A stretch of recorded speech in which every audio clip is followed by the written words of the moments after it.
honestly, to work out, I'm like, you're tired. It's the worst. That's the thing that gives it. That's the move. But it also, but that's when you hurt yourself, or at least me. I go, he returned from Cairo to until finally he ended up being promoted to being chief rabbi of Tel Aviv. It is here primarily that he wrote his magnum opus, the Omer, which is a collection of psak. Oh, dudes, I watched a movie that's terrible, so you guys probably have seen it. Love it. It's a 90% on some of the most it's Northman. Shortly. I didn't see it. So he was also at this time caught up in You like bad movies. It's I do.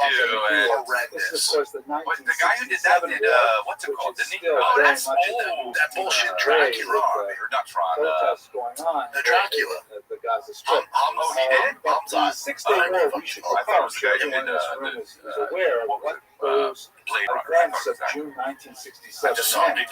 Much like all of these Arab armies surrounding Israel were going to push the fledgling state into the sea, and then with a remarkable, uncanny, supernatural miracle, within 6 days, I loved it. I know you guys style. I know you guys style. You're gonna love the Northman. You're gonna like the Northman. I actually started watching that, and I was like, no, thank you. I watched border between East and West Jerusalem. This could be your favorite one. An iconic photograph showing the soldiers first approaching the Temple Mount.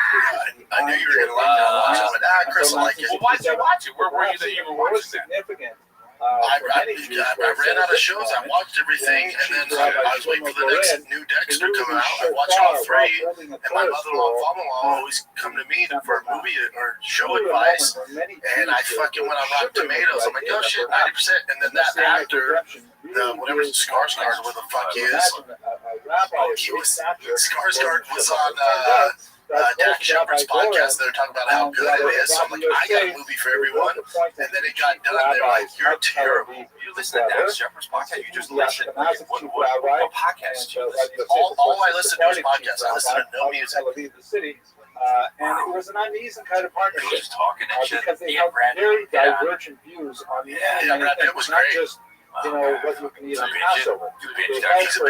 He's a big car guy too, so I love his movies. I love his hard. Shlomo Goren, Shlomo Goren tended to be more of a hawkish individual, very much in favor of and then also annexing the West Bank and Gaza and not holding it for some kind of negotiation. Whereas Rabbi Yosef was much more dovish. What do you call it? Emmys, Felt Oscars, whatever. Israel could, if it so desired, trade along the peace and under Shimon Peres. He felt that no amount of land, even the holiest land in the world, is the same The Star Wars value as theme human life. sounds like the Superman theme. Blow your load. So early on the show. He's doing something right, Eric. He's doing something right. Those are all fucking. I know a lot of things. If you're gonna win an Oscar for making the same song but changing it a little bit, then it's like, what are we talking about? I don't know. That's easy. Were acting in good faith. No, they're all different songs. They're not. They're not. Listen to them. We'll do this on the podcast. If you who just tried crawling across the screen quietly? That was my cat. Holy fuck! Is that a in their camouflage? Oh, is that Case? How'd you see him? No, I know. Yeah, true. He doesn't look like Ribs merch. That were specific to Sephardic and had a really huge impact. For sure, army crawl. Case is nobody's gonna see me. But I will say, Casey has the worst shoes on fan on right now. I can't stand these kinds of shoes. I can't stand these shoes, and everybody has them. Kevin has climber shoes. Everybody has these fucking shoes. They're so ass. Kevin has a Case. These are the worst. Have a different calculation. You know what? They're the fucking. And they say, "Come on, you're wiping out." What is it? He's coming. He's coming. And so, even though what are they like the loafers? Fuck you, Casey. Oh, you know, I got you. Dude, my kid, my wife bought some for the kids. I went, no, you can't come out of the house. You got to really off. Everyone's gonna think you're good, good. yeah. It goes away right now. It should also mention, by That's the the way, number one that show I see that I'm like, allowing come on, the guys. ordering You know what it is? wedding It's hall to lazy. work. It's like wearing sweats to the fucking airport. It's He was lazy as taking fuck. away What's the weddings on airport, bro? Saturday The night, airport. What which do you was wear? really Fucking popular piece of time. tails? Yeah, what do you have? Saturday I'm night sure as weddings fuck are none of my almost sweats like a impossible to cock. manage Why while not? observing You the gotta Sabbath be comfortable on the during the day. plane. Who It's wants just it? like That's a problem with yeah, we're not society. going to hold Electric the cars, wedding sweats on the plane. Sweats You don't on have the comfortable, plane. you don't have comfortable jeans. You don't have comfortable jeans. Your Samuel bride, Jackson. Motherfucking sweats. Oh, that motherfucking plane. Everyone's slipping on the plane. So that was kind This of plane is going down. Everyone's just a lot. stop The being Ashkenazim, Yeah. including So, in places as strong stronghold of the sweats on a Ashkenazi plane Jewry as B'nai is Brak, held a much not bad. lower It's standard. It's of terrible. what It means makes an you've animal given up. kosher. When I see someone with sweats outside the house, I go, oh, they're There not are doing well. these, They have no respect for themselves. What do you have on right now? You guys are from the imperfections that 50s, develop too. on I the got some lungs cargo of the pants cow on. called circus. Oh, you think cargo And pants? they're like little punctures, little ruptures Sweats in the or a lungs, ham sandwich away especially from by the cargo way pants, they're bro. fed, all kinds of Either stuff. way, Guys, it's wet. it's like, They're oh, not sweats. He's like, So that ain't black. the Ashkenazim But whatever has a string, that's bad. Oh, Because oh, it's shit. Oh, shit. And then also, and this is Brian Brian Callen. If you go on a plane in sweats and sandals, fuck my face. Sandals is Well, bad. fuck off. If you're wearing socks, okay, but dude, Brandon thinks he fucking buttons because he has a button. He's a bad man.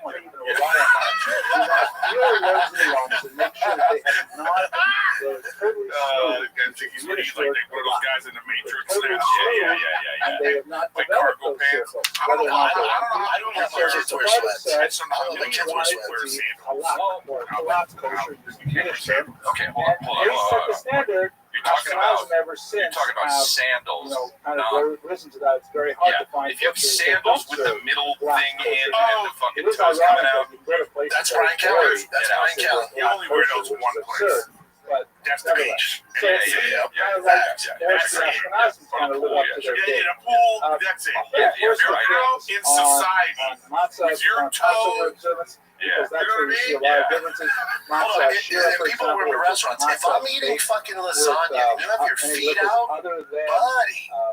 water, like Guys, juice and things like that. have you noticed Here's one of my that? favorites. Because I've noticed The this. Tel Aviv You go to Passover like a guide. steakhouse or something. They would do this You got a every roll or year, something like and they would People bring just this guide there of is what's no cooking dressing with up tacos, and they bring it to No, the yeah, no. It used to guy be by a the thing, though. sign. You And didn't go to a looked at it, steakhouse and and they said, start no, getting this is a not right. It's a It slippery said slope. in the original, You know, rice like and wearing beans sweats are on Now you're on my cooked side. Now on you're on the my side side. of I Malala, don't which is in agree fact a with it. tradition. I mean, dude, Look Rice at Brian. and beans He are looks cooked fucking together. terrible. Ashkenazim don't eat them, Sephardim do. I So he don't. said, Sandals no, you are. got to change the language to No. read. Sweats and sandals go with peanut butter jelly. But Sweats and sandals, they go Ashkenazim hand in don't hand. Because sandals are So beach you like wear. turned it around. Sweats are This is a lot of comfort his wear. way of thinking. Sweats It's are like, gym hey, wear. Too much no, sense part right of there. the No, sweats are gym wear. Sweats are for the gym. Are you in the gym?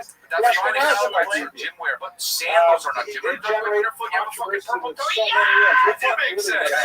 He made thousands of rulings. And sometimes you wear, you go to the beach and you put the So, for sweats example, over the He swimsuit.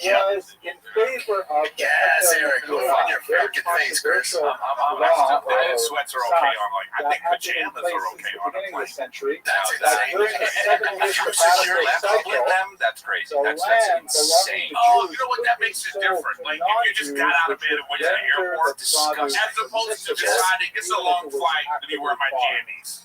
No. Many of the Ashkenazi rabbis No felt that jammies, dude. was, Yeah, you wear the new it jammies, was right? not a valid Guys, sale for many sweats reasons, are and therefore they jammies. did They're not not. want to They're the rely same on fucking the thing. professional And you sales can that sleep in their they sweats. were From a And distance, there's a those lot are of back and forth yes. between Ashkenazis Yes. and Those are Arabs. sweats. So You there know are what I mean? many These things, are however, not sweats. These are nice fucking material. People get married in suits. Yeah, doesn't mean you want to fucking. Hello, preach. Good argument right there. Oh, good point. How many people get buried in flip-flops and sweats? Depends on what they get right because they want to look good for the Lord. That's why.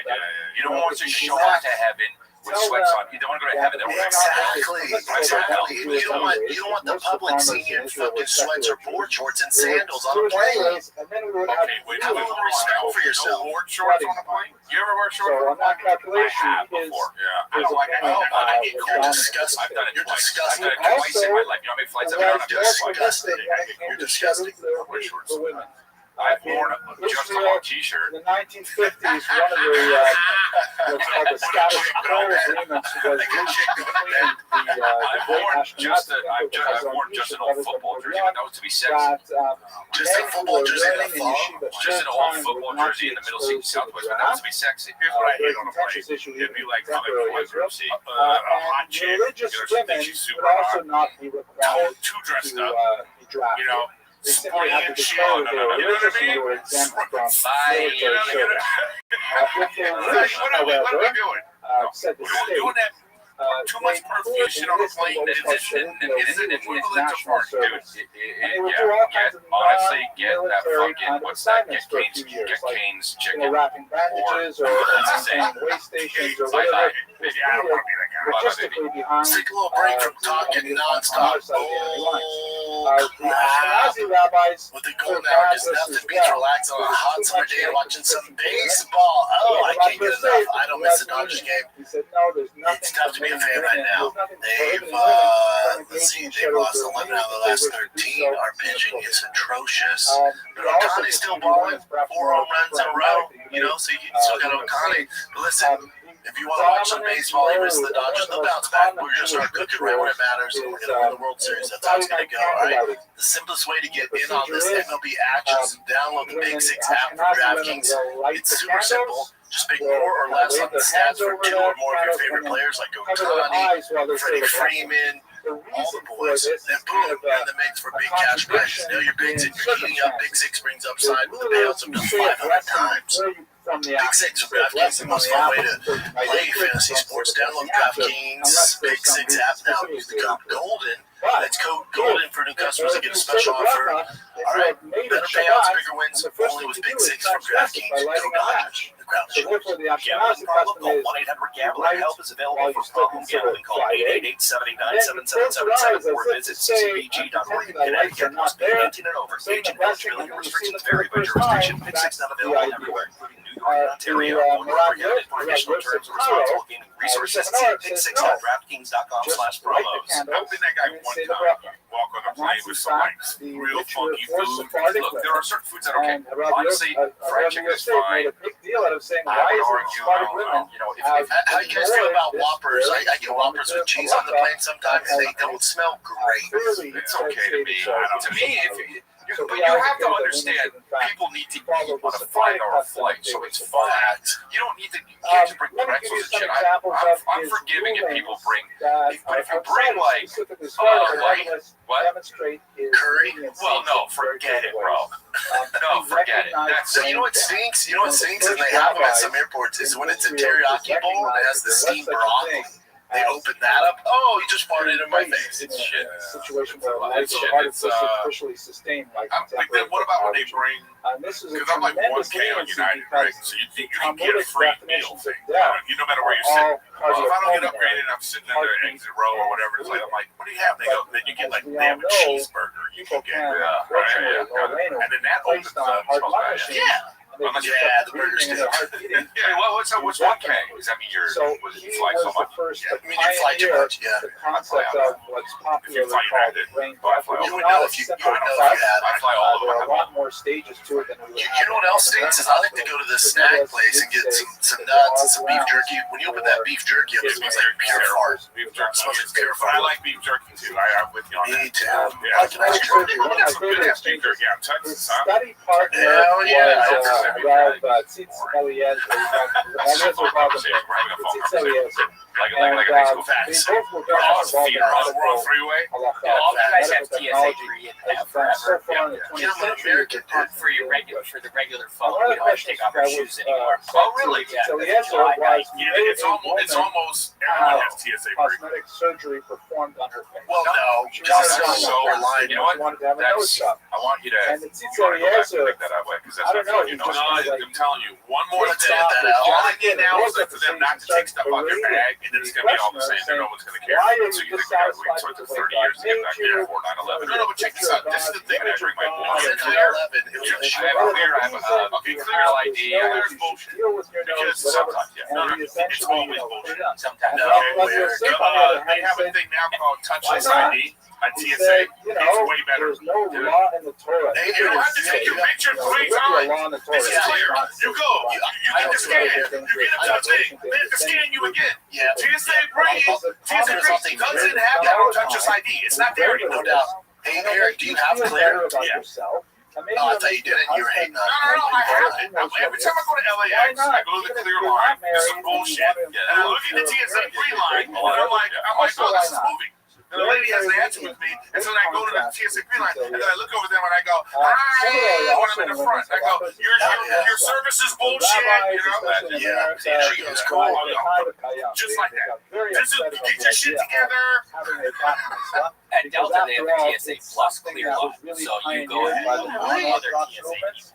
They have to do that because their service is so shitty. They keep having to add a service. Yeah. All bad, you know. It's like Disney Fast Passes. Like 200 people get them at capacity, and then they have to add another level. Well, what I'm saying though is, like, let me say again, sign up for it. You do it on your app, so you're thinking touchless ID. That's TSA.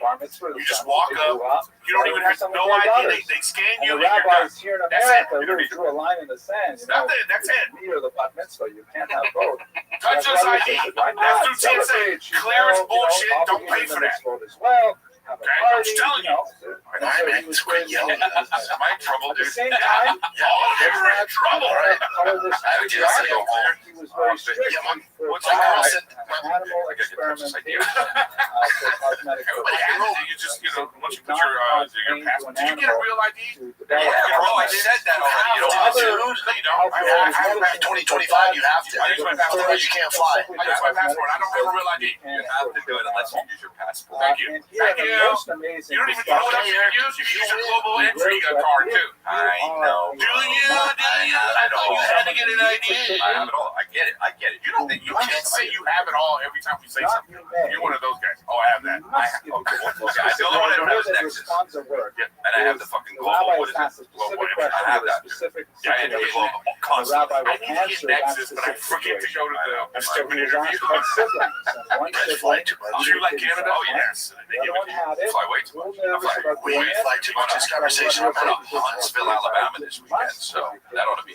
I want to be in Atlanta. Atlanta Punchline this weekend. 25th, 26th, 27th. Come check me out. Eric Griffin. Now, this still sounds like sticking to your diet next to that diner at Punchline. Oh, that's after 12. I'm going to Los Angeles. I'm going to date Miami, Florida, Houston, Texas. These are all just the ones coming up, dude. Hey, Chris, what's is the upstairs comedy club? Is that our boys' club? Yeah. Tolerance of diversity. So it's going to be on popping over there on August 2nd. Dude, I did Madison Square Garden with Matt, and it was electric. Yeah, it's Madison Square Garden. It was just, welcoming to them, powerful. all kinds of things because You know what I he felt that they were Yes. part of Did you come out in a Knicks jersey? Now, what if he came out in a Celtics jersey? Oh, that would be great, right?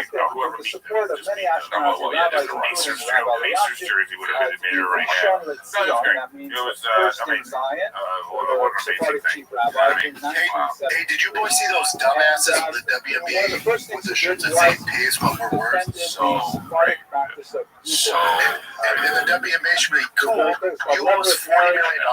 We need money back. nobody's so weird. Can I say something, guys? I'm really sick of hearing this narrative. I'll tell you why. Marry the widow. Like real funky food. Deuteronomy Look, there are certain foods that are okay. Honestly, fried chicken is fine. I would argue, I don't know. How do you guys feel about Whoppers? I get Whoppers with cheese on the plane sometimes. It's a long flight. Let me wear my jammies. No, jammies, dude. You go to new jammies, right? You put some Hey, guys, sweats are jammies. They're not. They're the same fucking No, thing. they're not. People sleep in their sweats. From a distance, those cars Yes. are sweat. You know what I mean? These are not sweats. These are nice fucking material. People get buried in suits. Yeah, Doesn't mean you want to fuck it. Hello, great argument right there. Oh, good point. How many people get buried in flip-flops and sweats? Depends on what they live right because they want to live for a different color. That's why you don't want to show up to heaven with sweats on. You don't want to go to heaven. Exactly. And you don't want the public seeing you in fucking sweats or board shorts and sandals on a plane. At least Okay, not wait, to have a his little respect for yourself. Board shorts on a plane? You ever wear shorts on a plane? I have before. Yeah. You're disgusting. I've done it You're twice. disgusting. I've done it twice in my life. You know how many flights I've been on? I've done it twice. Disgusting. And so You're therefore, disgusting. year 1000, more or less, the I've worn a the great adjustable Italian t-shirt. rally, there. I told that said that's it. There's a man in York, Like a chick on the bed. I've worn just an old football jersey, but that was to be sexy. May no longer be Just a football jersey and a thong. Just an old football jersey in the middle seat Southwest, but that was to be sexy. Here's what I hate on a plane. It'd be like a hot chick, you know, she thinks she's super hot. Told to dress up. Never picked that up. You know, Spartan lived in shit. No, you know what I mean? So therefore, What are we doing? We're doing that. Too much perfume and shit on a plane. It's an equivalent to fart, dude. Honestly, get that fucking, what's that? Get Cane's chicken. European in nature, but nevertheless, exceptions are made. I don't want to be that guy. Let's take a little break from talking nonstop. Oh, crap. With the cold hour, just nothing beats relaxing on a hot summer day and watching some baseball. Oh, I can't get enough. I don't miss the Dodgers game. It's tough to be a fan right now. They've, they've lost 11 out of the last 13. Our pitching is atrocious. Otani's still balling, 4 home runs in a row. You know, so you still got Otani. Listen, if you want to watch some baseball, you miss the Dodgers, they'll bounce back. We're going to start cooking right when it matters, and we're going to win the World Series. That's how it's going to go, all right? The simplest way to get in on this MLB action is to download the Big 6 app from DraftKings. It's super simple. Just make more or less on the stats for 2 or more of your favorite players like Otani, Freddie Freeman, all the boys. Then boom, you're in the mix for big cash prizes. Now your picks and you're heating up. Big 6 brings upside with the payouts up to 500 times. Big 6 from DraftKings, the most fun way to play fantasy sports. Download the DraftKings Big 6 app now. Use the code GOLDEN. That's code GOLDEN for new customers to get a special offer. All right, better payouts, bigger wins, only with Big 6 from DraftKings. Go Dodgers. The crown is yours. Gambling problem? Call 1-800-GAMBLER. Help is available for problem gambling. Call 888-789-7777 or visit ccpg.org. Again, must be 18 and over. Age and eligibility restrictions vary by jurisdiction. Big 6 not available everywhere, including New York and Ontario. Avoid where prohibited. For additional terms and responsible gaming resources, see big6.draftkings.com/promos. I've been that guy one time. Walking on a plane with some like real funky food. Look, there are certain foods that are okay. Honestly, fried chicken is fine. I would argue, I don't know. You know, How do you guys feel about Whoppers? I get Whoppers with cheese on the plane sometimes, and they don't smell great. It's okay to me. To me, but you have to understand, people need to eat on a 5-hour flight, so it's fine. You don't need to. You can't just bring pretzels and shit. I'm forgiving if people bring, but if you bring like what? Curry? Well, no, forget it, bro. No, forget it. So you know what stinks? You know what stinks is, and they have them at some airports, is when it's a teriyaki bowl and it has the steamed broccoli. They open that up. Oh, he just farted in my face. It's shit. This is a picture of Cardinal Lustig, what about when they bring? Because I'm like 1K on United, right? So you think you can get a free meal. No matter where you sit. Well, if I don't get upgraded and I'm sitting there at exit row or whatever, it's like, I'm like, yeah, they go. Then you get like, they have a cheeseburger. Elevated to the And then that opens up. It smells bad, Yeah. Unless The burger steak. yeah, what's 1K? Does that mean you're fly so much? It means you fly too much, yeah. He said If you fly United, You would know if you had I it. fly all of them. I have all of them. You know what else stinks is I like to go to the snack place and get some nuts, some beef jerky. When you open that beef jerky, it smells like pure fart. Beef jerky. Smells like pure I fart. like beef jerky too. France was asked to say That's some cottage good ass for beef jerky out of Lustig, Texas, who huh? was a cardinal. Hell yeah. I approve of that beef And he jerky. didn't know what to do, so he went to where everybody was This is a phone conversation. Probably a phone conversation. Like a high school Facts. You all feet are on. We're on freeway. All you guys have TSA free forever. Yeah. Yeah, I'm an American, dude. For the regular folk, we don't have to take off our shoes anymore. Oh, really? Yeah, as of July 9th. Yeah, it's almost everyone has TSA free. They brought the church, Well, no, because it's still a longer line. You know what? That's. I want you to. You want to go back and think that way because that's not true. You know, No, I'm telling you, one more Let's thing. edit that out. All they need now is like for them not to take stuff out their bag, and it's gonna be all the same. And no one's gonna care. so you think we took 30 He years was to get back known there as before a 9/11? very No, but check this out. popular This is the teacher thing that I bring my had boy. a Saturday night radio show long after Okay, he clear had, ID. I finished his term as chief Because rabbi. sometimes, yeah, Tremendously it's popular. always bullshit. Sometimes. No, Okay. Eric. They have a thing now Again, called bringing his touchless ID stories on TSA. It's way better. Dude. Stories. Hey, you don't have to take your picture 3 times. This is clear. You go. You get the scan. You get up to the thing. They have to scan you again. Yeah, TSA doesn't have that on touchless ID. It's not there no anymore. doubt. Hey, Eric, do you have clear? Oh, I thought you didn't. You were hating on No, it. I have it. Every time I go to LAX, I go to the clear line. This is bullshit. And I look at the TSA free line, and I'm like, oh, this is moving. And the lady has an answer with me, and so then I go to the TSA free line, and then I look over there and I go, hi, when I'm in the front, I go, your service is bullshit. You know, Yeah. she goes, cool. Just like that. After After get your shit 120 years, God together. asked you, what have you done At for my Delta, honor? they have the TSA You plus have to be clear able to line, answer so you go ahead and Oh, go to wait. other for a TSA. study. They have to do that because their service is so shitty, they keep having to add a service. It's all bad, you know. It's like Now, Disney we gotta Fast talk about Pass. It's like politics a little bit. too many people get them, and it gets Yeah. passy, and then they have to add Obviously, this another was level. not Well, what I'm saying is, like, when you say again, area of sign activity. up for, you go on your apps or your He was thing. drawn into politics, Touchless and he was the That's figurehead of TSA. extremely successful walk movement up, in Israel. You don't even have no ID. They scan Shas you and you're done. stands for That's it. Shomrei Sfaradim, Nothing. the That's it. guardians of the Sephardim, or the guardians of the Sephardim. Touchless ID. That's through tradition. TSA. It Clear also, is bullshit. ironically, Don't pay is for the that. common acronym for the Okay, I'm Talmud. just telling you. Shas is Mine Shisha is quick. Sidrei, Yeah. 6 Am I in orders of trouble, Talmud. dude? So it has both Oh, an ethnic you're in and a trouble, religious right? connotation I gotta simultaneously. go home. But Up until what's the the early girl said? 1970s, I gotta get touchless Sephardim ID. was definitely second What class. happened? You just, once you put There was your a very your strong passport. Did you get a real ID? Ashkenazi Yeah, dominance. bro, I said that already. You Don't don't, do it. dude. You know, I have my 2025, you have to. I use my passport. Otherwise, you can't fly. I use my passport. I don't have a real ID.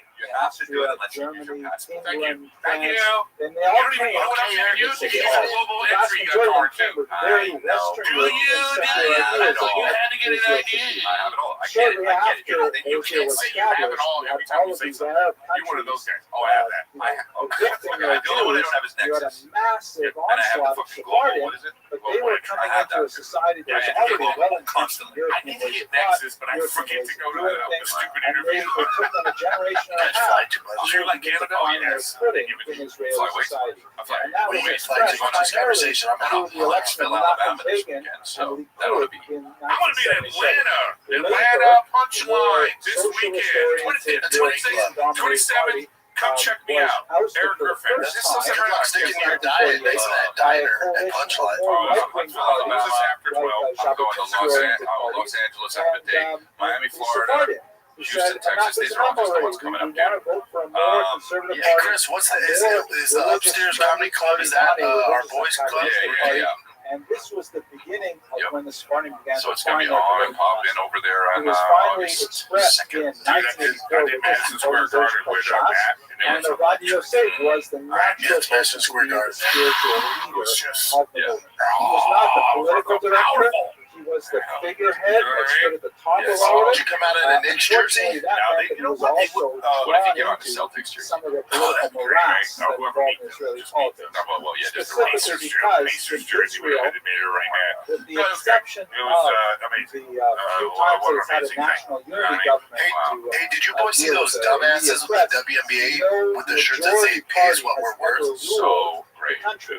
It's always been a And minority the party. WNBA should be cool. First It trading was with $40 other million. small You need money back. forming a No, this is so coalition, very weird. Can I tell you fragile something, coalition. guys? I'm really So sick of hearing Shas, this even though narrative. at one I'll tell point you they why. garnered The 19 Oh, God, WNBA Harris gonna be a good take. The WNBA has been subsidized by the never NBA were the for over 10 majority. years. And so they ever, had to forever. align Okay, themselves no, with parties that did listen. not necessarily share their values. If it's never made profit, it's either a bad business or they're okay with losing money. They believe it. They believe in it. It's like a public service, whatever. So at this point, hey everybody, shut the fuck up about the WNBA not making money. They don't care. No, that's fine. I say they don't care. I understand. That's fine. This is annoying, though. Them saying pay us more.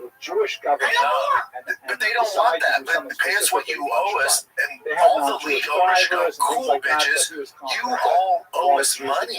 But check this out. Let's say you go to a comedy club. You go to a comedy club, and the comedy club has a terrible deal. They're at a mall, and their rent is $50,000 a month, right? And they're coming to you like, well, we need to sell a certain number of tickets, or it's like, hey, that's on you. That's bad business. Don't put that on me. The average in-and-out store manager salary is between they make more than WNBA. Yeah, you know why? Because In-N-Out has a product that we want to buy. Nobody wants. Yeah, the burgers are really good. They have delicious burgers, and I will go there every day. And also, I will not watch WNBA and buy their stupid fucking merch. But also, just to get a sense of how people regard nobody says these things. What do they mean? That every player should be paid more than that? That makes no sense. One spooky story. No, it makes no sense because they're idiots. Except for Caitlin Clark. Crystal gets sucked in. Hundreds of people in the room. A couple of young ruffians came in and that's the one I started know. And now we grew up, we loudly, got her name too, and it's on her team. disturbing the lecture. Oh, yeah, she's cool. She actually got, after she like defended Caitlin Clark, she got like a ring. You are Green camera thing. She was like, we don't have an exact after I translation protect in English, Clark, you protect your house with ring. You know what I mean? It's like, good She got an endorsement deal. Oh, yeah. that's kind of weird. But you could actually take those two guys She's Eric's type. She's tall. That's too tall. She's been dating somebody 6'5" or She's something. 6'5"? I don't know how tall she is, but it just feels like they're all like No, she's just tall amongst the girls. She's like 6 foot. I'm 6'2", you know. I've dated people 6'1". 6'1". Yeah, she's 6'1". That's not great. It is, dude. It is. You got those Heels on that. That's great. I'll tell you what, she's not dating someone wearing sweats on the fucking I'll plane. tell you what she is, and she's doing it too. And she's got sweats on too. And then he said, She can't afford anything else. She'd be rocking the Target sweats. They need to like. I was thinking of the other one. They need to just leave that alone, man. They need to stop talking about that. One more No, WNBA needs to man up and be like, cool, all you bitches owe us $40 million each team. And I started No, just stop. It was bad. I got too having that emotional, you know. People look at like, what's wrong Yeah, I've with always this? had the same They can play if they want, but like, It's a story about yeah, go ahead. You don't Go, normally because hear there's so stories many about Seats at the YMCA, there's so many courses. Yeah. Go ahead. No, I just think it's enough with it. You know, they should stop talking about this. All the men who keep talking about this, they don't make money. It's like they don't care. This is an acceptable loss for the NBA. And they've been doing it for over 20 years now. So it's like, shut the fuck up. Yeah, you know, it's just a charity. All it is a charity write-off for the NBA. Yeah. That's all it is. Just call it what it I is. want to get women It's a involved. make-a-wish. You know what I mean? It's like, It's a make-a-wish. We'll pretend that we're going to go to the games, and nobody can name fucking 2 players from any team. None of it matters. Did you see Shane Gillis' joke at the ESPN? So good. He showed how he crushed his podcast partner and his wife, and he was like, everybody give it up for made up WNBA. Four-time, that's my friend's wife. You guys don't know anybody in this company. And then they all started clapping. I can't believe you guys clapped for that.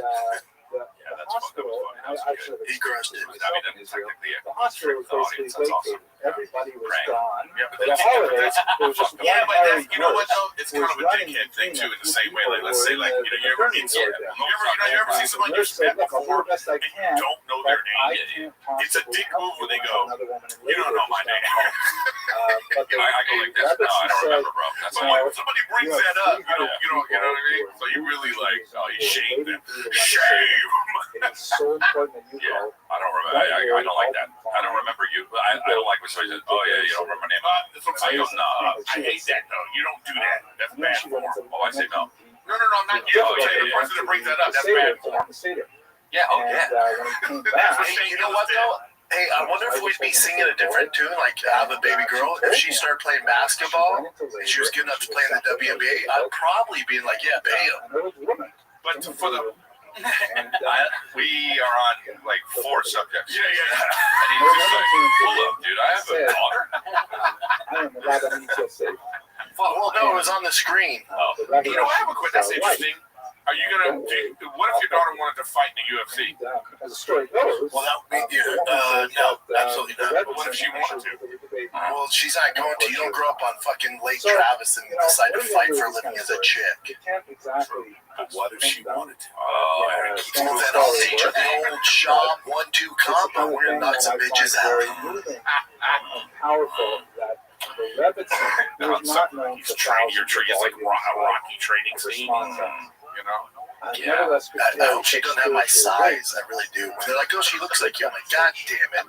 Yeah, but wow. But anyway, back to the secular stuff. 800,000 I know. people. No, I'm kidding about that. Then you want her to be in the fucking UFC. It was, Well, you have no option. If you're a 6'3" girl, it's like, bitch, pick up a basketball. Shot put. Yeah, like what's his name's daughter? 800,000. Yeah, no, you gotta do volleyball. You gotta do volleyball, or she can be a big ass goalie, or she's just a big lesbian on the softball team, crushing home runs like Cecil Fielder. Cecil. Let's take another little break here from chatting with the boys here live in Austin. What if you could delay your next 2 mortgage payments? That's right. Imagine putting those 2 payments in your pocket and finally getting a little breathing room. It's possible. This is legit. It's possible when you call American Financing today. If you're feeling stretched by everyday expenses, groceries, gas bills piling up, you're not alone. Most Americans are putting these expenses on credit cards with crazy interest rates, and there doesn't seem to be a way out. American Financing can show you how to use your home's equity to pay off that debt. You need to call American Financing today before you get to a point where you can't make those payments. Their salary-based mortgage consultants are helping homeowners just like you restructure their loans and consolidate debt, all without upfront fees. Their customers are saving an average of $800 a month. That's like a $10,000 raise. It's fast, it's simple. You can save your budget this summer. Call now before it's too late. 866-886-9262. That's 866-886-9262. Or visit www.americanfinancing.net/golden NMLS182334 NMLSconsumeraccess.org. What about Calvin wants to be a comedian, he says. It's cute, yeah. I want to be like that. I want to be a comedian. He does that's jokes. cool. He does jokes. You set up a little mic for him.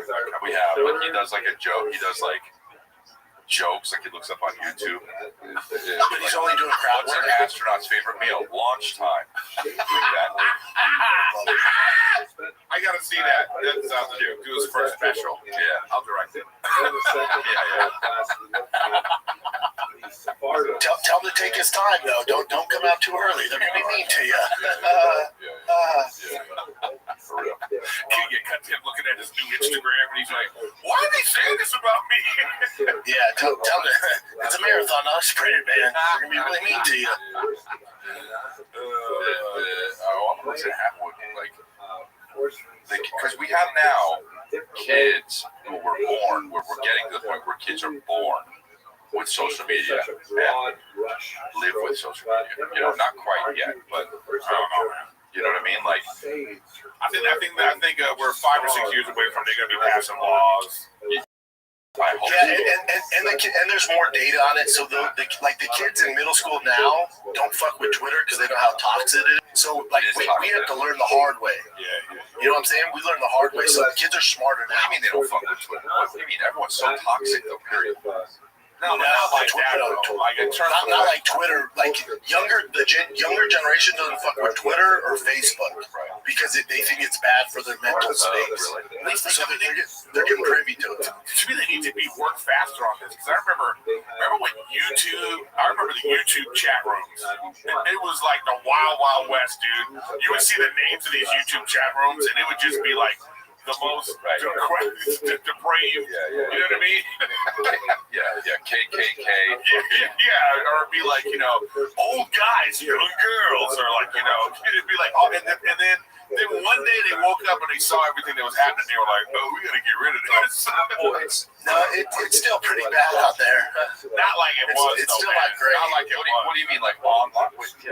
Yeah, they used to have before instant messaging happened. Right. There was these like No, I know. chat forums. Yeah, but you're saying it's. What I'm saying is, I think that there's so much evidence now that how the social media is affecting young people's brains and what's going on. Like in Europe, and other places, they ban you can't have it if you're under 16. I mean, America's really the only place that it's like the Wild West. Like in China, the kids can only watch like science and math, and then after 6 p.m. it turns off. You can only scroll up so many times before it shuts off. America's the only place where it's the Wild West for these. See, China just banned OnlyFans. Well, that's a shame. Chinese chicks moving. But they banned only CHANS.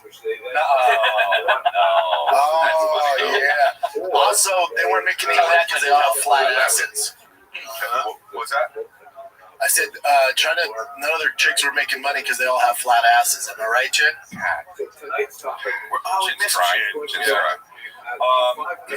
Speaking of Twitter, I just want to take my Twitter was banned that I had since 2007. So follow @RealNickDavis2. Why was it banned, Nick? Man, what did you do? I was streaming the fights on Saturday, and Yeah, dude. No, I wasn't showing the fights, but I accidentally had the broadcast audio up. And Oh, yeah, I can't have it. I'm with Twitter on this, man. Well, no, Nick probably understands. He just meant it was I honestly blame the chat. They didn't tell me. Just ban it? Well, they probably reported you and didn't tell you. No, I think it's an AI thing. I think the AI. I reported it. The AI picks up all the sound. Oh, dude, I lost the Thick Boy Instagram. We had like whatever 200,000 followers, and they just took it down and couldn't get it back because someone posted a Jake Paul highlight from ESPN. Wait, really? Yeah, and they just took it down. I was like, "Yo, okay, I'll just erase it. My bad. I don't control it. One of my employees did it." They're like, "No, gone for good." Turned it down. That's strange. Turned it down. That's crazy. Turned it down. Well, that's the thing. It's like they can just take it down for whatever. They used to. This is like a new thing. I remember there's this scene in one of these dumb Marvel movies. But like the extra was doing extra. Okay, in the scene, like it was crazy. So I filmed it. Yeah, you know what I mean. And I was like doing voiceover on it. You know, I was like, you know what I mean. I was like, oh, I'm in the scene. You know. Let me tell you something. On Facebook, Captain America showed up. On Facebook, no. But I did. Eric, unhand your phone. This was before they were stopping this because I made over $10,000 on it. On what? Oh wow, good for you. From that, because it got millions of views. On YouTube. On Facebook. On Facebook, Chris. Yeah, on Facebook. I was like, wow, the checks kept coming, and I was like, this is crazy. And then they figured out, wait a minute, this is copyrighted. You can't. And then they stopped all of that. So now you can't, whatever. But anyway, thanks for the money. Oh shit! I couldn't believe it. When I was like, wow. Be careful, dude. You don't want Loki showing up at your house. That would be the time people. Oh my God! Hey Eric, you will owe us $10,000. Oh God! The power. What power is that? Dr. Strange. That's pretty good. That's Dr. Strange. I knew all us $9,000. You lied. It wasn't Dr. 10. Strange has never done that, bro. He has never done this, dude, ever. In any You haven't movie. played Marvel Rivals. You haven't seen Marvel's Rivals. He does it in that. You haven't seen the fucking footage that hit the ground on the head of the floor. I was privy to it. Yeah, you saw Superman, right? Yeah, Seen it? no, I will. Yeah, We covered it last week. Has anyone seen Formula One? No. And I will say something about Formula One is I've never been so sure about something. I haven't seen it. Then Formula One is a mid movie. How do you know? Dude, you're not into F1 It's like Maverick. All of my data points, everything. I'm ChatGPT. One of the highest grossing movies of the year so far. That's fine. People don't even go to movies anymore. They went to see that. It's not a That's why. superhero movie. It's mid, dude. It's gotta be mid. It's gotta be mid. But Chris, I don't think it's for you. I don't think it's for you. So it's about like cars and shit and like manly shit. I don't think it's for you. Dude, It's not for you. there's no ghosts like eating people and Yeah, there's no stupid fucking plot that you spoil. It needs a goat in the car. dude. What's the other one? Anybody seen Jurassic Park? It is free. I'm a 45-year-old white man. What do you mean? Dawn of Jurassic Park is atrocious. I'll see it, dude. Another highest grossing movie of the year. I'll see it. I'll see it. Scarlett Johansson is the #1 movie star of all time now. Of all time, monetarily. It was Sam Jackson, and now it's her. Really? Yup. And it's all because of the but she's the #1 grossing movie. I know that to be a fact because a guy told me. I just saw a thing on Instagram about like the highest grossing directors. Who do you think is #1? I don't know. It's really easy. Steven Spielberg. You don't know that? Oh yeah, No, because he never did anything like Marvel or Star Wars. Scarlett Johansson. Just Indiana Jones. Yeah, I get it. The original superhero. One of the cutest things. In Jurassic Park. One of the cutest things that Calvin did. He goes, "Hey Dad, there's a book that I just found from the old house because we had stuff in boxes from the old house, and I forgot that I really liked it." I said, "Oh yeah, what is it?" He said, "It's called E.T." And I was like, "Oh, yeah." You know, it's like they made children's book. Oh no, you get the fucking novel, dude. That they made. I don't know. Your kid could be like smart like that. And so I was like, "Oh, that's so cute, dude. Yeah, it's a movie." He's like, "They made a movie of this?" I'm like, No. It was a movie, and then they made this children's book 100 years later. He was like, "Oh wow." I was like, "We'll see it." It was just cute that he thought it was a book. You know, you thought he was educating me. I just can see Calvin in a book, and you go, "Hey, Calvin," he goes, But Chris, the movie's a little slow for the kids. I know. Yeah, no. He can watch ET now. I got my kids watching the new It 1 and 2. You read that? No. So you read that? "Wow, child services get there." So That's what they're into. They're into horror like their dad, man. What do you want me to do? Well, that's why you play Doom with them. So, I played Wolfenstein. You're right. I played Wolfenstein. But, remember that game? Fucking hell, yeah, dude. No, that's I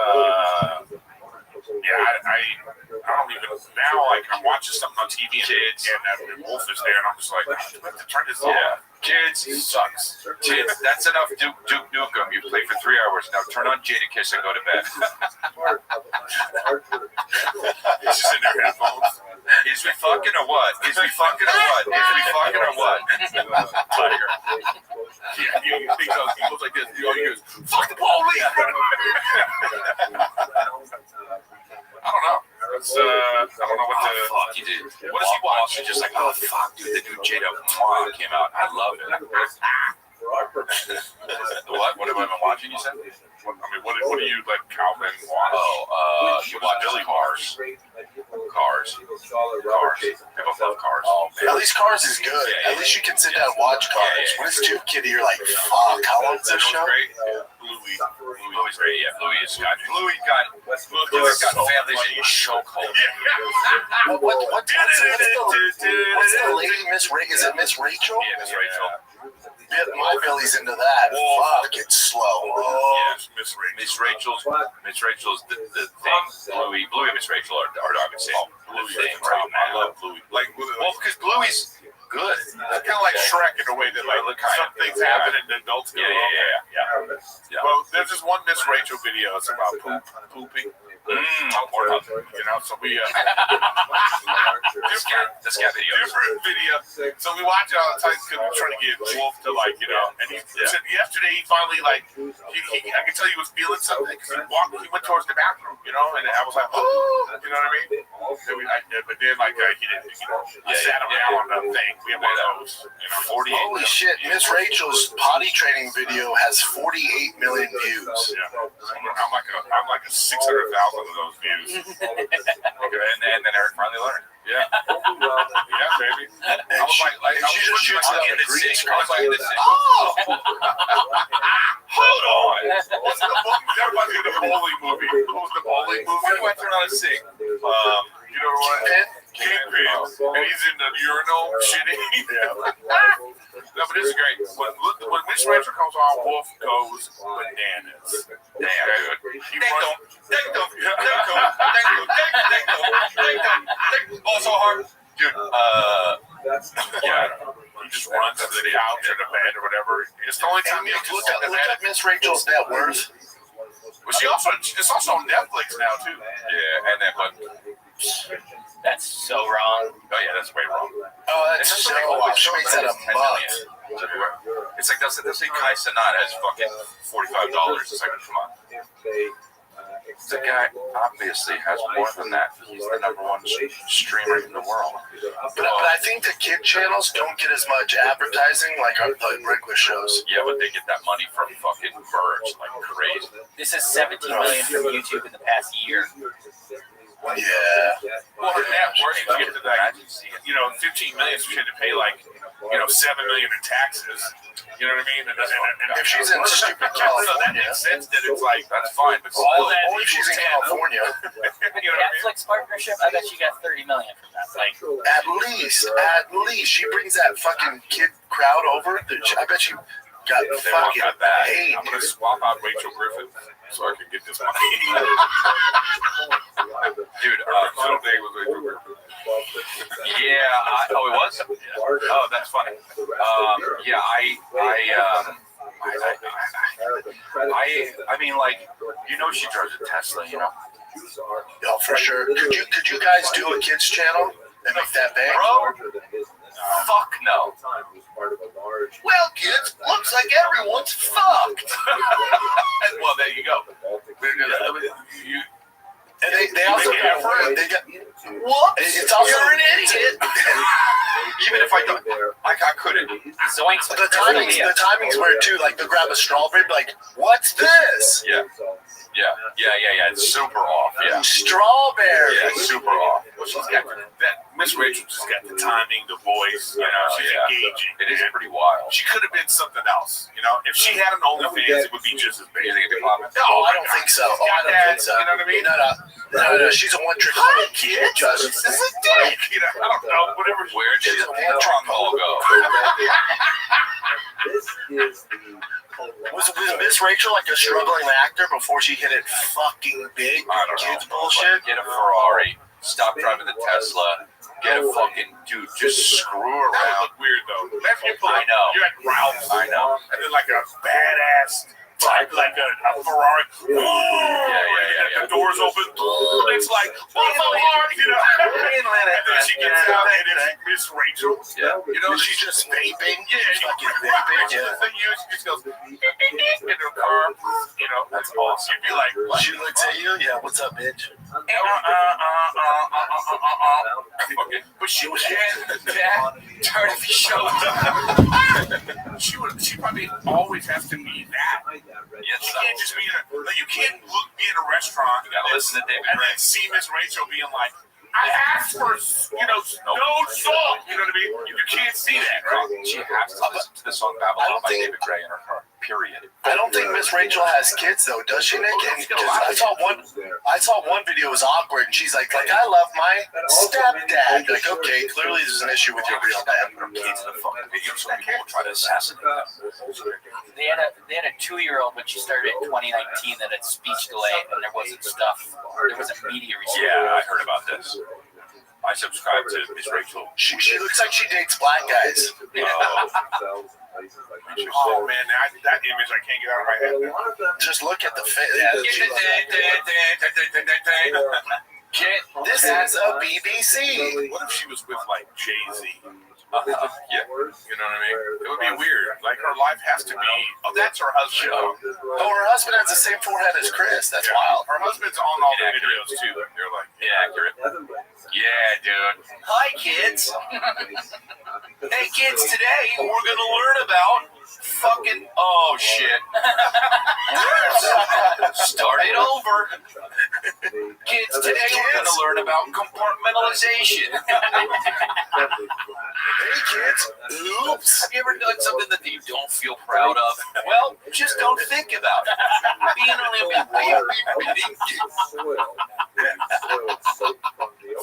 Go home like nothing happened.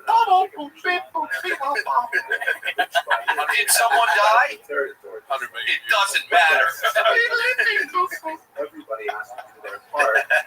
You didn't. Guilt is a very human feeling. Animals don't feel guilt. I mean, what the fuck? We're the only, come on, kids. Makes no sense. Dogs feel guilt. Anyway. And R.P. Malcolm Jamal Warner, huh? Isn't that terrible? Kids, did you know that Malcolm Jamal Warner died today? Turn on the Cosby Show. You can watch his stuff. You'll have to get it on DVD.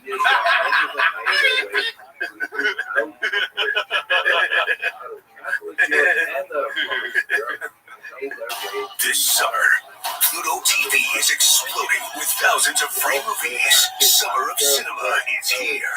Feel the explosive action all summer long with movies like Gladiator, Mission Impossible, Beverly Hills Cop, Good Burger, and Transformers: Dark of the Moon. Bring the action with you and stream for free from all your favorite devices. Pluto TV. Stream now. Pay never. And that guy went drowned. I'll tell you, That's it's crazy. He drowned. What was he doing? Just swimming? Yeah. He was on vacation in Costa Rica. 2 guys died. Beep, beep, beep. He drowned on vacation. Wait, another person died? It's fucking over. I heard 2 guys. It's been over. No, I enjoyed it. I wish it went longer. Well, I mean, if honestly, it was on regard, I should be 45 minutes.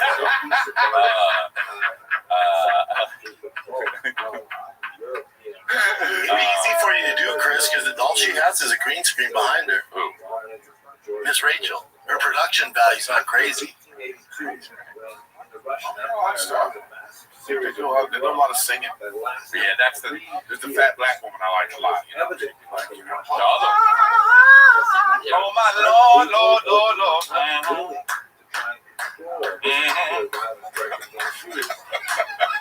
Is this the song from Glory? Well, wait, glory holes are kids. Hey, kids. Ever been to a bathroom?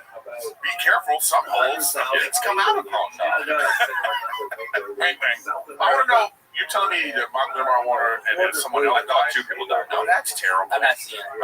Oh, okay. Yeah, Obama's chef, remember? Oh, here we go. What's that? Chefs have died, huh? Isn't that crazy? A lot of people around Obama died. Sad, dude. So if I were you, I would shut the fuck up. I have no ties to the man, and I don't cook for him. Yeah, but you got somebody in the staff listening to this right now. This is sad. I met him. Imagine you never right. You met him. Obama? No, I haven't met him. Eric, No, I love your Megan joke. The fucking movie. No, I went to. You know what's funny? The only thing I know about Malcolm Jamal Warner is I was Tom Papa had a pilot, and I was up for this part. Then they just gave it to Malcolm Jamal Warner. Well, see what happened. It could have been you. I mean, you could have drowned. We would have wanted to say vacation. If it was Tom Papa's pilot that killed him. Oh no! Okay, butterfly effect or whatever the fuck sliding doors. No, Because he made that money. That money was saved. And that was money he used. Oh God! No, but Malcolm Jamal Warner was a nice, or at least to me, I met him once. He came up. It wasn't heckling me, but he was like, it was the whole show. He was like laughing really loud. And then I went on, and then he was like loud still, and I was like, "This motherfucker, the whole show." And he came up, and he was like, "I go upstairs, and this dude comes up, he's like, dude, that was hilarious." This fucking Malcolm Jamal Warner. I was like, "That was you." So, what's that? What's that? Oh, really? Is it? What's the breaking news? Oh no! Wow, he just performed, though. He just performed like 2 weeks ago. It's his last one. Ozzy Osbourne dies, age 76. Look now. The Prince of Darkness. And he was like that. That was the reality show king. That changed our television world forever. I'm really sorry. I'm really sorry, Casey. He died just weeks after reuniting with Black Sabbath's bandmates performing a huge farewell concert. Man, That's wow. Yeah. did you see his concert, though? You knew something was up. He had to do it sitting down. And that guy, I think his name's Another guy. They come in threes. We do this show sitting down. Does that mean we're in trouble? Yeah. Oh, that sucks. Well, Yeah, that's what it is. Any other good news? Well, I mean, that guy. He's like, holy shit, Miss Rachel just died. No, those people need It's so something. fun doing bits. Nick's like, dude. Ozzy Osbourne fucking No, gross. but like, the guys go on tour. That's free money. I mean, they just never stop, right? Why would More than any other thing. I don't The Rolling Stones are like 100 years old. Yeah, I don't. They're still over there. He's still trying to do it. I'd go to a Metallica or Dave Matthews concert right from those are the only two can keep me out of the house. The violinist died. See where it gets you? I know, but Dave Matthews is not 76. Satellite. I'm a Dave slave. Hey. Hardcore Dave slave. Hey. Just stop it, okay? We need people to stop. He's 58. Oh, yeah, what the fuck do you think he was? I don't know. It's weird to think like You know he's South African. He's not even American. See, goes to show you. Did you know that? See what happens? He's African. African Then your American. violinist dies. So, all right, so here's the deal. I don't understand why people don't retire. yeah. I'm telling you why right now, because it's free money. It's absolutely free money. Okay, so when you're 58, I get it. When you're 76, Maybe you don't. Maybe you've lived the lifestyle. yeah, sure, I get that, but not always. Not always. These people But again, it's like imagine like you're 76 and they go, yeah, you want $80 million? That's what this concert tour will generate. And you're like, oh. I don't know. People just love money, man. yeah, it is true. They also like performing. They like Well, their yeah, I egos. They like getting on understand. stage. I get that. I get Hey that. Chris, you know what? I get it. Hey, you know what? Brendan.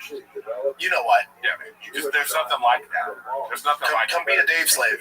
And imagine if you're like a rock star, there's nothing like that. And then you're on stage and you're remembering everything. You probably like, how you like you see your life flash before your eyes. I bet you when you're a rock star like that, you just have everything you think about. You think about all the fucking. And also, you play the same song. And also, fella, you play the same song over and over and over. You play the same fucking 10 songs that people want to hear. You don't have to do a new bitch. It's fucking awesome. I mean, imagine that too. They just want the classics. Whoa, living on a prayer. Make it, I swear. Fuck, you got just fucking so pissed off. What was that? Outkast was talking about that. And they have the most. And the whole world. Could you imagine having to do that all the time? I would fucking lose my mind. Outkast songs are good for a week or two, and then you go, okay, I hope I never hear that again. Just like Yeah, that. but did you- It's like the happy song. You have to But do that everywhere. did you see the lead singer of Metallica? Someone was video him getting off stage, and he literally gets off. He's like, "Fuck!" He's like sitting down. You can tell he's just so over it. He sits down. He's like, "Fuck!" I know, and that's why Shouldn't have wrote Enter Sandman. That's why it's money. He's saying that, but then he's out now just being like, "Fuck!" And he gets into his Lamborghini, and he's like, "I can't believe my life." No, you would think he's fucking good. They've been around for 40 fucking years, and then he finally went on Rogan, and I was like, "Oh, I can't wait." And they talked about bees for 3 hours. That's your boy, dude. I know, but I mean, people. I don't know, man. We don't know what's going on in people's lives. No, I know. The music business is funky. Crazy. People think everybody in the music business is rich. They are not. No, they make most of their money. Like Bieber makes most of his money. So does all these other bands with merch sales. So it's not even about the streams anymore. It's just marketing to sell merch at the fucking concerts. So crazy, dude. They go Oh, on. and Chris, your merch team sent out my package. She said they just responded to the email. They said yeah. Hell yeah, dude. Hell yeah, it's on the way. You're gonna look, dude, honestly, you're gonna look so good. Cargo Dude, I appreciate you using me as my body for the model of it. Is your hair still blonde? How's that going? It's growing out. I look horrendous. When you're 42 and you dye your hair, and then a few weeks can go by, you're like, oh, wow, I'm going to lose it. Because you have to keep explaining, my son, I did this for, you know what I mean? because his roots start coming in, and it looks. Yeah, my roots coming in like a bad bitch on Real Housewives of Orange County. I gotta get them redone. Yeah, I gotta go get my roots done. No, I'm done dyeing my hair. I told my kids, I'm like, you guys are on your own now. I look ridiculous at 42. I appreciate it, dude. Yeah, but it's like everyone does everything now. It's like there's old people who do shit. You know, I don't think it's something. Yeah, but then fucking Ben Affleck went up me. He shaved his head the same week I shaved mine. I look like I'm sorry, Brad Pitt did it, so I look like I'm copying Brad Pitt. Yeah, but that's true. But that movie's mid. Here we go. Brad Pitt just looks so much better. You know, he's way more famous, so he did it. So people are like, oh, copied Brad Pitt. I didn't know he did it. And I'm like, This seemed like it was like a month ago now, but we never talked about the Coldplay concert. It was like the most viral thing on the internet since Talk to Him. I kept saying this, and this. His wife filed for divorce already. Well, yeah, this is embarrassing as fuck. It's just his wife is bad. His wife is I don't get it. Because this chick's a monster. Well, she probably sucks the meanest dick this side of the Atlantic. That's what it is. Usually when I see someone with a troll, I'm like, oh, I bet she's nasty on the stick. I bet she's mean on the sticks. Nasty on the stick. You know what I'm saying? Hold on. She's not a troll, bro. She's like, Show the wife. Bring the wife under. Yeah, show the wife. Bring the wife Educate Chris. Educate Chris. You don't have your ear to the ground, Chris. We never do, dude. I've seen the wife. The wife's hot. This is really embarrassing. She should have divorced him. Hey, but no, you gotta do the one where she's at like the kitchen counter. Yeah, so this guy fucking loves kitchen counters. Yeah, but this guy, look at that fucking table. Boom. this guy should. You know what's my problem with this guy? He should have just owned it. He was trying to like. Did you see his apology? Yeah, man. He like blamed other people. He's like, I think you're safe at a concert. The apology was fake. Yeah, the one where he like blamed like the Coldplay staff for her. Yeah. That wasn't real. Oh wow, they got me. I finally got got. Wow, it's That not should get have me. been like, I wasn't there. That was AI. People are out to get me. Gotcha. We're working on a new fucking app, and that's not me. Tricked you. So anyway, sign up for what? Wait, hey Nick, is that actually his wife? Because that other picture you showed me, she was a warlock. Yeah, I don't know if it is. They look like they could be the same woman. Don't believe anything. I don't think so. That's his mother. That's his mother. That's his daughter. That's his wife. If that's his wife, Internet, whatever. The internet Well, does he might make have it a worse. wait, but who is this woman? I never got the info. HR. She's the head of HR. That's why she had to resign. She got fired. She got fired. And then I also heard, don't know if it's true, that his current wife was his mistress from his last marriage. Oh, well then I'm Lose him like you love him. Wait. Hey, Chris. Nah, I don't feel bad. No, you do. Wait, hold on. You guys will vibe with this, though. I have inside sources that worked for him. They're in Texas here. They worked with him, and they said, thank God he's gone. Apparently, he was a nightmare.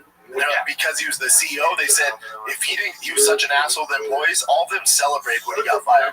They were stoked. He got fired too, huh? Well, he was a real piece of shit.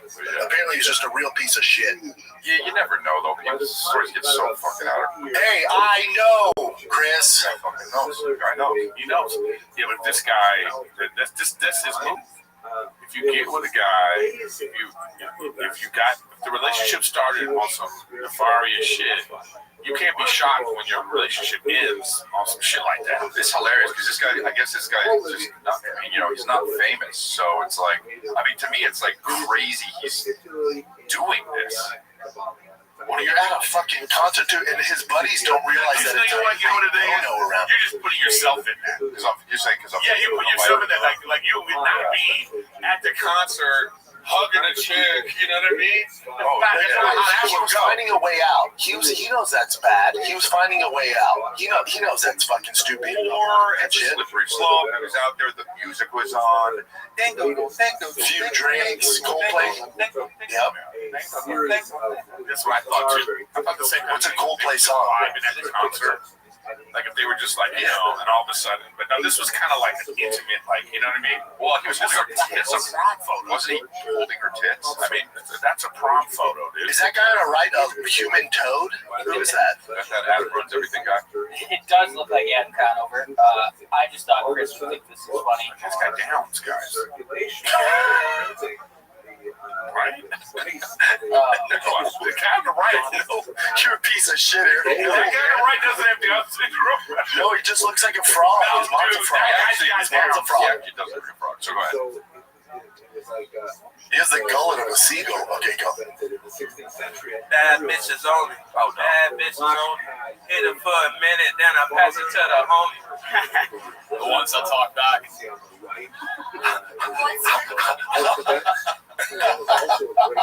Dude, he's got it.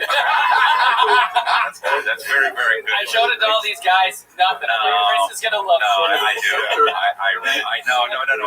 You really have a deep appreciation for something like that. You know, I operate that Bad bitches only. Bad bitches only. Hit it for a minute, then I pass it to the homie. The ones that talk back. Okay, so this is why. This is why, because you got two extremes of the most insecure guy of all time. You get the guy who's got the bravado, bad bitches only. He hates himself. This guy fucking hates himself. He hates himself. He hates this guy. This guy. Which one? This, The Downs guy or the other guy? the guy rapping. The guy with swag. Yeah. The next Bad guy. bitches only. Next All that guy. shit. This guy Bad hates bitches him only. too. Yeah, But he left him there like this. Yeah, the first guy slept with 4 women, okay, and he's been their best friend. He's been three of their best friends to get it, right? And the This fourth guy, and the fourth one was assault, and the third one, the second guy. It was like they were on a date, and she was kind of He uncomfortable. would get off. Yeah. He got off and got off. But the second guy had his hands in his pockets and was not prepared. Dude, Yeah. he said, I like when they talk back, and I'm telling you right now, he did not know what he said. Yeah. He did not know what he said. Dude, 1,000%. He did not know what he said, and afterwards, he goes, I think I said, It's like me on Family Feud. what did I say? That was a Family Feud answer. You're confused. You just say it. All right, so go ahead, play it again. This guy. First of all, This wait, guy. before you, Bad bitches only. Bad bitches only. Hit it for a minute, then I pass it to the homie. The ones that talk back. Has no idea. Blacked out. The best part is his laugh. Oh, yeah, His no. nervous laugh. The breath before the laugh. Dude, excuse me, this guy Blacked out. This guy doesn't have Downs. No, he's a fraud. Look For at God's him. sake. Nick, pull up anybody with Downs and put it next to that guy. that's honestly a tremendous thing that I would never find. So I'm so happy that Nick said it. Got it. Yeah, that's gonna be a 60-minute. Bro, if I heard that, congratulations. Oh my God. Guys. All right, Eric. You're telling me that guy and that guy don't look exactly the same? I don't feel great about this. Come on! That's what I'm saying. That's why I thought this was going to be a weird Downs video. That's so offensive. The ones that talk back. Oh, God, that's great. These guys, you know what? Also, they haven't talked since then. Not for any reason. They just are like, I don't know. But I tell you what, I think the Downs guy could be fixed before the other guy in terms of having some game and meeting girls. And like that, you know what I mean? I think with his voice and his he gets a little bit more confidence, and I bet you he can do better than that other guy. Look at this fucking God, Philip Seymour Hoffman. Wait. With Downs. The ones I talk about. Oh God, that's weird. This is great. These guys are the new Bert and Ernie. I heard. They're gonna reboot it. This coming out. I'm in Huntsville, Alabama. Yeah. It's not my market. Come by, dude. Yeah, come to Atlanta, guys. The early shows are good. Late shows, come on. Atlanta's in my head. I was on Family Feud and I said Atlanta because I knew I was coming to Atlanta. 25th, 26th, 27th, this weekend. Coming Friday, Saturday, Sunday. Okay. Punchline. Watch some of the Family Feud at Patreon. All right, I love it. Good. Bad Los bitches Angeles, only. Miami, Bad Florida, bitches only. Texas. Look like the ones I talk about. This guy's going like this. I can't believe I said that. Like, you know what I mean? He's already like, hey, it's so weird. I don't like the ones that talk back. That's literally what he. Yeah, that's That sounds like a creepy murderer thing. Yeah, I do like that. Maybe he meant like not like as in not dead women, any woman. Anyway, That's how I know they're alive because they talk back. yeah. He goes like this. All right, dude. Love you guys. All right, see you, dude. See you, babe. What's up, guys? I'm giving away the Ultimate Ram TRX with over $15,000 in upgrades. This is one of one. You won't find another TRX on the road, or a truck for that matter, like this truck that I built. It has over $15,000 in upgrades, and this truck can easily be yours. All you got to do is go to drivefastpodcast.com, pick up some merch, and I'm actually entered to win. That easy. Good luck.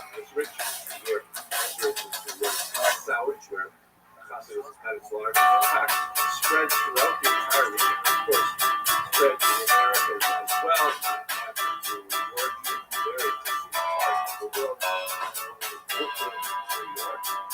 But they are easily opposed to the conditions led by this man. Because there's too much static, lack of discipline,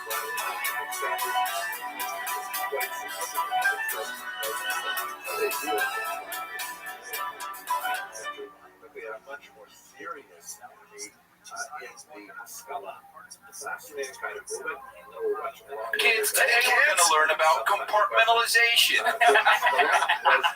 Kids, oops. Have you ever done something that you don't feel proud of? Well, just don't think about it.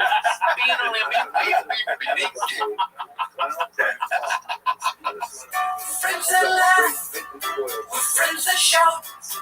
Sometimes we don't know what we're talking about, but that won't stop us. Nothing can stop us. I show you use the love, just rebrand it enough. It's stronger, better, bigger power, 'cause it is the code.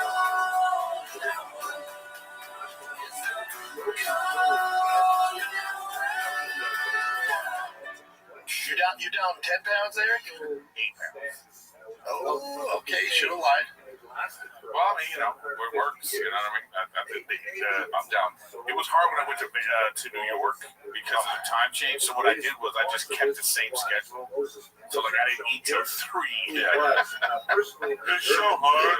It was hard on the plane. You know, the like, well, you know, and I'm in first class and they bring it over this good ass breakfast to everybody, and I'm just like, No, thank you. Oh, good for you, big dog.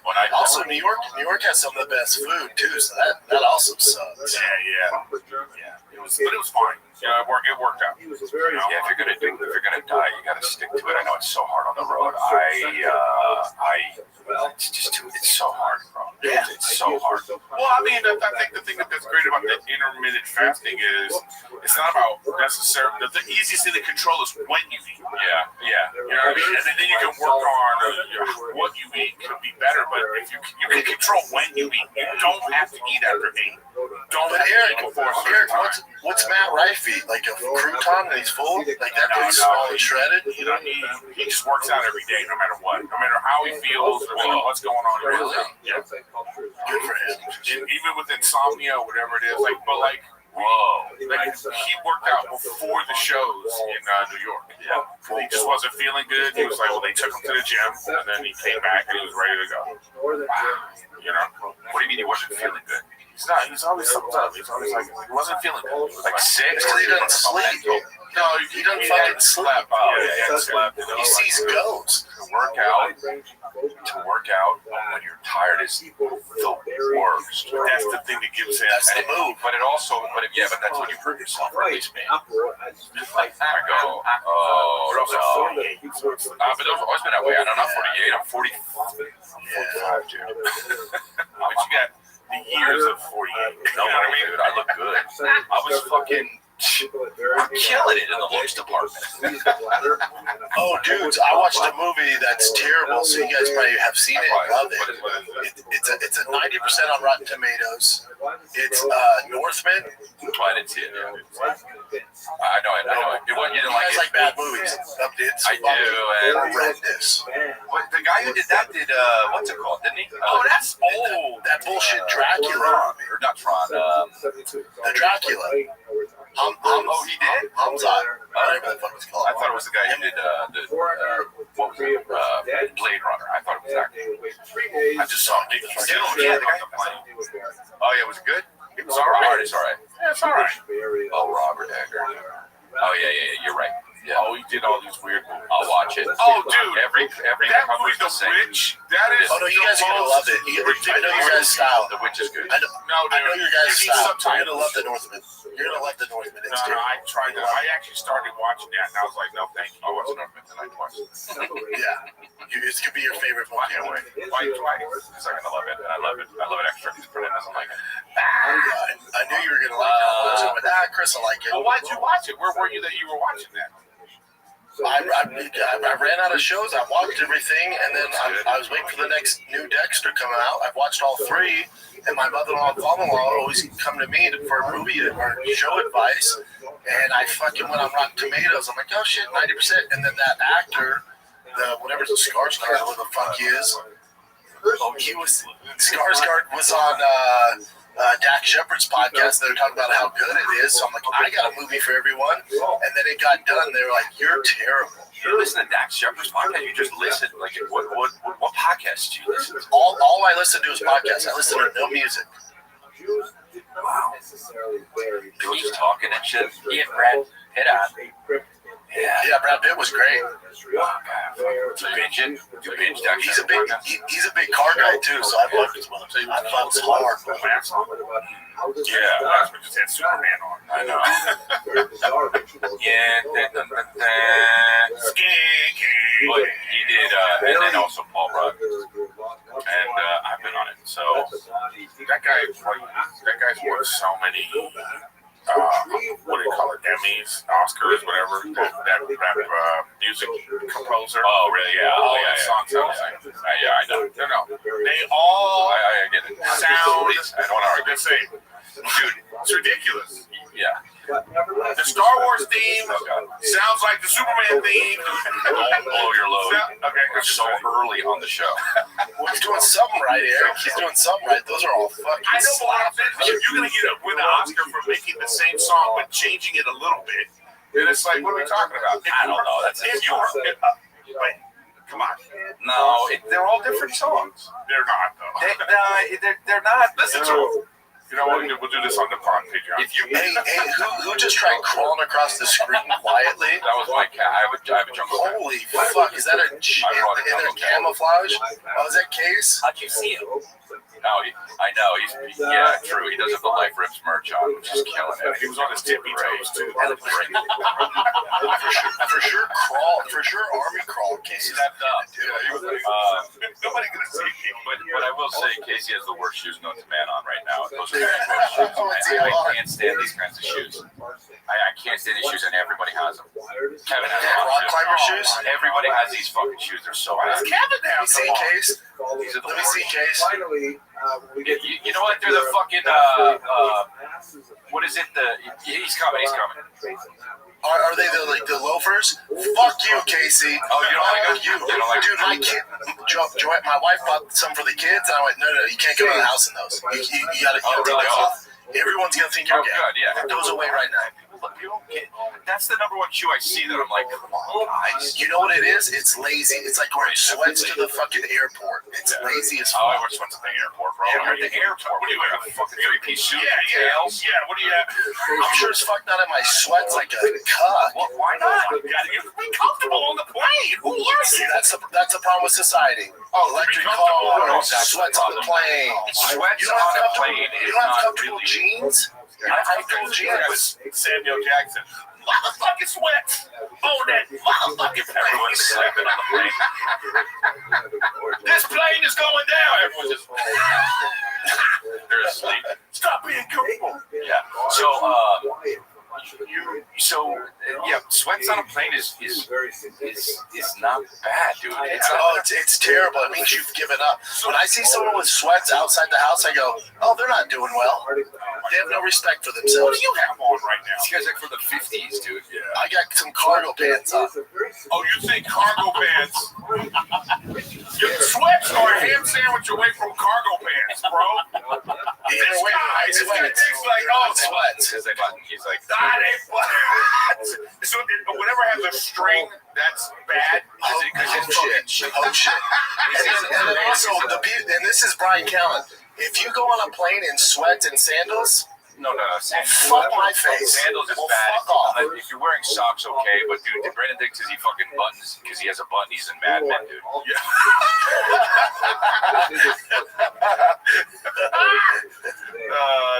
He's like one of those guys in the Matrix now. Yeah.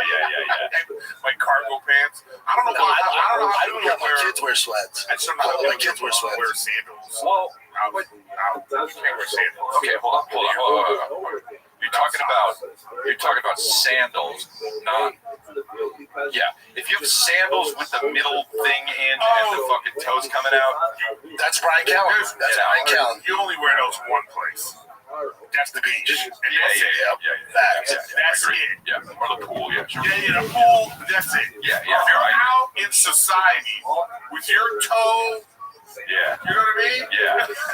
Hold up. And people were in the restaurants. If I'm eating fucking lasagna and you have your feet out, buddy, go home. Guys, have you noticed that? Because I've noticed this. You go to like a steakhouse or something, you get on a road or something like that, people just don't, there is no dressing up anymore. No, yeah. It used to be a thing, though. You didn't go to a steakhouse. Brendan's argument. It's a slippery slope. You know, it's like you wear sweats on you're on my side. Now you're on my side. I don't agree with you. I mean, dude, look at Brian. He looks fucking terrible. Sandals are. No.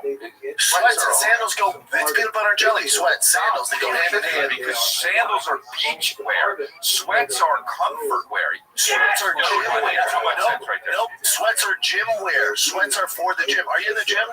That's fine if sweats are gym wear, but sandals are not gym wear. You talk away from their foot, you have a fucking purple toe. Yeah, it makes sense.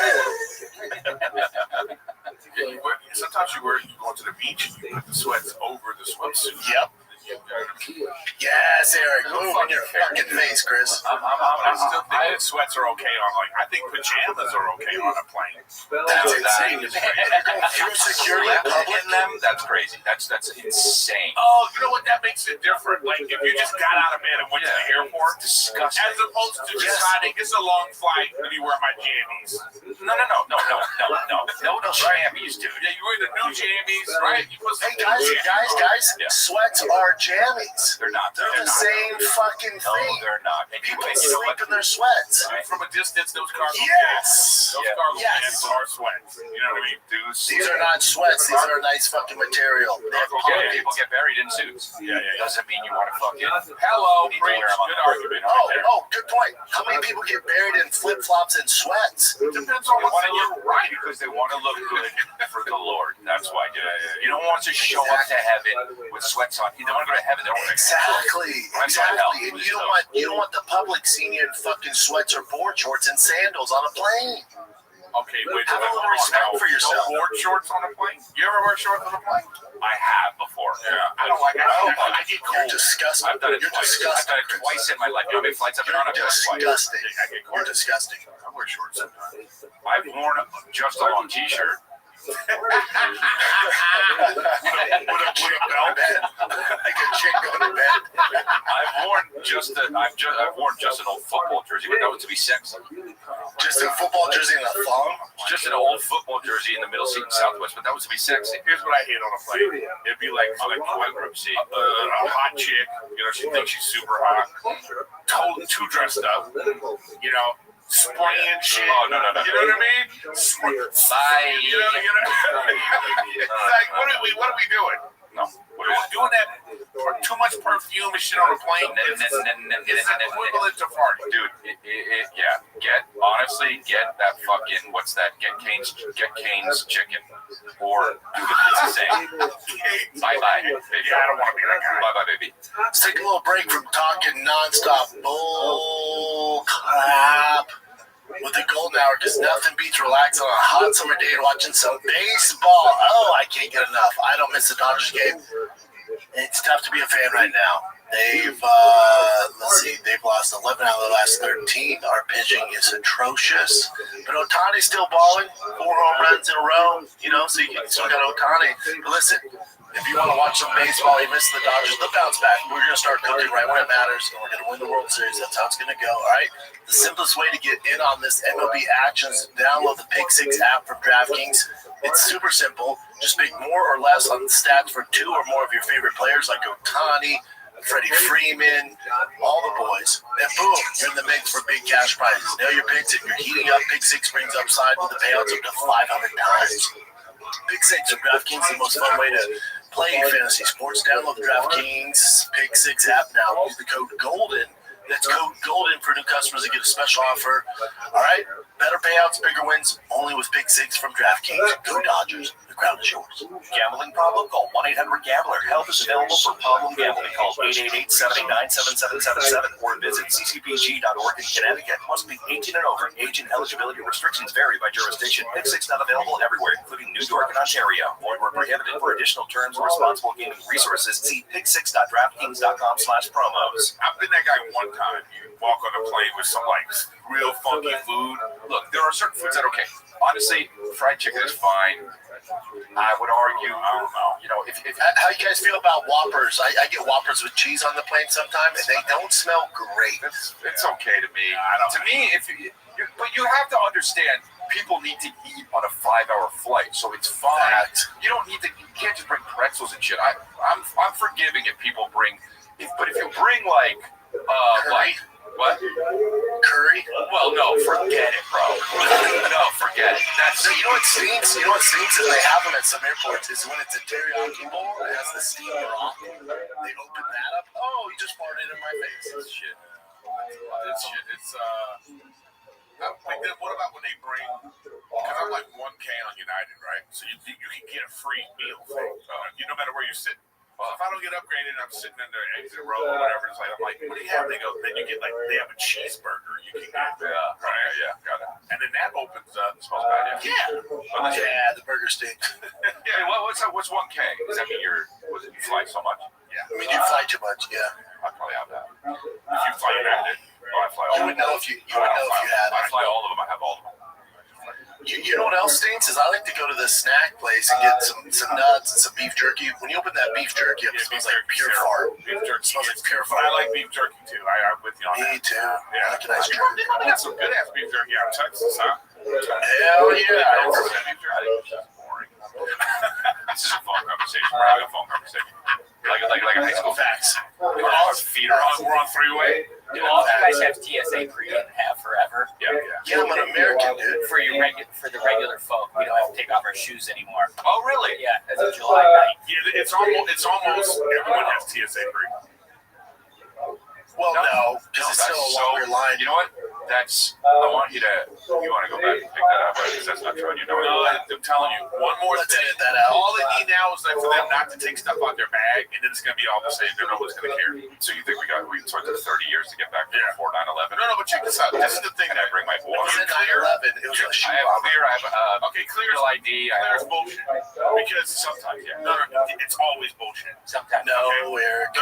They have a thing now called touchless ID at TSA. It's way better. You don't have to take your picture 3 times. This is clear. You go. You get the scan. You get up to the thing. They have to scan you again. Yeah. TSA free doesn't have that on touchless ID. It's not there No anymore. doubt.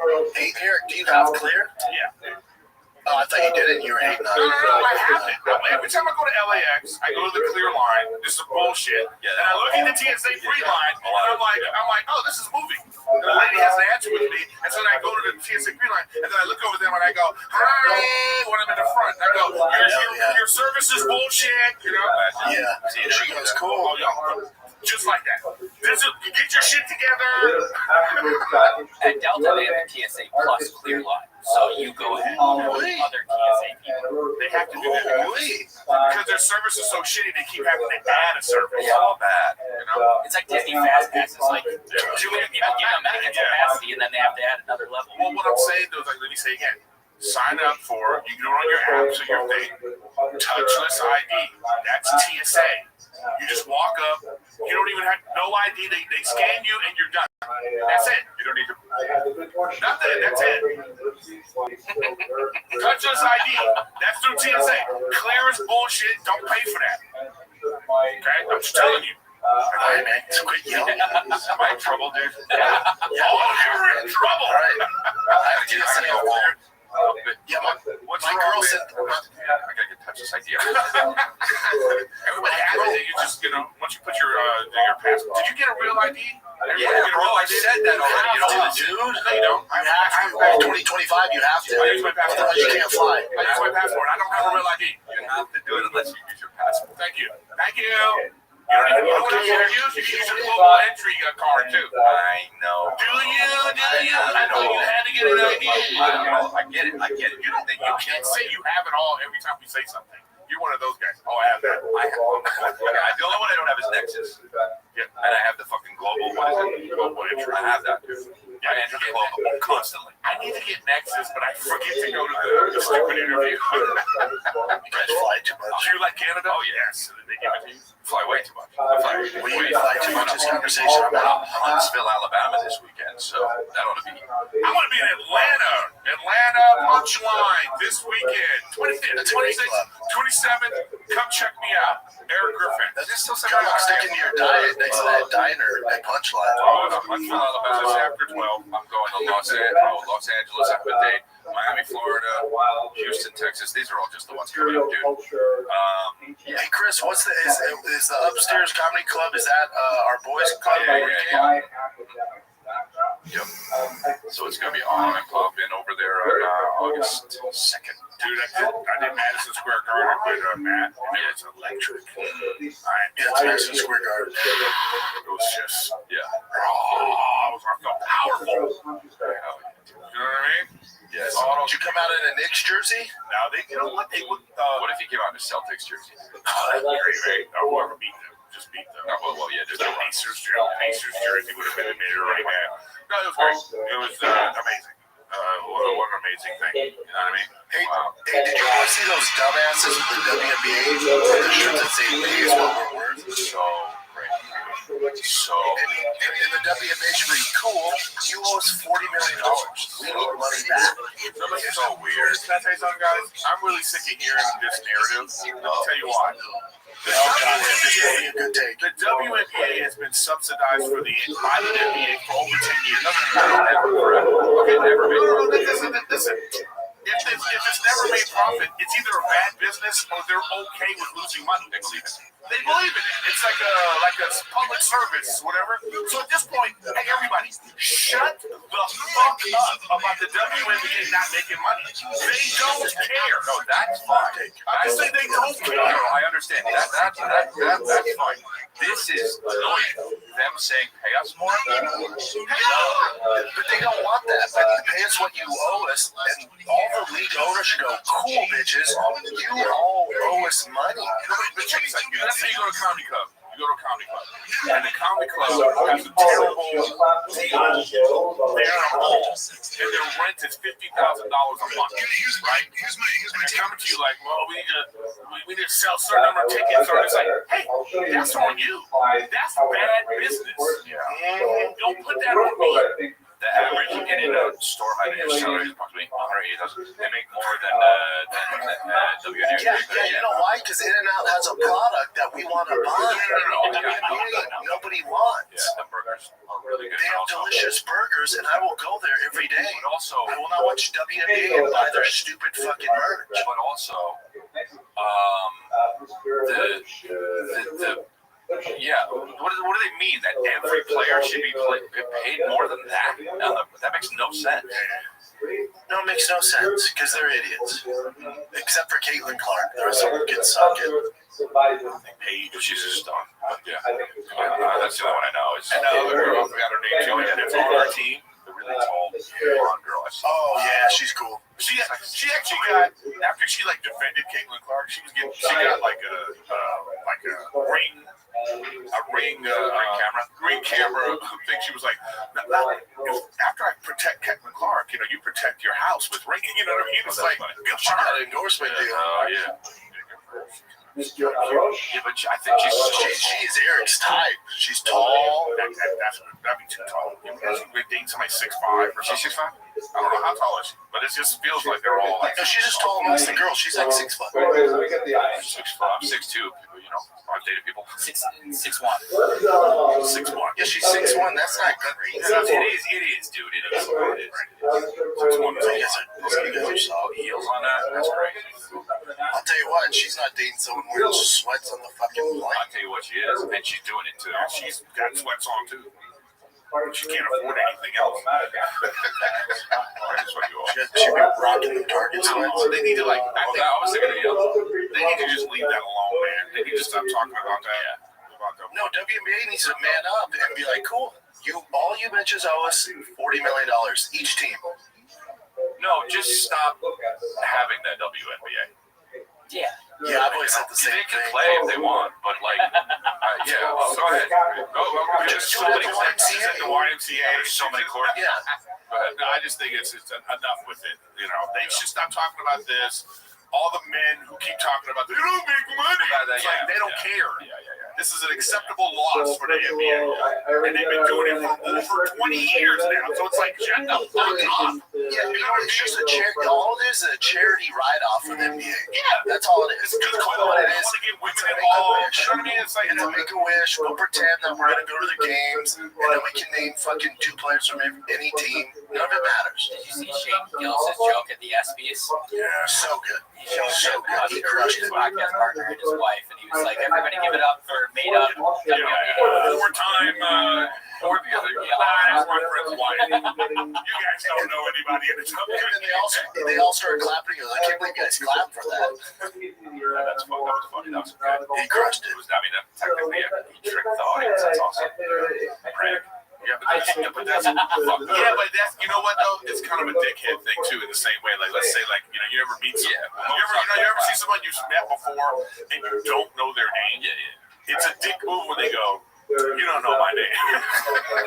I like this. No, I don't remember, bro. That's Somebody brings that up, you know what I mean? So you really like, shame them. Shame. Yeah, I don't remember. I don't like that. I don't remember you. I don't like when somebody says, "Oh yeah, you don't remember my name." I go, "No, I hate that. No, you don't do that. That's bad form." I say no. No, not you. Oh, I'm saying the person that brings that up, that's bad form. Yeah. Oh yeah. That's what Hey, Shane you know what did. though? Hey, I wonder if we'd be singing a different tune, like I Have a Baby Girl. If she started playing basketball and she was good enough to play in the WNBA, I'd probably be like, yeah, pay him.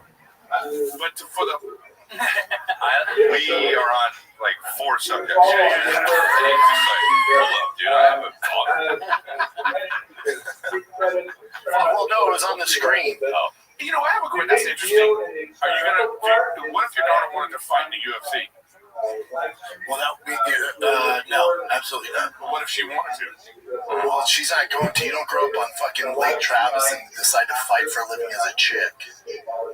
But what if she wanted to? Well, then I'll teach her the old Shaw 1-2 combo. We're gonna knock some bitches out. Something he's training. You're training. It's like a Rocky training scene. You know? Yeah. I hope she doesn't have my size. I really do. When they're like, "Oh, she looks like you," I'm like, "God damn it!" Yeah, but well, yeah, 6'3". You know, knocking, but then you want her to be in the fucking UFC. Well, you have no option. If you're a 6'3" girl, it's like, bitch, pick up a basketball. shot put. Yeah, like what's his name's daughter? Yeah, no, you gotta do volleyball. You gotta do volleyball, or she can be a big ass goalie, or she's just a big lesbian on the softball team crushing home runs like Cecil Fielder.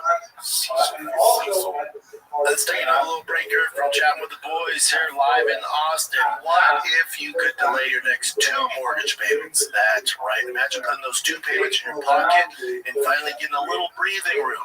It's possible. This is legit. It's possible when you call American Financing today. If you're feeling stretched by everyday expenses, groceries, gas bills piling up, you're not alone. Most Americans are putting these expenses on credit cards with crazy interest rates, and there doesn't seem to be a way out. American Financing can show you how to use your home's equity to pay off that debt.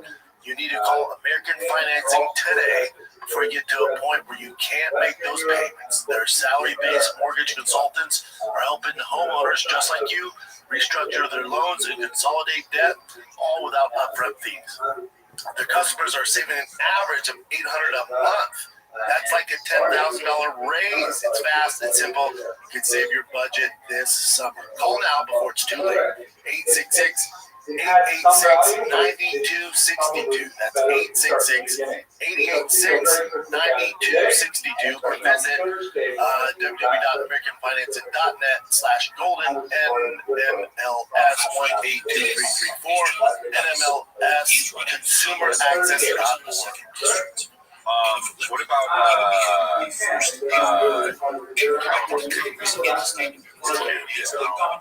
be like that. He does jokes. Yeah, jokes. You said a whole mic for him.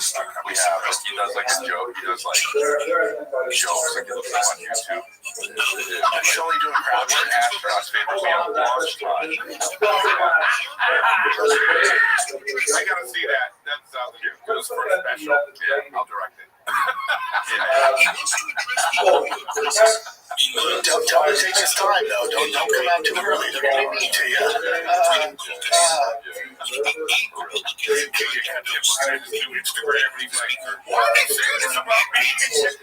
tell him it's a marathon, not a sprint, man. They're really mean to you.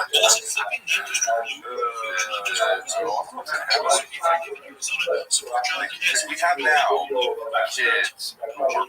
We're getting someone where kids are born with social media and live with social media. You know, not quite yet, but you know what I mean? Like, I think we're 5 or 6 years away from it. Going to be passing laws. And there's more data on it, so like the kids in middle school now don't fuck with Twitter because they know how toxic it is. So like we learned the hard way. You know what I'm saying? We learned the hard way, so the kids are smarter now. What do you mean they don't fuck with Twitter? What do you mean everyone's so toxic? Not like that. Not like Twitter. Like younger generation doesn't fuck with Twitter or Facebook because they think it's bad for their mental state. At least they're getting privy to it. To me, they need to be work faster on this because I remember when YouTube. I remember the YouTube chat rooms. It was like the wild west, dude. You would see the names of these YouTube chat rooms, and it would just be like the most depraved. You know what I mean? Yeah, KKK. Yeah, or it'd be like, you know, old guys, young girls, or like, you know, it'd be like, oh, and then one day they woke up and they saw everything that was happening. They were like, oh, we gotta get rid of this. It's still pretty bad out there. Not like it was. It's still not great. Not like it was. What do you mean, like all? Yeah, they used to have before instant messaging happened. There was these like no chat forums. Yeah, but you're saying it's What I'm saying is, I think that there's so much evidence now that how the social media is affecting young people's brains and what's going on. Like in Europe, and other places, they've banned. You can't have it if you're under 16. I mean, America's really the only place that it's like the Wild West. Like in China, the kids can only watch like science and math, and then after 6 p.m. it turns off. They can only scroll up so many times before it shuts off. America's the only place where it's the Wild West for the young. China just banned OnlyFans. You will likely not be replaced by AI. Chinese chicks moving. But they banned only PHANS. No. Oh, yeah. Also, they weren't making any money because they all have flat asses. What's that? I said, China, none of their chicks were making money because they all have flat asses. Am I right, Jack?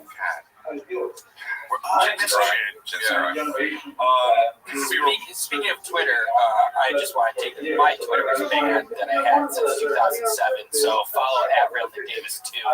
Why was it banned, Nick? Man, what did you do? I was streaming the fights on Saturday, and dude. No, I wasn't showing the fights, but I accidentally had the broadcast audio up. And I'm with Twitter on this, man. They probably understands. He just It was really. I honestly blame the chat. Well, they probably reported you and didn't tell you. No, I think it's an AI thing. think AI reported that. AI picks up on the sound. Oh, dude, I lost the Thick Boy Instagram. We had like whatever 200,000 followers, and they just took it down, couldn't get it back because someone posted a Jake Paul highlight from ESPN. Wait, really? Yeah, and they just took it down. I was like, yo. Okay, I'll just erase it. My bad. I don't control it. One of my employees did it. They're like, nope, gone for good. Turned it down. That's strange. Turned it down. That's Turned it down. Well, that's the thing. It's like they can just take it down forever. They also, this is like a new thing. I remember there's this scene in one of these dumb Marvel movies. But like the extra was doing extra. Okay. In the scene. Like it was crazy. So I filmed it. You know what I mean? And I was like doing voiceover on it, you know. I was like, you know what I mean? I was like, oh, I'm in the scene, you know. Let me tell you something. On Facebook, Captain America showed up. on Facebook, no, but I didn't. All right, go ahead, your phone. This was before they were stopping this because I made over 10 grand on it. On what? Oh, wow, good for you. Just for that, because it got millions of views On YouTube. on Facebook. On Facebook, Chris. Yeah, on Facebook. I was like, wow, the checks kept coming, and I was like, this is crazy. And then they figured out, wait a minute, this is copyright. You can't, you know, and then they stopped all of that. So now you can't, you know, whatever. But anyway, thanks for the money. Oh shit, dude! I couldn't believe it. When I was like, wow. Careful, dude. You don't want low key showing up. It'll be the time people. Oh my God! Like, fucking, hey Eric, you owe us 10 grand. Oh God! What power is that? Doctor Strange. That's pretty good. That's Dr. Strange. I knew it was Chris. Man, you lied. It wasn't Doctor 10. Strange has never done that. Bro, he has never done this, dude, ever. In any Then you have to play Marvel Rivals. You haven't seen Marvel's Rivals. He does it at that. You haven't seen the fucking footage that hit the ground on the head of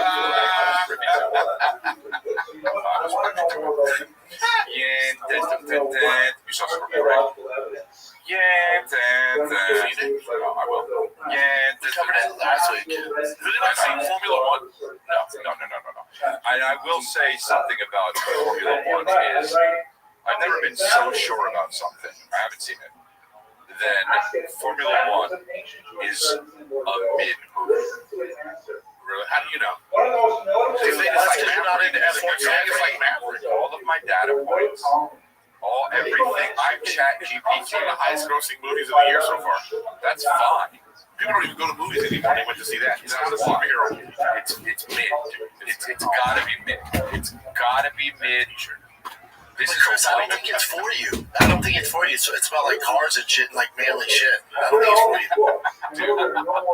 It's not for you. There's no goats like eating people and Yeah, there's no stupid fucking plot that you spoil. It needs a goat in the car. Dude, what's the other one? Anybody seen Jurassic Park? It is for me. I'm a 45-year-old white man. What do you mean? Y'all know Jurassic Park is atrocious. I'll see it, dude. Another highest grossing movie of the year. I'll see it. Scarlett Johansson is the #1 movie star of all time now. Of all time, monetarily. It was Sam Jackson, and now it's her. Really? Yup. And it's all because of the Marvel shit. But she's the #1 grossing movie. I know that to be a fact because a guy told me. I just saw a thing on Instagram about like the highest grossing directors. What do you think is #1? I don't know.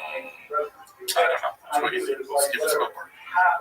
You don't know that. Oh yeah, Because he never did it. Because he never did anything like Marvel or Star Wars.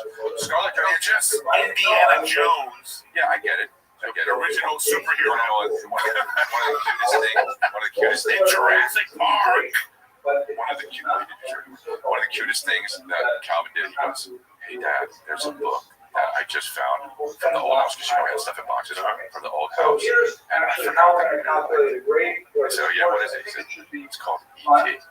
And I was like, "Oh, You read E.T.? it's like he's got the fucking novel, dude, that they made."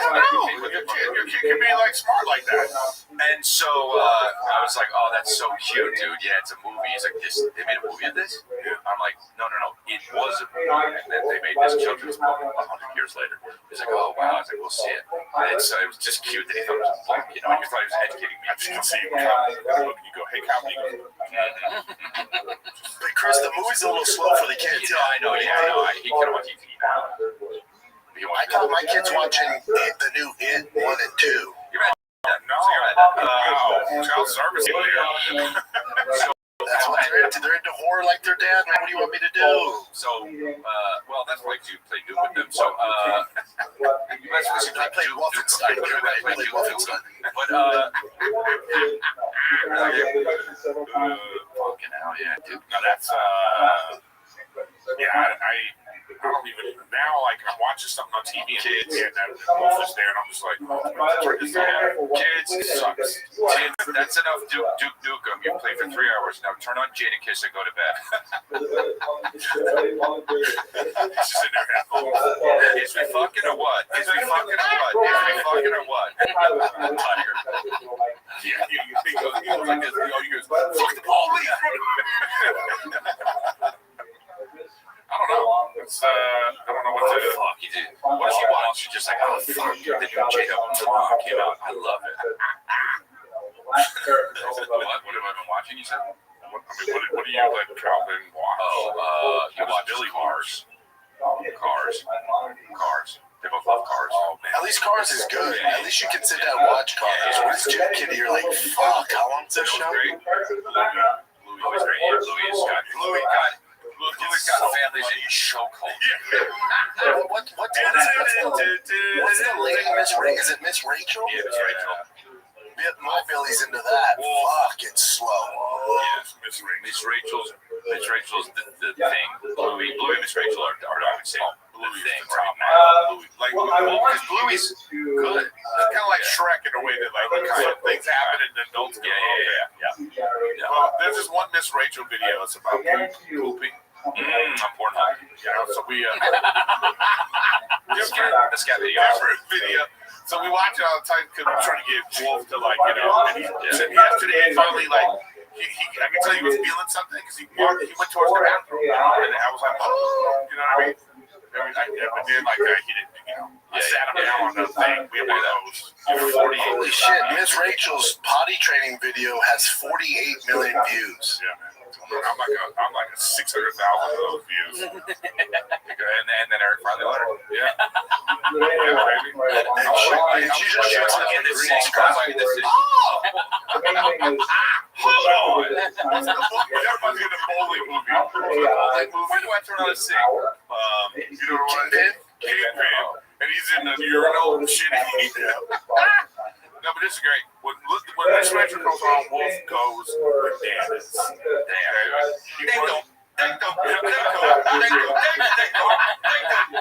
Also hard. Yeah.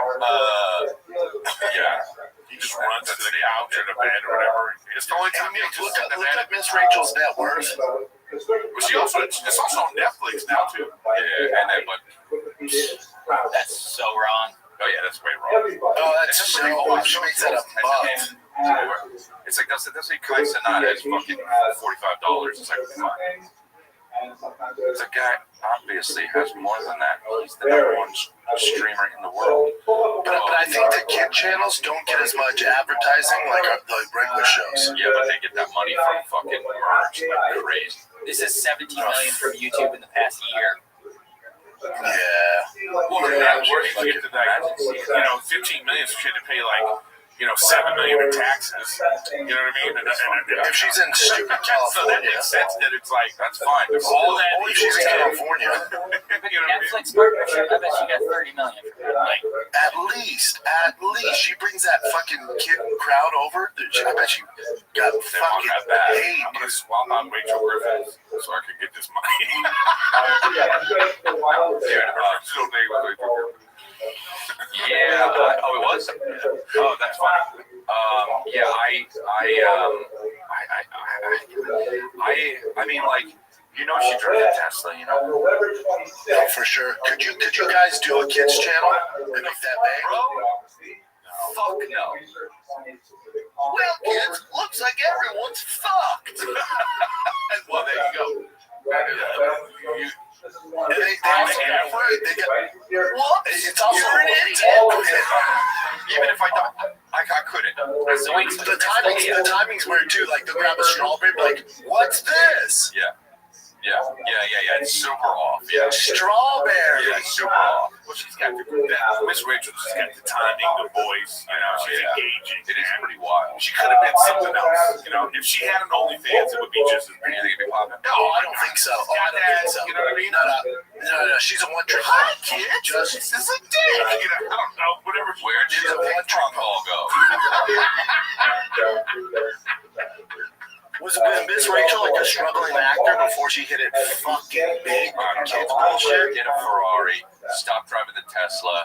Get a fucking dude. Just screw around. Weirdo. Imagine you pull I know. You're at Ralph's. I know. And then like a badass, like a Ferrari. And the doors open. It's like, Lord, And then she gets out and there's Miss Rachel. Yeah. She's just vaping. She just goes in her car. That's awesome. You'd be like, what? She looks at you. Yeah, what's up, bitch? But she was Dad, tired of your show. she probably always has to be that. Yes, She can't just be in a you can't be in a restaurant. You gotta listen to David and Gray. then see Miss Rachel being like, I asked for no salt. You know what I mean? You can't see that. She has to listen to the song Babylon by David Gray in her car. Period. I don't think Miss Rachel has kids though, does she, Nick? I saw one video was awkward. She's like I love my stepdad. Like, okay, clearly this is an issue with your real dad. Put her kids in the fucking video so people try to assassinate them. They had a 2-year-old when she started in 2019 that had speech delay, and there wasn't stuff. There was a media response. Yeah, I heard about this. I subscribe to Miss Rachel. She looks like she dates black guys. Oh man, that image I can't get out of my head. Just look at the face. Kid, this is a BBC. What if she was with like Jay-Z? You know what I mean? It would be weird. Like her life has to be. Oh, that's her husband. Oh, her husband has the same forehead as Chris. That's wild. Her husband's on all the videos too. They're like Inaccurate.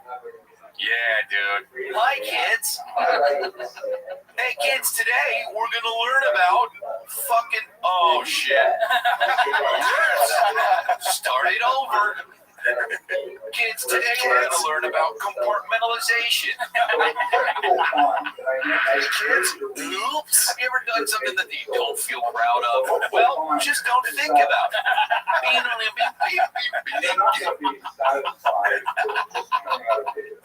Go home like nothing happened. Did someone die? It doesn't matter. You didn't. Guilt is a very human feeling. Animals don't feel guilt. I mean, what the fuck? We're the only, come on, kids. Makes no sense. dogs feel guilty. Anyway. And RP, Malcolm Jamal Warner, huh? Isn't that terrible? Kids, did you know that Malcolm Jamal Warner died today? Turn on the Cosby Show. You can watch his stuff. You'll have to get it on DVD.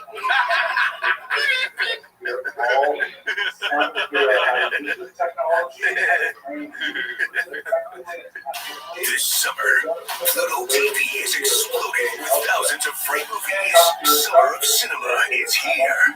Feel the explosive action all summer long with movies like Gladiator, Mission Impossible, Beverly Hills Cop, Good Burger, and Transformers Dark of the Moon. Bring the action with you and stream for free from all your favorite devices.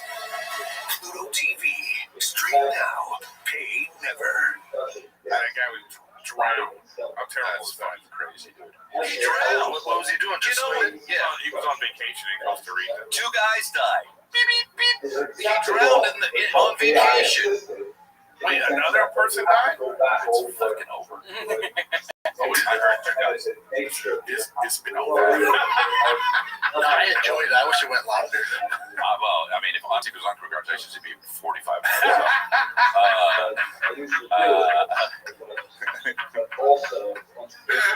Easy for you to do, Chris, because all she has is a green screen behind her. Who? Miss Rachel. Her production values are crazy.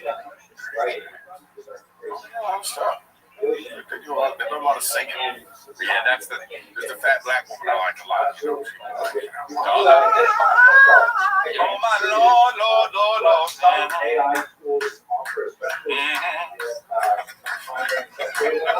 Is this the song from Glory? Wait, glory holes are kid. Hey kids. Ever been to a bathroom? Be careful, some holes, some things come out. Oh no. Wait. I want to know, you're telling me that my grandma and then someone else died, 2 people died. No, that's terrible. That's the Oh, okay. Oh, yeah, Obama's chef, remember? Oh, here we go. What was that? Chefs have died, huh? Isn't that crazy? A lot of people around Obama died. Sad, dude. So if I were you, I would shut the fuck up. I have no ties to the man, and I don't cook for him. Yeah, somebody to stand listening to this right now. This is sad. I met him. Imagine you knew him, right? You met him? Obama? No, I haven't met him. All right. No, I love your Megan joke. The fucking movie. No, I went to. You know what's funny? The only thing I know about Michael Drive Wonder is I was Tom Papa had a pilot, and I was up for this part. Then they just gave it to Michael Jamal Warner. See what happened? She could have been you. I mean, you could have drowned. We went on a vacation. It was Tom Papa's pilot that killed him. Oh no! You know, butterfly effect or whatever they call sliding doors.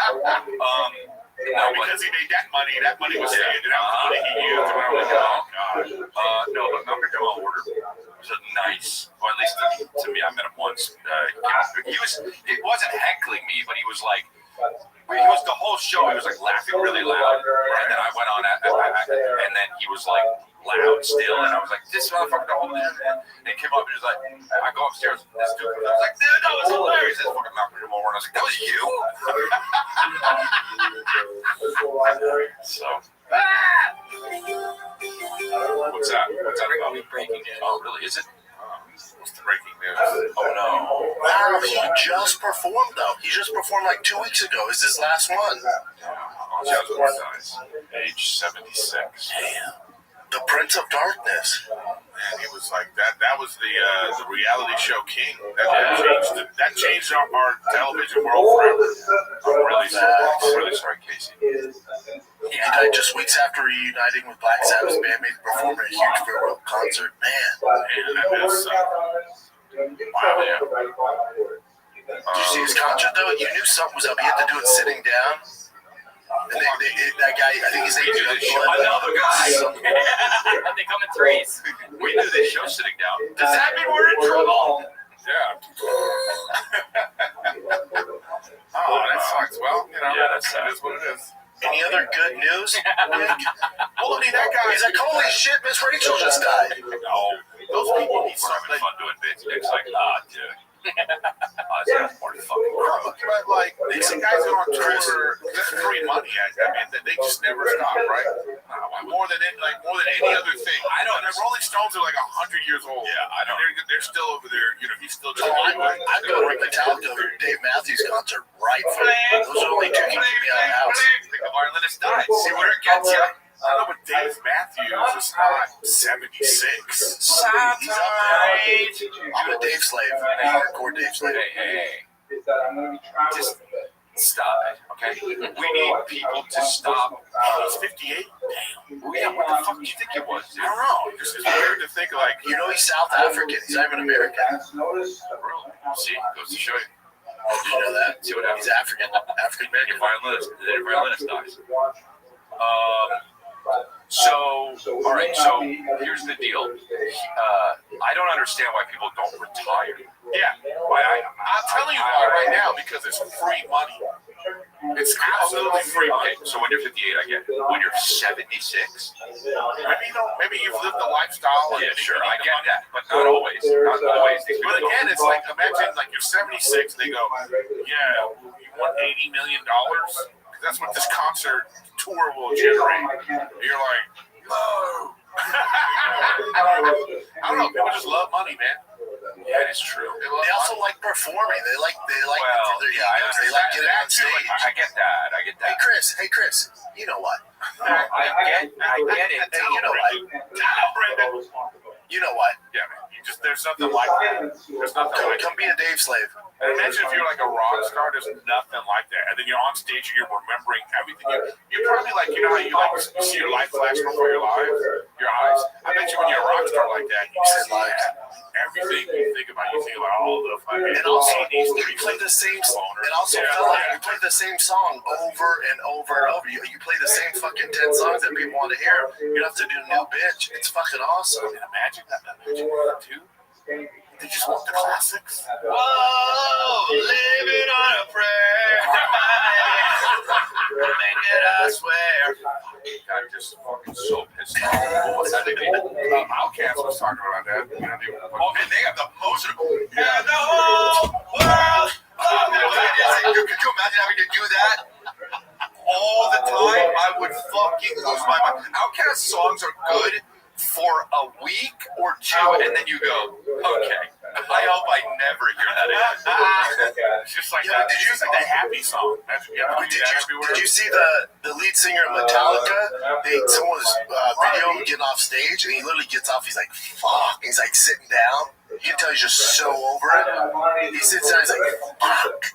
I know, and that's why I shouldn't have wrote Entertainment. That's why it's my He's saying that, but then he's out there being like, "Fuck!" And he gets into his Lamborghini, and he's like, "I can't believe my life." No, you would think he's fucking good. They've been done for 40 fucking years.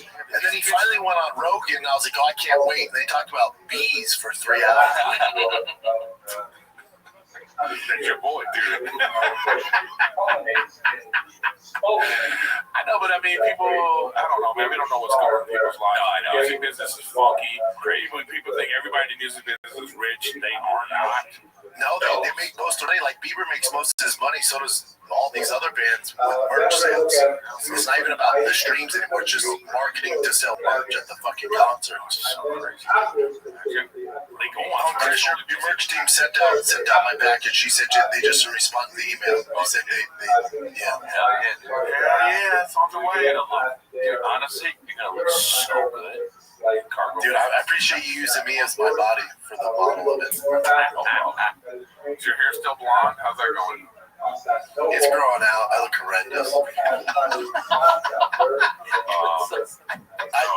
When you're 42 and you dye your hair, and then a few weeks go by, you're like, oh, wow, I'm a loser. Because you have to keep explaining, my sons, I did this for my, you know what I mean? Because his roots start coming in, and it looks like. Yeah, my roots coming in like a bad bitch on Real Housewives of Orange County. I gotta get them redone. Yeah, I gotta get my roots. No, I'm done dyeing my hair. I told my kids, I'm like, you guys are on your own now. I look ridiculous at 42. You don't look 42. I appreciate it. Dude. Yeah, but it's like everyone does everything now. It's like this old people do shit. I don't think it looks that bad. Yeah, but then fucking Ben Affleck went up me. He shaved his head the same week I shaved mine. I look like I'm sorry, Brad Pitt did it, so I look like I'm copying Brad Pitt. Yeah, fine, though. that's true. But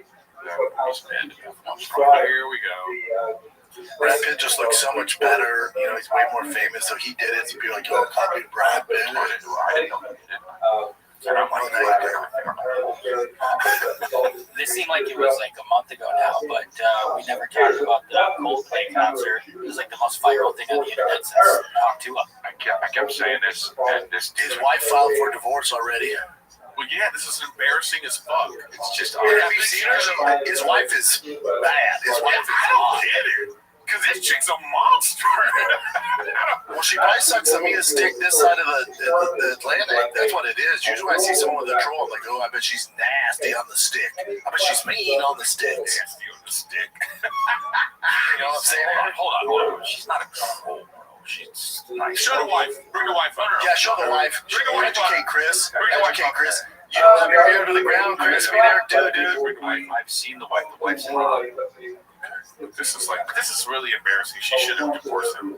Hey, but no, you gotta do the one where she's at like the kitchen counter. Yeah, I saw that. This guy fucking loves kitchen counters. And this guy, Look at that fucking table. Boom. this this guy should be the You know what's daddy. my problem with this guy? He should have just owned it. He was trying to like. Did you see his apology? Yeah, man. He like blamed other people. He's like, I think you're safe at a concert. The apology was That was- fake. Yeah, the one where he like blamed like the Coldplay staff for her. Yeah.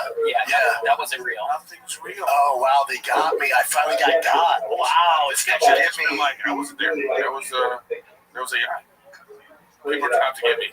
Gotcha. We're working on a new fucking app, and that's not me. Tricked you. So anyway, sign up for what? Wait, hey Nick, is that actually his wife? Because that other picture you showed me, she was a warlock. Yeah, I don't know if it is. They look like that could be the same one. Don't believe anything. I don't think so. That's his mother. That's his mother. That's his daughter. And that's his wife. If that's his wife, The internet, whatever. The internet Well, she might have a worse. Wait, but what's this woman? I never got the info. HR. She's the head of HR. That's why she had to resign.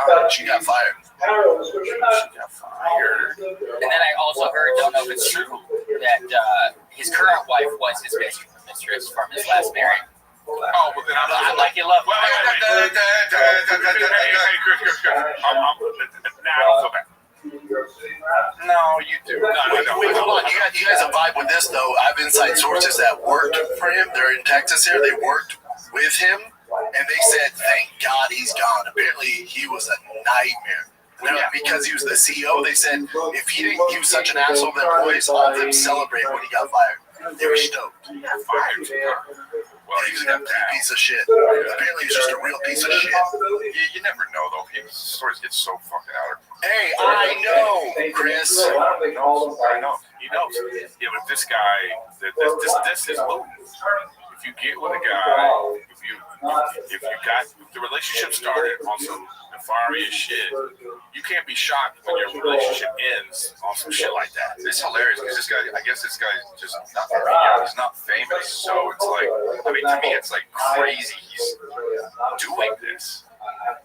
What are you at a fucking concert to? And his buddies don't realize that it's You know what it is? You're just putting yourself in that. You're saying, Yeah, you put yourself in that. Like you would not be at the concert hugging a chick. You know what I mean? That's not how that He would was go. finding a way out. He knows that's bad. He was finding a way out. He knows that's fucking stupid. That shit. slippery slope. He was out there. The music was on. Few drinks, Coldplay. That's what I thought too. I thought the same thing. What's a Coldplay song? Vibing at the concert. Like if they were just like, and all of a sudden, but no, this was kind of like an intimate, like, you know what I mean? Well, he was just it's a prom photo. Wasn't he holding her tits? I mean, That's a prom photo, dude. Is that guy on the right a human toad? Who is that? that Adam runs everything guy. It does look like Adam Conover. I just thought Chris would think this is funny. You guys got downs, guys. The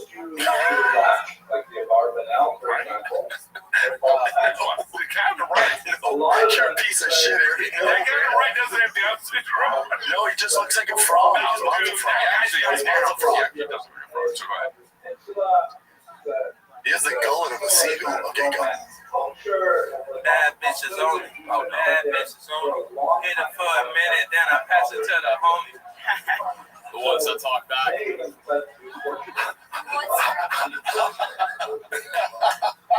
Dude, Nick, he's got it. That's very, very good. I showed it to all these guys. Nothing. Chris is gonna love it. No, I do. I know. No. That's why I genuinely have a deep appreciation for something like that. You know, I already know. Bad bitches only. Bad bitches only. Hit it for a minute, then I pass it to the homie.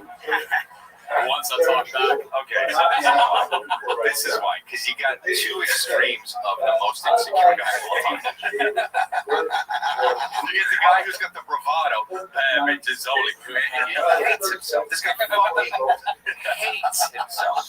He hates himself. He hates this guy. Which one? The down for the other guy? The guy scrapping. The guy with swag. The next guy, Bitches only. All next that guy, shit. That guy hates him too. But he left him there like this. Yeah, the first guy slept with 4 women, okay? And he's been their best friend. He's been three of them best friends to get it. right? And the fourth one was assault, and the second guy. He was like they were on a date, she was kind of uncomfortable. He would get off. He got off and got off. But the second guy had his hands in his pockets and was not prepared. Dude,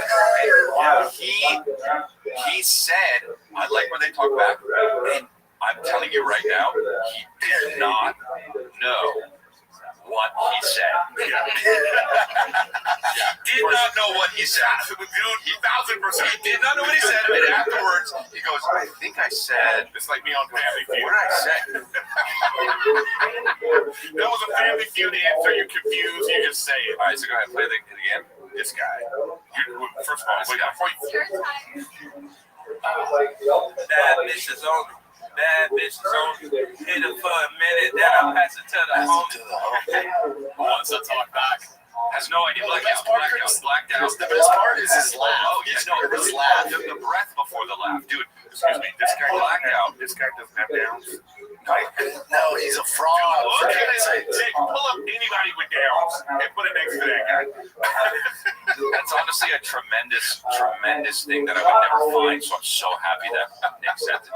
Got it. Yeah, that's gonna be a 60-minute Bro, if I hear that, congratulations. Oh my God. Nice. All right. You're telling me that guy and that guy don't look exactly the same. I don't know anything about this. Come on. That's why I thought this was gonna be a weird down AI. That's so offensive. Once I talk back. God, that's great. These guys, you know what? Also, they haven't talked since then. Not for any reason. They just are like. But I tell you what, I think the Downs guy could be fixed before the other guy in terms of having some game and meeting girls. And you know what I mean? I think with his voice and his he needs a little bit more confidence, and I bet you he can do better than that other guy. Look at this fucking God, Philip Seymour Hoffman. Wait. Went down. The ones I talk back. That's weird. This is great. These guys are the new Bert and Ernie, I heard. They're gonna reboot it. Bert and Ernie. This coming out. I'm in Huntsville, Alabama. It's not my market. Come by, dude. Yeah, come to Atlanta, guys. The early shows are good. Late shows, come on. Atlanta's in my head. I was on Family Feud and I said Atlanta because I knew I was coming to Atlanta. 25th, 26th, 27th, this weekend. Coming Friday, Saturday, Sunday. Okay. Watch the Family Feud on Patreon. Love it. Bad bitches only. Miami, Bad Florida, bitches only. Texas. I like the ones that look This guy's going like this. I can't believe we said that. I get it. You know what I mean? Is that all right? It's like, and it's so weird. I don't like the ones that talk back. That's what literally what it is. Yeah, that's a weird. That sounds like a creepy murderer thing. Yeah, I did hold it back. Maybe he meant like not like as in not dead women, any woman. Right. That's how I know they're alive because they talk back. Yeah. He goes like this. All right, dude. Love you guys. All right, see you, dude. See you, B. What's up, guys? I'm giving away the Ultimate Ram TRX. $15,000 in upgrade. This is one of one. You won't find another TRX on the road, or a truck for that matter, like this truck that I built. It has over $15,000 in upgrades, and this truck can easily be yours. All you got to do is go to drivefastallgas.com, pick up some merch, and automatically enter to it. It's that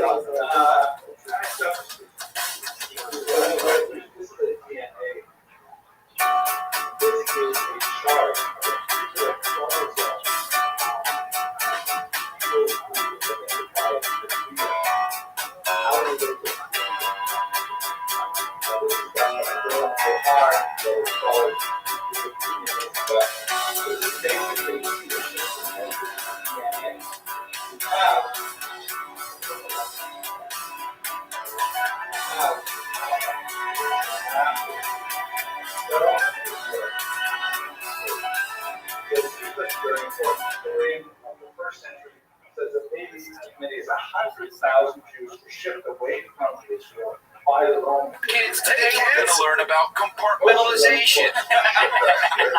Hey, kids. Oops. Have you ever done something that you don't feel think about it. Friends that laugh, we're friends that shout. Sometimes we don't know what we're talking about, but that won't stop us. Nothing can stop us. So show you use the love, just rebrand it enough. It's stronger, better, bigger power, 'cause it is the code. It's the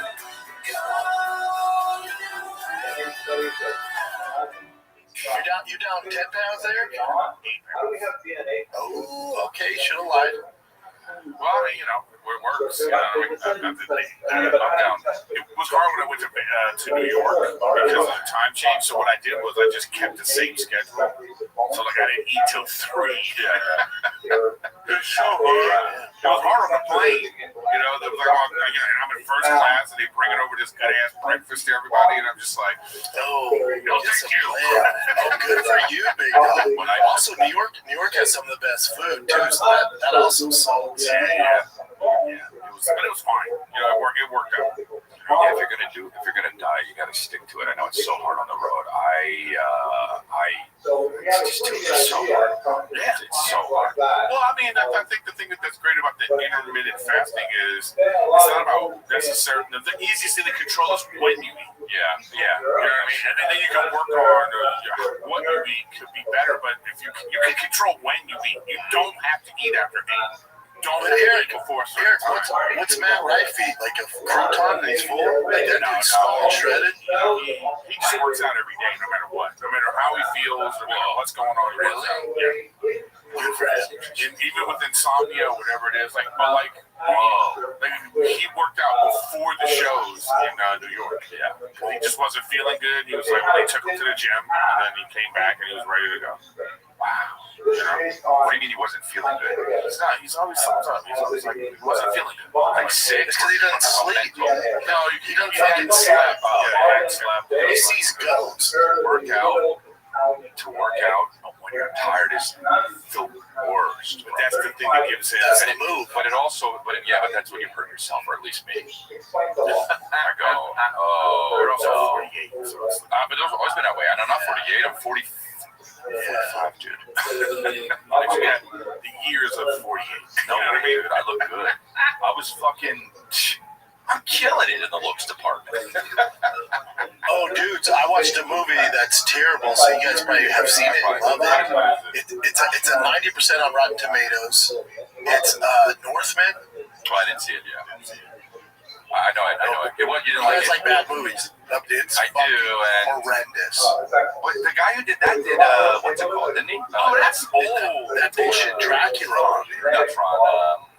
The Dracula. Oh, he did. Hamzat. Whatever the fuck it's I called. thought it was the guy who did what was it? Blade Runner. I thought it was that one. I just saw Nicky Still, yeah, the guy who played. Oh, yeah, was it good? It was all right. It's all right. Yeah, it's all right. Oh, Robert Egger. Oh, yeah, you're right. Yeah. Oh, he did all these weird movies. I'll watch it. Oh, dude, Every that cover movie, is the The same. Witch. That is. Oh, no, you guys are going to love it. I know you guys' style. The Witch is good. I know your guys' style. You're going to love The Northman. You're going to love The Northman. It's No, I tried that. I actually started watching that, and I was like, no, thank you. I'll watch it on tonight twice. Yeah. It's going to be your favorite Why movie. can't wait? Why twice? Because I'm gonna love it. I love it. I love it extra because Brennan doesn't like it. I knew you were going to like it. But Chris will like it. Well, why'd you watch it? Where were you that you were watching that? I ran out of shows. I watched everything, and then I was waiting for the next new Dexter come out. I watched all 3, and my mother-in-law and father-in-law always come to me for movie or show advice, and I fucking went on Rotten Tomatoes. I'm like, oh shit, 90%. And then that actor, whatever Skarsgård, where the fuck he is. Oh, Skarsgård was on Dak Shepard's podcast, and they were talking about how good it is. So I'm like, I got a movie for everyone. And then it got done. They were like, you're terrible. You listen to Dak Shepard's podcast? You just listen? Like, what podcasts do you listen to? All I listen to is podcasts. I listen to no music. Wow. He was talking and shit. He had Brad Pitt on. Yeah, Brad Pitt was great. Oh god, to binge it, you binge that. He's a big car guy too, so I loved his movie. I thought it was hard. Yeah, that's what just had Superman on. I know. Yeah, Sticky. but he did, and then also Paul Rudd.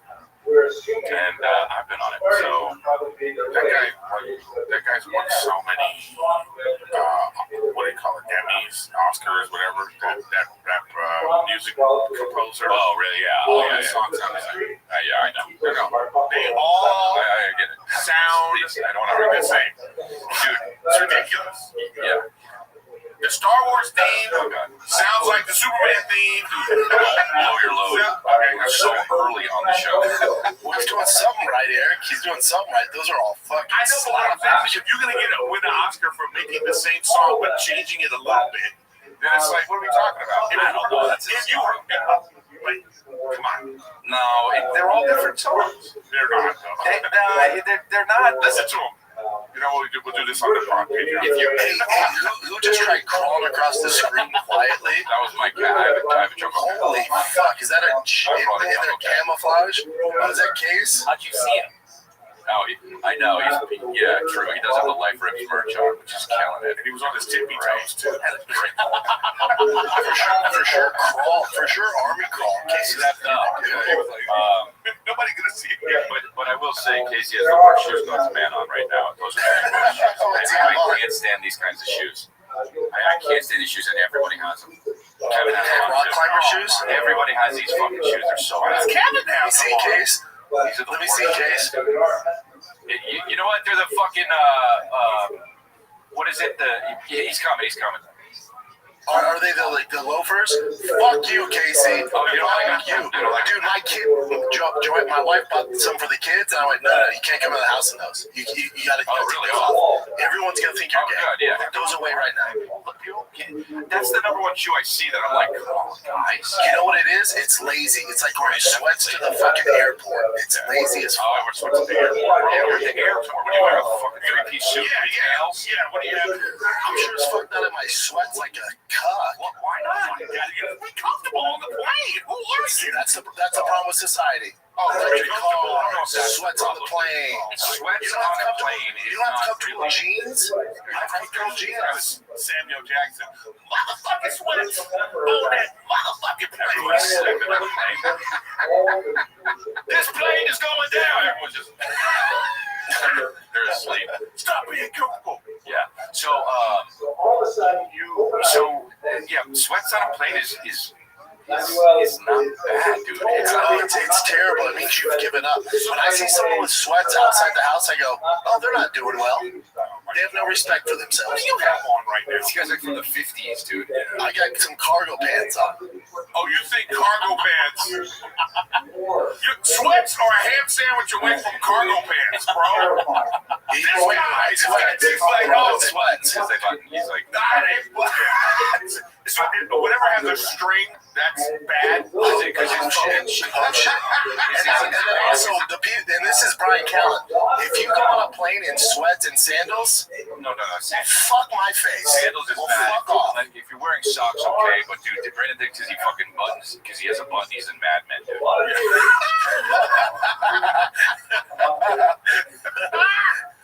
He's like one of those guys in the Matrix now. Yeah.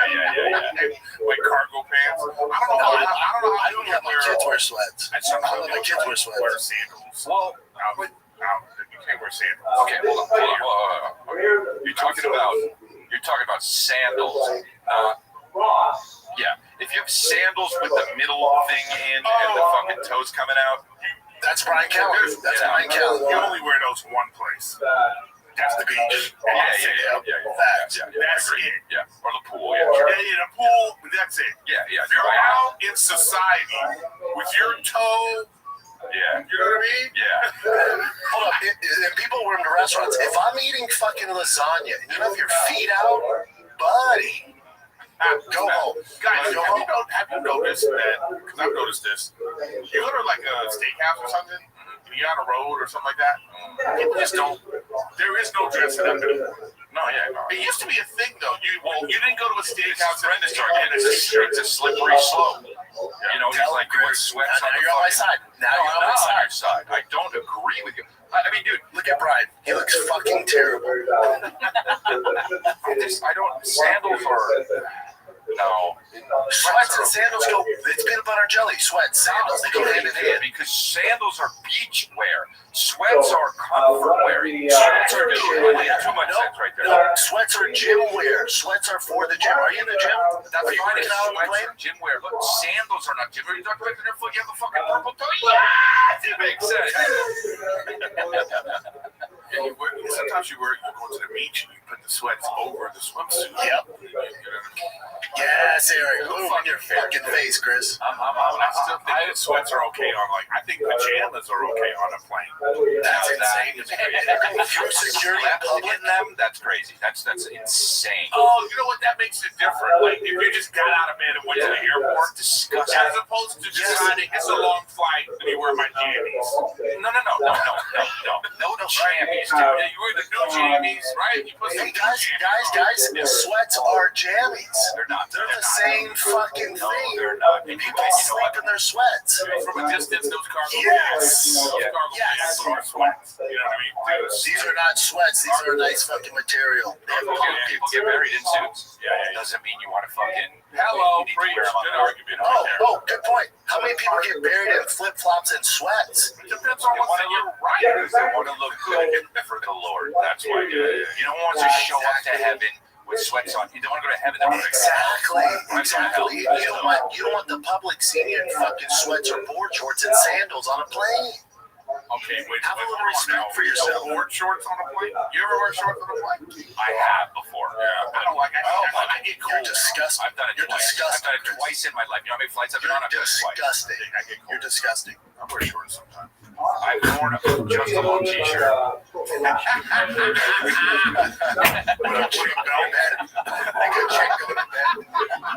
I've worn just an old football jersey, but that was to be sexy. Just a football jersey and a thong. Just an old football jersey in the middle seat in Southwest, but that was to be sexy. Here's what I hate on a plane. It'd be like a hot chick. You know, she thinks she's super hot. Too dressed up. You know, spraying shit. Oh, no. You know what I mean? Bye. You know. It's like, what are we doing? We're doing that. Too much perfume and shit on a plane. It's equivalent to farting. Dude, get that fucking, what's that? Get Cane's chicken. Or, what's it say? Bye-bye. Maybe I don't want to be that guy. Bye-bye, baby. Let's take a little break from talking nonstop bull crap with the golden hour, because nothing beats relaxing on a hot summer day and watching some baseball. Oh, I can't get enough. I don't miss the Dodgers game. It's tough to be a fan right now. They've lost 11 out of the last 13. Our pitching is atrocious. But Ohtani's still balling. 4 home runs in a row, so you still got Ohtani. But listen, if you want to watch some baseball, you miss the Dodgers, they'll bounce back. We're going to start cooking right when it matters. We're going to win the World Series. That's how it's going to go, all right? The simplest way to get in on this MLB action is to download the Pick 6 app from DraftKings. It's super simple. Just pick more or less on the stats for 2 or more of your favorite players like Ohtani, Freddie Freeman, all the boys. And boom, you're in the mix for big cash prizes. Nail your picks and you're heating up. Pick 6 brings upside with the payouts up to 500 times. Pick 6 from DraftKings is the most fun way to play fantasy sports. Download the DraftKings Pick 6 app now. Use the code GOLDEN. That's code GOLDEN for new customers to get a special offer. All right? Better payouts, bigger wins, only with Pick 6 from DraftKings. Go Dodgers. The crown is yours. Gambling problem? Call 1-800-GAMBLER. Help is available for problem gambling. Call 888-789-7777 or visit ccpg.org in Connecticut. Must be 18 and over. Age and eligibility restrictions vary by jurisdiction. Pick 6 not available everywhere, including New York and Ontario. Void where prohibited. For additional terms or responsible gaming resources, see pick6.draftkings.com/promos. I've been that guy one time. Walk on a plane with some real funky food. Look, there are certain foods that are okay. Honestly, fried chicken is fine. I would argue, I don't know, if How you guys feel about Whoppers? I get Whoppers with cheese on the plane sometimes. They don't smell great. it's okay to me. But you have to understand, people need to eat on a 5-hour flight, so it's fine. You don't need to. You can't just bring pretzels and shit. I'm forgiving if people bring. But if you bring like what? I'm a third generation. My daddy and my buddy immigrated from Lithuania, both sides of the family, beginning of the 20th century, and they spoke Yiddish. That was their native language. That's what they spoke with each other. My parents and understand Yiddish very Big well. Summer Sale, în magazine și pe Grix.ro. Don't sleep, vino la Grix.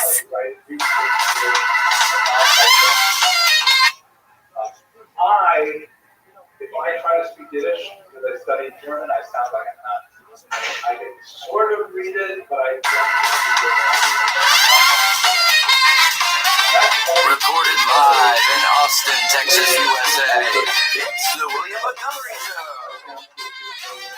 Starring William Montgomery and the Deep Space Rocket. With the Tony Chin Orchestra. The William Montgomery Jr. Dancers. As always, William is joined by the lovely Erica.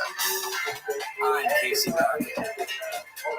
And now here he is, the big red machine, the Memphis Strangler, William Montgomery. I know, is it Gators? Crazy. She's crazy how sweet she is and very beautiful. And she likes to give kisses to her papa.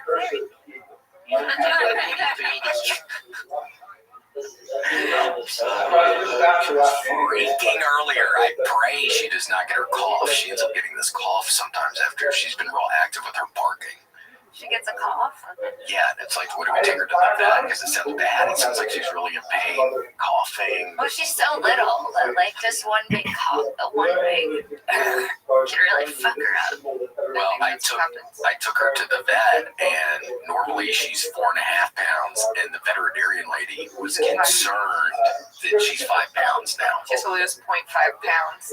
Yeah. Gained 0.5. 5, and she's like, I get it, it doesn't sound like a lot, but since she's so small, it's this significant. I swear to God, yeah, and I'm just looking at her thinking, She's already back down to 4.7. Yeah. They want you to be an almond mom. I know. What an almond mom is?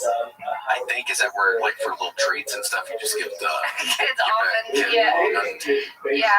Give her a Butterfinger every now and again, probably. Give your kid a Butterfinger. Because we give Gator, she gets all kinds of treats. She likes to get these ones that stink, Sarah. There's the ones. What kind? It's like gizzards and. Ew. I don't know what a gizzard is. But it doesn't sound good. Yeah, it's like inside of like the freeze-dried. And she loves it. Holy shit. And I hate opening the bag every time because it makes me want to vomit. She gained half a pound off gizzards. Yeah. That's crazy. Are we live? We are. Great. Well, why didn't you tell us? We wouldn't have been talking about that. We would have been talking about sensitive involvement. I'm just looking up. There's Butterfingers behind us. We're live. What's up? What's up? Wait, so Sarah, people want to know, what are your thoughts on, do you like a Butterfinger? Like, if you were to eat a candy bar or whatever, what are you choosing in the grocery store? Twix. Oh my gosh. You didn't see that coming, did you? Yeah. Twix is my number one. Oh my gosh. Yeah, because you get 2 of them in a package. 2 of them in a package. Butterfingers is kind of decadent. I know. I don't need all of that. And it reminds me of Bart Simpson. I know. Did you ever? I never watched The Simpsons, ever. I watched it, but not as much as most people. Because my mentally ill cousins used to watch it a lot, and every time I went over there, it just reminded me of them. And they had a lot of animals in their house, and their house smelled weird.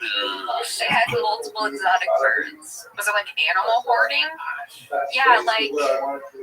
Like the valley? Yeah, my uncle's wife. She liked animals. She's nuts. And she would. Still with us? She's still with us. Is she still Those hoarding are the crazy ones that are still with us.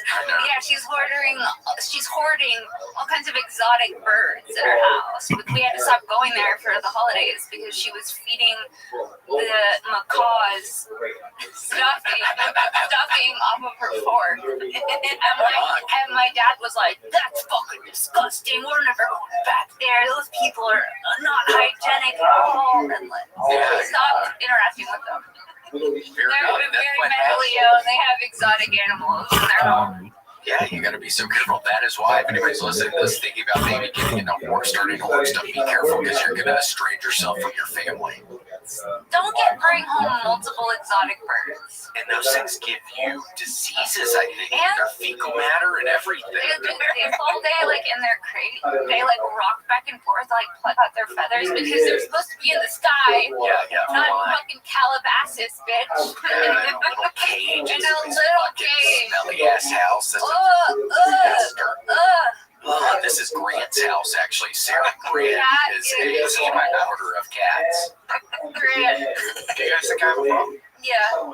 Which one's your favorite? Smell the photo from here.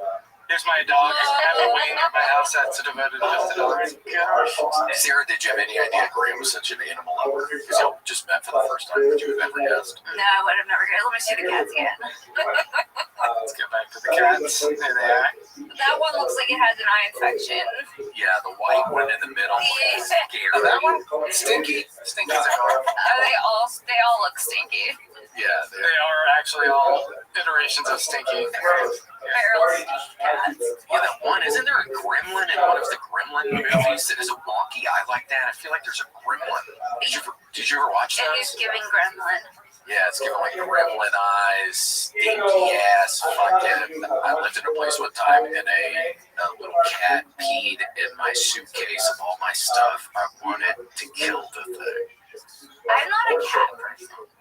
Yeah, they're weird. If I had like a place where they could be outside a lot, I think I would do that. But yeah, I mean, in like an apartment or something, I mean, it's gonna end up stinking. It stinks. And then I went on a date with this dude who had like a whole playground, like a whole gym set up in his house for the cat.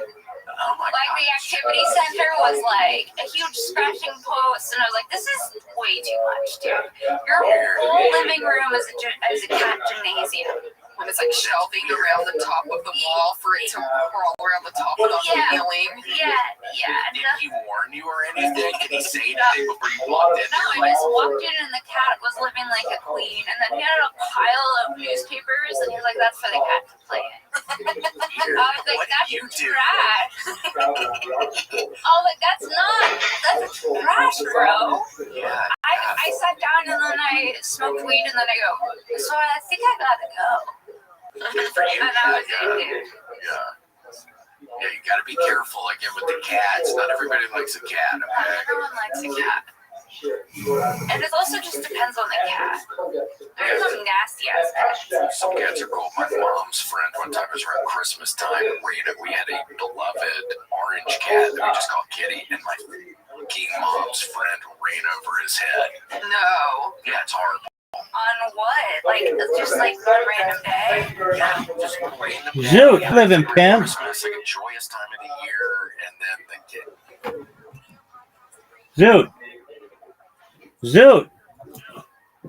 Zoot, can you hear me? How you living, pimp? Okay. You know you have 3 days until you do stand-up comedy? Sunday, tomorrow, Saturday, Sunday, then Monday. Yeah. 24, 48. Less than 72 hours. What's your? Are you going to record your set? Yeah. Are you really? Yeah. I'll come in here. Oh, you don't have to record it in here, but just record it on your phone and then play it for us. I'll put my phone on live. No, because nobody's gonna. I'm like the sound quality is not always that good. Just put your recording on your phone. Record yourself like any real comic does. Hang on.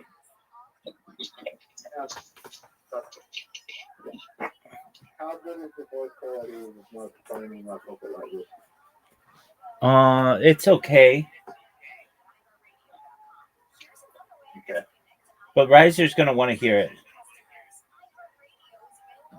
I'll put it in my pocket. I'll put it in my jacket pocket at the front. Okay, that's cool. But what you want to do is record it and not just live stream it. If I'm in here talking with people, it's not going to record. You want to record it for yourself so that you can improve. What if I don't need to improve because I kill it? Then you want to live through what you did because you want to be able to replicate it.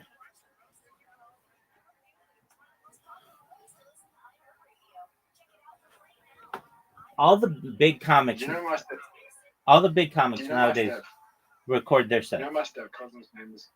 You know my step cousin's a successful comedian. Right, they have a Netflix special. Yeah. Do you think they're funny? Not really. Do you think their special is funny? I haven't seen it. You haven't seen your own cousin's comedy special and you're a comedian? No. All right. You know what we haven't played in a long time? I'm not a comedian. You even said to me that you're a comedian. I've done stand-up twice, 3 times before. It doesn't make me a comedian. You've done stand-up before? Yeah. All right, Riser. I'm sending you an invitation. I mean, I shouldn't say. Not Riser. I know you're not. Zoot. Zoot, you have so many different accounts. Zoot 11. I know you're not Riser. I just played with Riser for like 11 hours Happy today. Gilmore 2 just came out today. Oh, did it? Yeah. Did you see it? No. Why not?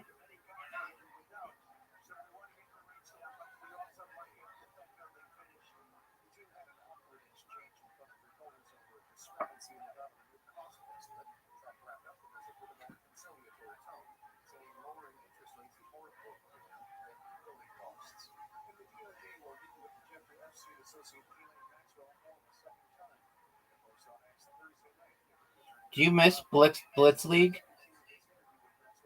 Yeah. Rabbi. What up, pimp?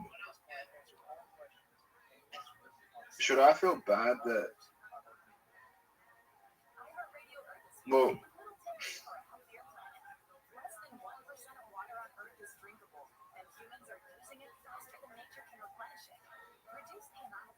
What are you saying, big dog? Use your words. Should I feel bad that the girl I've been talking to for 5 years, best friend, wants to meet me now? Yeah, dude, it makes you a scumbag. How does it make me a scumbag? You should at least tell your Armenian friend, look, girl, I like you, but your friend likes me or whatever, and I like her too, and I want to see her, and so we don't have to see each other, but I want to see her.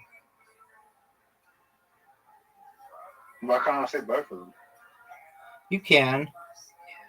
I'm not saying you can't, but you've got to make sure that it's cool with the original chick, or else you look like you were basically two-timing the chick. Dude, Zoot, what the fuck, man? I mean, she's okay with it. She was a little bit jealous, but she said it was her fault.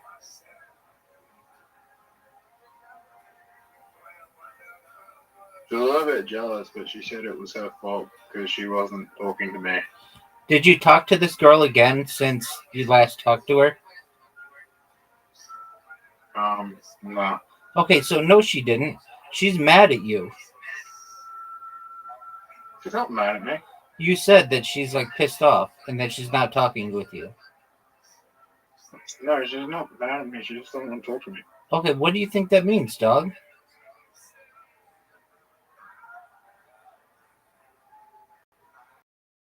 That she has her own personal issues going on. Okay, cool. We're playing Carom. This one, you can get anything you want in, The red one's worth 50, the white one's worth 20, the black one's worth 10. But in order to get the 50, you have to hit it in and then hit in anything afterward. All right, you're up. Go, baby. It's Zoot's turn to play. So I'm going to show you how a pro plays this game. Just like this. I mean, if she didn't like me, she would be like, she'd probably tell her friend, please don't talk to him. You know? Not necessarily. You need to ask that girl, especially if you're going to travel 4,000 miles, and you don't want to be. How many? 8,000. Okay, 8,000 miles. If you're going to travel, especially that far, you need to check with this chick who you originally liked, and you need to be like, hey, you don't want to see me, and that's cool, but your friend wants to see me, and I'm just making you aware that I want to see her. Is that cool? And if she's like, what? I mean, you can do what you want, but you at least have to make her aware, or else you're going to cause all kinds of drama between her and her friend. Like, you've been in this relationship with this girl for 5 years, or whatever you want to consider it. You've seen her naked. You're not going to travel 8,000 miles to go see her friend, perhaps. And if you choose to do that, you got to give her a heads up. If not, it's basically like it's a scummy move. A cool move would to be at least contact the girl, send her a text message or whatever, and just be like, hey, I'm just making you aware that I'm going to be in California and I want to see your friend. I'd like to see you as well. If you want to see me, cool. If you don't want to see me, that's cool too. But I'm going to be in the neighborhood, basically.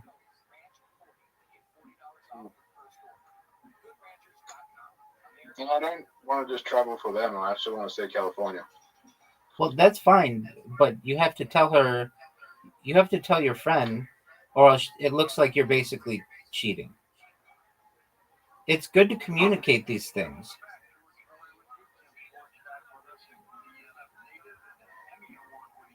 I don't know. It's just strange because I just got really close with this one. Like I'm closer with her now.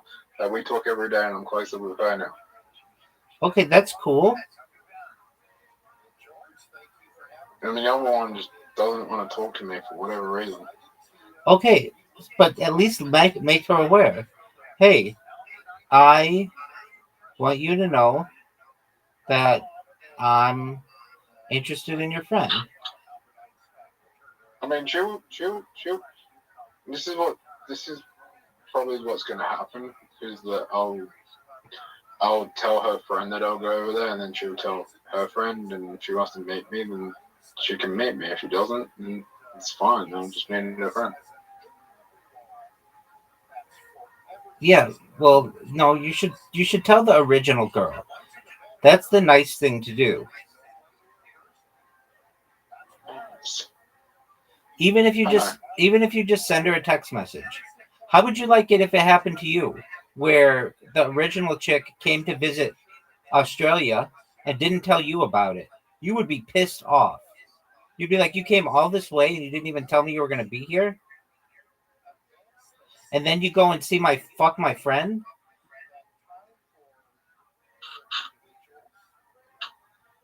That would piss anybody off.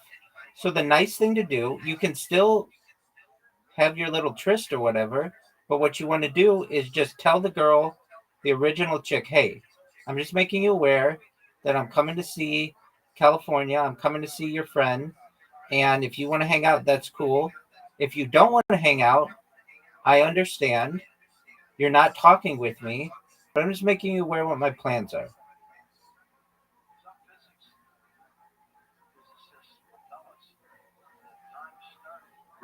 It's really easy to do.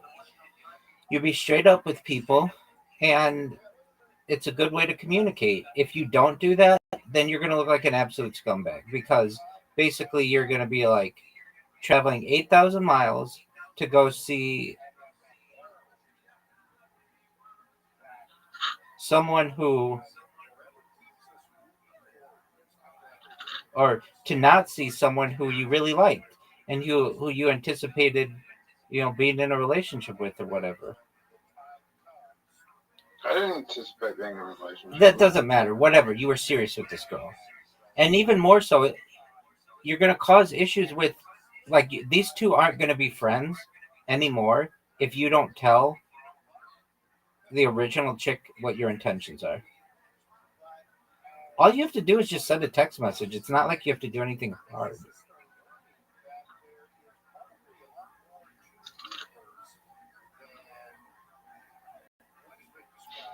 Do you have a passport? Yeah. Okay. The second option is I just wait for them to come here. Why don't you just do that? If this girl likes you, she'll love to see Australia.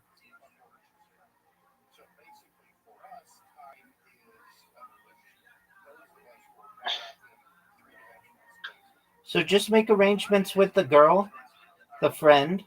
Now that you can do, and you don't have to tell anybody that. I mean, it would be nice to, but like if you just start dating the friend, just say, "Hey, here's where I am." I'm dating anyone. I know, but just whatever intentions. You have intentions of at least being physical with these people. So tell. Yeah, I'll be in a relationship, but like. Tell the two chicks. Yeah, it's gonna be difficult. Tell the two chicks, hey, come visit me in Australia. Yeah, because I prefer that, because if they don't like me, which I doubt, I think like the way we talk, they like me a lot. I want them to have an experience where I don't want them just to come to Australia for me. I want them to come to Australia and enjoy their experience. Exactly. So just talk to these chicks about visiting you in Australia. And it's way cheaper for you to do that. You don't have the money to just be traveling internationally for months on end. How did you? 6 months ago I did, but I'm a fucking retard. I know, and you'll have that money again soon. Good job, Zoot. But it's not good for you financially. So just have them come to you. It's not good for them financially, though. But well, that's not really your concern. If they like you enough, they'll come visit you. Yeah.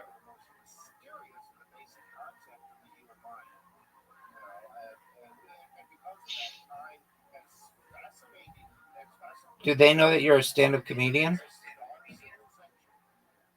Yep. Now, oh shoot. You do what you want to do. You do what makes you comfortable. But I think I would tell them about at least your interest in neurodivergency and such.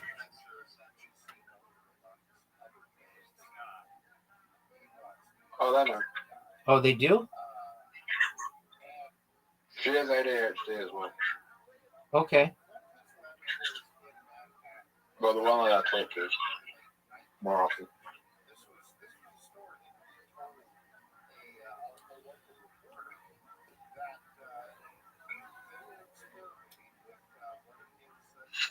You speak to her on the phone? Speak to her on the phone? Yeah, do you speak to her on the phone? Yeah, we talked about 3 days ago. Okay, good. So then just say to this girl, hey, I want to see you. Let's make plans for you to come visit me in Australia.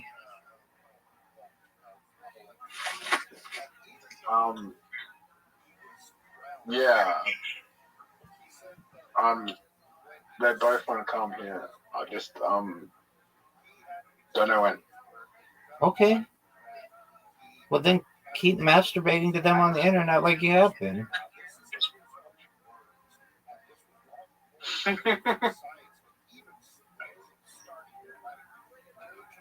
Good shot, Zoot. Now you have to get something else in.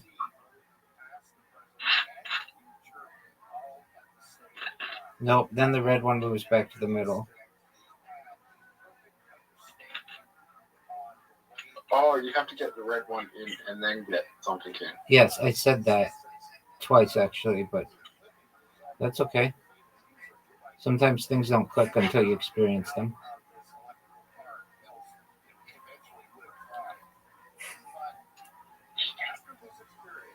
Ready? Yes.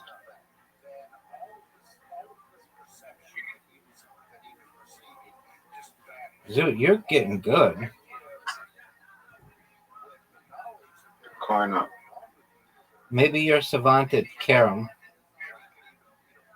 I'm not a savant at carom. You never know. You've never played it in real life.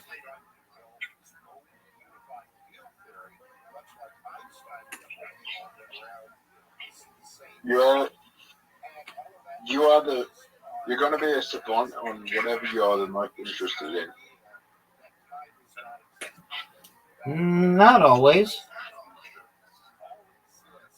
There are people who are like extremely fast, but don't necessarily want to be professional runners.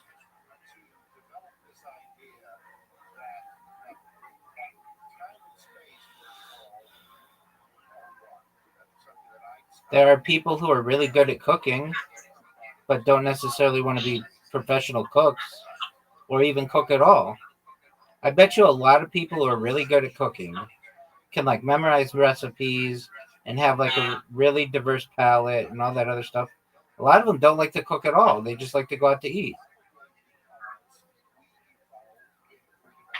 Isn't that most people? I think it depends. If you have really good restaurants around you, then maybe. But if it's like, if you don't have, let me ask you this: is there any famous chefs with private chefs? Are there any private chefs with private chefs? No, is there any like super famous like TV chefs that have private chefs? Yeah, I know what you're saying. Like does Gordon Ramsay have a private chef? It's a good question.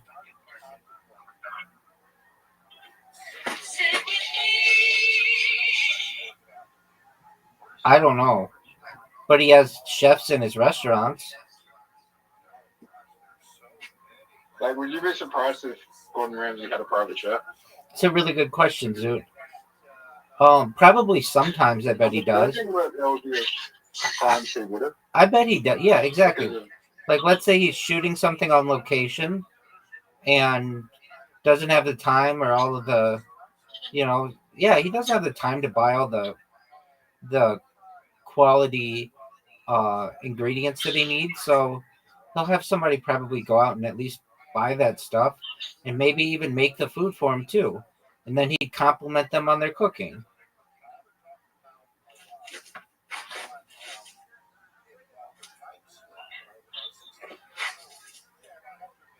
That's a really good question. Jamie Oliver has a private chef? Probably at times. He's not as big. Jamie Oliver's bigger than Gordon Ramsay? Not even close. Not in the United States, at least. Oh, in Australia, it's fucking huge. There's like 70 Jamie Oliver restaurants. I bet you one in 100 Americans know who Jamie Oliver is. Is he British or is he Australian? British. Yeah. Now Gordon Ramsay, because he has so many shows in the United States, he's much more popular. But Gordon Ramsay's bigger in the United States? Gordon Ramsay's huge. He's an icon in the United States. Probably because he's had TV shows over there. Exactly. He has MasterChef, Kids MasterChef, Kitchen Nightmares. He had Hotel Hell.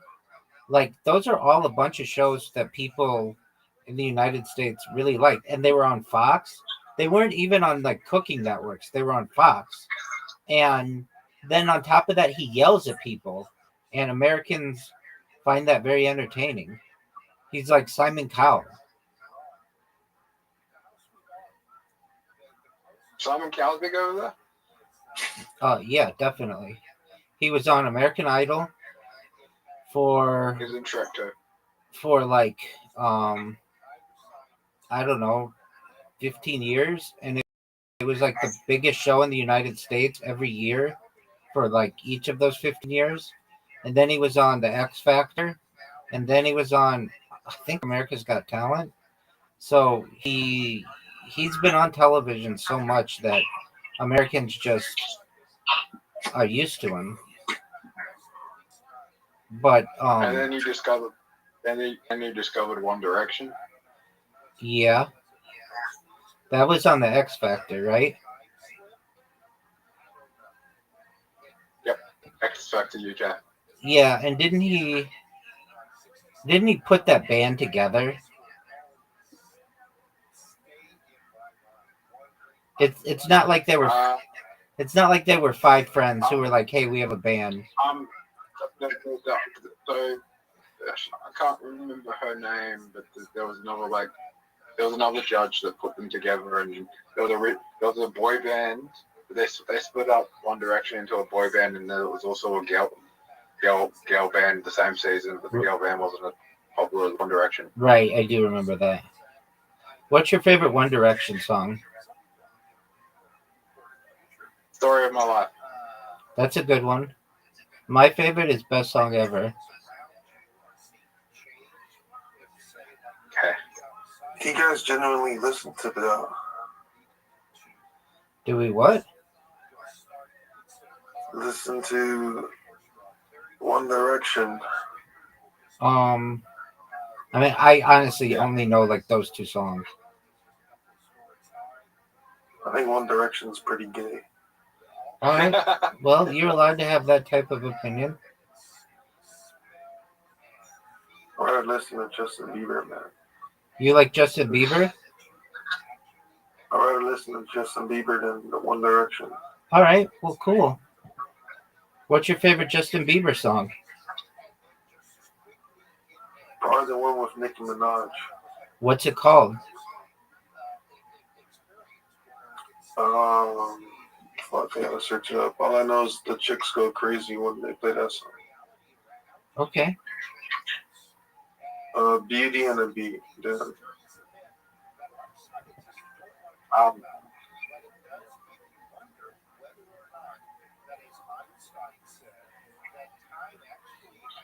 Dude, the girls love Justin Bieber, man. Yeah.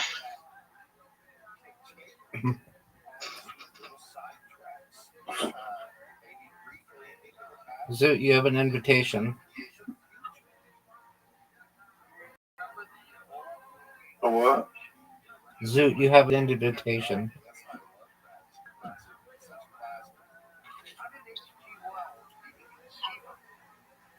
Zoot, how did you get good at Carom?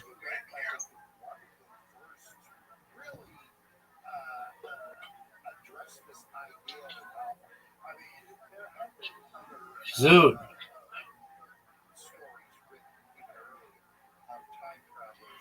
How about you going in the water? I asked you a question, Zoot. How did I get good at Karen? Yeah, dog. I just did. Apparently.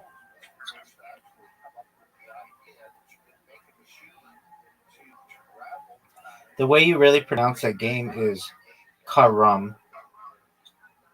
It means to move. It means to move in Arabic.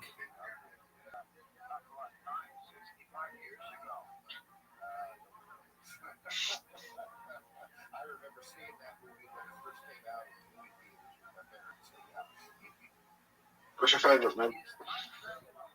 What's my favorite movie? Overgone. Overgone is what's your favorite movie? Yo, Tony Montana, what's your favorite movie? Probably Scarface or War Dogs. Okay, not terrible choice. The Scarface isn't a terrible choice, but War Dogs is a bit weird. What is War Dogs? Dude, War Dogs is freaking awesome. Look down the hill movie. What is it? Dude, it's based on a true story. Okay, what is about it? These guys. You want to know what's it about? Yeah.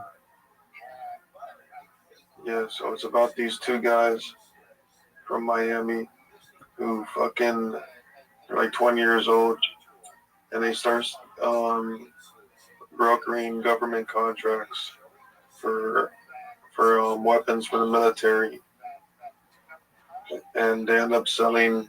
They get the biggest deal of the year, and they end up selling a bunch of fake Chinese guns and ammo to the U.S. and they almost got away with it. Well, I don't want to spoil the rest of it, but it's pretty good.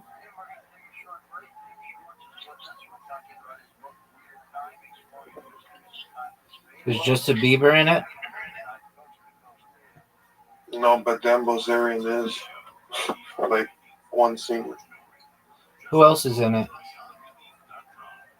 John the Hill and this other kid, Miles Teller. Oh, Zoot. That was fucking amazing. Yeah.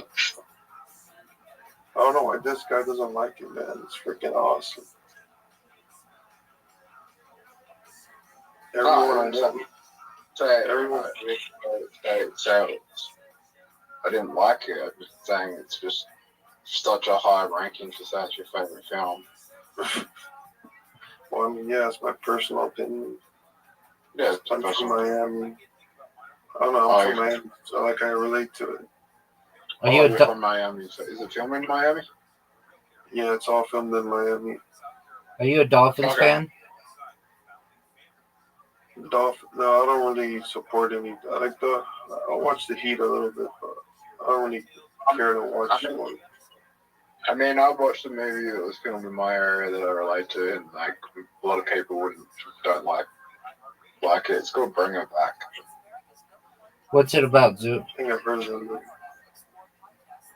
What's it about? Yeah.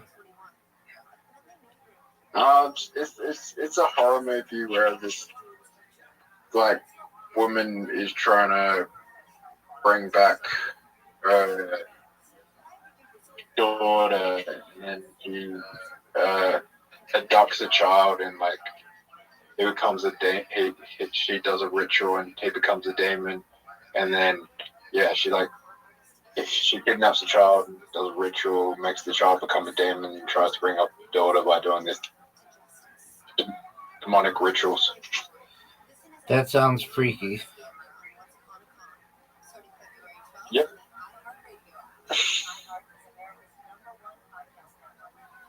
It's not terrible. It's a good movie, but it's not like a classic. It's just a good movie. Like in the future, people are gonna be like, oh,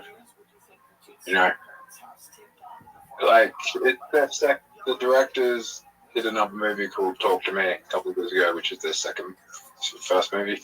This was their second movie. I haven't seen the first one.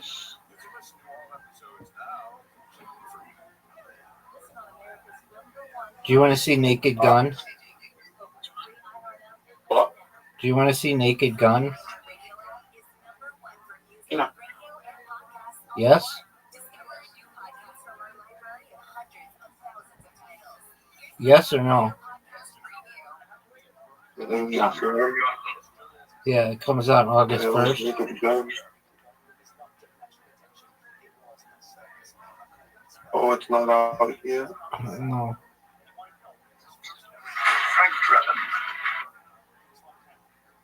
How much? What? Wait, Rabbi, you already have access to the movie? No.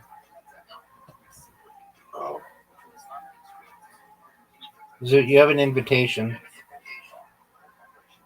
I know.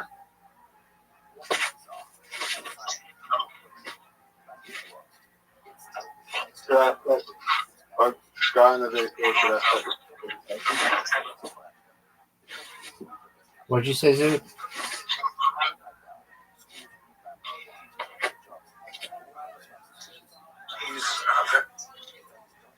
Zoot, what did you say?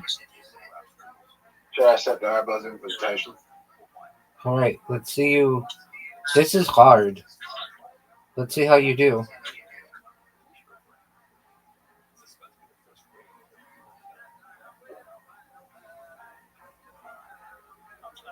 I just won.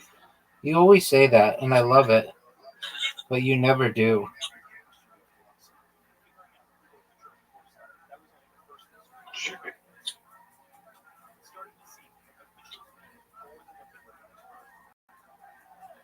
This game, we're playing the hard version, is very difficult.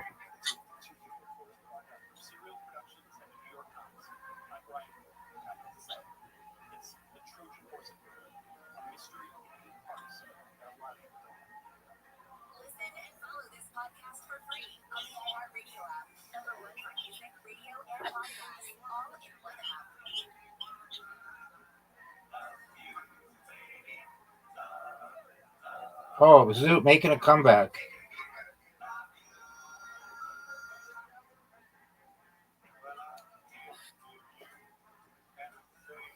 Oh my god.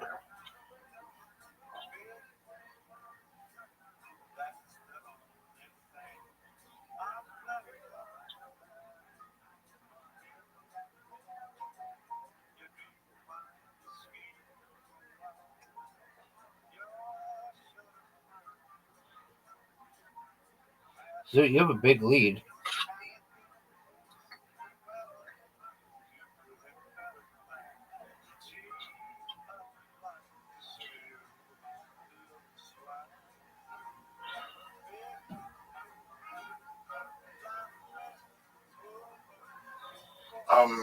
Dude, this part is so hard. Yeah, especially the fact that you're right next to me right now. Making you nervous.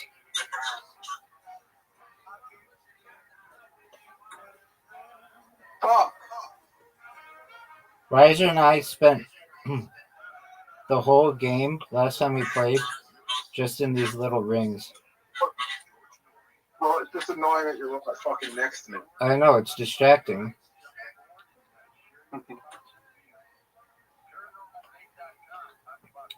Fuck!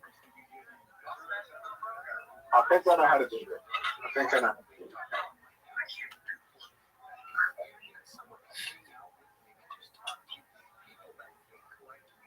I swear to God, if you weren't right next to me the whole time, I could. You had a huge lead on me. That lead is now gone.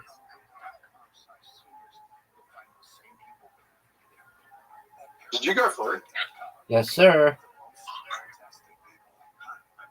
Fuck. You're not that far in front, man. No, I'm not. And you're struggling. A little.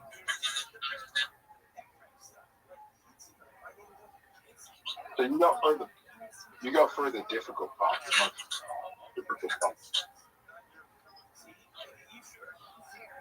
Okay. Blah, I think I know how to do this. You gotta be like really quick. On the first one, you have to be really quick.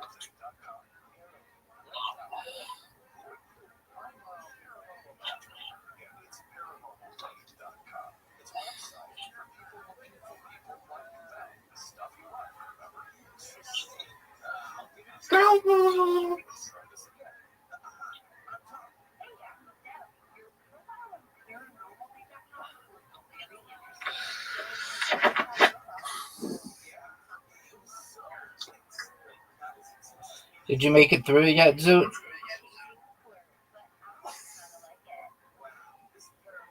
You're still there, dog?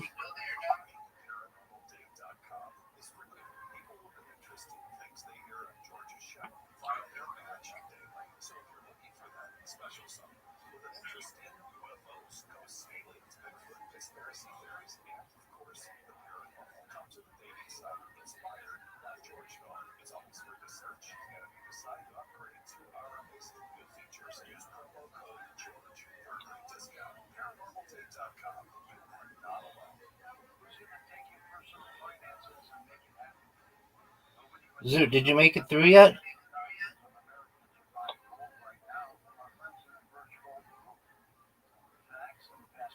I'll take your silence as a no. You still struggling? Yep. You want to play it again? Yeah. Cool. Yep. All right, here we go, big dog.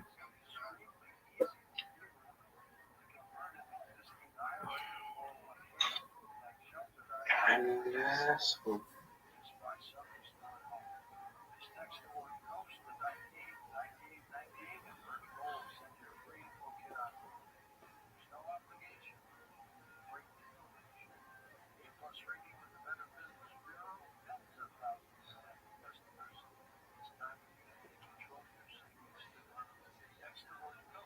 We're right next to each other. Did you know that?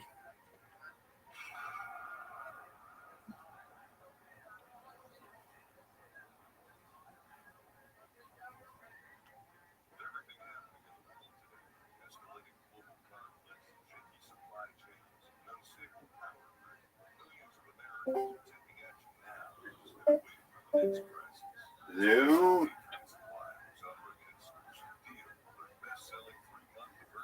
Yo. Yo, Is Dude here? he was like, Oh, dope. dude, you So made I it just through. I just heard about like the funniest fucking documentary, Rabbi. Is it Called about? Secret Mall. It's called Secret Mall Apartment, and it's about 8 Rhode Islanders that created a secret apartment building inside of a busy mall and lived there for 4 years. That's Filming amazing. everything. Are we gonna watch it? Hell yeah, we're gonna watch it. That's my dog.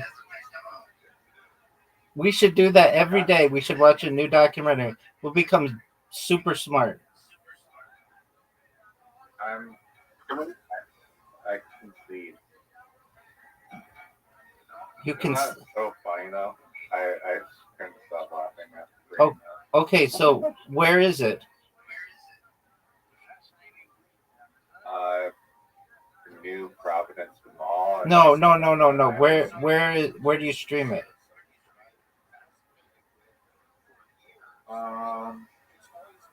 Good question. I'll find it. I'll find it. Oh, you're gonna find it? I'll find it. We can. I'm pretty good at finding stuff, but I'm the greatest person on earth. it came out in 2024, so I don't think it'll be on YouTube. Yeah. Zoot, do you know who? I'll find it. What was his name? Martin. Street is Martin Street Straight. Strell. Is the one that went to jail for like inside trading? No, that's Martin Shkreli. I've spoken with him before. I saw that. Where? Twitter Spaces. Is that where you did it? Yep. He's a nice guy. And a Telegram, I was in a conversation with Martin Shkreli, and maybe I can't confirm, and I don't know if he was trolling me, but I felt like I'm Trump might have been in the Telegram chat. You think Donald Trump? You think Donald Trump was in the Telegram chat? No, Barron Trump.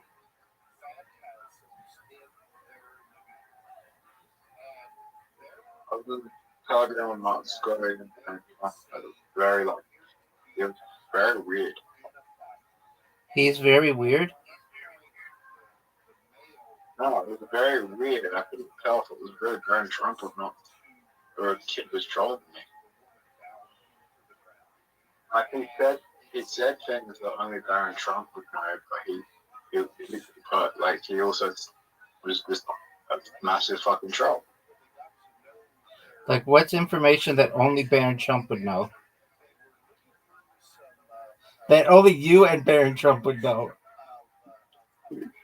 I don't think Barron Trump would know. Dude, this one's so hard.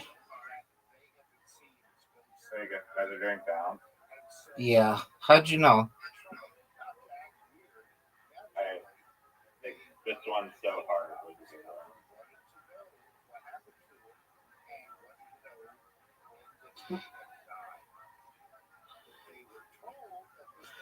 No.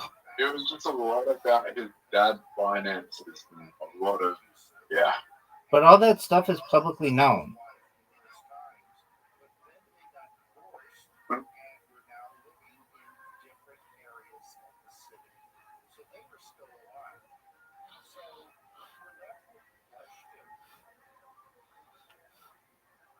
Oh man, I made it through.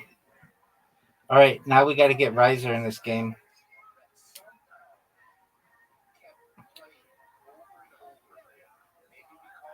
It's more about like just like Melania Trump, like his mom not wanting him to have a public profile. That's very publicly known, and it has been known for like a decade. Riser, you have an invitation, and we're all waiting on you. Are you just J-Yoring it? Hey, Zoot, did you know Hulk Hogan died?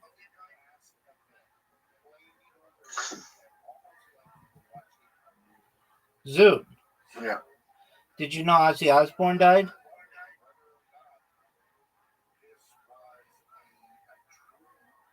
Zoot. Who?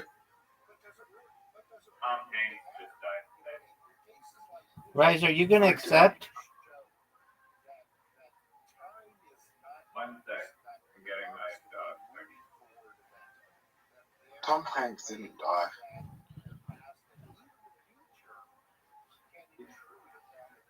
Zoot, did you know that Malcolm Jamal Warner died?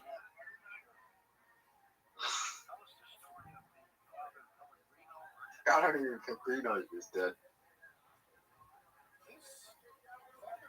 Zoot, what character did Malcolm Jamal Warner play most famously?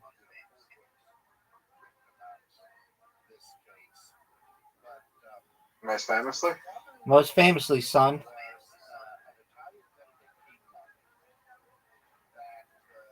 He played Theodore Huxtable in The Cosby Show. 100% right, dog. Good job. All right, here we go, It boys. helps when you have good. I know it does. It helps when you're Googling. I know. Boys, why are you so far behind? I'll let game here. Boys, why are you so far behind? Oh, I've had like the greatest start I've ever had. Oh no. And one of you is like right behind me. That's me, big dog. Who do you think play a celebrity that's like nearly like who die in the next 2 years? You really don't have enough levels in this bounce game. It's like same thing over and over again. Raza, who do you think is a celebrity that's going to die in the next year?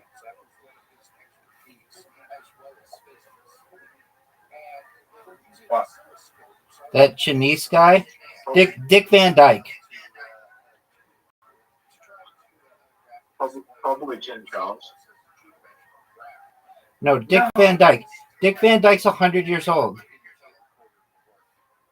Is he? Yeah.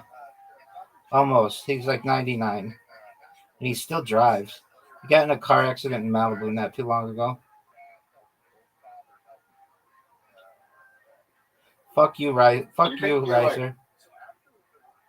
Do you think like when you get to 100 that you like that age you can still like comprehend, like you can't still have a comprehensible intelligence of cognitive ability? It depends. I love this one. With the pills that go up. Do your cognitive abilities get worse as you get older? Yeah, no shit, dog.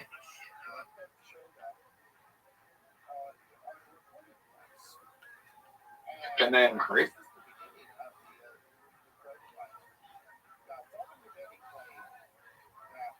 Like as you get from childhood to adulthood, yeah.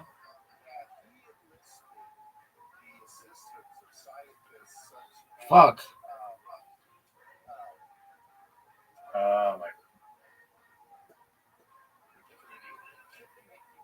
That was so sick.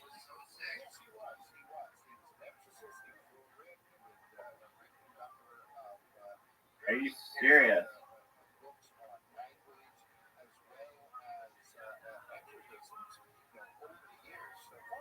No.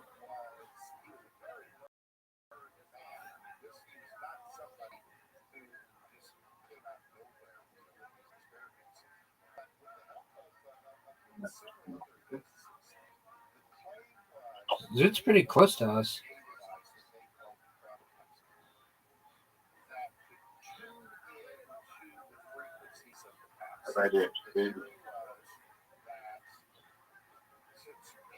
No.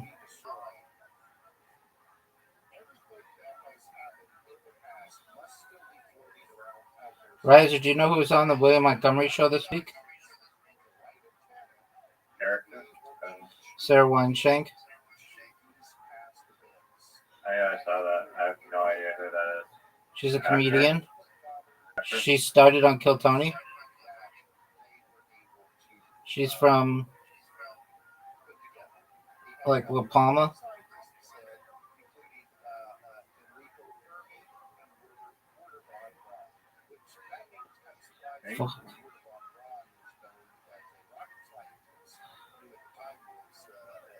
This one is so hard.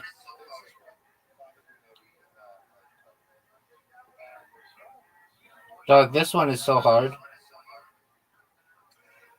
I'm still stuck, but I'm still stuck. Did you really just do the last one?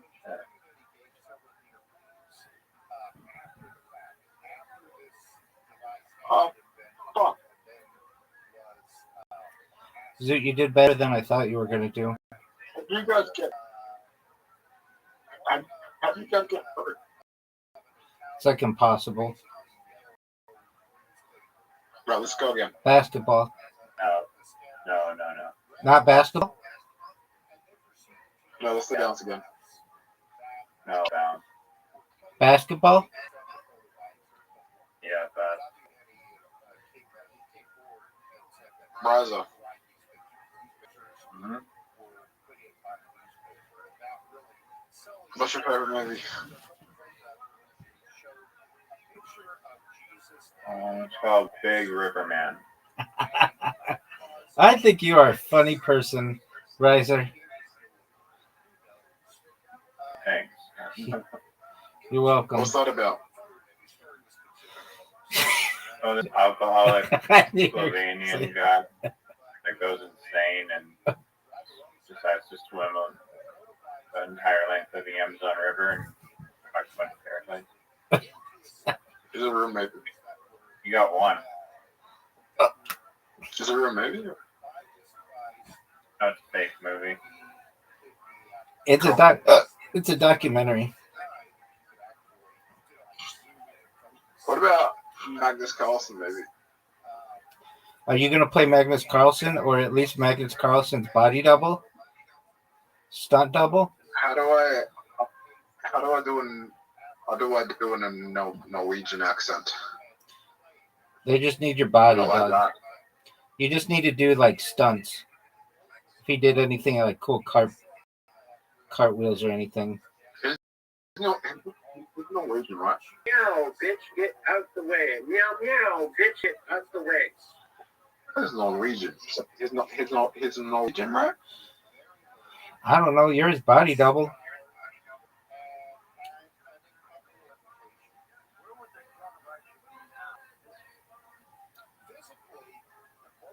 He has a very prominent brow. He looks like, and I know you look like him, but like you don't look as much like this. He looks very Neanderthalic. I don't look like him that much. I know. Wrong. Does anybody else think he looks like a caveman?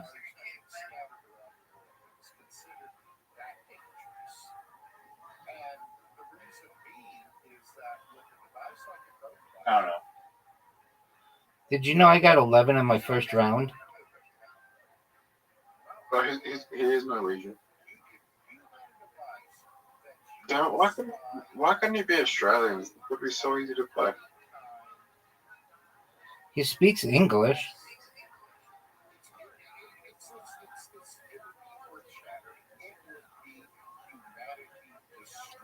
Wow. I might set some kind of world record here. Come on, Zoot. I bet Magnus Carlsen could beat 6. Go, baby. Zoot, go. Zoot. Zoot, did you disconnect? As you try and block out, he has his green bar isn't there. Right. What happened, Why is Zoot? your internet so awful, dude? Just shit. How long does it take to learn Norwegian? You don't need to know Norwegian. He speaks English. Yeah, but I want to do justice to the role. It will take you longer to speak Norwegian than it would be to make the whole movie.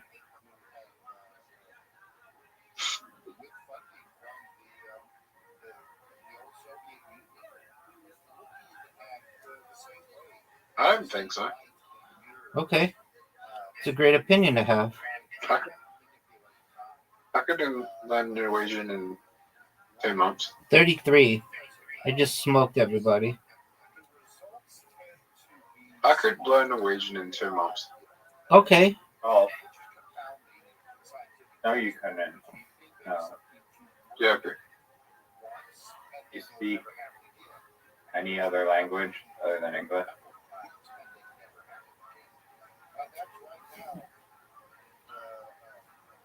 Yeah, I speak Norwegian. Tell me a joke in Norwegian. What? Tell me a joke in Norwegian.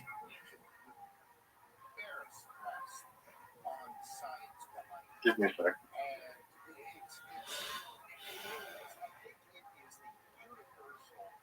Zoot, do you know you have an invitation?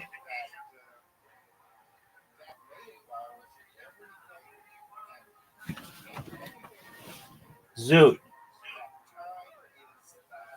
Zoot. You just said you gave me a second. So. All right, so we're going to watch a documentary about people in a mall. I'm down. Hover for la spekulist ist der Komika for the That's hilarious. That's a hilarious joke.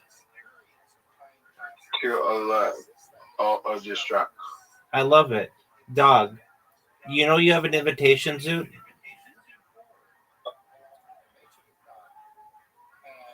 Zoot.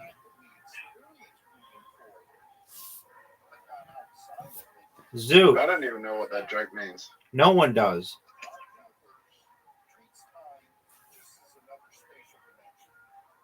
Here we go. I don't like this. Riser, did you know that we are approximately 72 hours away from Zoot's comedy debut? Why is Monday like the only night where they allow like anyone to go up or something? I don't know. I can speak Russian. Okay, you can speak Russian. Cool. Yellow blow to bar. Oh, how did you fuck up so bad, bro? I don't know. I don't know. I don't want to talk about it. Yellow blue to bar. No one cares, Zoot. Dude, I think I love you. Zoot, go. Don't put it in the water like that. What the fuck? You're giving him points,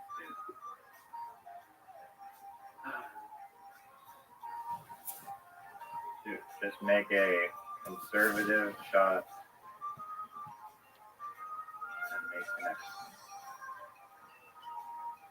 water again. Oh.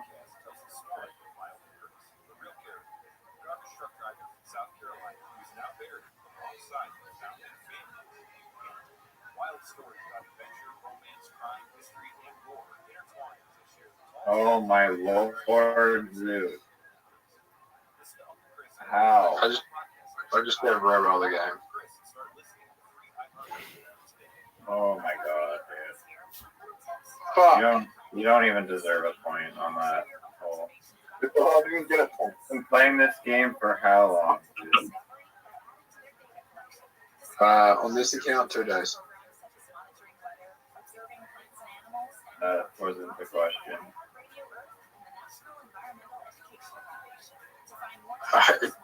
If someone looks at my golf history record, that I've only been playing for 2 days, okay?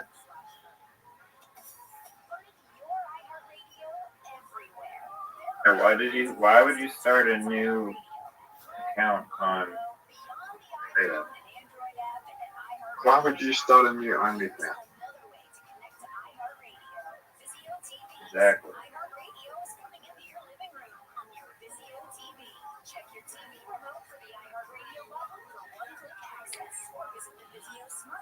Come on. I hate this whole. Look how sick that shot was. Dude, fuck up your next like 6 shots so I can get points, please.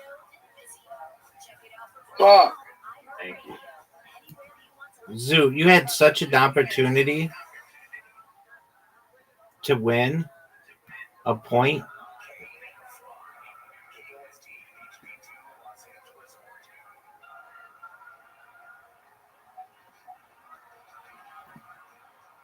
Fuck. Well, that's what happened last hole when I was screaming at him to not give you a point. I think I just have like an IQ of a fucking monkey. That's an insult to monkeys, dog. What? That is an insult to monkeys. What's an IQ? What IQ do monkeys have? Probably like 15. Really? I don't know. I don't judge monkeys by their IQ. I judge them by how cute they are. I mean, that's kind of predatory. It's not predatory. Monkeys are cute.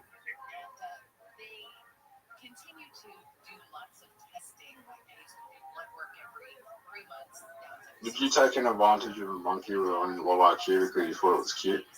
Why is your mind connected to having sex with a monkey?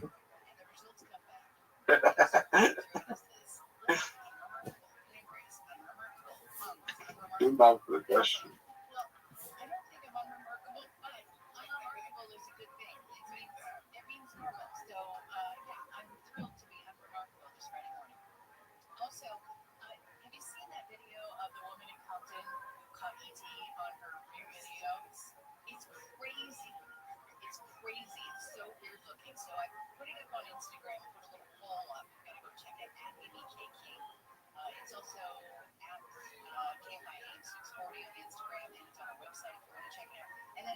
That was a sick shot. Riser. Beautiful shot, Riser. I almost fucked that up. Riser, you had a beautiful shot. The wall saved me.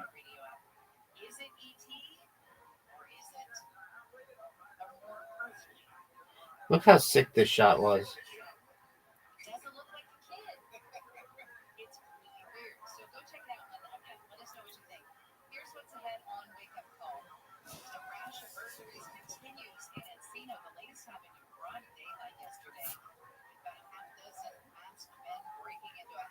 Hit my ball. That sucks. You fucked me. No, I think you're fine. Zoot's gonna bail me out here.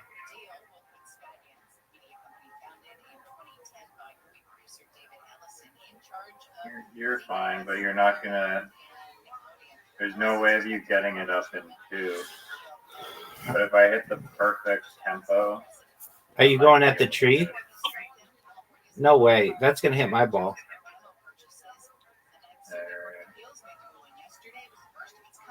Hit my ball.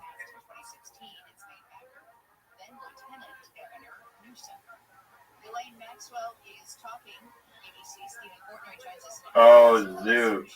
Zoot has the perfect shot. Too bad he's mathematically eliminated. At $44 million.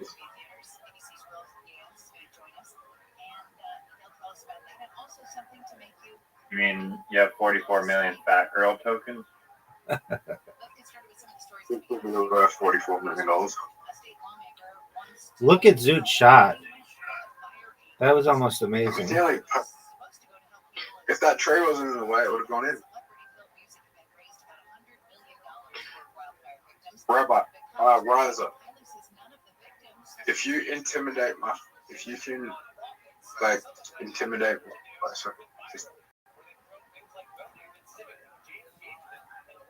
you copy my first shot, you can get it in.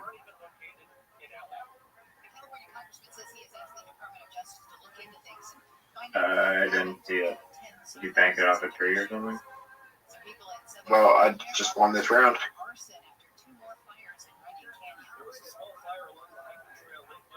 One of the record for here? No. What's the record? 3 shots? 4 shots. It's doable. 3 though. If the hole's in the right place, you could do it in 3. Yeah. I think you can do it in 2. Impossible. Maybe if. Did you do this one? Can you do this one in 2? Yeah. You get it for the first one, like Riser does here. Oh, cool. If Riser got it for the first. They need to widen that gap. I agree wholeheartedly. Is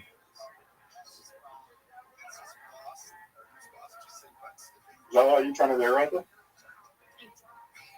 I actually got it like close though. Look at this shot though. I'll give it a 7. You know it's one of the best shots you've ever seen. Well, it's not as good as Riser's shot right here. Riser's not getting it through. There's no way. Impossible. Riser's in a better position than you. Actually, you know who's in a better position than both of you? Me.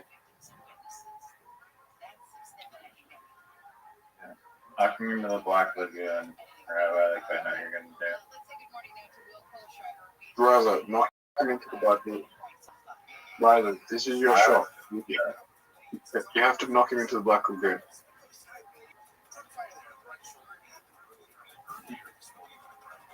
Without knocking him. Are you happy now, dude? I mean, I would prefer it if you didn't knock yourself in. Like, watching like this. Father, what's your first name? My first name? Yep. What's your first name? Bucky. Bucky? Bucky. Bucky. What? What are you saying? Bucky. Lochie. Lucky. Lucky? Isn't that some?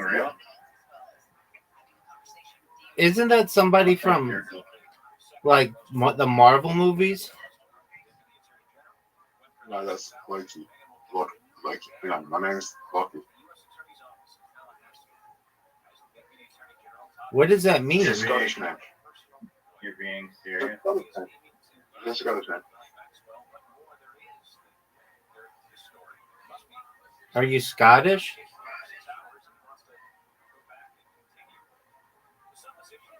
Irish, German, Scottish, Welsh, all those. So it's like low key. Lucky. It's Lucky. Yeah, it's short for Lachlan. So is your first name Lachlan? My birth name's Lachlan. Lachlan? Yeah. I've known you for like a year, and I had no idea. I know your birth name is Michael. All right, John. calm down. John, no. Michael. Yeah, Michael Rothschild. correct. I can't remember your middle name. Israel. Michael Israel Rothschild. Word.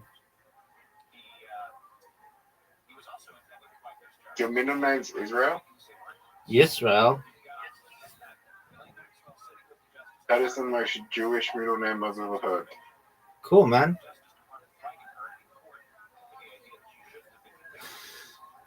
It's word box But you are time. Jewish. It's word box time.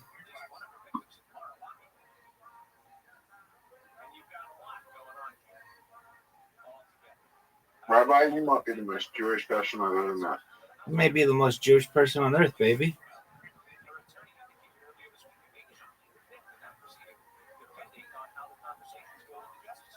Do you think Kanye would like you? Yeah, dog.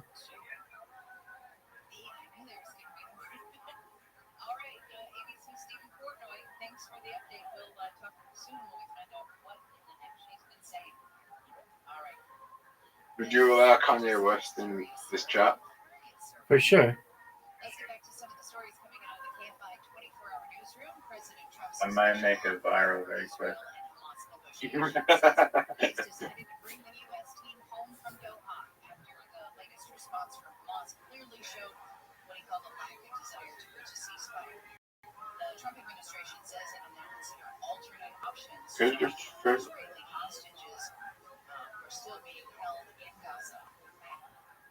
President Trump and Federal Reserve Chair Jerome Powell have met. Trump's been calling for lower interest rates while Powell remains reluctant. ABC's Selena Wang says even if Trump fires Powell, as he has reported... 32, dog. Rabbi, what was that? I can't believe I was. I'm not in it. This is the first time this has happened. Oh, how did I hurt you?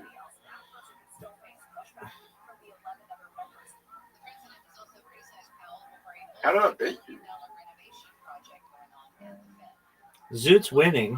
How did you? Just.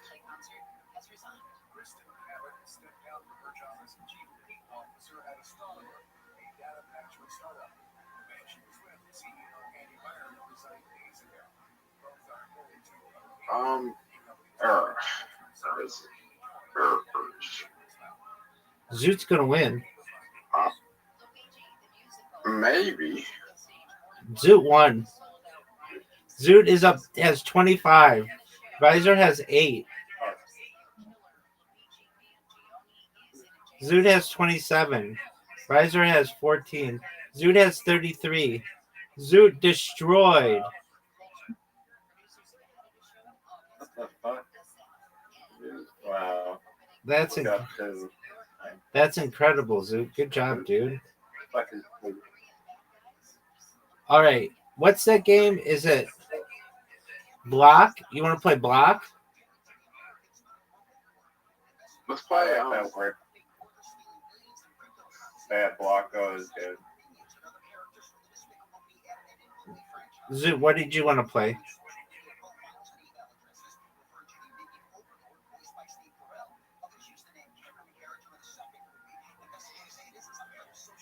Zoot doesn't know how to play.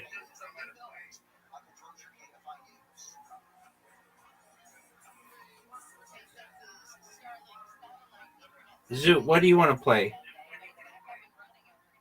Basketball. No, not kidding. I don't want to play basketball. Games. Monopoly. Okay. Bankroll. Riser hates bankroll. We're gonna play till we get good.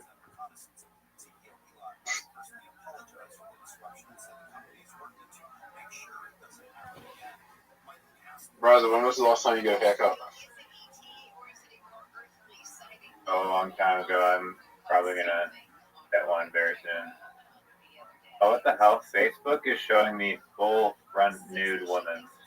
There you go. Rabbi, Do you cut your own hair, Rabbi? Word, dog. Okay. You're a hairdresser? No.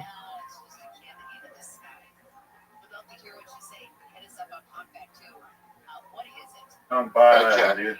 It's a waste of money. The right way was waste of money.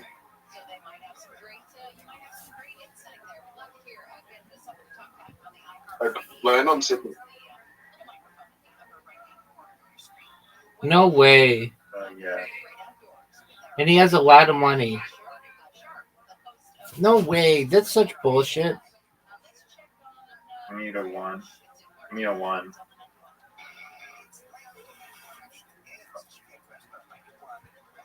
Give me a one.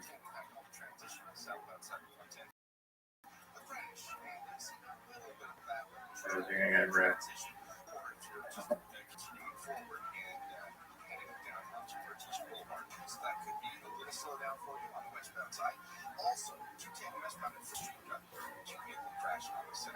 Dude, this always happens to me.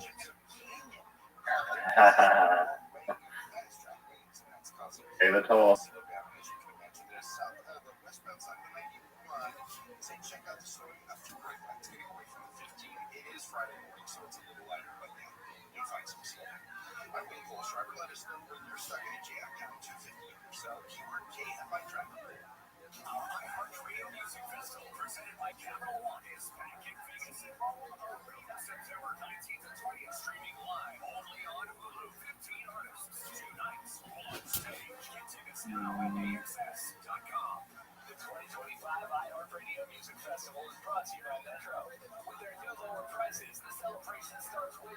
Oh no!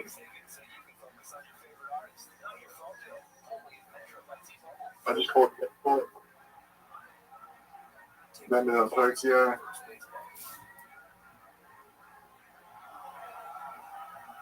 Fuck off, dude. Stole my money from. I just gave like the money you stole back from me.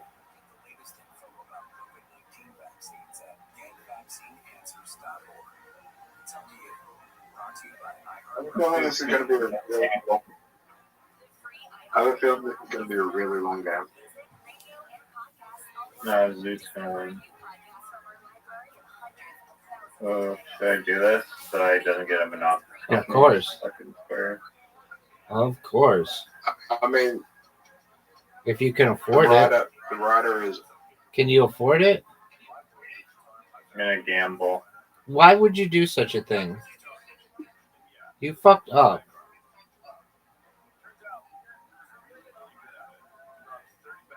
Auction everyone receives. Why would you not do an auction? You get $100 doing the auction. Give me like a 6. Alright. I need a 2. Why would you give me a 2? Why would you cancel an auction? You get an extra $100 in the auction. You need an extra like that. I don't even know. Oh yeah, I guess I could have traded something. 2. Fuck.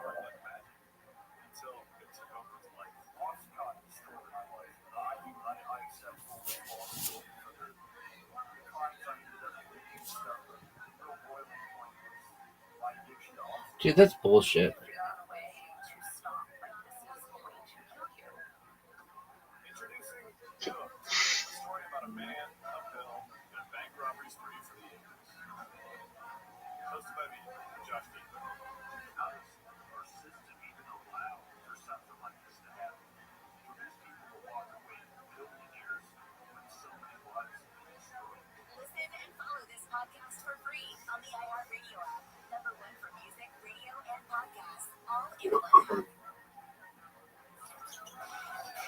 I just won. No, you didn't.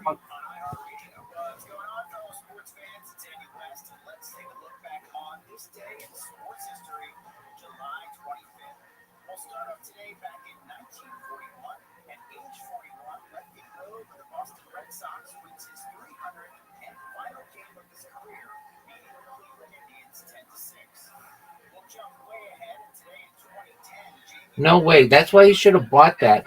Now you fucked us. Why didn't he buy doesn't it? have any money because he's buying all these worthless properties.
I should not have bought those brown ones.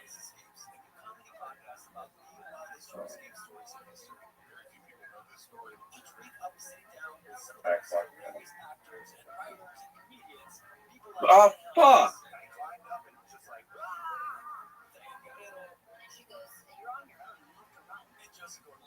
Rabbi just gave me $20.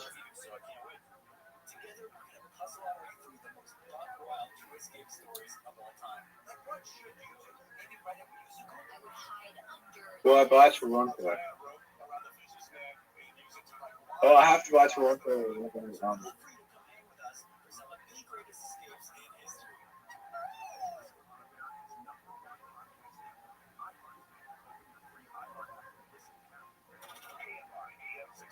Rabbi.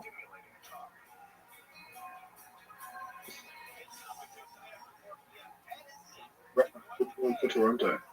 What would you give me for Toronto? Riyadh. Oh, that's a good deal. Yeah, it is. Let's do it. Okay, I want a pool.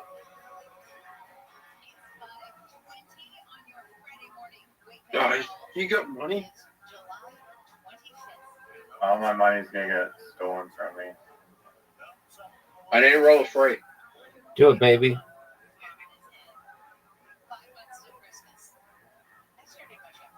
Yes. Perfect. Let's do it. Put up Toronto.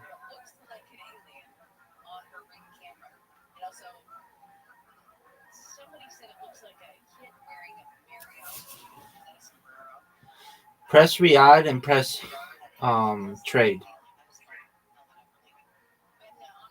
Cairo sucks. Oh, but you got $100 for it. Yeah, cool.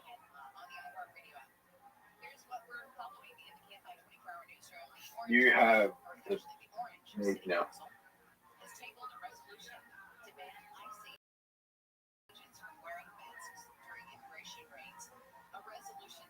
Give me a fucking Hong Kong here. 1, 2, 3, 4, 5. Give me a 6, please, game. 6. 6. Yes. Have fun.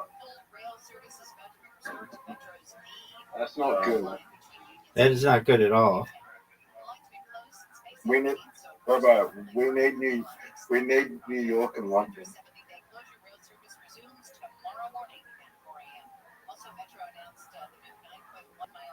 I'm gonna fuck Brazil there. I mean, I'm gonna increase. fuck off, dude. What the hell is going? Oh, you fuckers. Okay, give me a 1. Correct, too. Oh, wait, I'm yellow.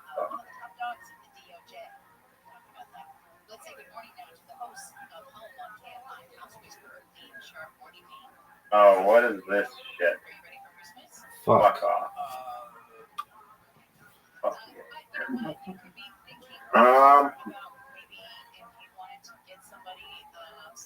I'm like on the dirt as well.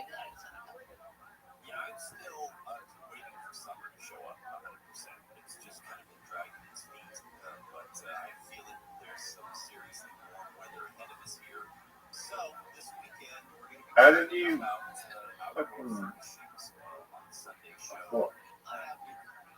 You're like halfway around the board. I landed on community. Oh, wow. Dirty. I gave me $95 rather when I landed on community. On the community. Holy shit. If either of us land on Stone, I'm done. If we go bankrupt for landing on Stone, Paris could fuck us. I know, I see.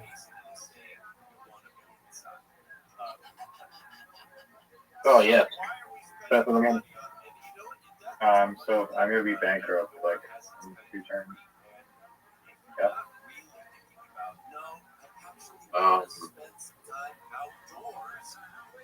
I want to place rent that.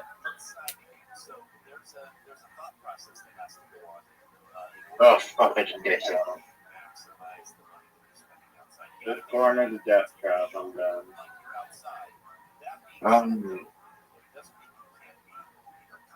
Rabbi, do you want both? No. I got you.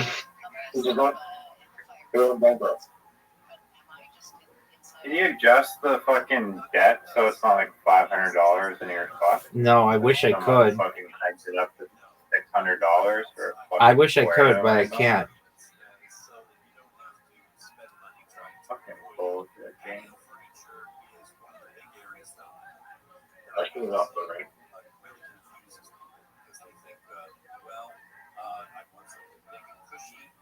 I think your best option is to buy the center. Oh, fuck.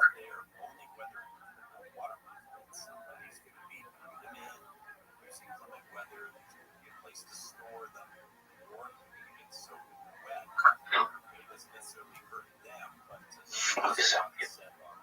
I'm gonna throw this to Sydney. That one row is like the orange squares are just a death trap. Yeah. You're fucked too. You better not roll a 2 or 3 or something. After the dollar everything, yeah.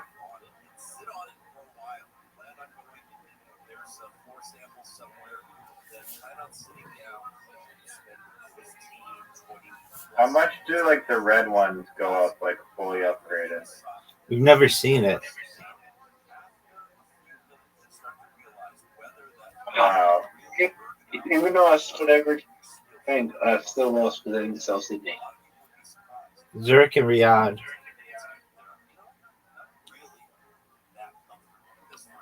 Champion.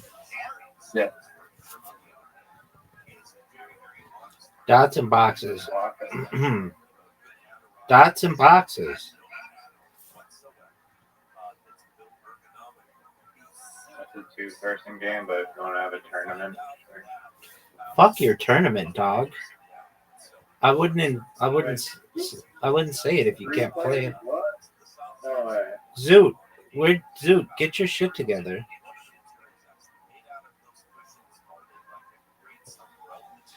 Zoot, are you gonna go? I'm about to go to bed. Okay, we'll play this game with us and then go to bed. And then we're gonna watch a documentary together.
Rabbi, do you believe in capital punishment? Me personally, no, because everybody could be exonerated by DNA evidence.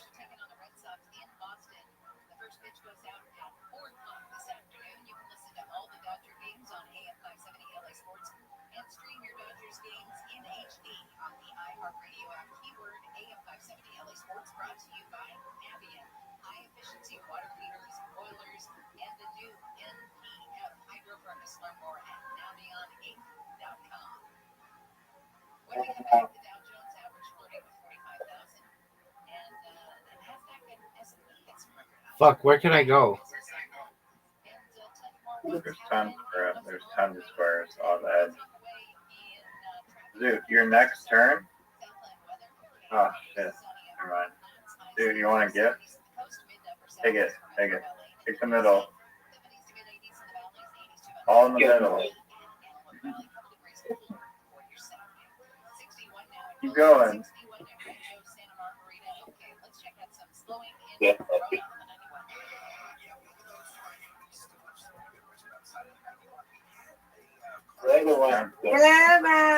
Good morning, Miss Aquarius. How are you? Good. How are you? I'm lovely, thank you. Glad to hear your beautiful voice. You ready to take on the day? Yeah. Excellent. We'll see you tonight, God willing. All right, God, really. Hello, Zoom. Hey, Martha. Good morning. DM. Great. Yeah, have a good day. You as well. Do I have anywhere to go?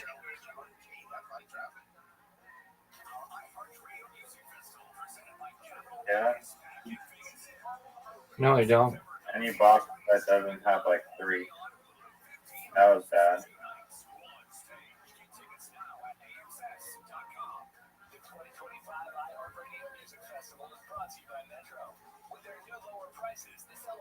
Zoo 1, 1, 2, 3, 4, 5, 6, 7, 8, 9, 10. 1, 2, 3, 4, 5, 6, 7, 8, 9. Bullshit. All right, Zoo. Are you going to go to bed? There's probably one more game, 1,000 boxes that was fun. Pardon me. Miss Aquarius came in and distracted everyone. I feel like I'm a little distracted from Miss Aquarius. She's coming in. It happens. I feel like that was a fair game. All right.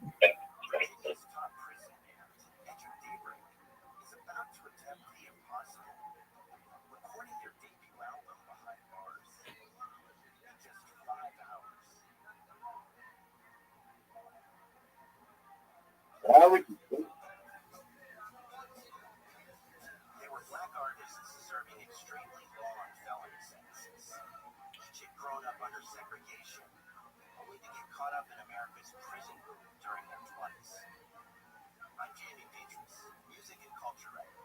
For the past 5 years, I've been talking to the bands 3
Yeah. He's thinking. There's nowhere to go.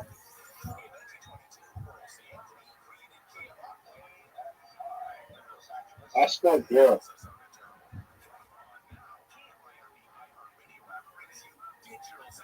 1, 2, 3, 4, 5, 6, 7, 8, 9, 10, 11, 12, 13, 14, 15. Versus 1, 2, 3, 4, 5, 6, 7, 8, 9, 10. All right. Zoot, are you done? Yeah, going back to it. Sweet dreams, big dog. Riser, are you ready for a documentary?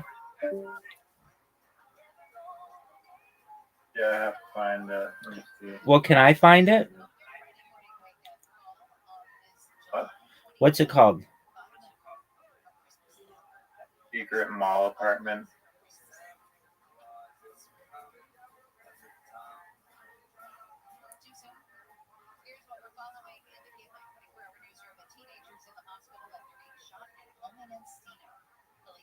Oh, it's in what? Jesse Eisenberg's film? Okay.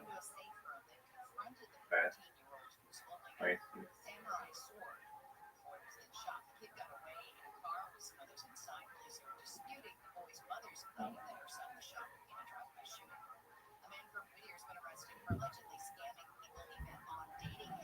Is it on YouTube?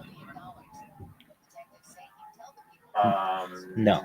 I'm looking on a free site right now. Oh, okay. I see how it is.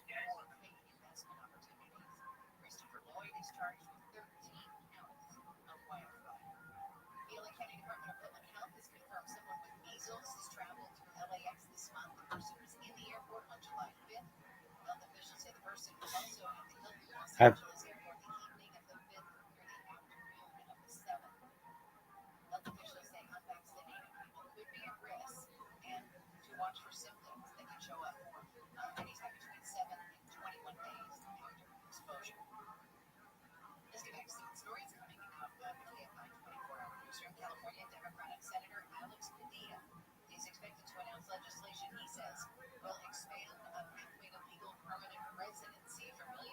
Apparently, there's a Tom Hanks film called The Terminal where he gets like. Yeah, you haven't seen it? have to stay. No. It's a story of a real guy who lived in like the Charles de Gaulle airport for like 20 years. What? Is it a good movie? I don't really remember the movie being that great, but the guy's story is pretty wild.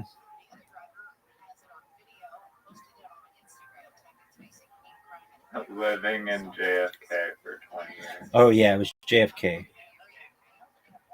No, it wasn't it Charles de Gaulle Airport? The movie says that it takes place at JFK.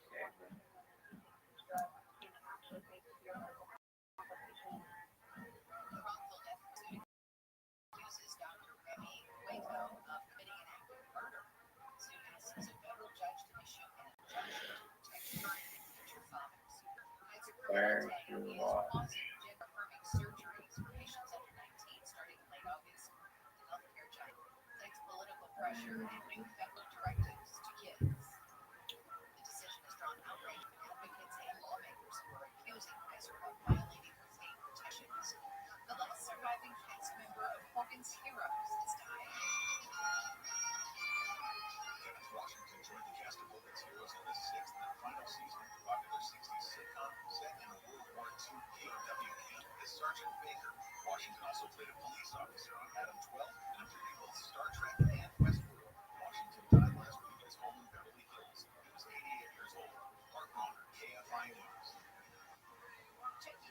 Did you find it yet? No, it's hard to find. I'm sure we'll find it though. I'm positive. Oh, Happy Gilmore 2 is today. That's right. You know who's in it?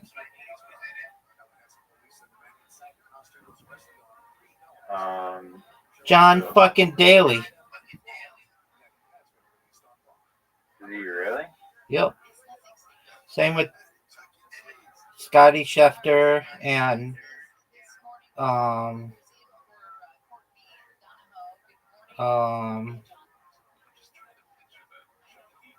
like all the big golfers are in it. Think it's gonna be good or no? Yeah.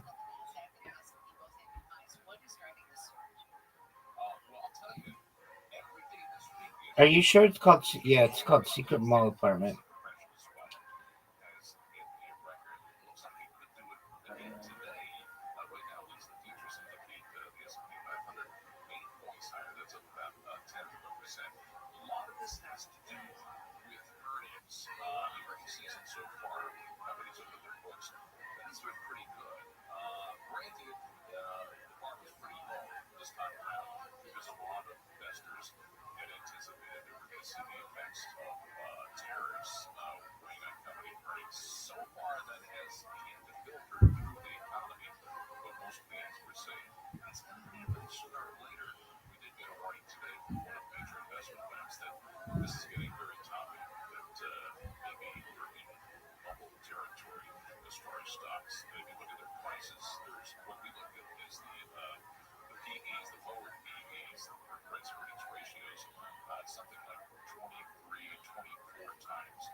Found it.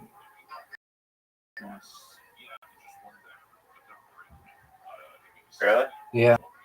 Go to soulmovie.com, but soul like the city. SEOULMOVIE.com. Sorry, can you send me a link or repeat that?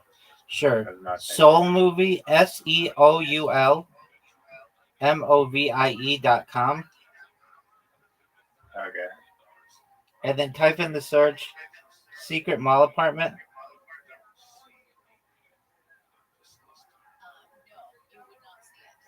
Nice.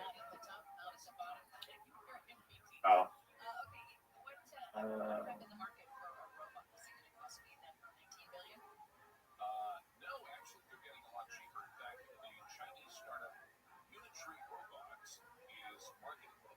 Saying I need like a VPN, but I'll turn on my VPN.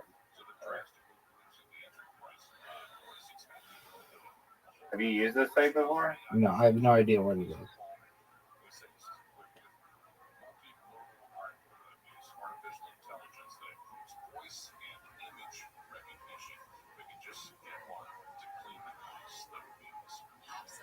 You don't need a VPN. That's just an ad.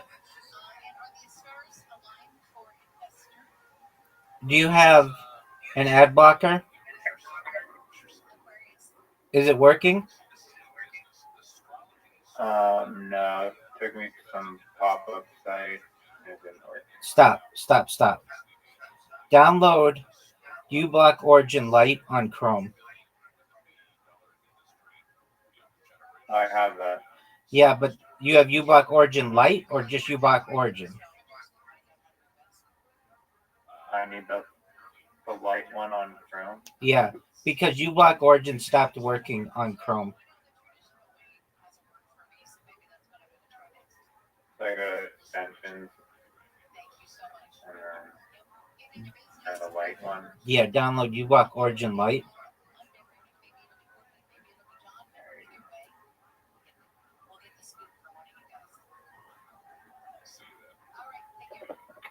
LITE.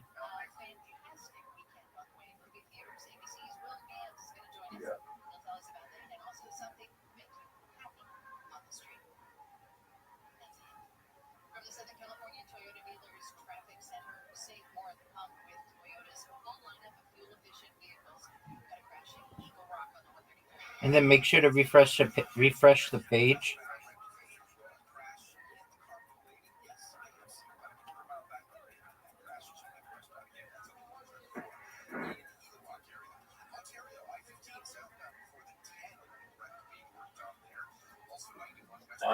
Oh, there you go.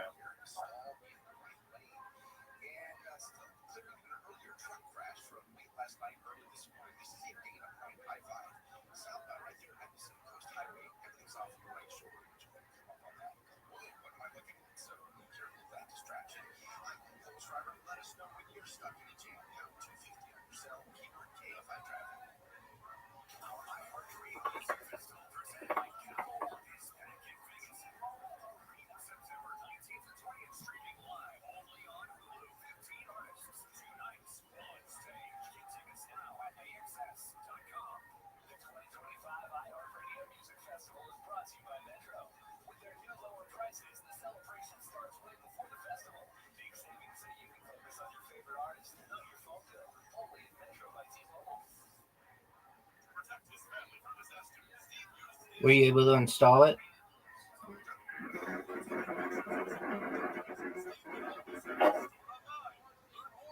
Yeah, I have the extension on Chrome. Okay, now go to Secret Mall Apartment.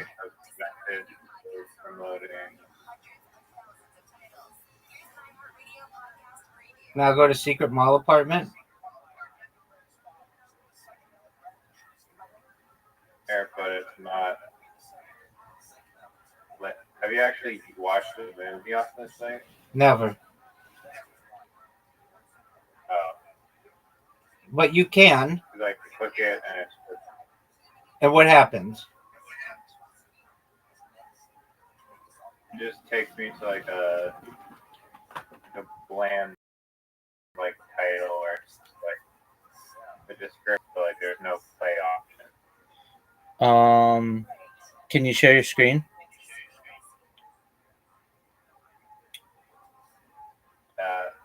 Or I'd have to sign in from Discord on Chrome, but it's the same for every movie that I click. There's no, it says like a play button in green, but it's not actually. Okay, let me try it.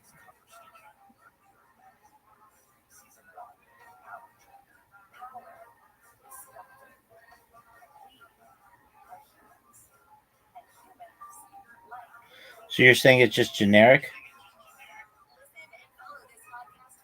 Yeah. All right. We'll find Is it another. possible for you? You've streamed them before, right? I don't because it's copyright protected.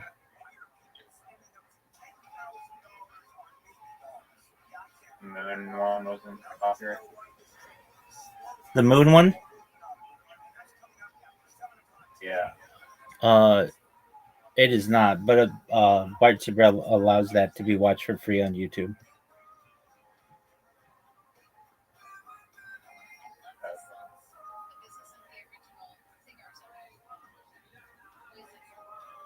Okay. We'll get it. We just need a different website.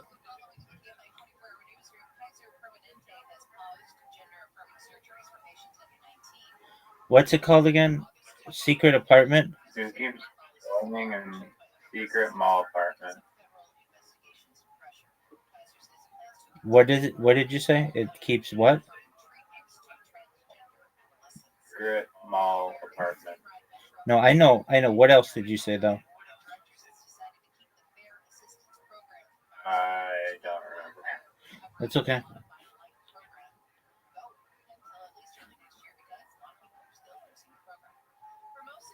I've searched a lot of free movie sites.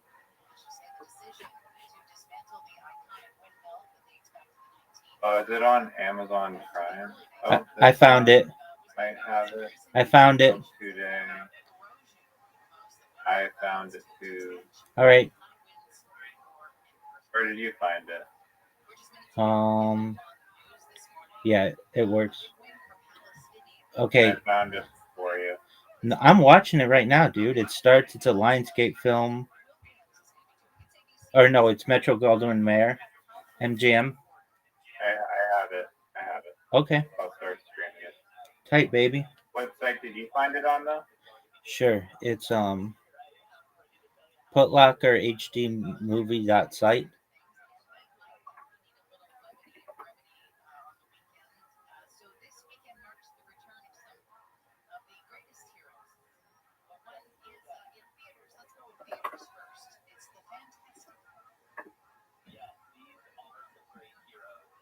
Not Compass website.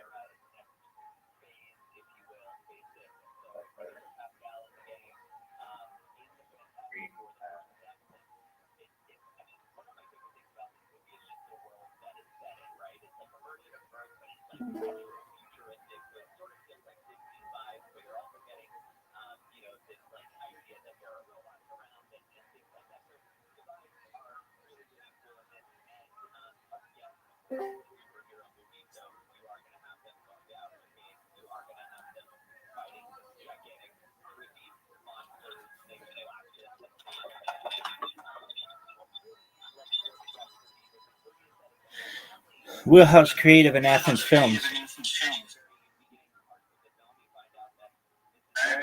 Jesse Heisenberg movie.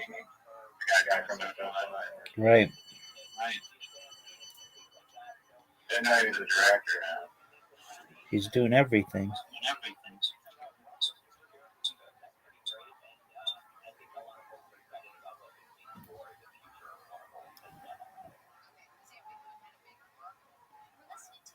Can you hit that full screen button? Tight.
I'm gonna mute myself so that you don't get feedback. I'm here though if you want to talk.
Maxwell was once charged with perjury and ultimately convicted of sex trafficking and enabling Jeffrey Epstein's abuse of young women and girls. A replica Oval Office near the White House is now taken over. But it is something built in relation to President Trump's term that recedes dead.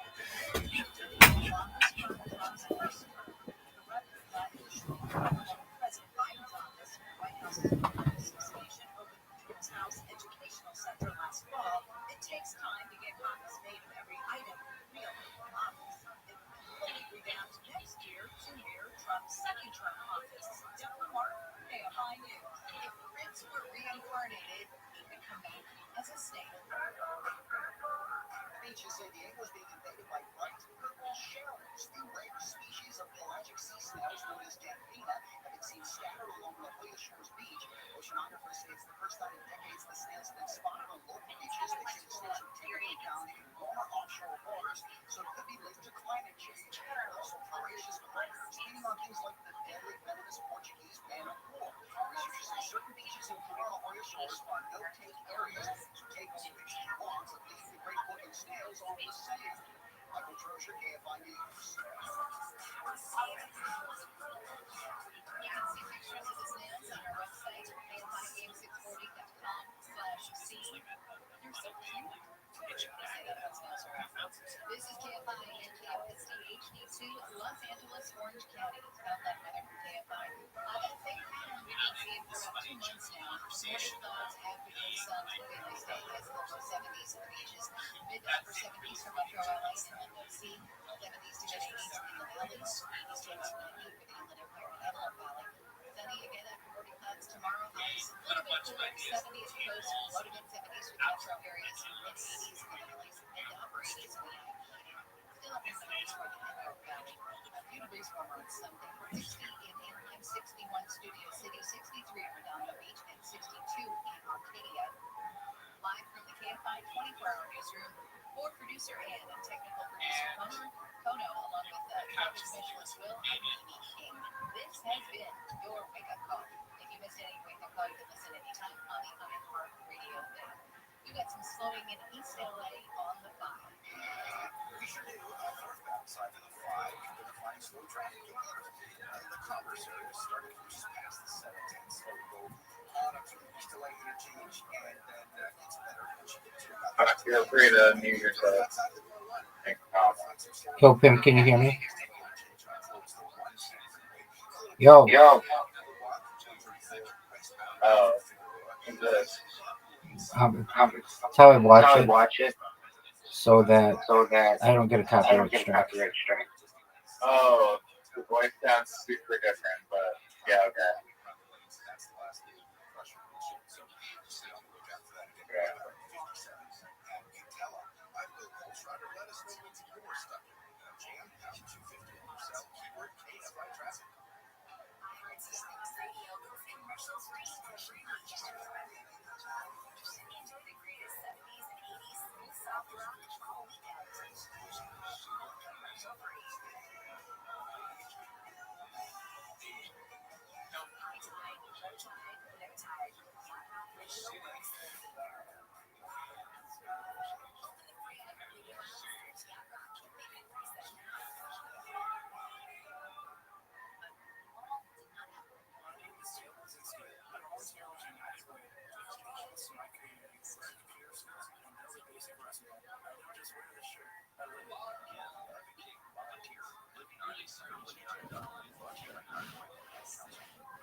Listen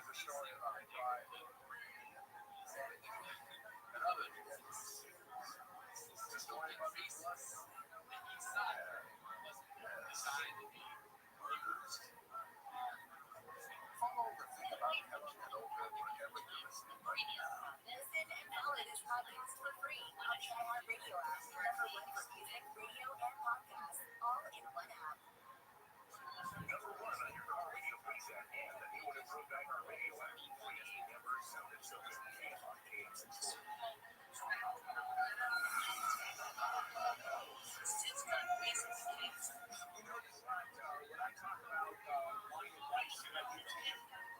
I always disclaim in many of that case or every minute of this segment, going in, going out, or legal advice, I do not want to be accused of actually telling you that I know what I'm talking about. And now,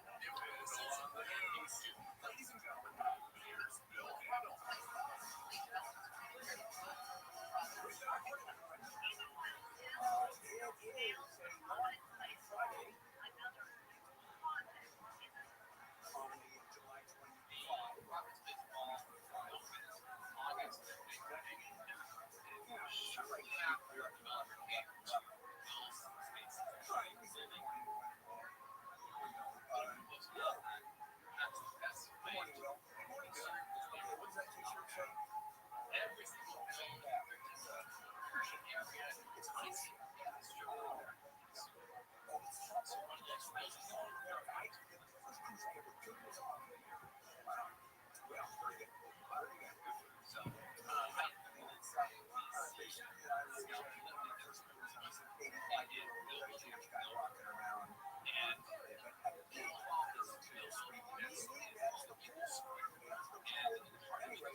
Yo.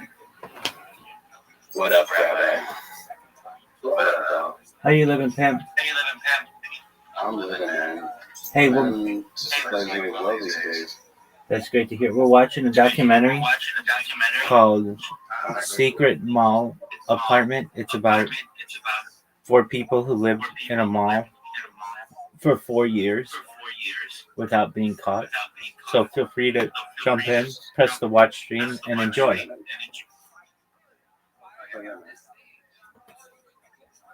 What up, Caspian? What up, Roger?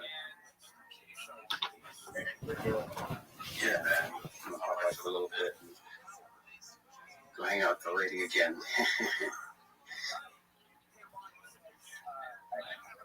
Yeah.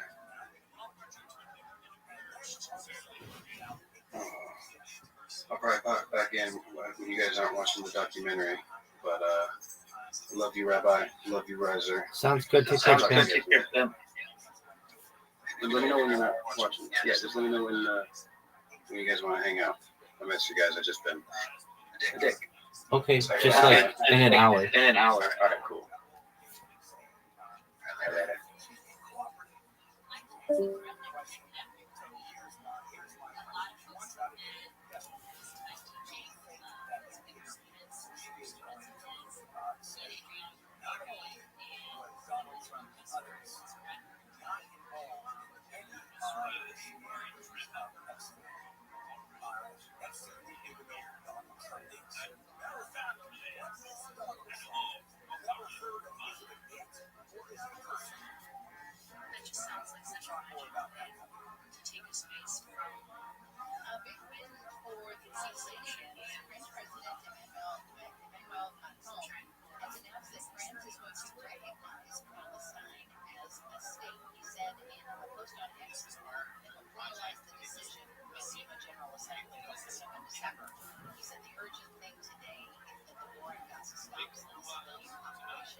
It's amazing how they're moving all this stuff. Like upstairs.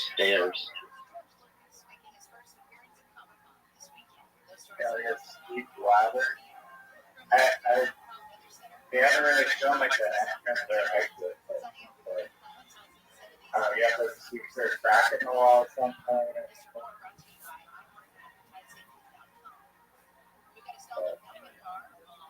I was wondering how they got like electricity lights. Excellent question. Probably outlets. And heat.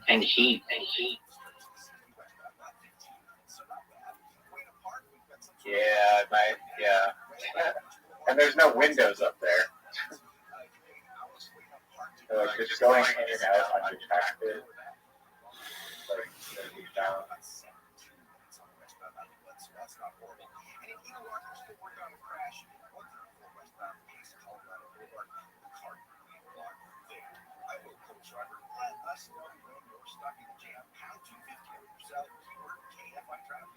Oh, and the big one for me. The bathroom. Oh, well, you have the mall for that. What do you do when it's closed? Then you're gonna need to. What the hell is this?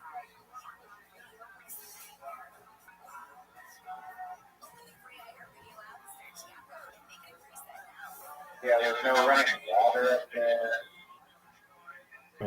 Right.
residents and restore basic knowledge to residents of Encino. There's been a string of break-ins and homes in Encino in July, including the one in Seattle.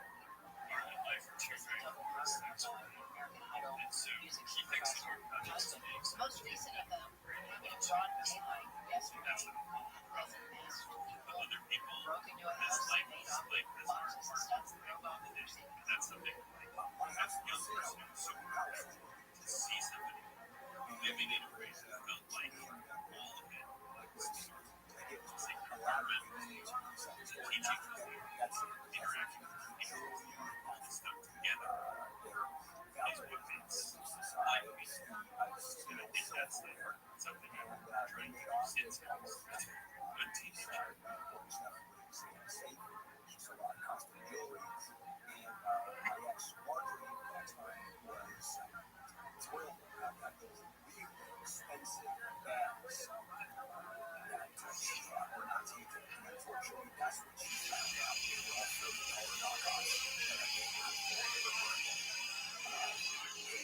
she found that out.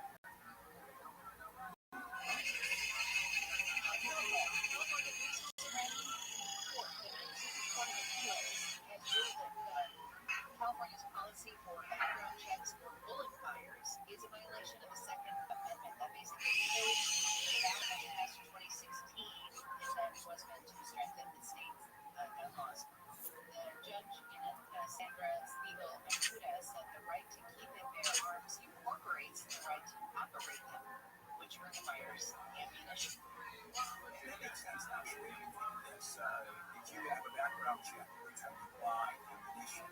So you decide to go to another store a couple miles away, background check. You go to another city, background check.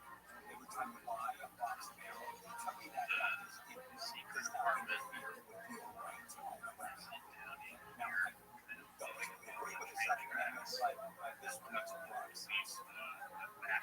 Clearing the way to clear the streets, President Trump signed an executive order to make it easier for cities and states to remove homeless people from the streets and get them treatment elsewhere. This is what the order says: shifting homeless individuals into long-term institutional settings for paid treatment through the appropriate use of civil commitment to restore public order. It goes on to say surrendering our cities and citizens to disorder and fear is neither compassionate to homeless nor other citizens. It says my administration will take a new approach based on any of our public safety.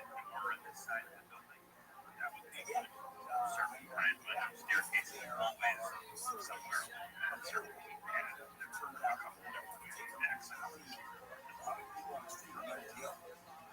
This won't go in shelter or the dogs. Their shelters don't allow them to have gas or so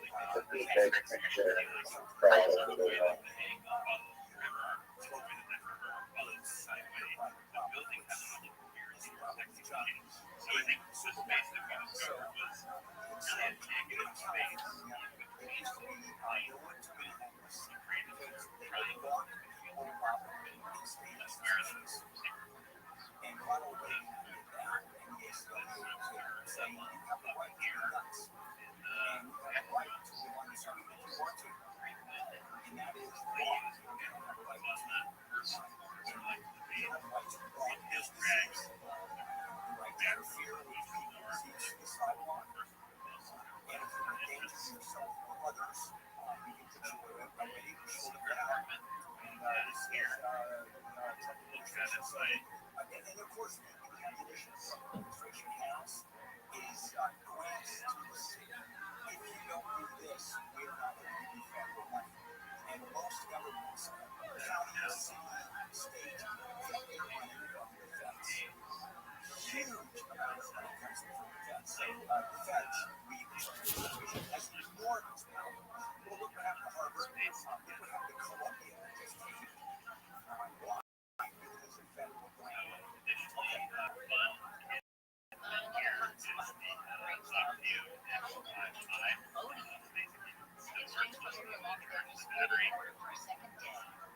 More than a dozen people have been killed. More than 100,000 civilians have been evacuated from the area. Tensions between the neighbors in Southeast Asia have been boiling for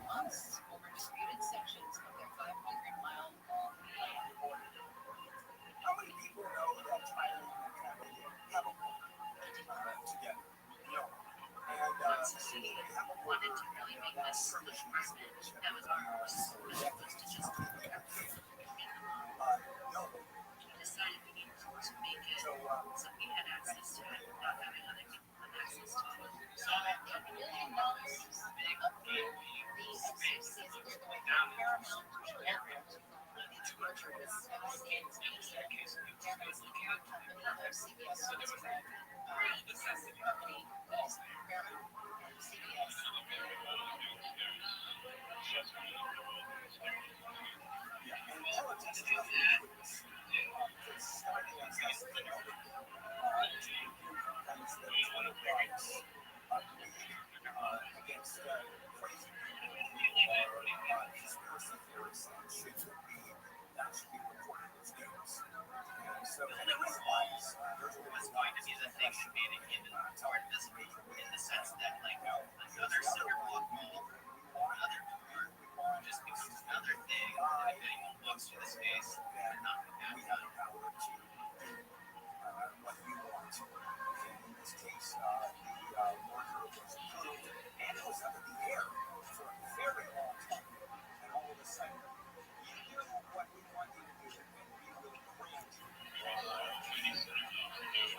Is there like building a secret like airlock wall before they disable the sound?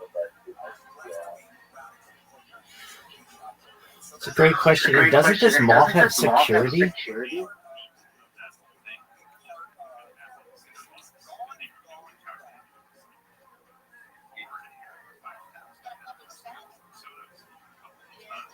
Apparently, it's not very good.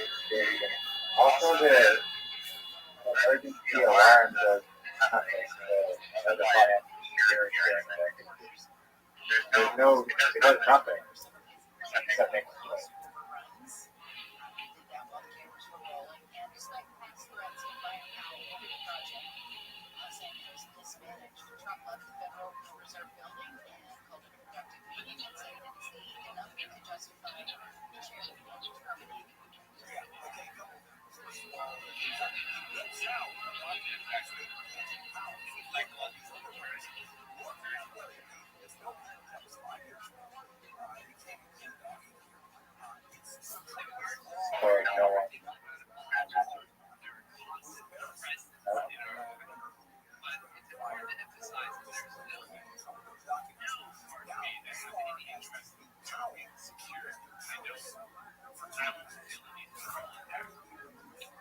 You're building a false wall.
There were some signs last night.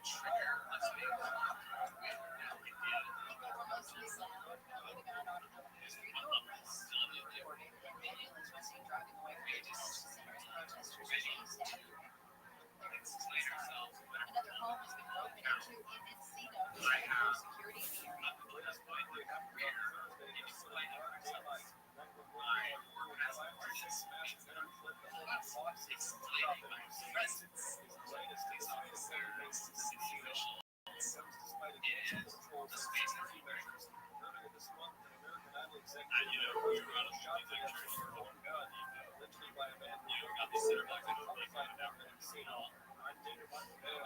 area.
Former New York Republican Congressman George Santos starting his prison term. Santos took to social media Thursday to say I'm treated that way on the stage was now like President elected Santos begins his 87th sentence in prison.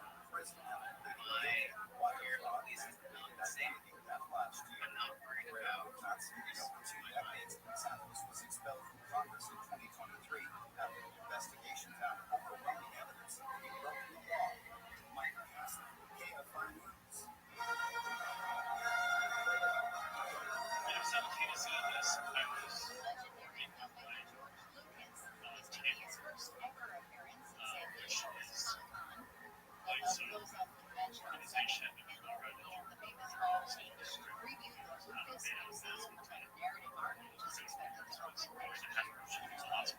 Star Wars made one of its earliest public promotional appearances at Comic-Con in 1976. It's been held since 1970. 135,000 works movies to attend this weekend. South by another KFI setting up 9 times in the low 70s on the coast, mid to upper 70s for Metro LA and DC. 70s, 80s, 80s, 80s, and deliveries hours tomorrow, highs through the weekend in the 70s, plus 70s to 90s. It's 60 in orange, 60 for downtown Queens. We've got some slowing in the eyes on the cross.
healthcare company, United criminal legal investigations by the Department of Justice. The company disclosed that yesterday. Said that the SEC filed a notice complying with the request from the Department of Justice. The company journal this filing after United Healthcare CEO Brian Thompson shot Eastern New York, and then its new CEO, abruptly left the Wall Street Journal reported that is Department of Justice's healthcare department was investigating a possible Medicare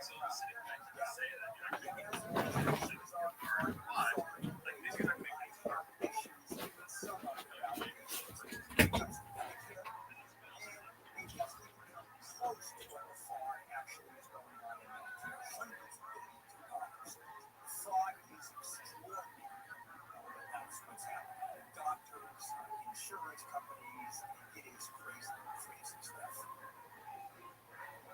Trump takes the spotlight on South Park. So South Park kicked off its 27th season last night with a searing indictment of President Trump and its network's parent company, Paramount. Paramount recently paid the president $16 million to settle that lawsuit that Trump brought against 60 Minutes. And then Paramount announced last week the Late Show with Stephen Colbert was being canceled. They say it was a financial decision, but Colbert was a relentless critic of lava policy and Trump. So the episode's called Sermon on the Mount, and it opens with Cartman discovering that his favorite radio station, NPR, has been canceled. He said the government can't cancel the show, and then he drops sort of a slip referring about South Park's own vulnerability, saying, I mean, what show are they going to cancel next? Well, the decision of dropping Colbert does make financial sense because late night, all of late night is losing money.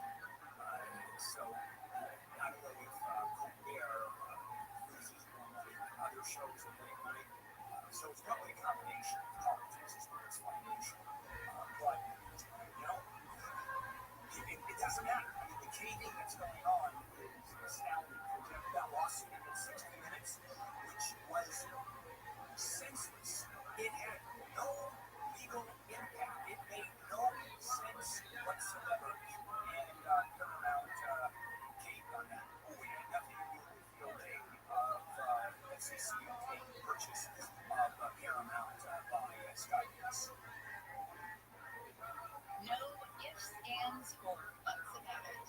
This guy, creepy. A man's been arrested. Actually, he's been arrested multiple times for sniffing women's rear ends while in public. Well, he just got arrested again for police. He's 38 years old. He was arrested by Irving police on Tuesday at Walmart at the Empire Center. Police had responded to reports from raccoons. That's it. This guy's sniffing her butts. All he's doing is saying how long you were gone. He's a, what is that thing? He's a furry. What are those people who identify as animals? Yeah, it's less than that. Yeah. So, don't knock it, all right? Let's just like it. There's another side of it. But that was also gets you in a lot of trouble. It's creepy. It's on like video footage where you kind of just answer it up and it sort of cuts down. All right. We lost the legend and what we spent yesterday that cardiac arrest. He passed away yesterday in Clearwater, Florida. Paramedics were called to the house and he was taken away on a stretcher. He had surgery after surgery done, and they were saying it was successful, but there's been a lot of rumors circulating about how he was doing after that. TMZ had said he was in a coma. His wife had denied that. He's had several injuries during his wrestling career. A lot of them with his wife. Yeah, I mean, that's what wrestlers do. It's brutal stuff. Right? And whenever you do surgery, they do EKG on you automatically. They make sure that you're able to undergo the surgery. Now, does an EKG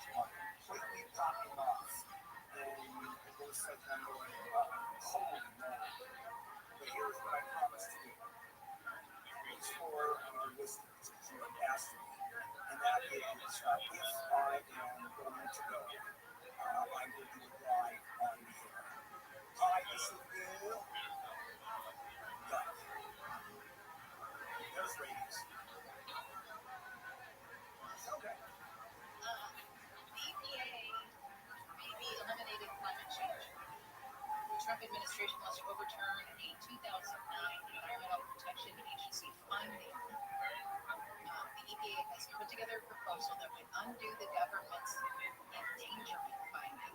It's a determination that pollutants from burning fossil fuels and carbon dioxide and methane can be regulated under the Clean Air Act. The findings serve as a foundation for host policies and rules to address climate change. At one point, President Trump has said climate change is a hoax. Has he ever backpedaled on that one? I don't remember if he's ever come back and said, no, it's real stuff. Now, as far as the EPA is concerned, all of the government's websites have yanked any mention of climate change. That's just not part of the government. This is part of it. It's kind of scary. You know, anybody that doesn't believe that climate change is upon us. I mean, does anybody not believe what's going on? What happened last week? You have some of the worst storms on the East Coast, Eastern Seaboard, in the U.S. Record-breaking rain, 2 inches an hour, and flooding beyond comprehension. People dying, and I'm not talking about just the Mississippi River. We had those little girls dying in Mr. Camp. But I'm talking about floods all over the area. Where rivers cresting 10, 15, 20 feet above water. And then, right now, followed by record-breaking heat wave and humidity, where north 100 degrees, Washington, north 100 degrees, and humidity. On top of that, the heat index to 115, 116. I think New York, with the heat index is 105, 106.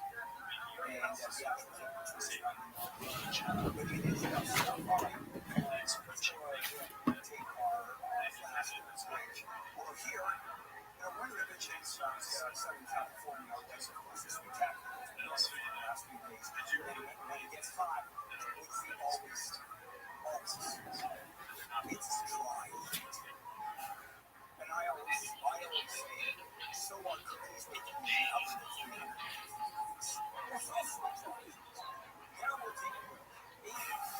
Here's the latest. California Democratic Senator Anthony is expected to announce legislation he says would create a pathway to legal permanent residency for millions of people. President Trump has signed an executive order clearing the way to clear the streets, and Ozzy Osbourne could soon have the airport. Those stories and more coming up at the top of the hour. We'll check some problems in South LA next. American Vision Windows is the #1 window replacement company in California. 25 years in business, helping thousands of SoCal homeowners with their window and door needs. Windows installed, 100,000 customers. People make a difference. American Vision experts taking pride in Welcome, Frosty. We're just watching a documentary. Feel free to watch. All right.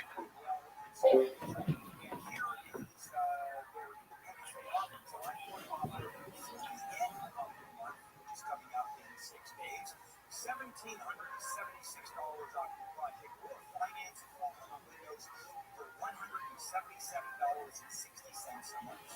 On approval of credit, 6 windows, call 888-666 options for prices. 888-666-8249. Visit AmericanVisionWindows.com for details.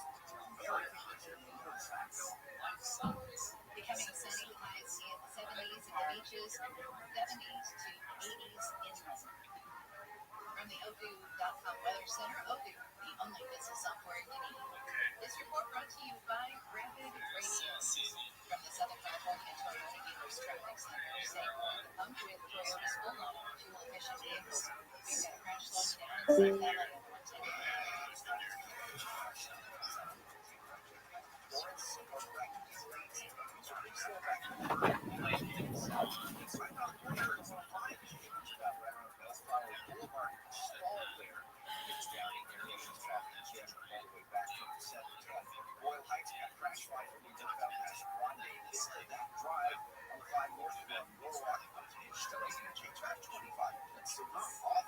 Westbound 10 from downtown LA up to West LA, 26 minutes. And if you are headed south on the 405 out of the valley, from Van Nuys to Smolder Pass, about 24 minutes there. I'm a full truck. Let us know when you're stuck. Jam pound 250 on yourself with KFI traffic. Starts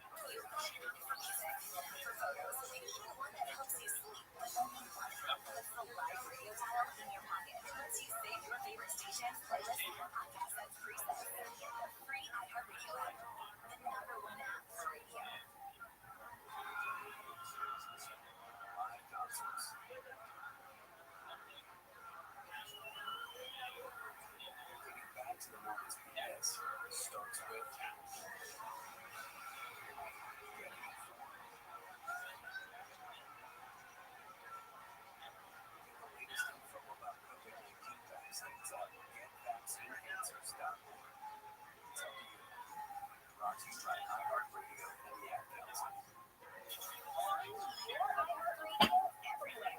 There are hundreds of ways to experience iHeartRadio at home and on the go beyond the iPhone and Android app at iHeartRadio.com. Here's another way to connect to iHeartRadio. Android Auto.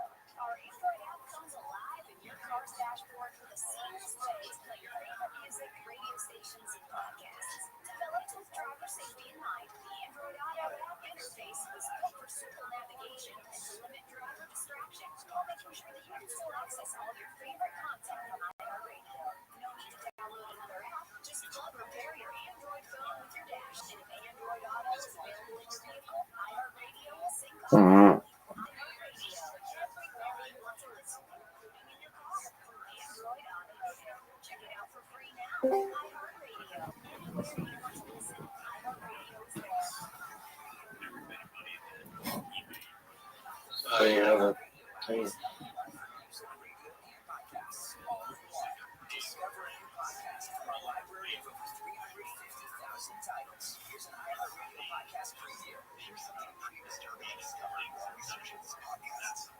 This is what it actually says on the Los Angeles Police Department website. The site states that the adult Yeah, I kind of dislike 9/11 memes. and 70% of those missing people are found or returned voluntarily within 2 or 3 days. I mean, if you meme it enough, I don't know.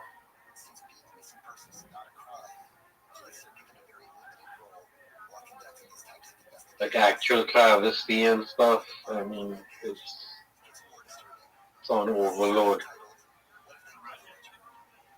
And here's the official police advice. In such situations, you may want to enlist the services of a private investigator to assist in your search. If you can't afford a PI, the police elaborate, quote, another option would be to contact the Salvation Army, which has a missing persons locator program. There's not a single sentence on the LAPD website that would lead a loved one or missing person to have any faith that the police would properly investigate it. What the LAPD is basically saying is, if someone you love goes missing, don't overreact. They'll probably turn up. Unless they don't, in which case you should get someone besides the police to look into it. All this is my way of saying, if the police took missing persons cases as seriously as they do, say, bank robberies, we wouldn't have had to do this podcast in the first place and end up chasing a violent criminal halfway around the country. I'm Neil Strauss, and you can hear the full story to live and die in LA. Listen and follow this podcast for free on the iHeartRadio app. #1 for music, radio, and podcasts all in one. AM 640, or Daily Talk.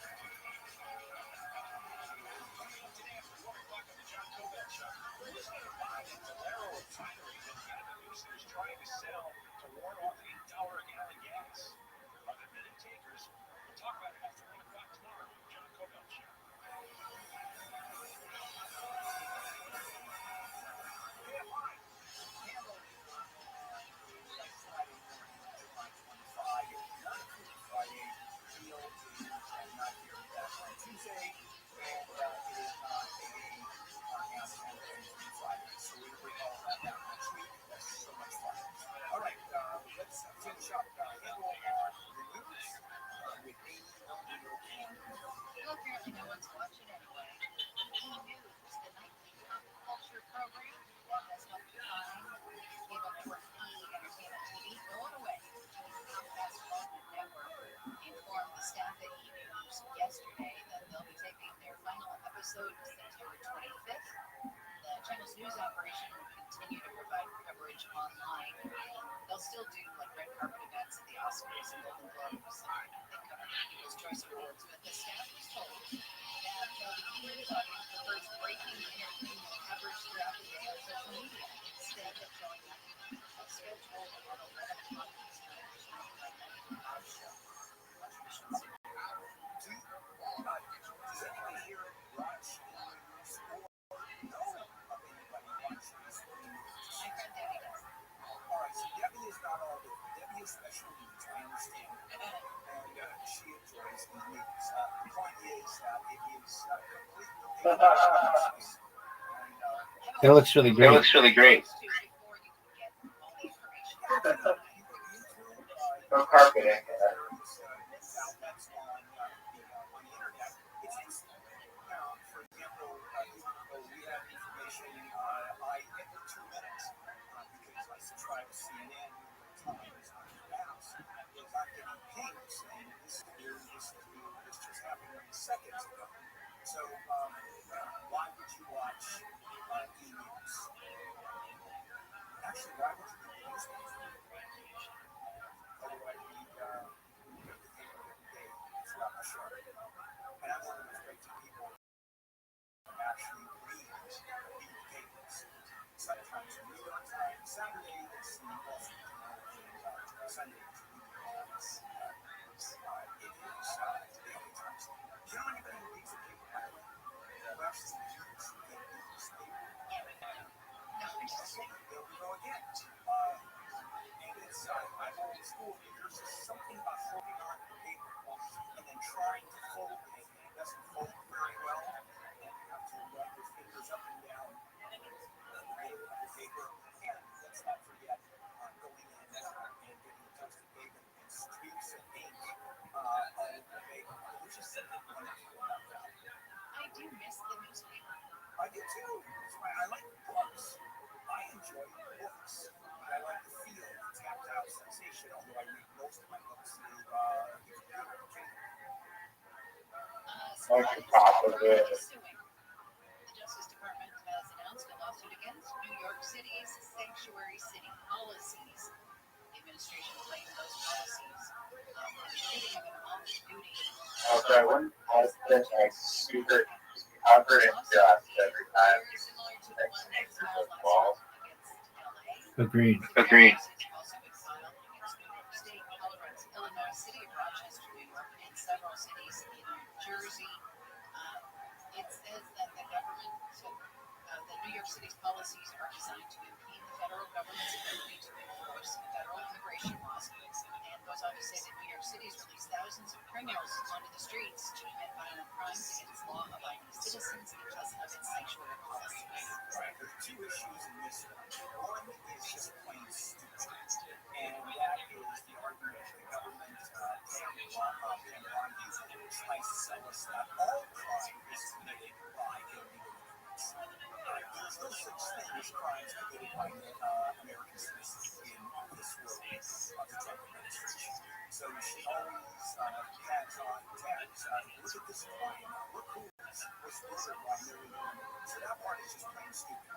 Now, the part that is not, that may have some legs, is the argument that a sanctuary city not helping the Okay, that looks like my ex roommate a lot.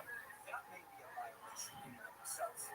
And that, Did you guys live You in a guys mall live in a together? mall together? and I think the Supreme Court is going to rule, does the city have the duty to cooperate with the feds in dealing with immigration? Because we have a constitutional issue, that's the supremacy clause of the Constitution. And that is federal law trumps state law, which trumps city law. And so the city passing its ordinance, or calling itself a sanctuary city, is way at the bottom of the heap. Also, is it an ordinance that is passed calling New York or Los Angeles, just to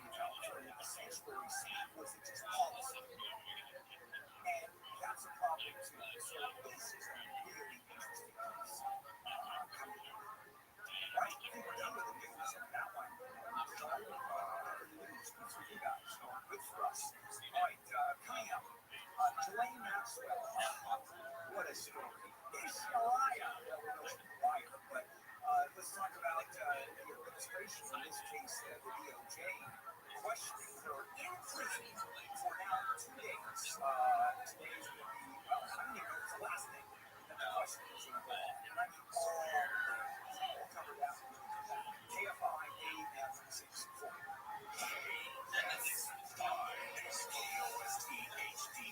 Los Angeles, Orange County, more stimulating talk. Making a pathway for millions. I'm Amy King live at the KFI 24-hour newsroom. California Democratic Senator Alex Padilla says he'll be announcing legislation he says will expand a pathway to legal permanent residency for millions of people. It's in response to what he says is the demonization of illegal immigrant communities. Padilla is set to speak later this morning in downtown LA. A U.S. citizen arrested after federal immigration agents blew open the door of his home in Huntington Park is no longer facing criminal charges. U.S. Attorney's Office filed a motion to dismiss its case against Jorge Hernandez on July 17th. Hernandez was accused of damaging government property following a collision with a U.S. Border Patrol vehicle on June 20th. During an immigration enforcement operation in the city of Bell, federal agents named for Hernandez set off an explosion that significantly damaged his house on June 27th.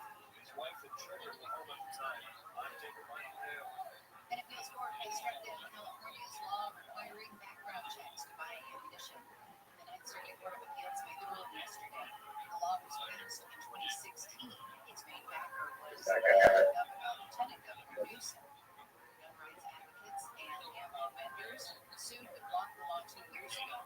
That led to an injunction from a federal district court judge in 2020. A man accused of sniffing women's backsides has been arrested in Burbank. Elise Crowder was arrested Tuesday at the Empire Center.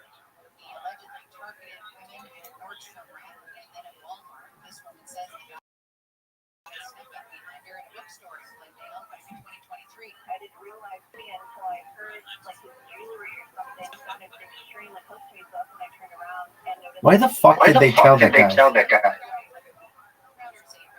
They had to figure out how to get a shower or hair, or I don't know. Risky. You broke the rule. The first rule of mall apartment is you don't talk about mall apartment. Mall club. Yeah. San Diego County Supervisor Jim Desmond says California should follow the order. Desmond says homelessness in the state isn't a funding problem, it's a policy issue. President Trump and Federal Reserve Chair Jerome Powell have met. Justice Trump has been calling for lower interest rates while Powell remains reluctant. ABC's Selena Wang says even if Trump fires Powell, as he has reportedly considered, the president may not be able to get reforms. Powell doesn't unilaterally make decisions about interest rates.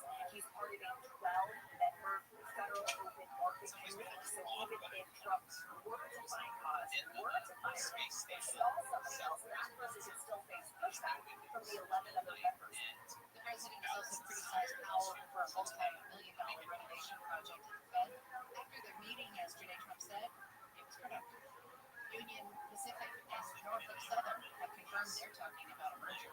This will create North America's largest railroad, stretching service from east to west coasts. The potential merger would combine the largest and smallest of the country's 6 major freight railroads. There's widespread debate over whether such a merger will be approved by U.S. regulators, which have established a high bar for consolidation in the crucial industry.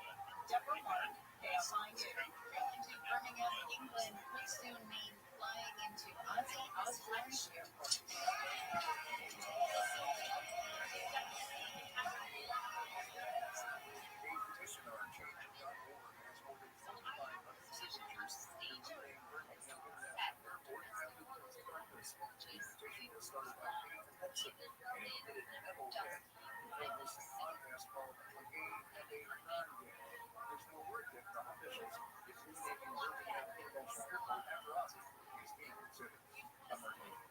Outlet weather today at 5, morning low clouds, then sunny skies, highs in the low 70s at the beaches, and upper 70s for Metro LA and Inland OC, 70s to mid 80s in the Valley's 80s to about 90 for the Inland Empire and Antelope Valley. Sunday after morning clouds, Big fact. Couple degrees cooler, around 70 at the coast, low to mid 70s for the metro areas, mid 80s in the valleys, mid to upper 80s in the IE, near 90 for the Antelope Valley.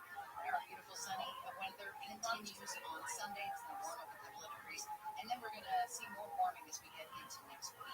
64 now in Irvine, 60 in Sherman Oaks, 65 in Huntington Beach, and 63 in Inglewood. The KFI market report, the Dow is trading down 7 points, the NASDAQ is up 43, and the S&P 500 is trading up 10. Got some slowing in NOMO on 170.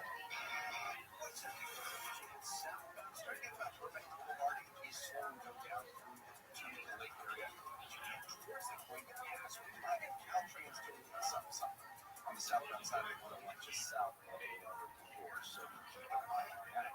Meanwhile, we've got some problems on the 105.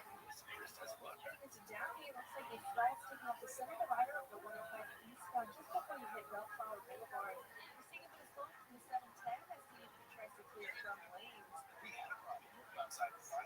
Royal Heights just passed by. Vista crash on the right shoulder. SUV versus delivery truck. Looks like it's all out of lanes, but still a little bit of a slowdown for you. And in South LA, 110 will find a gauge crash on the right shoulder. It's slow from Manchester. I will close driver. Let us know when you're stuck in a jam. Have 250 on yourself. Keyword KFI traffic.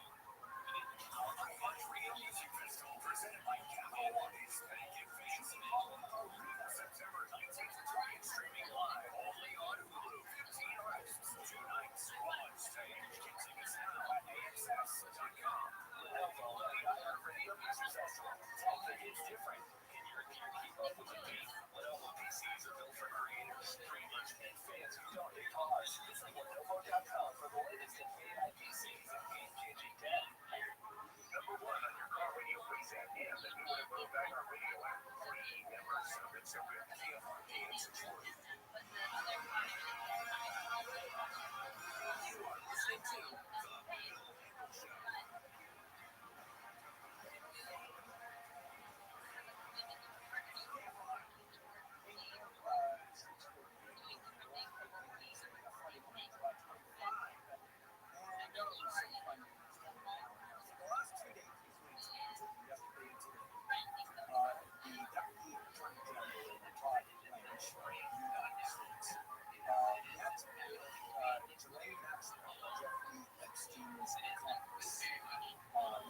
Several hours before the attorney's office and today they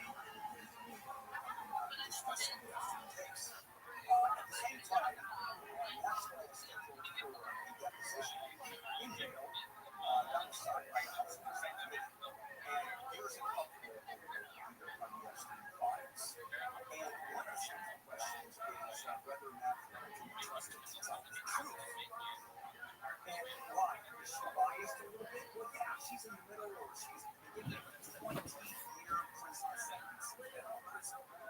And I'm assuming she will say anything to bail herself out, and anything that would help the administration. The uproar is political as well, because for years, my guy and President Trump's followers have said that this list of the Epstein accomplices that exist were part of a conspiracy putting together a list to nail conservatives, and the whole thing was a hoax. Well, okay, that being said, you have a new administration, a new Department of Justice. Where is that list? Well, Attorney General Pam Bondi said it existed. She said it's on her desk. And then a few days later, a couple weeks later, DOJ comes out and says it doesn't exist. There is no list. And MAGA went crazy. Republicans in Congress went crazy. Even Trump's ardent supporters are saying, oh, come on. We need transparency. Why? Well, because according to reports, Wall Street Journal particularly, Pam Bondi told the president a few weeks ago his name appeared on that list. That Epstein had all of several times. Now, does that mean the president is going to get any wrongdoing? Absolutely not. Absolutely not. Bill Clinton's name appears on that list. These are people that have dealt with Jeffrey Epstein for years. I mean, this guy was a player in the sense that he knew everybody, and he dealt with everybody. He socialized with everybody. How many of those people that young girls were involved? They got in on that as well. 14-year-old front entrance of Epstein's apartment in New York. But, I mean, do I think President Trump was involved with underage girls in connection with Epstein? Absolutely not. Bill Clinton? No. Other major players, major figures? No. I think Epstein, I don't think Epstein was that obsessed with his predilections with young girls.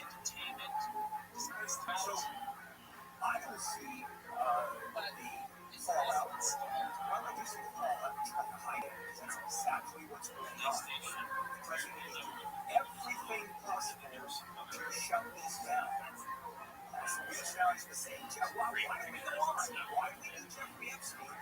He's given too much credit. We're spending too much time on it. Well, guess what? Congress is in uproar, his supporters are in uproar, and they want transparency. And here is the fear that is it just his name being on that list? And what's the political fallout for that?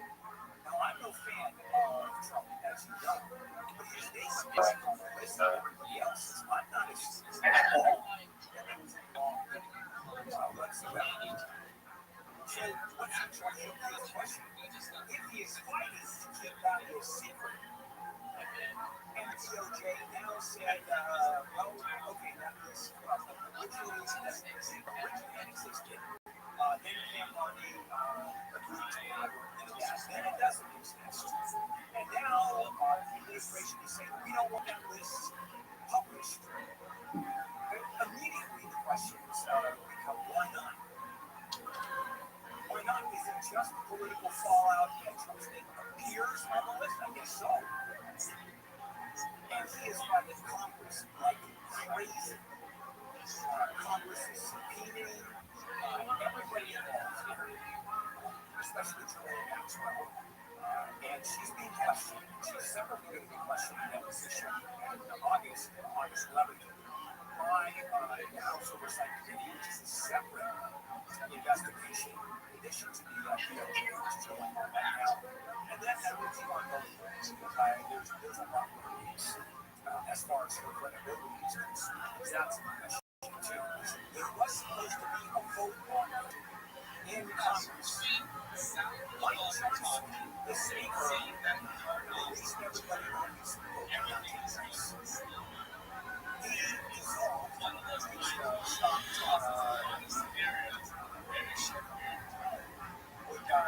well, it's supposed to go on vacation started early. He put everybody on this 6-week recess in Congress one day early, so the vote would not take place. What was the reason he did? Well, because the DOJ is already investigating, they're already involved. You don't have to get involved. I wish I would know. And so the reason I'm calling for recess one day earlier, President called me and said, go ahead with the recess. I like the fact that he is there and leaves and says, Congress is there to move Trump's agenda. Not for any other reason. Not as balance checks and balances as tradition by founders of this country. It is when checks and balances don't exist. Congress is there just to push forward the agenda of government. Effectively for those people who voted for Republican Congress people. You didn't vote for us. You voted for a party that's there just to move the agenda of forget about representation.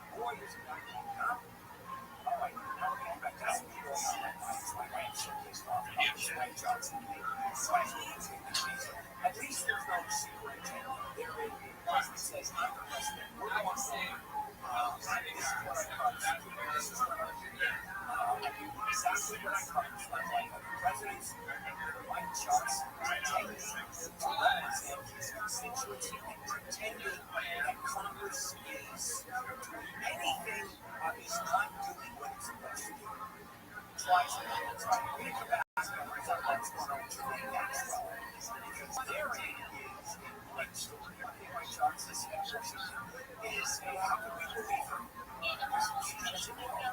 She knows everybody on that list. And again, the administration, which means my John's, is can't ensure that list is not released. And if it is released, based on what Julie Maxwell is saying, interpreting it, she's a liar.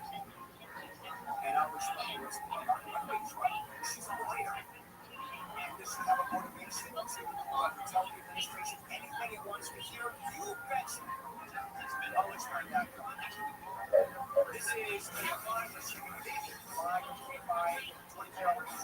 Here's the latest. As is evidence of the convictions of the woman and her boyfriend from Lancaster who tortured and murdered her 10-year-old son. The LA County Department of Public Health has confirmed someone with measles has traveled to LA this month. And 3 new dogs sworn into the LA County DA's Victims Services K-9 team. Those stories and more coming up on the hour. We'll see what's slowing you down in South LA. But I have to tell you about the White House. In Central Cabinet, helping those this White House today spend that time on the restaurant themselves. The Anaheim White House. This is very special place. Northern Italian restaurant, and steakhouse on the you can tell you how much I love this place. I go here very often. My daughter Barbara and I go wedding there. They cater. Food's at the outdoor gardening and outdoor gardening dining. Just a gorgeous place outside. Just line up to go to. Outdoor dining rooms inside. Seem like a palace or something. Food, tremendous. Service, excellent and attentive. A banquet room that's 80% comfortable. And a small wedding. Honors for every birthday, anniversary, graduation parties, classes, transition ceremonies. Yesterday, go to AnaheimWhiteHouse.com. Check out their menu. And if you see someone there stuffing his face with both hands, it's probably me. AnaheimWhiteHouse.com. AnaheimWhiteHouse.com. And you're getting clouds, highs in the 70s in the beaches, under 78s in the 80s in London. This report brought to you by Redwood Radios. Gonna crash in South LA on 110.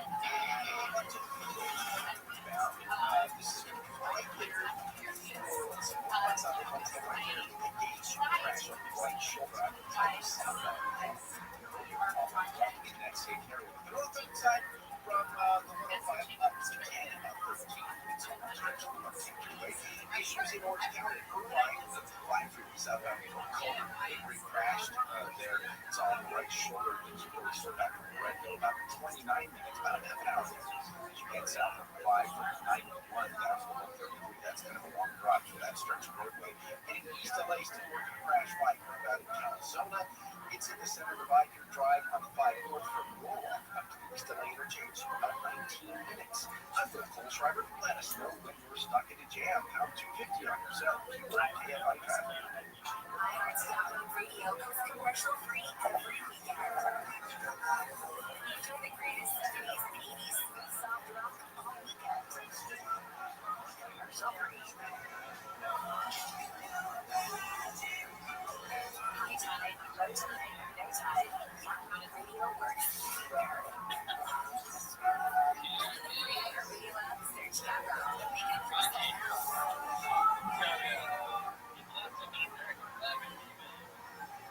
Taking them on their first real roller coaster.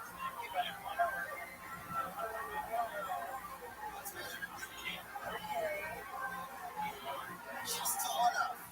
Getting back to the moments we miss starts with Victor Ford. Get the latest info about COVID-19 vaccines at getvaccineanswers.org. It's up to you. Brought to you by iHeartRadio and the Ad Council. Producers who brought you Princess of South, comes a setup, a romantic comedy podcast starring Harvey Guillen and Christian Navarro. The setup follows one man search for love in a vacant home. The thing is, I actually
What'd you think, Big Dog?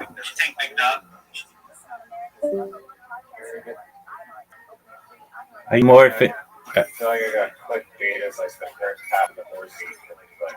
It's mostly about the tape shit. Yeah, so let's talk about that.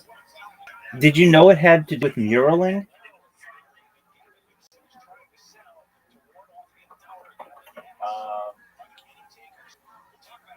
I thought it was gonna be a thing in the mall, but I didn't know I didn't know anything about the backstory and like the main guy.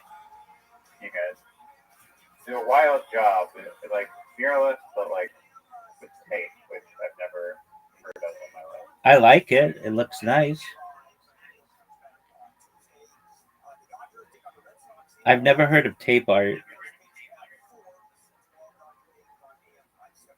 I mean, have you? No. Trying to think if I've ever seen it or done it.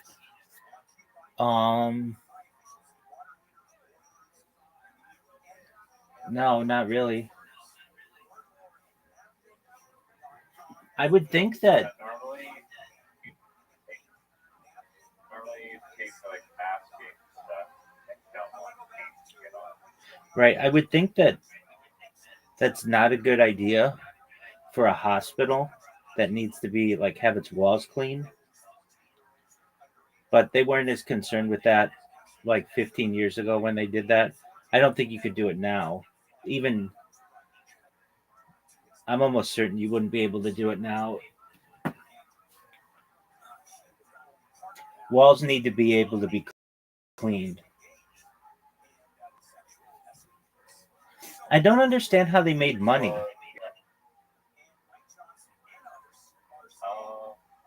mean, he was getting paid something for his 8-year-old. They said that like most of their work was voluntary. They said most of it was? Well, I could be recalling incorrectly, but it seemed like a lot of what they were doing was voluntary.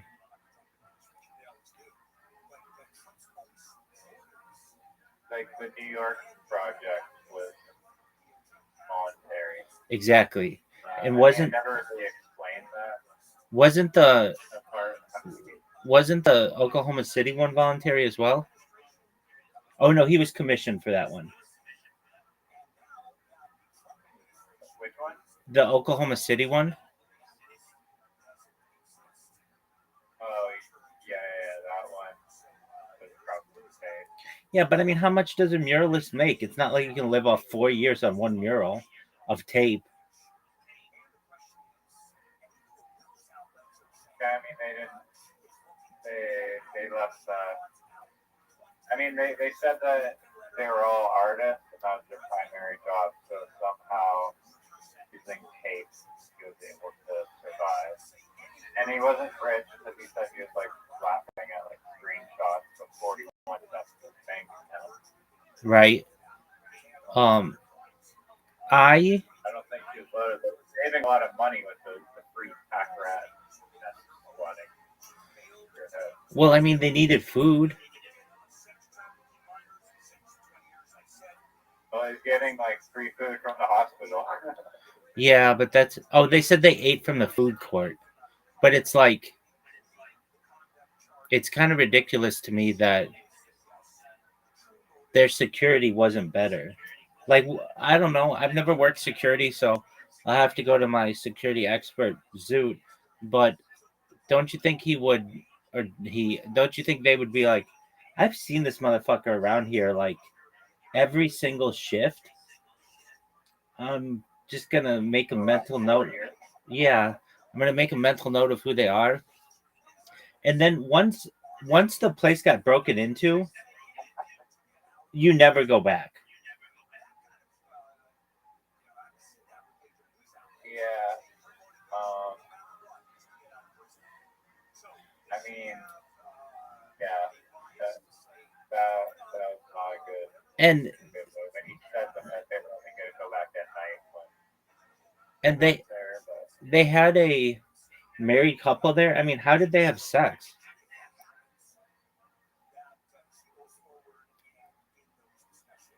I was actually thinking that too.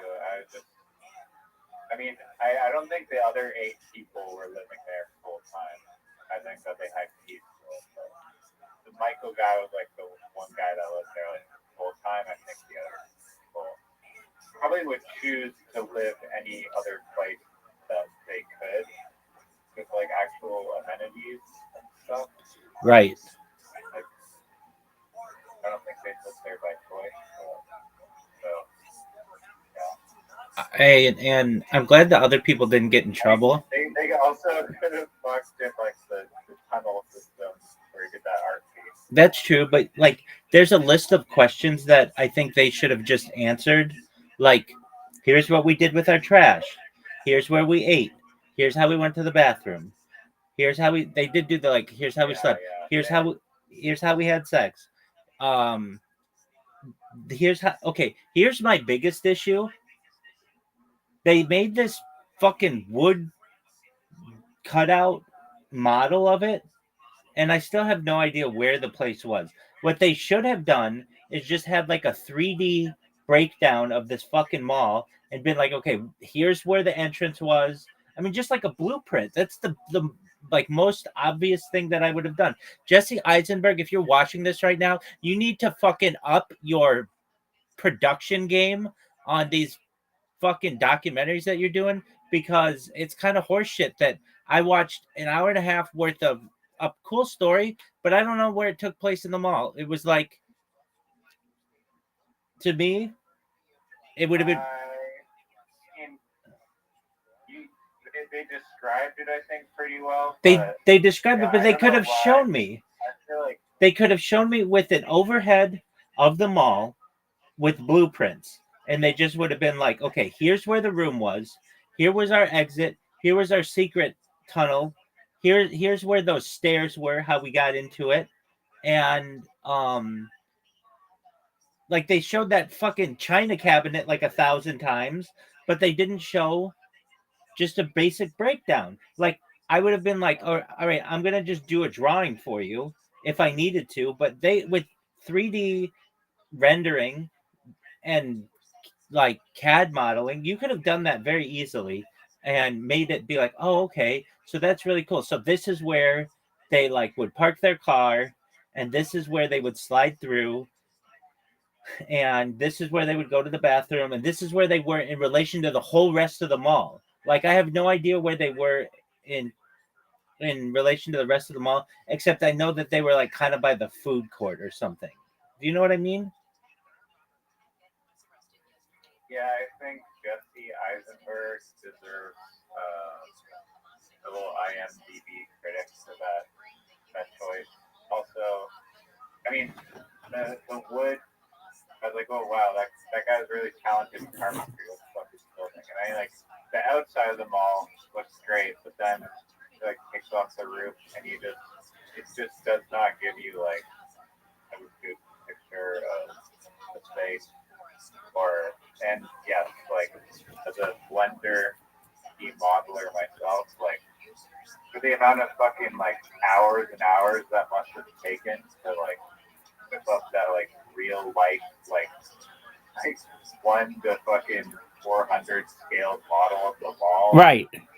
Could have easily just paid a 3D renderer like they do at many shows, whether it's like building shows or building a lot show or airplane mayday shows, whatever the fuck. Like, 100. done a much better job to actually show. Because when he took off the top of that wooden sculpture, it literally just shows like 8 little people just floating in like the middle of a giant stage. That was not the room. I couldn't. That they're in. It's just like this is kind of where they were floating, but it's not a good visualization at all. Not at all. And I wondered if the mall was like, I mean, they're like in financial difficulty, so they don't really care at this point. And I find it hilarious that this guy was banned from there, and yet, like, he's going to survive it, you know, it's lasting. He only got like 1 day behind bars and like 6 months probation. That wasn't that bad. None of the other people got in trouble. I think that was utterly stupid, though. Once you got broken into, you never return to that place again. You just say, it was cool while it lasted. I'm going to live on the street. I'm going to live with a friend. I'm going to live with family or whatever. I'm never going back to that place. And I know he wanted to show some chick, but it's like, they could, what they probably did, and they didn't interview anybody from the place, but they probably put up a camera in like by that door, and they were like, okay, if anybody ever goes through here, let us know, and we're gonna go and we're gonna catch the people. They're not stupid. And I don't know, I just the I mean, the court documents probably public of how much restitution and fine. I'm curious. They left that part out, but I'm wondering how you got gamed. yeah, I mean, I'm sure it wasn't that big a deal. It probably was just like a minor crime, and the other people didn't get in trouble. I think they went too much into the muraling, frankly. The documentary isn't about murals, and that took too long. I liked it. I liked the art, but it's like, okay, so we're interviewing this lady at Hasbro Hospital, and it's not even the same location. Like, I would have liked them to be like, hey, we interviewed the security guards who busted the place down. Like, I'm surprised they didn't like search out those people. I'm sure they probably did, but like, I'd want to hear their side. And they'd be like older. This is like 15 years later. I'm sure they could probably talk about it a little bit more. Maybe, I don't know. But especially with the mall being like no longer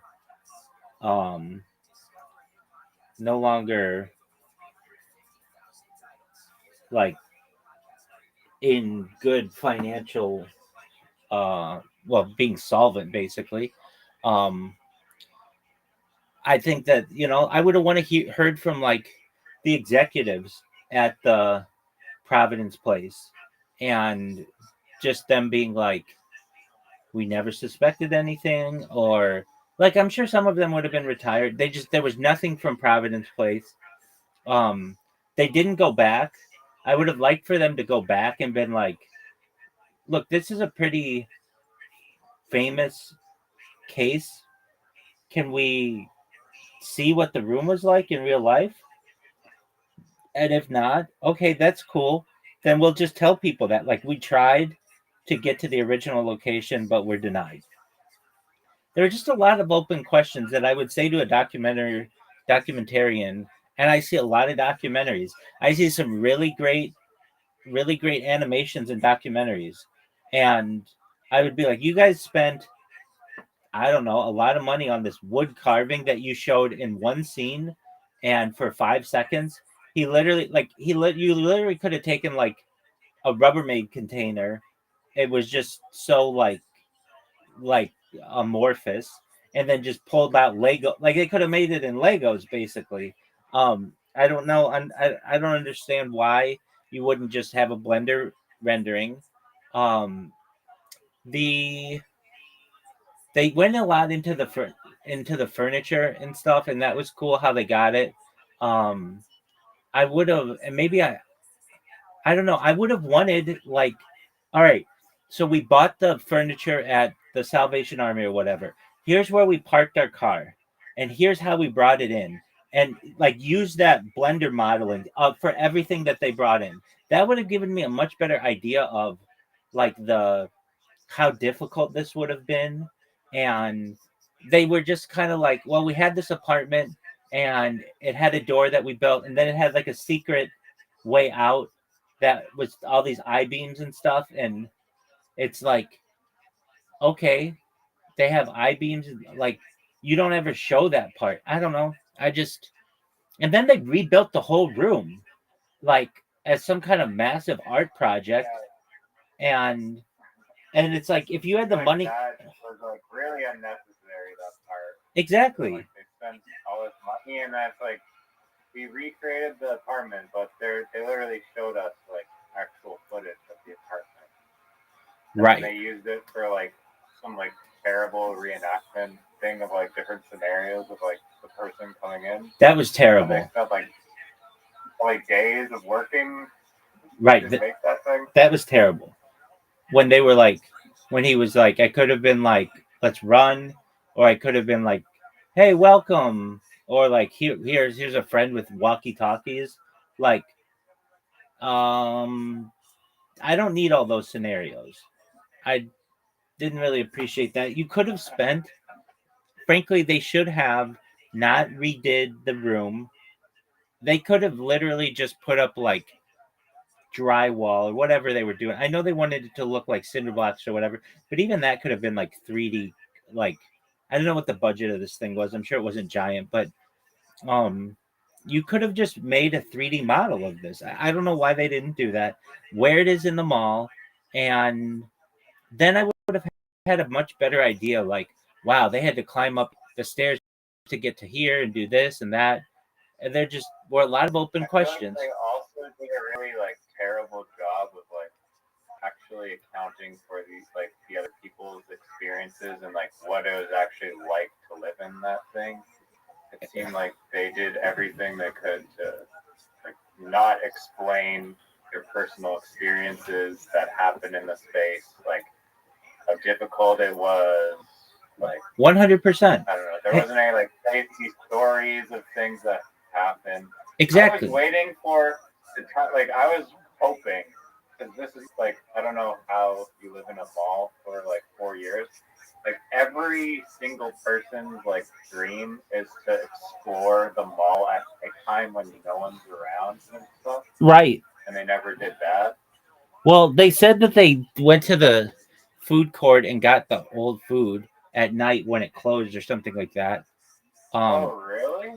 Yeah. They're getting free food from there? Yeah, they said they would go through the trash of the food court, but they said it right at the beginning of the documentary, and it was, but so they were like breaking into like the kitchen of New York Fries. No. That would be hilarious if they're like deep frying in the kitchen at night undetected. Well, it's like, who did the security?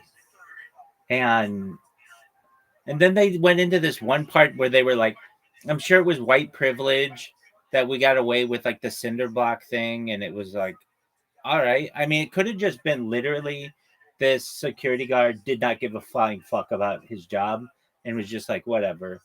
I don't care if you're red, blue, green, black, gray.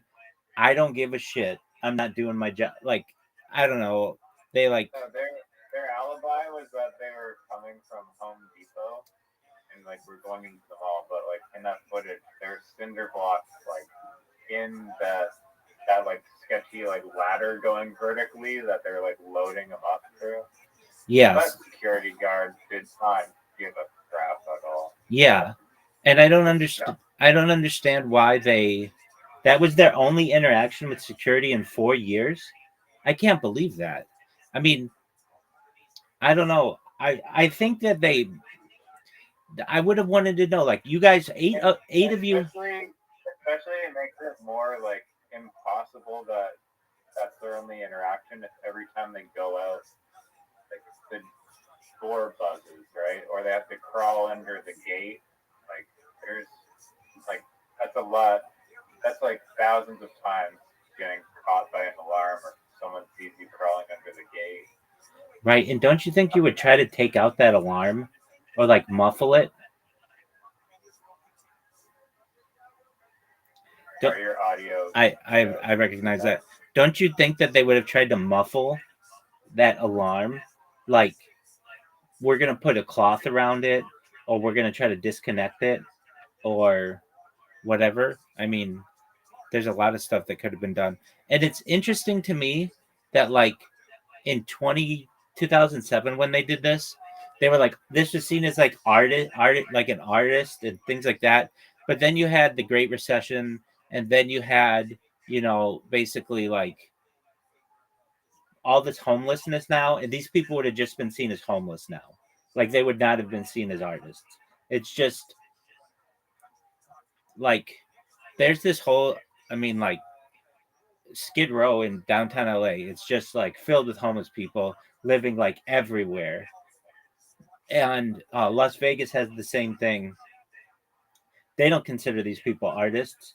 They just consider them to be homeless people. I think at the end where they're like interviewing those people and like their thoughts of the space, and they're like, oh, it was like a blend of performance art and like an art installation, and people are like, oh, it's like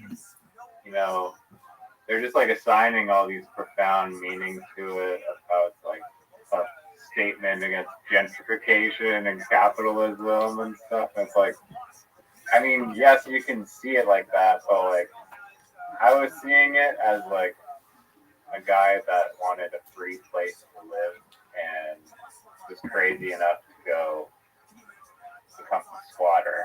Right. And I don't think many people, I don't think the judge was seeing it as an art display.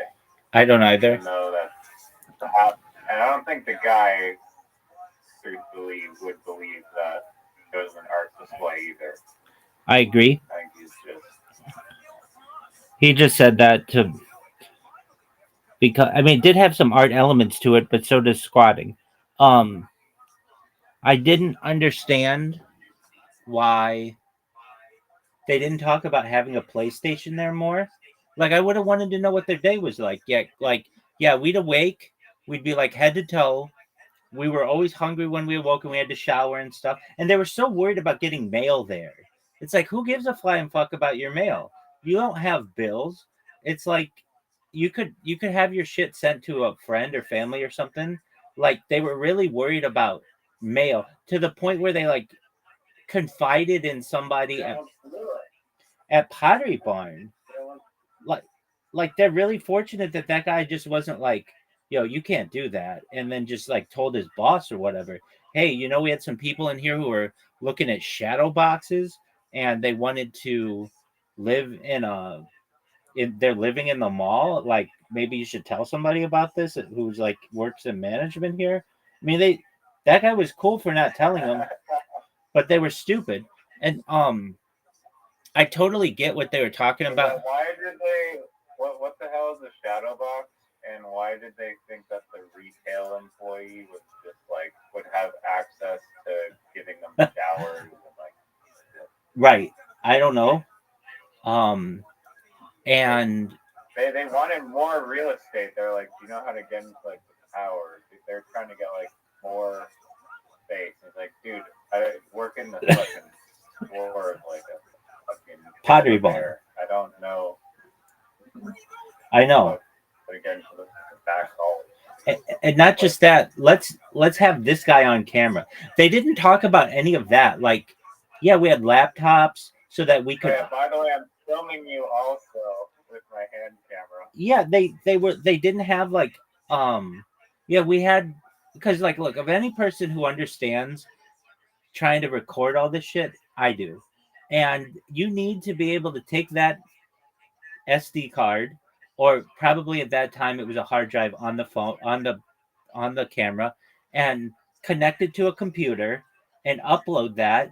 They didn't talk about any of that. That's video footage. And back then it would be time consuming. So it would be like, okay, well, we're going to have this random conversation in the food court, and then we're going to take that data and we're going to plug it into our computer and upload it. They didn't talk about that at all. Like, I didn't understand why they didn't talk about their daily activities, like what their jobs were. Did they ever have it where all 8 of them slept there, or was it just like sometimes a few people or whatever? How they showered. They didn't ever answer that question, how they showered. They just were trying to find a shower. Yeah, that bothered me. That bothered me a lot. Yeah. They were looking for showers. They must have smelled like shit. Right. And they've gone into the children's hospital every day, reeking like fuck, doing their cake murals. Well, yeah. Oh, yeah. And the children's hospital didn't pay them. Just in food. I think they did. They said that they had a limited budget, and they would like give them free meals probably in exchange for like lower pay. But I feel like that had to be a paid gig, I'm sure. I don't know about that. They didn't say that. When I heard they had a limited budget, I thought that meant like they couldn't spend all types of money on like real art or like more tape and stuff. I don't know. It's vague. But still, there are 8 of them there. Like, they need more than just one person's salary from tape art. And I feel like they did all this work to describe like they had those models where they were like, all right, this is where the Eagle place was where he used to live, and it was less than a half mile from the mall, and there was a river and like a freeway. They did those kind of models, like, but they weren't ever like, okay, here's the mall, here's where all the food court was, here's where the stores were, here's the entrance that we would go through, and we had like another entrance that we would go through here. Another thing I didn't understand, people have to go to the bathroom at night. So wasn't there a certain point where they were like, oh yeah, we had to like break into this like locked area of the mall? I mean, they just, it's almost like I don't believe that they did it. I know they did. I get that they did, but it's just they left so many questions that I'm still like, it just wasn't that easy. And there's another question that I have is that I believe like they showed him on his laptop in the room, and maybe he just got very fortunate or something, but I'm assuming he was uploading that camera footage to like that laptop, and they either brought the laptop when he left or something, or because if that got seized, then I don't know, he might have never gotten that footage back, or his laptop or his property. Right. Excellent point. The PS2. Right. Excellent point. And why wouldn't they didn't have enough evidence to just charge them immediately based on their I mean, maybe they didn't have a criminal record or something, but they didn't know who they were. They just had pictures and the PlayStation. I would have questions as to, I would have wanted to know, like, okay, where is the plug where they got all this massive amount of power? Like, that's an important question. Oh, they said that it was like down another flight. It was like 1 story below. I get it, and they had an extension cord, but they weren't ever like, no one ever saw this random plug with a giant extension cord and just followed it? Like, that's a good question. Wouldn't they think that somebody would be like, hey, what's this? Just I follow. think it was like hidden away somewhere. It must have been like hidden away somewhere. But they don't could have explained that better. They don't explain that. And so it just made Jesse Eisenberg didn't explain it. I mean, blaming Jesse for this. you can tell it's this motherfucker's first real documentary, of which I know, because I'm not unimpressed with the story. It's a cool story. It's one of those things that is kind of on the borderline between being a 20-minute Vice like episode and a full hour and a half documentary. I feel like I think that's why they decided it could easily be told in a 20-minute story. And I think people probably on YouTube will get paid money for making videos that just summarize it quick and lead up.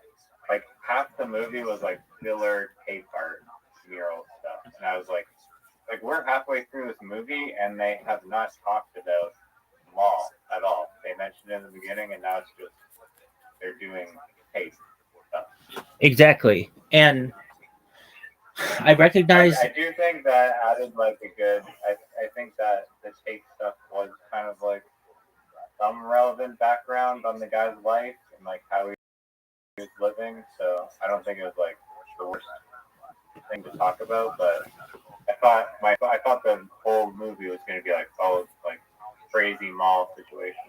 It didn't need to be any longer than perhaps the tape art part didn't need to be more than 5 minutes.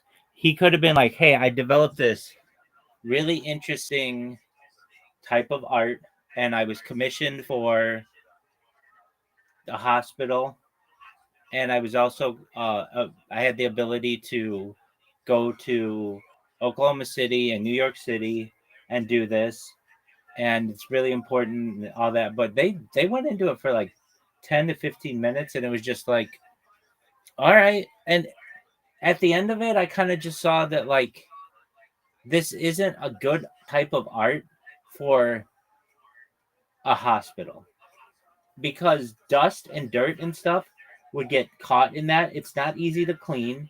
Then you have bacterial buildup. It's adhesive, and I just didn't think that was like a good place to have art now. And then you have it on the ceiling and such, so it's gonna get like like they're gonna have to take those ceiling tiles down sometimes to do maintenance, and then it's gonna mess it up. And I understand. One cool thing he said was like, it's temporary. Like, you should just understand that it's temporary. And I get that. That's cool that it's temporary. But are you guys really like going into this deep on his art? And they didn't go into anybody else's shit. They weren't ever, or like their marriage. Like, I mean, a big question I would have had is, yo, you guys were married for 4 years in here or something like that, right? Yeah. Where did you have sex? And wouldn't you have been like, I guess the girl is like, at some point, and I think this was relevant, she was like, I wanted a house, a real house, not in the mall, with stuff from the mall, but not in the mall. And they didn't talk about like, yeah, like 3 years into it, we got a divorce or whatever. There was none of that, which I get. I mean, they didn't explicitly say that, but I think that they did.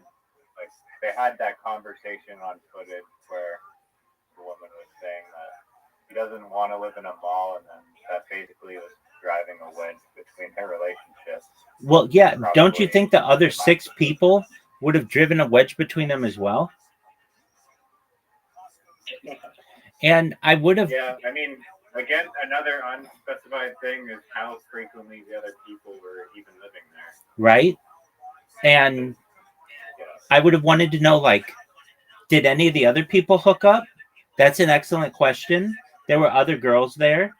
Like, I mean, you would just think that if you're in these close quarters for a long enough period of time, somebody else is going to hook up there. And is that going to cause drama amongst your little group? Or is it going to be, are you guys going to be comfortable? I didn't understand that. I didn't understand. They were so worried about like getting flooring in there, which was like, I mean, I don't know. I guess it's better than being homeless to live in that situation, but you would have been scared all the time. And I don't know if building a whole cinder block wall would have been my choice necessarily. Um, I mean, I guess that's what they had to do, but I think they should have built the wall, but they should have made it so that it's like a secret entrance. Exactly. Exactly. Clip around thing. No, if you put the door there, then it's obviously. But like, that was dumb. If you had some like pull a lever thing, then A secret door, exactly. And then they could have been still living there, perhaps. Yeah, that would have been the newfie choice. Oh, we would have been there. Or I would have had something where we could still be living in that mall. We could outdo them. Sure. I think so. I thought the same thing when they were like, and we had our own door, and they were all excited about that, and I'm like, I don't know if that's a good play, because I thought to myself, isn't somebody going to be like, this door, like looking at the blueprints, a maintenance person, like, this door is not supposed to be here. But instead, they were just like, let's, I don't know. I wouldn't have built a door there. It was just extremely suspicious too, because it was like, it didn't touch the ceiling. Like there's like a 1.5 foot gap between the top and like the ceiling. And yeah, that was weird. Like, it was just so out of place. Like you look at it, it's like, okay, clearly like someone made this. There's no person just leaves a fucking like a giant gap over these cinder blocks. Well, and wouldn't that why would they even make them out of cinder blocks? I guess the other walls were made of them. I get that. But if they're going to make the other walls cinder blocks, if they're going to make the walls cinder blocks, don't put a door, because it's inviting someone to test out that door. What is it? It tells you that there's something on the other side of that wall. Instead, they should have done what you suggested, which is either make a false door, something that looked like cinder blocks or felt like cinder blocks on the outside, but just you wouldn't necessarily know it. Or I think that they could have perhaps had like a. They could have blocked the entrance themselves too. The door there. Definitely. I don't know how. See, they don't talk about how often they were in and out. So I was thinking if they. It must have been very frequently, right? Like they had to be going out in and out all the time. Well, I thought, isn't somebody going to hear them talk? Like they're. It was tucked in some random, like it's in like the interior. I think it was pretty soundproof where they were. Well, wait, they didn't put a ceiling on it, did they? In the room? Well, it came with the ceiling. I get that. Did they, when they put the cinder blocks down, they didn't really show the original one, so I don't know. Was it flush with the ceiling? Like, did it go all the way to the ceiling, or was there a gap? In the wall that they built, that's what I was saying earlier. There was like a 1.5 foot gap between the top and the ceiling. Right. Okay. Exactly. Aren't you going to hear voices that are just going through that 1.5 foot gap, or the sound of a PlayStation? No, because to get into like that room itself is like a challenge, I guess. You have to either go through like some emergency exit or go through like that toilet spot or go through like the cracks in the wall. So it's pretty like a hidden entrance, so there shouldn't really be any people listening in. I understand, but I would have thought, okay, this place has security.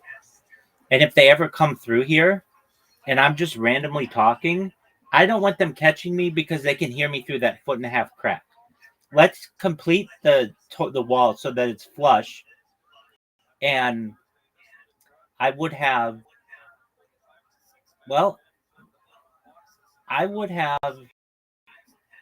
if they had enough money for all those cinder blocks, I understand creating a false wall would have been difficult, but I would have probably tried it. Or I would have thought of something like that wasn't a door. The fact that they put a door there was confusing. I get why they did it because they just wanted it to be really convenient, but it basically was a red flag. And when the security guys tried it, it didn't work. I don't know. To me, that's a They said that the purpose of the door was so that no one could get in, and they thought that that would be okay. yeah. I mean, they had that 1.5 foot crack. I would have made it. I mean, I think that I don't know exactly the dimensions of the room and everything, but couldn't you have just made a instead of having a door, have a completely flush wall, and then just used a ladder to get up and over the wall through the 1.5 foot crack? Maybe you take one cinder block away at one point and then just put it back up whenever you need it. Yeah, that would work too. I mean, yeah, I mean, if someone used the ladder and then peered over the wall. No. So basically, you have the ladder not always there. You take the ladder and like put it up when you aren't using it. You put it over the wall. And then when you need it, you could like pull it a rope and to get the ladder.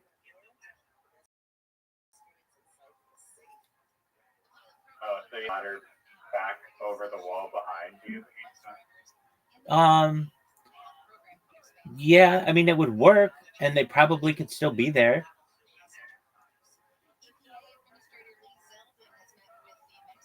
Yeah, I mean, it would work, but hauling a ladder behind you every time might be hard, but No, you don't have to.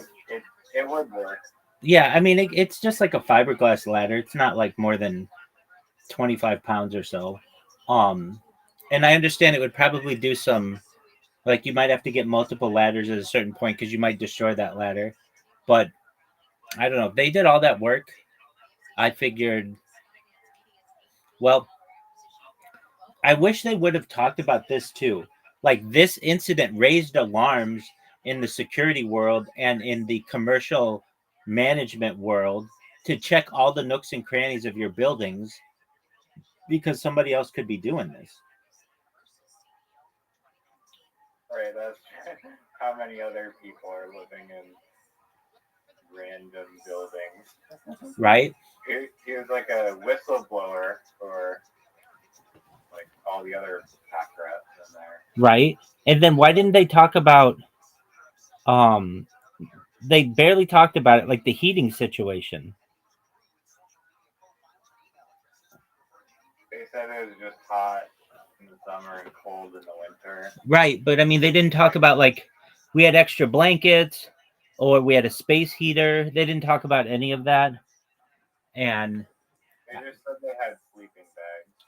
Okay, there you go. Maybe okay. But I would have thought they would add a space heater or something.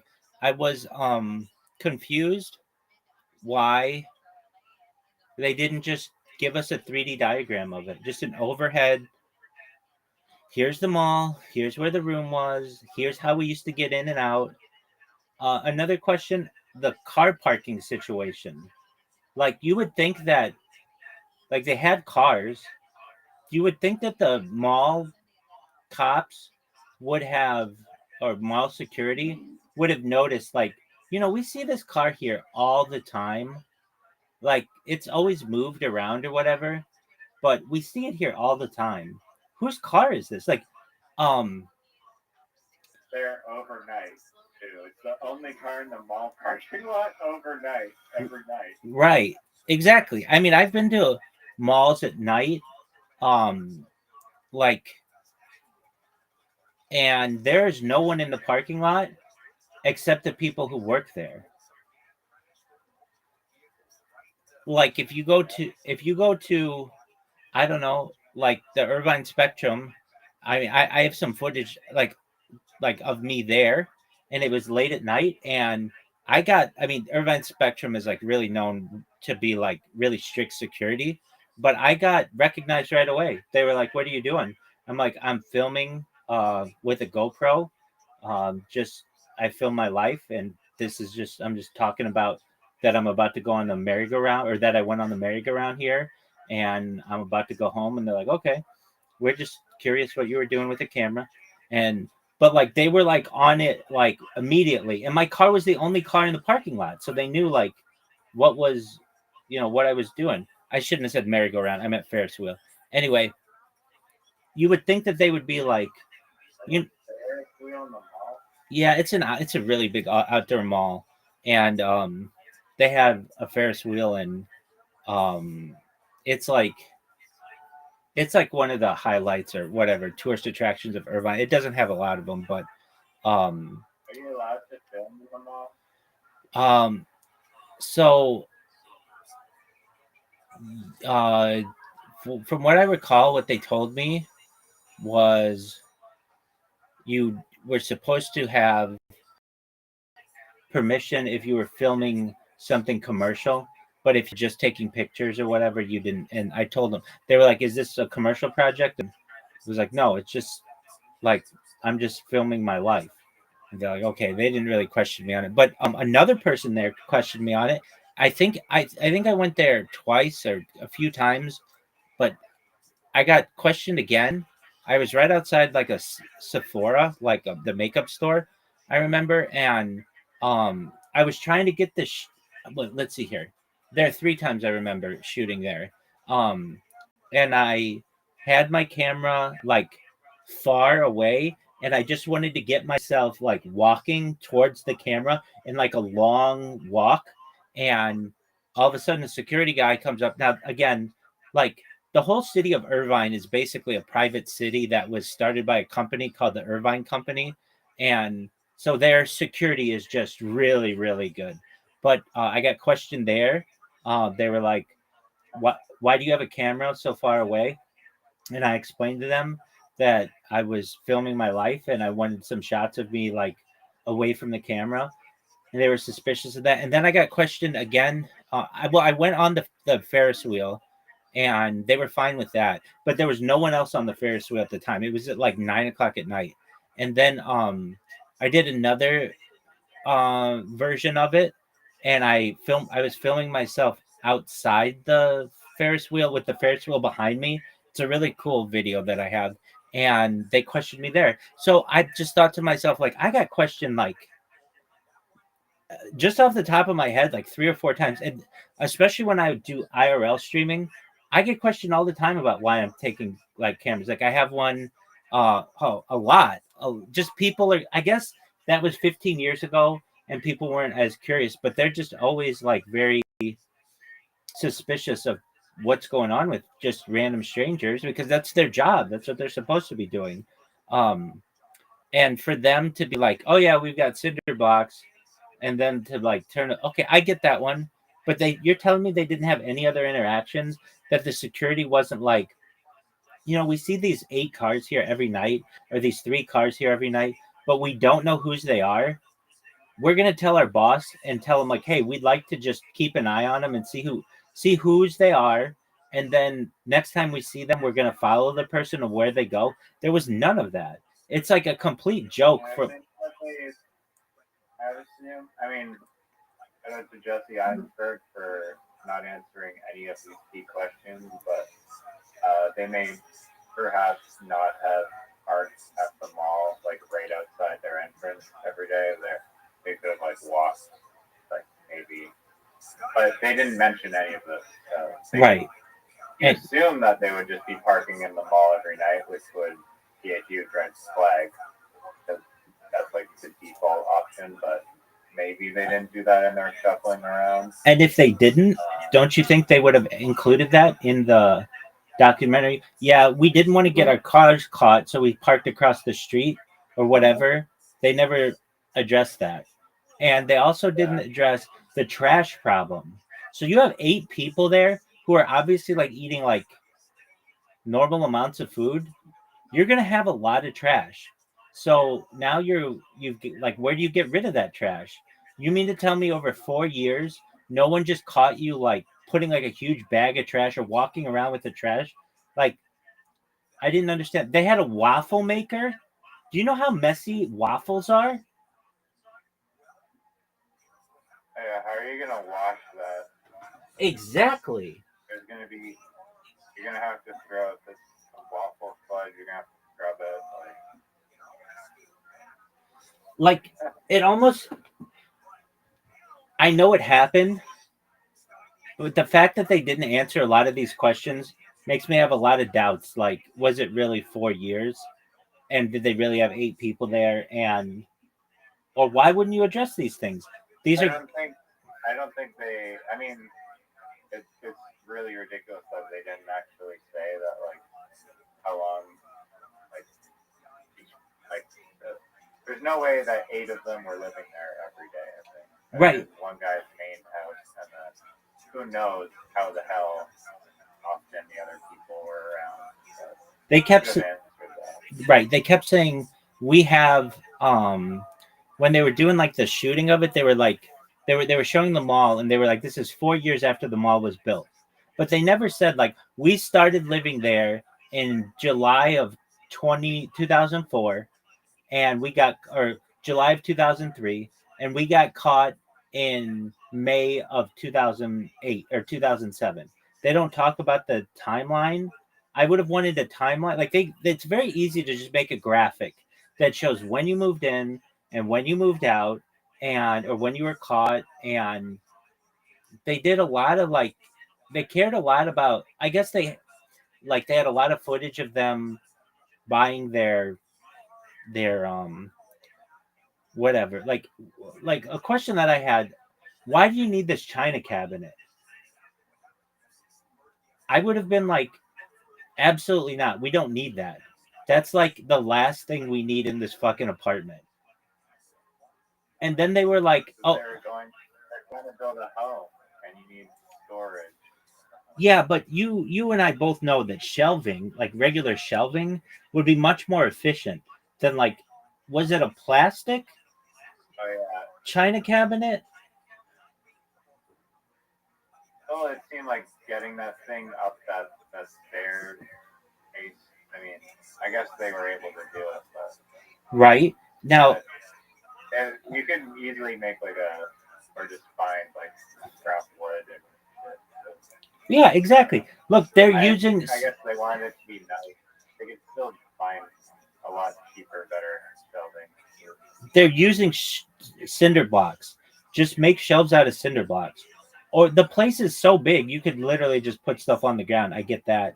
One thing I like that they addressed was just the cinder blocks were always emitting dust, and because I thought to myself like, you would get awfully dusty, and that's another question. Weren't these security guards ever like, who are these dusty people who are always in our fucking mall? It's literally like, you know what would be hilarious?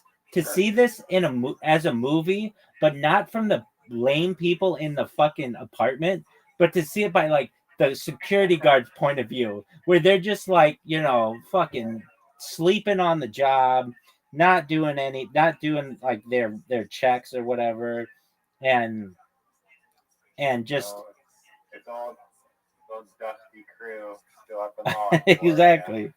Now I don't understand why they told the guy at Pottery Barn and they didn't tell anybody else. Like, what is it about this guy at Pottery Barn that made you feel like, hey, let's trust this guy? Let's.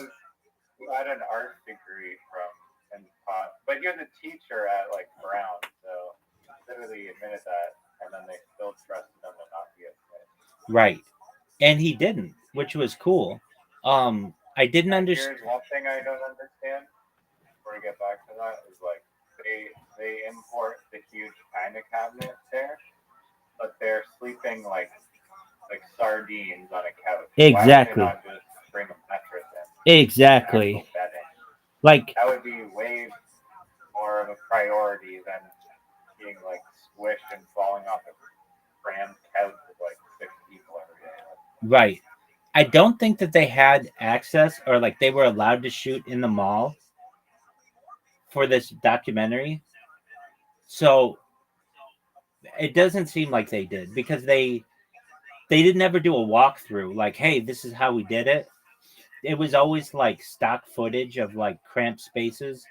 And so I don't think that ladder stairway thing was like the actual one they used. It could have been, but the last thing in the world I would ever. No, that was real footage. When you see them hauling up the things up that ladder, that was real footage. I don't. Oh yeah. You're right. It was, but that was their footage from like 2007 or whatever. It wasn't recent footage, is what I meant to say. You're right. That was their footage. Okay, so that's how they got that footage. Okay, wouldn't you be like exactly what you said? Let's have mattresses there, or like cushions and pillows and stuff, as opposed to this china cabinet. I don't understand that. I don't understand what they did with their days. Like, all right, cool. Like, you've got a fucking apartment here. They didn't talk about, and then we got really into Grand Theft Auto, or we got really into movies, or we watched TV 16 hours a day, or whatever. They didn't talk about that. They didn't talk about like cell phones. People had cell phones then, and they didn't talk about like we would call each other with cell phones. They just, they didn't have iPhones necessarily, but they had cell phones. So, like, would you be like, oh yeah, so and so is going to bring pizza, or they're going to bring dinner for us? There was none of that. I don't know. I'd just be like, Jesse Eisenberg, I know you tried to make a good documentary, but Reiser and I are picking it apart, and it could have been a lot better. Like, you guys spent your money on two of the dumbest things that we could have. The first is this fucking wooden model, and the second is this art installation. I guess so. Here's what I think they did, and I could be wrong, but it seems like that art installation was like gonna be, or that not art installation, that model, not model, but the recreation of, yeah, exactly, was going to be some art installation somewhere. I could be wrong though. Um, and I really thought that the door that they chose was not like, I don't know. It didn't seem like if you were working security, I would have the same questions that the security guards probably had, which would be like, why isn't this the same kind of door that of all of the other doors that we've seen?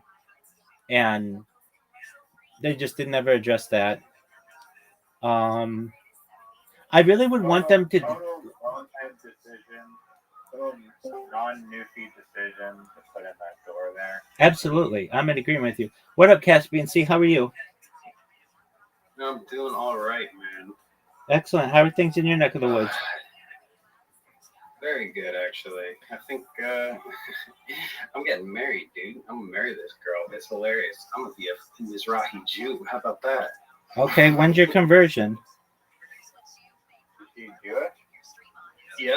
Yep. Okay, when's funny? Start chatting with a bunch of stuff, and when's your conversion? who knows? Not sure yet. All new plans. Okay. Well, very well. What? I got a lot to learn. Samurai. I got a lot to learn, though. I know. She's a word. Learning from the best to the best. That's right. Yeah, dude, it's been weird. So, Weird period of time, but. So how'd you meet her? She's around this side of the internet. You know what I mean? But we VC all the time, and things just developed, and now we're moving at breakneck speed, and it's insane as hell. But whatever. Have you met in real life? Finally, no, we talk crazy to each other. It's insane, but whatever. Okay, I'm not bugging about it. Where is she from? Let's do that. She's from the Pacific Northwest. Okay. She's in Texas at the moment. Okay. Very well. How did you meet her? We've been chatting on and off, saying hi, and little exchanges for about 2 years plus now. So here and the troll side of the internet, but she always goes around being nice to everybody, trying to make sure It's really funny. If people are having a bad day, she tries to help people have a good day. You can meet your wife on Discord. That's great. I didn't think it was going to happen. Who knows, man? Who knows? You never know. But I also got her on the VC and on my phone over here, and she's pretty as hell. So there are actual pretty girls on Discord, if nothing else. Even if you don't figure out a way to make it work, at the very least, there are beautiful women here. When did you confess your love for each other?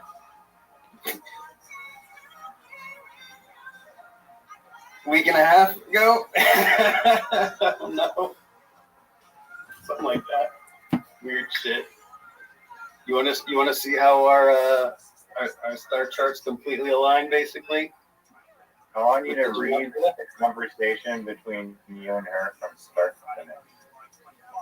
Man. Every single message.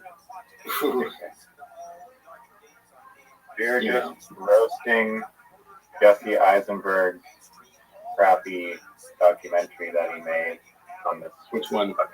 These pack rats that fucking illegally trespassed into a mall for 4 years and set up shop.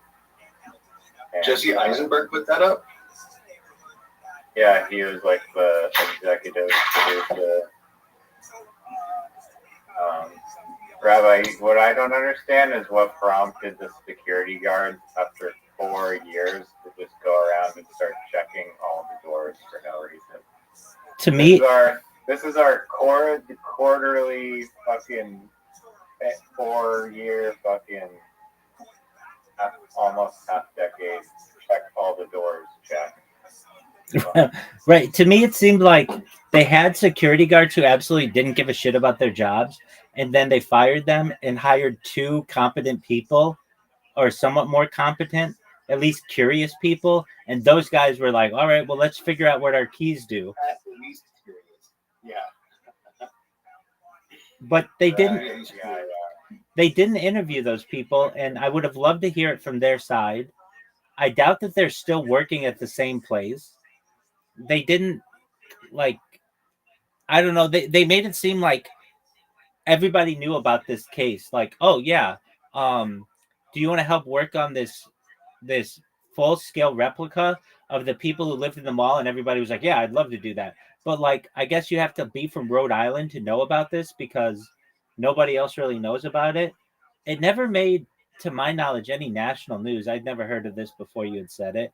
So it's not like a famous case, but they could have interviewed other people. Instead, we had to learn about tape murals.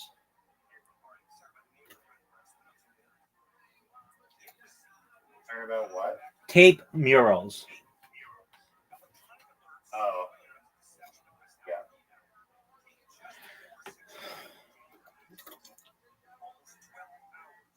So,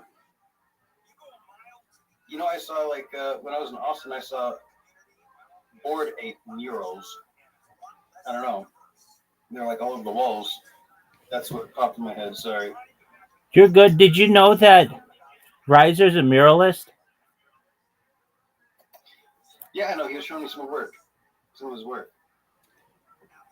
But I find it interesting, Reiser, that you did not know that a significant part of this movie was about muraling and about a muralist, right? You didn't know that, correct? Yeah, I mean, the description says nothing about that. It says it's about creating a secret apartment in a mall and filming everything along the way.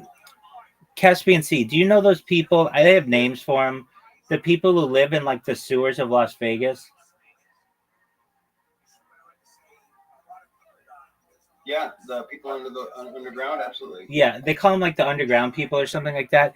And if you've ever seen, they have like huge murals down there.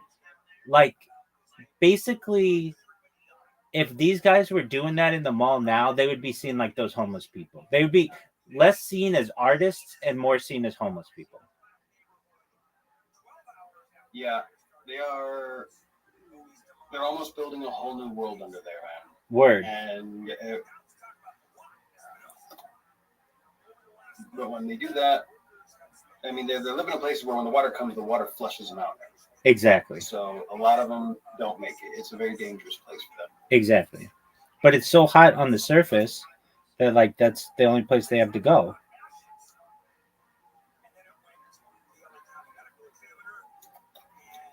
I remember seeing that old documentary of the ton of people in Las Vegas. Is that what they call the town? I've seen it as well. You know where that is, Caspian Sea? There's a couple entrances, but some of them are over by the strip. Oh, they're not like out of town. They're like in the town, and I mean, yeah, they gotta rise up out of the ground and find a way to do what they do around town. They sure don't make a commute. Are they big tunnels? Give me 1 second, guys. Hang on. Would that be like dangerous to go there and like live there?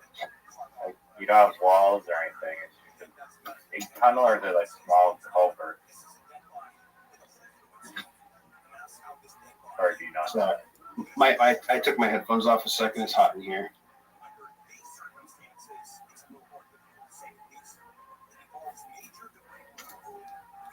And say that again. Sorry.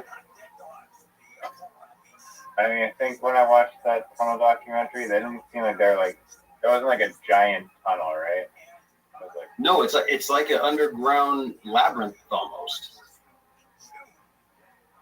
Like it goes different directions, and you know, like if you get to a certain point, it's just like, hey, this is our area, and then you know you have to walk through that area to get to like the other people who are like, no, this is our area. And then, yeah, the water comes and flushes people out and kills them, and they got to reset their worlds and everything. oh, so there's like dead bodies and shit under there? I'm sure that they get washed out. Okay. How often does the big flash happen? It doesn't rain very often. So when we have flash floods, they're dangerous here, but it isn't common. You know what I mean? It's always out of the blue. You never know when it's going to happen, really. I mean, been having weird barometric pressure all over the world the last few years, I think.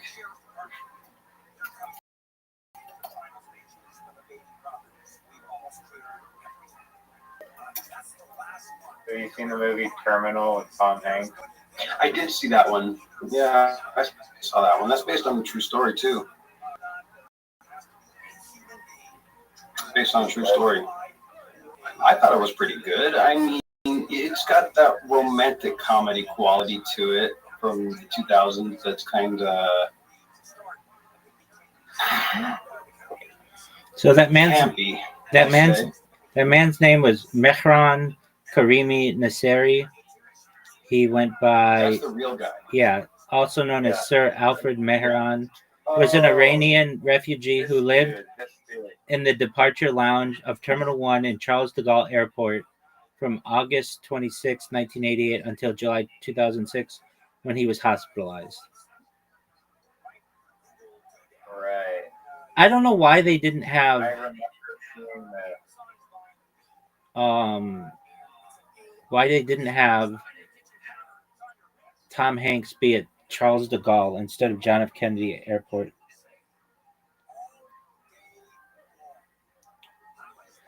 I guess it's not like because it's just inspired by his story. It's not like his exact story. Yeah. In the movie, what's Tom Hanks' excuse for living in the airport? He's unable to return to his native country due to a military coup. There was like a military coup. Then when the coup was over, that country was a different country. Like they changed. So then now there's new laws. Now there's new international regulations, and they're always like, well, the country you came from doesn't exist anymore. Technically, you can't fly back to the land because that land doesn't recognize your passport. We don't recognize your passport because that is not connected to a country anymore. So you're not allowed to step foot outside the passport because right now the airport is the only quote unquote international territory that you are allowed to occupy. And so they tried to convince him to break the law and leave so that they could arrest him. It's a horrible thing about the system. Now you live in front of Baskin Robbins.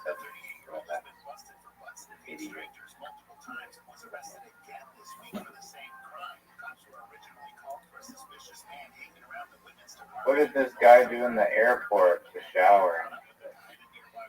He would go to the bathroom and use the sink and just like horse bath, you know what I mean? Just splash himself.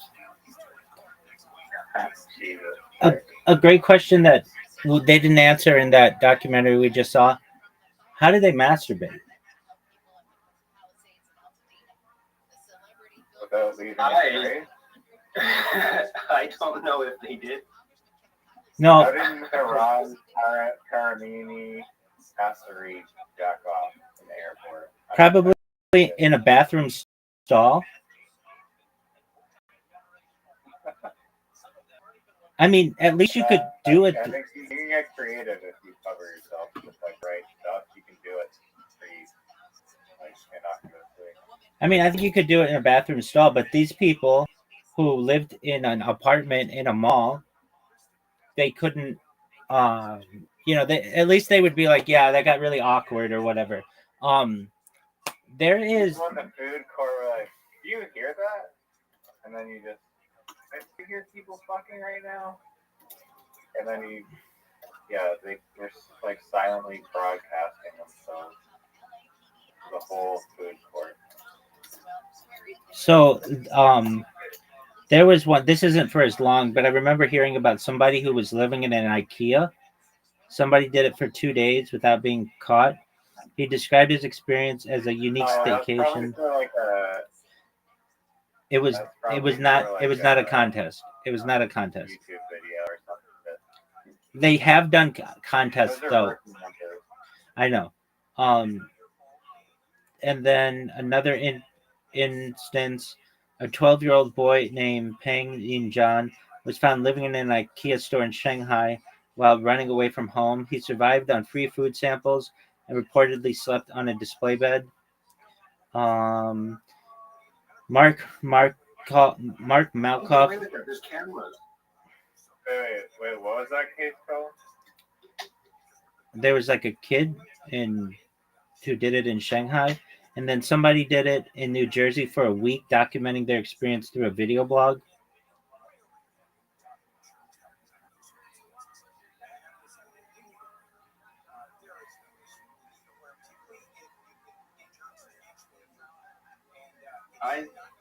I've seen people try to set up in Walmarts before.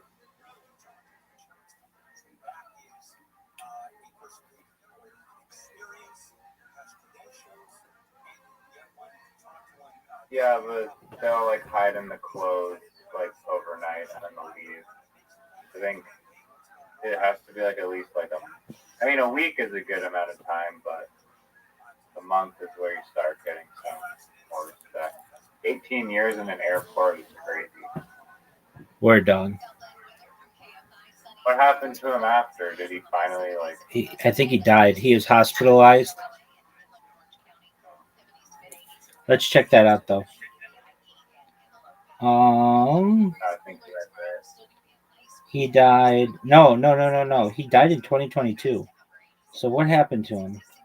Life in terminal. So he was hospitalized in 2006.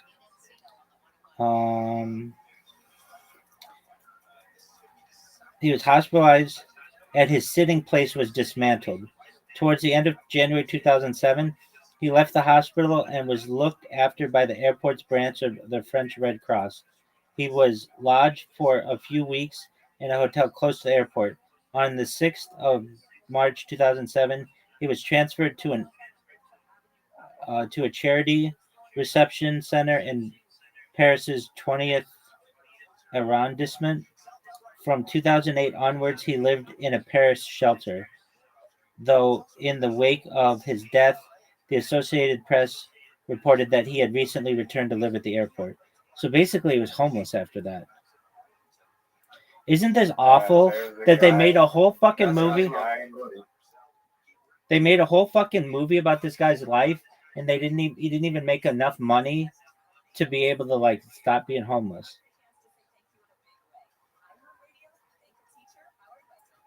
There's a guy in Detroit living inside of a football stadium scoreboard, and he had a bedroom and a shower.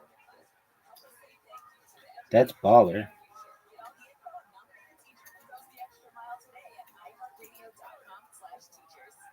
A guy in Las Vegas had a hidden room on top of a grocery store.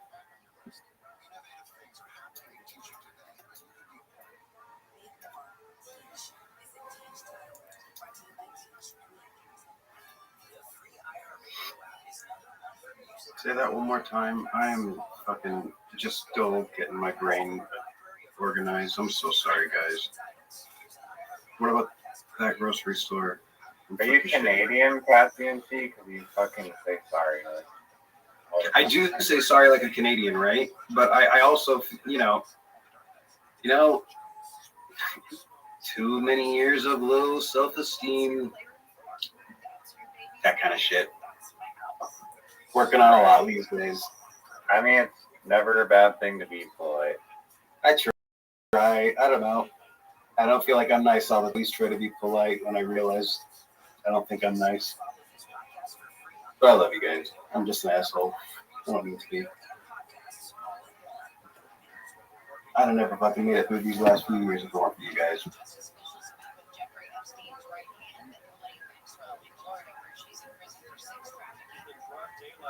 Love you too, Cassian. You're the man, Riser.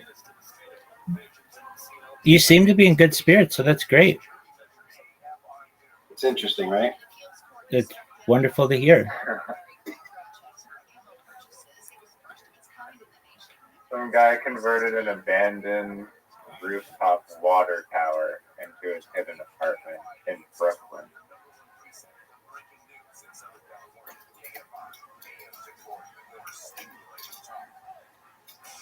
It makes me wonder. Water top?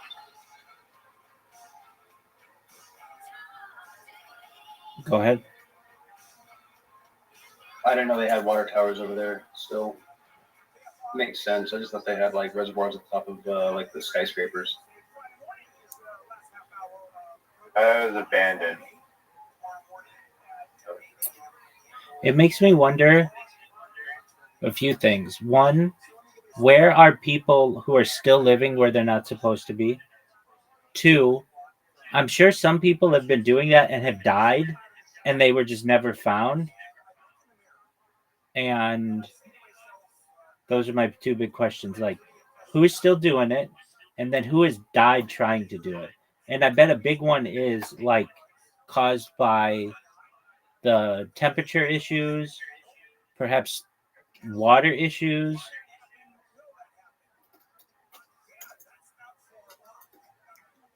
Yeah, no, they're not like glamorous living places.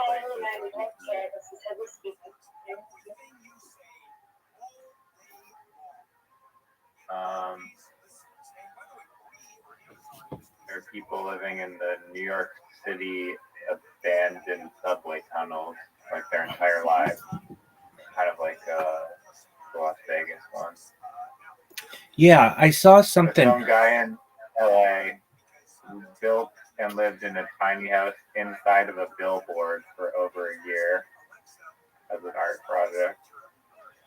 There's a fine line between art project and just being homeless. Oh, sorry, let me mute this for a quick second. Oh, fucking shit. There's a fine line between art project and Homelessness. being a breaking and entering or living in a space you're not supposed to. Right. And I don't get, well, I don't know. I don't understand why. I guess like the worst that happens to you is 6 months probation. Like, I'm surprised there aren't like bigger penalties for it.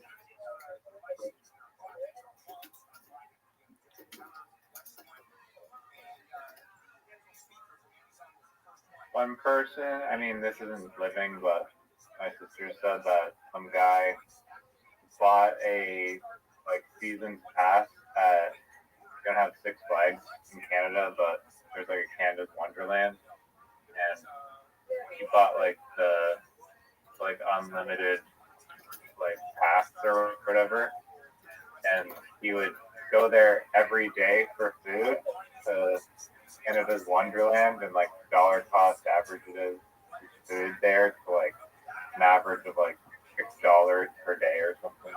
There are people who do that at Knott's Berry Farm. There's like a whole subreddit dedicated to it. I think I last I checked, it was like $300 for unlimited food. Well, it's not unlimited food. It's 2 meals there a day, and there are people who live their life, and then when they want to eat, they go there, and they have like a huge selection of things, and they actually like make money on the deal. Well, how should I say it? The people who do this like eat eat cheaper than they would if they were to just eat very cheaply outside of the park.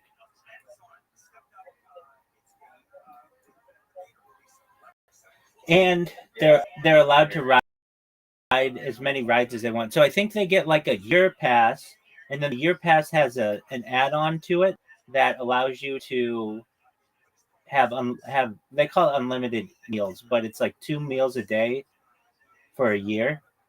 So I think that's an extra $125. So basically, you can eat for like $1 a day or so. Pretty close. That's pretty good. I wish we lived in places where there were more like public gardens for this kind of thing, so that if there are homeless people, they can go grab a carrot or a tomato, little things like that. You know what I mean? Word. I don't know, an apple, orchards. Even here in Vegas, we have.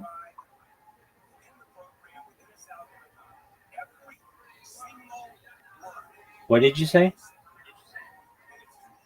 I wish that there were more public gardens. We heard that, and then even here in Vegas, what? Vegas has an orchard here. I Oh, mean, very they do cool. a lot to make sure that there's like an orchard with bees and stuff. So they make their own honey and all sorts of things. I mean, they donate to the homeless, and they have programs. There needs to be more things like that. I guess community outreach, if for nothing else than food. I even see some people online who they're spending their money on things that society requires of them, but so it's like, this guy needs groceries because he has to go to the food drive bank and all he has is cans. I don't know. I've been thinking about nutrition, I think.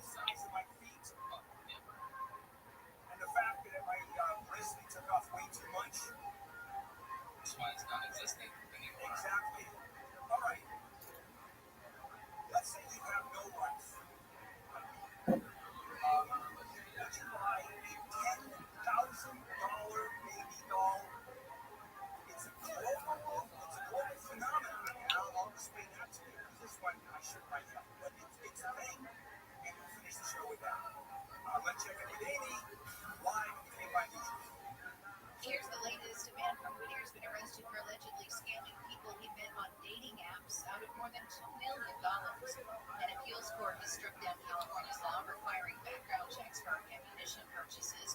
And Chuck E. Cheese has been arrested in Florida. Those stories and more coming up now at the top of the hour. From the Odoo.com Weather Center, Odoo, the only business software you need. Sunny after morning clouds, highs in the 70s at the beaches, upper 70s and 80s inland. This report brought to you by Albertsons and Bonds. Because farm fire is in Encino on the 101.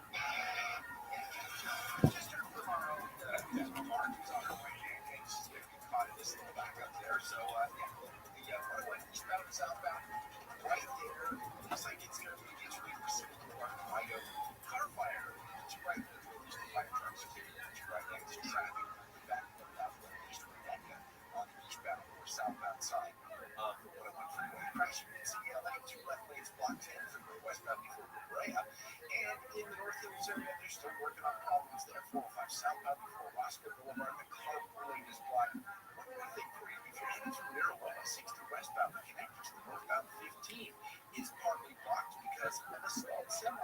I'm going to pull driver. Let us know when you're stuck in the jam. Pound 250 on your cell. Keep your KFI traffic. There's an app for your music, an app for your photos, an app that tracks your steps. But only one app brings you the live radio dial and lets you save your favorite stations, playlists, and podcasts as presets you can tap anytime. The free iHeartRadio app, the #1 app for radio. Joel, why don't you tell the class what you did this weekend? My dad might answer some nuts, took down a zillion of them in the street before I look at them. It was just nice and pretty and smoky. And with that kind of sensitive look for safety, there was a story set of them, and the Big Dipper led us all the way home. Where were you two? We went to the forest. It's not that far away. Ask your parents to keep your friends to the forest. It's closer than you think. Check out discovertheforest.org. Brought to you by the U.S. Forest Service and the Admiralty. The free iHeartRadio app is #1 for music, radio, and podcasts all in one. Discover a new podcast from our library of hundreds of thousands of titles. Here's an iHeartRadio podcast preview. She was horrified. It's like, wow, Margaret, you're so cool. You're in charge of our female lawyer. You're studying law. We wanted to grow up in your life. What two bosses came to said Margaret was killed. I said, what?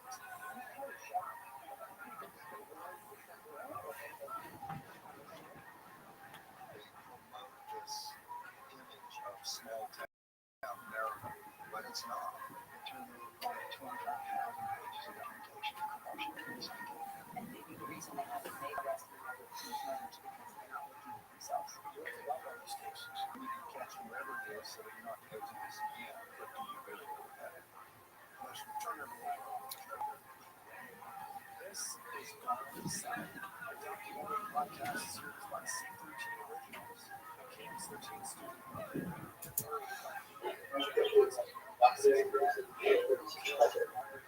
All those are okay. People I've talked to today. Okay, live streaming audience. Now I hope it works. And she hopes it.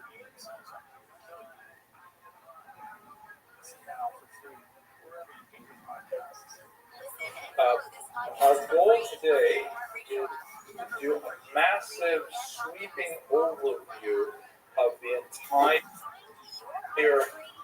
course chronologically because it's complex, right? We're looking at almost 2,000 years of history with tremendous changes over those periods and really one that's deeply affected the Sephardic Jews. So today we're going to go fairly quickly in the space of about an hour. I'll give you the broad sweep. And then starting on Tuesday, we're going to go right back to the beginning and really go in much deeper to the period as a whole. Any lingering questions left over from last class? Clear? Yes, Mr. Nail. Sorry, I've been in someone else's DMs too. I got someone who's feeling like I was feeling a couple months ago for the previous few years, and lives in a bad place, and just trying to be encouraging, and I don't know. But yeah. Beat myself if I don't do it right. No, I like to start on. Yeah, I'm sorry. I am going through some weird changes these days, but made me realize I miss my friends too. What I want you to walk Welcome, away with Tim. at the end of this hour is a good sense of four major. Are you ready to get your ass kicked in the go? The first period is the ancient period. The term ancient typically does not belong to the year 711. Not at the moment, but sometimes referred to as well, yeah, sure. Let me, Hold on, not yet. Hold on, not yet. Give me 15 minutes. I have to use the restroom. I have to brush my teeth. I've got to do some shit, but then we'll play, okay? Is that okay? Yeah, absolutely. Excellent. Venom usually ends around the year 200. There are different ways in which you can measure it. Christian historians tend to look to the fall of Rome, which would be like in the 400s. That's at the very end of antiquity. And of course, it starts all the way back once you have written history. Before written history, like, Stone Age, stuff like that, that's called prehistory. We don't have any prehistory of Sephardic Jews that we know of. We definitely have ancient history, and that's where we're going to start. I'm going to go a little bit into the early medieval era because we're going to take us up to 711. This is the key date. Not too many dates as a whole in this class. Welcome, John. Oh, sorry. I totally thought that was my girl who said that to me, and she was playing on VC. So, yeah, I told you that. This movie's from Loud. Who's not doing great. Christian Spain to Muslim Spain. I'm sorry? I thought it was in hers. There's no connection to the story. I just like to say that. I thought she's the one who told me she was sleep deprived. I'm sorry. I have no idea why. I was like, what the hell? That's not her. I highly doubt it. I'm in the VC and get him to hang out and stuff. So I sleep 4 p.m. yesterday, and I woke up last night 4 a.m. That's good though. I mean, sometimes we need that. Sometimes we need that kind of rest. Man. I did not expect to sleep for 12 hours. I mean, solid 12? Yeah. Dude, I wish. I think that should be like default. It'd be nice. At like just being so well rested. It's a shame that you have to like be tired to like actually get sleep. To just be able to do it. I identified in particular 2 centuries, the 10th through the 12th century. Now, by the way, since many of you are, you haven't studied history formally, just to avoid any embarrassment in the future, the number of the century always refers to the previous digits. So, for example, right now, in the year 2024, we are in the 21st century. That might be a very obvious fact, but forgive me for stating the redundancy anyways. Right, so 21st century, we count from 0 up, first, second, third. Also, we will use the dating system CE and not AD. Mr. Lipschitz? Also, we're doing the discrepancy of centuries no, you just count it out. Like when you're in the year 150, you're in your second century. You mean like second, third century, or? Oh, yeah, right. Like for example, if you say Tehillim according to Chabad, right? So I am right now 61 years old in the American system. But anyone know what Kapitel Tehillim I would say? I would say 62.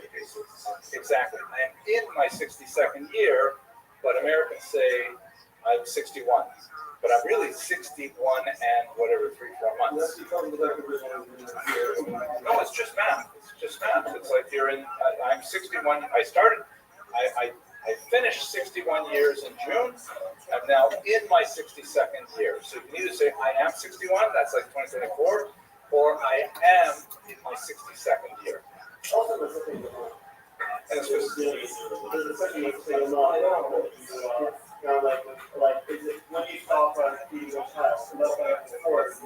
right. Are you in the sixth hour? All things like that. Did I misunderstand your question? Oh, that's conventions of speech. But here's one other thing that is very important. You will often see the designations BC and AD.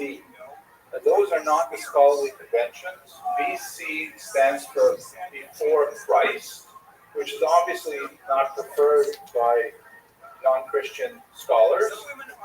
They tend to use the term BCE, which stands for Before Common Era. And then there's a term AD, which is actually even worse. AD stands for Anno Domini, the year of our Lord. And so that's like, it's not just a statement of fact, before Christ, but saying, my Lord, that's kind of heavy. So we use CE, Common Era, as opposed to AD for the years right now. Yes, exactly. They just use the same numbers, but they change things. And by the way, it's not just Jews. It's the secular world. That's a scholarly convention. Okay, so we're talking about the 10th to the 12th century. That means the 900s to the 1100s. That is, we're going to span the entire era, but these are the 2 centuries that are especially associated with the Muslim-Jewish golden era.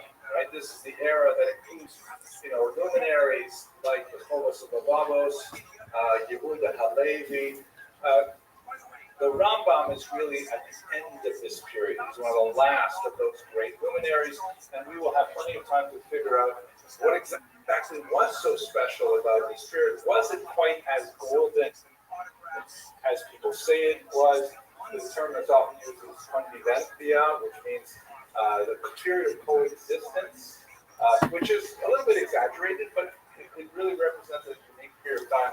We will spend lots of time discussing why it was so golden, but then it goes into decline, and that's what we're going to study in the third bubble here.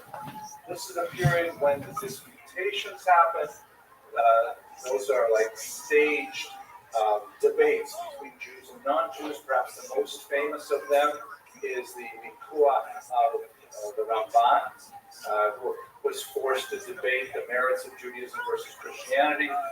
These things always had a predetermined ending and so on, but that's what happens really from the 1200s on, and ultimately it morphs into the Inquisition, which we'll spend a lot of time talking about. The Inquisition was absolutely horrific and incredible period of Jewish persecution. And then finally the expulsion in 1492, which kind of drives a sharp line, right? So 3 periods so far: the ancient period, the medieval period, which has a couple centuries of high points, and then the decline from 13th to 15th century. And then finally, because the 15th century represents technically the end of Sephardic Jewish civilization in Sepharad itself, you have a diaspora afterwards. And what's diaspora means scattering. It's a Greek word, and it refers to all these Jews being kicked out, forced out, fleeing, refugees. It's a little bit of an exaggeration because there are many Jews who remained behind as hidden Jews. So there are a lot of different terms for them. You've probably heard the term Marano, which means someone who's pretending to be Christian on the outside in the street, but at home, to varying degrees, they're absorbing or they're living a Jewish life. The term Marano used to be the scholarly accepted term, but it fell into disuse in the last 20 years or so, largely because it's a Spanish word for pig. It's an insult. And so many people are saying, why do you keep calling those Jews Maranos? That's the term that was appropriate, that was used for them. So other terms used include, I prefer crypto Jew, which means hidden Jew, converso, which means convert, because many of them had already been forced to convert to Christianity, noble Christians, or new Christian, that was the term used at the time as well. So there's also a crypto Jewish in the Iberian Peninsula, but the dominant experience of the last 500 years has been that of the diaspora, all across Europe, into the Eastern Mediterranean, and into America as well. Yes, please, Mr. Rubin.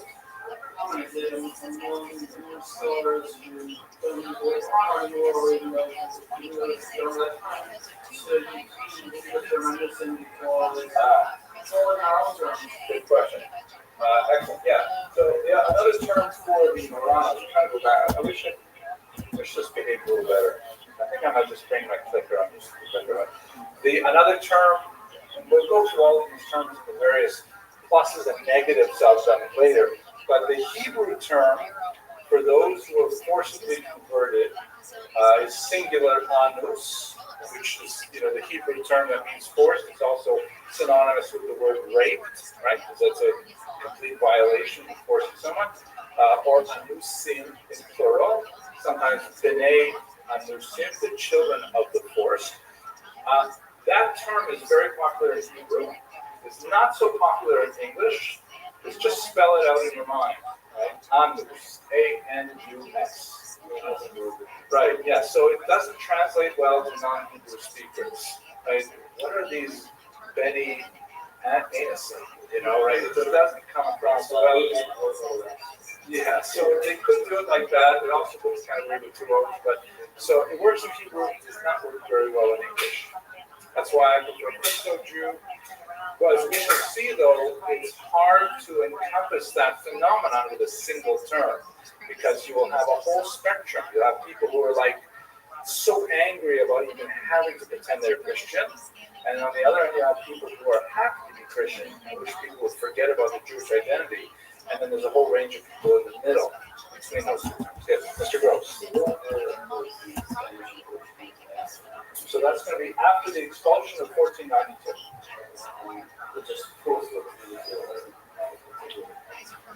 Yeah, we're still in it, right? I mean, technically speaking, Spanish and Portuguese Jews, Sephardim, can have some rights to claim citizenship. So you could say that the diaspora ended, but I think the diaspora is a much larger phenomenon than Spanish and Portuguese Jews living in the Iberian Peninsula. Okay, those are our 4 periods. Let's do a little bit of work in each one of them now, and then that will be our scope for today. God willing, we'll have a good sense of where we are. Okay, so let's go to the very beginning of the ancient period. Here's a great map. This is the extent of the Roman Empire about the year 117. And as you can see, it was a massive thing. It encompasses the entire Mediterranean basin, all of the coast of North Africa, including the great civilization of Egypt. Of course, Israel is dominated, and they've had, as we mentioned, when this map was drawn, or what this map is reflecting is after 2 failed revolts against the Romans, the Great Revolt of 66 to 74, and then another revolt in 150 to 170. Yes, Mr. Arosh, thank you. I'm filming now, so I don't want to move it too much. How about that? Is that better? Yeah, we'll post the recording later. Okay, so they got a fair bit of control of the Eastern Mediterranean. They managed to have a war finally in the Parthian Empire. This is the whole Talmudic region here. Oh, here's the cover of the Middle. Actually, I'm not sure if I'm happy with this map, because it's very, very nominally under Roman control. The Parthians, the Sasanians, is going to defeat them in just about 75 years after this. A little bit longer, 75 years, about 100 years after this. So this will be under Persian control shortly thereafter. All of Turkey and so on, a good chunk of the Black Sea, and then most of Europe, right up until you get to the really weird Gulf parts up here, and half of England. Half of Britannia, all under Roman rule, and of course Hispania itself under Roman rule. Then we found, as we saw that map last week, this huge dispersal of Jews from Judea after the first revolt, with maybe as many as 100,000 Jews shipped off across the Mediterranean and into the Italian peninsula here. As we discussed on Tuesday, a small number of them make their way through the north, pick up lots of culinary habits, and eventually settle in the Rhineland and form the core of the Ashkenazic population. But another group is also making its way across the northern coast of Africa, and they start settling in the Iberian Peninsula. We have some really interesting artifacts from this period. I'll show you some of them on Tuesday, God willing. Primarily inscriptions, like gravestones, that date from the 1st century. So that means we have Sephardic Jews, or we wouldn't really call them Sephardic then. They are living in Sepharad, but they're probably from that great expulsion Jews in the first century. We have them living here already in the 100s. A few scattered bits of information about them at that point. We also have references to Hispania in the Gemara. Rabbi Akiva maybe have made it place all the way out here, but possibly it's in his travels. So there's definitely some interaction with Hispania, but no very Jewish. Just scattered, individual Jews. Mr. Aloysius. I know it's not. We'll talk about it on Tuesday as well. We'll go into greater detail. The word Sepharad, I don't want to take away too much of Tuesday's lecture, but basically, it says, the exiles of Israel who are in Sepharad, you want to jump up and say, yeah, well, look at that. We see that the exiles from Judea are in Sepharad, but the thing is, the way the word Sepharad is used there is not the same way we use the word Sepharad today. It's like, for example, how many of you guys have been to Ithaca, where Cornell University is, or let's think of a place closer to home. Oh yeah, in Long Island, it's a place called Babylon, right? So that's where the Talmud is written, right? No, so it's a place name that's applied later, and not necessarily the way it's used in Tanakh. So font is like that too. A lot of place names are unreliable with regards to how we use Mr. Gross.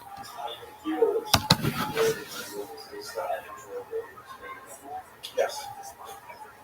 No, this is actually about 15 years before Rabbi Akiva's death.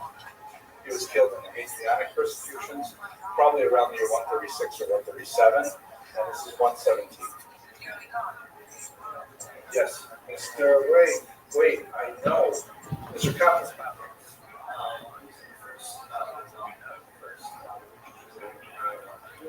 Yeah, the first evidence we have of them is in the 100s. Too many.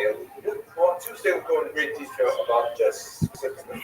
But let's talk about what happens after the Roman Empire falls. Because remember, the Roman Empire is going to collapse in two different stages. The first stage, the Western Roman Empire, which is basically, this is Constantinople here, which is now called Istanbul. Back then it was called Byzantium. It's the same town on the Bosphorus, which is a little, strait between the Black Sea and the Adriatic Sea. So this is how you get out of, not the Adriatic, I forget what the sea is called, right next to Greece. But it's not just the Adriatic, the Aegean, thank you, the Aegean Sea. So there's a really important strategic spot here, the Bosphorus, little strait. The eastern part of this is going to stay Roman. It's going to be called the Byzantine Empire. The western part is going to fall to a whole bunch of ravaging hordes like the Vandals, which is where we get the word vandalism, because they came and they had sedentary civilization, sprayed painted all over everything, stuff like that. Little bus stations and stuff, majority of stuff. So the Rome will fall in the 400s. But what's going to happen to Spain is it's going to be taken over by some of these groups, and they're called the Visigoths. Here we go. Let's go map of the Visigoths. Yes. Here we go. So this is what it looks like.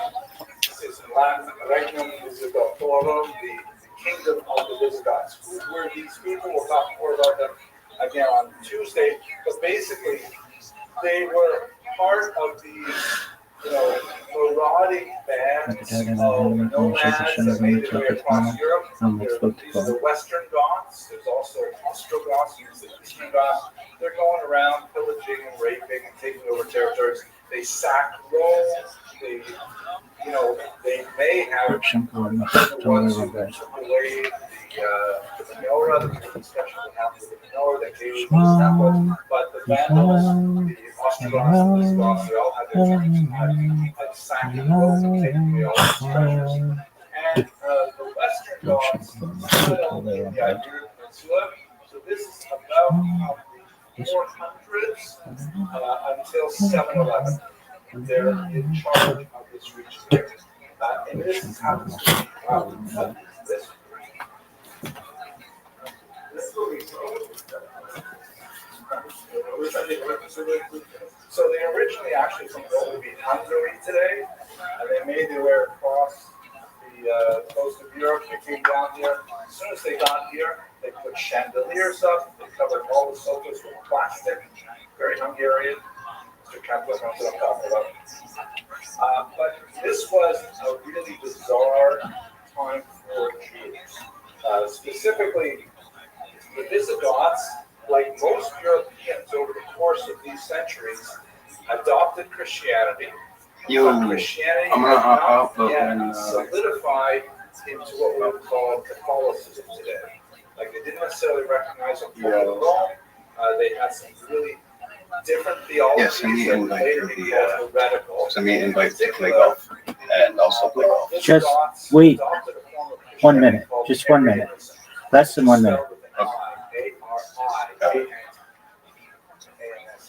Arianism. And what they believe, distinct from Catholics, is they believe that the founder of Christianity was not the Son of God. He was like a prophet, he was a holy man, but he was not like metaphysically different. I'm not sure what you mean by like this would later be crushed by Catholicism as a heresy. But for several hundred years, they were Arians. This was actually good for the Jews because they were a little bit more relaxed. like Oh yeah, no, that was for you. I'm just going through a lot of weird stuff in my own head as well. So, my brain is shifting from like, forcing myself to feel like I don't have any self-worth to, oh yeah, I do. And then sometimes my brain just sits in shock for a minute. And that's not good. So I'm trying to mitigate all that. You know what I mean? It's weird. Very weird. Right. I hear you.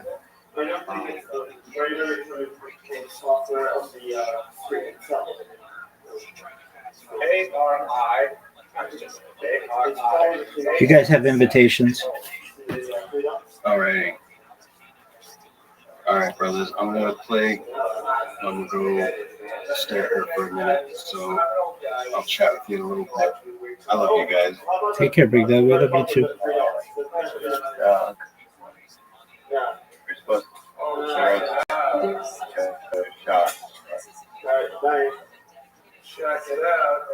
It's okay. We'll just roast a shot.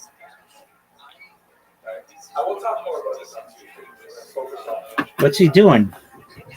J-Yorn? He doesn't even know what J-Yorn is.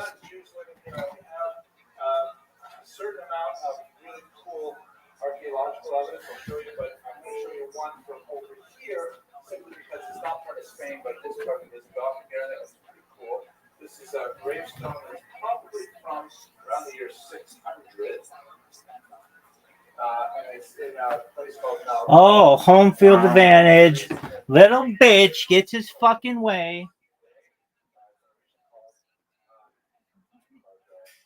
So you're complaining about it. It's okay if you complain about it. No, I don't care. I don't care. If you go first or I go first, I'm gonna win, baby. That's how I feel.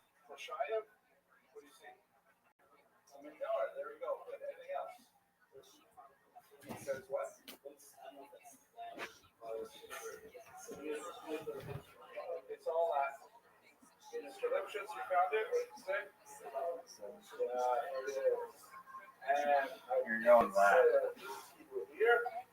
It's very hard to read. That's definitely shit. I think it's going to be Shalom. I think it's probably this right here.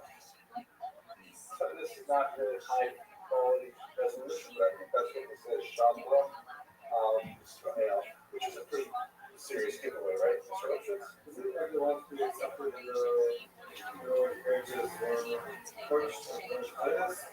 Excellent question. A little bit of a tangent, but I'm happy you asked it because I find it fascinating. Right. So one of the What the fuck, dude? Why doesn't he just give you the fucking hole? They're all like, straight up like this, and they base it on a manuscript of the Rambam. I did not Maybe in his own hand drew a Chabad style menorah. However, when you go back and you look at the earliest representation, so that would be 12th century. But if the Rambam wrote it, But if you go back to the earliest representations we have of menorahs, for example, on coins, we have some coins that were minted by King Agrippas, circumcised, right? Right, the arch. So you might want to discount the arch. You might want to see how it's Hit his ball. There you go. You don't even know for sure if they had the menorah. Maybe they just put it on the arch of Jesus as a sign. Maybe. No, hit his ball, dude.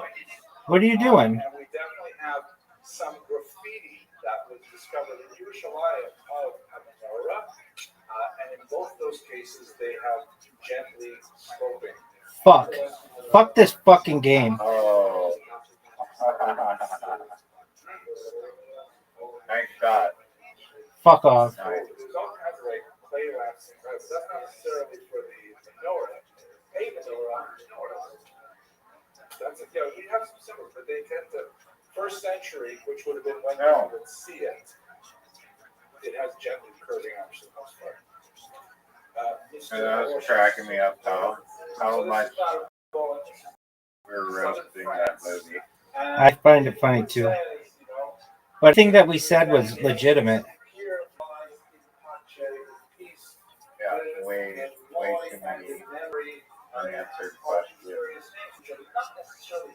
Word dog. If Jesse Eisenberg is watching this, He sucks. He sucks. It's interesting to know that this is how is this different from, let's say, what you might see on a Mercedes? Stuck to actor. No one ever asked, "Hey, I want Jesse Eisenberg, who's a phenomenal actor, to make a shitty movie, direct a really shitty documentary that uses like no 3D animations at all." Agreed.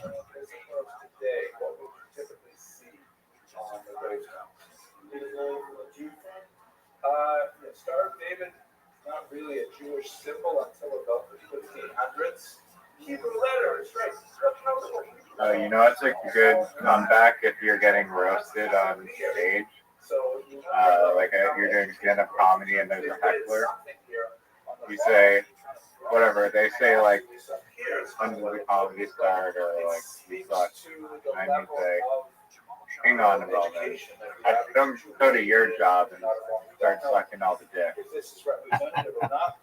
Love it. But you frequently see that Jews are not as educated as we think they are. We have to live in extremely, well, it's a weird age. Are you proud of that shot? Very the perfect shot, yeah. That shot sucks dick, dude.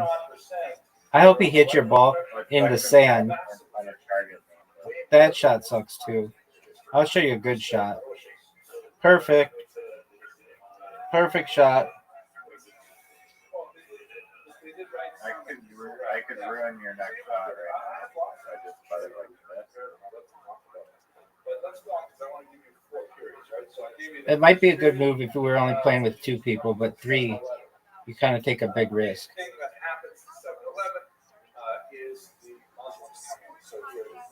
Hopefully I don't get water bumped. Water bump him, dude. Water bump him. Yo, Cass, Let us recall that up until this point, right, thinking about the whole map here. Stop. The Roman Water Empire bump. is in disarray. Oh, no way.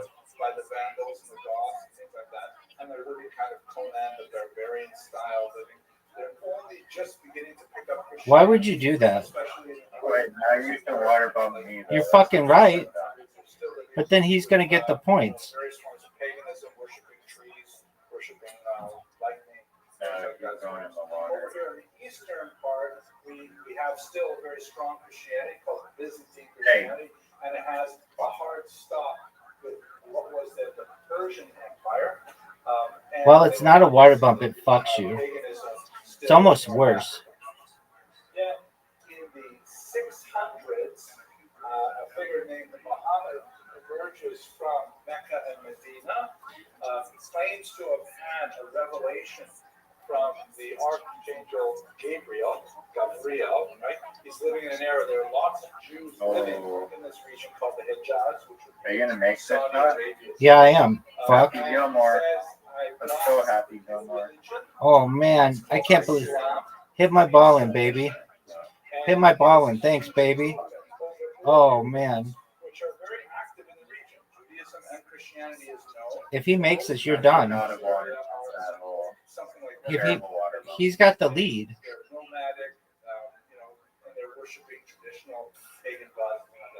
Muhammad is tremendously popular, except with one key population.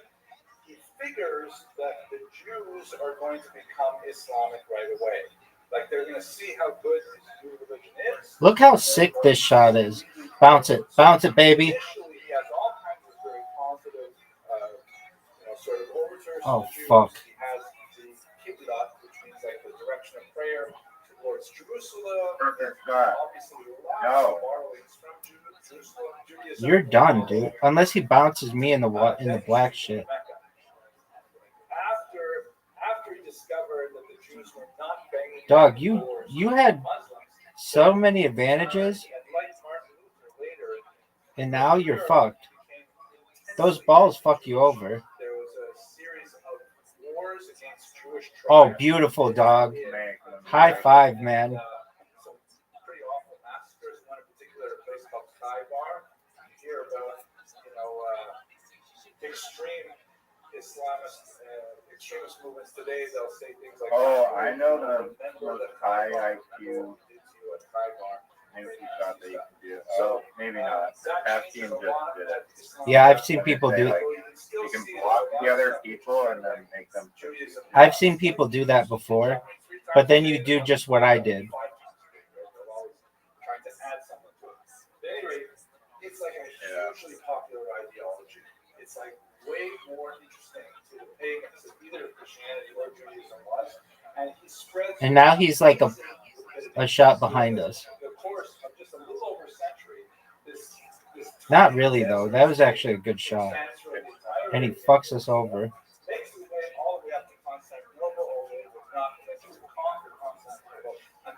Don't hit his ball. If you hit his ball, you fuck us. He's got a tough shot now. What is he doing? No way.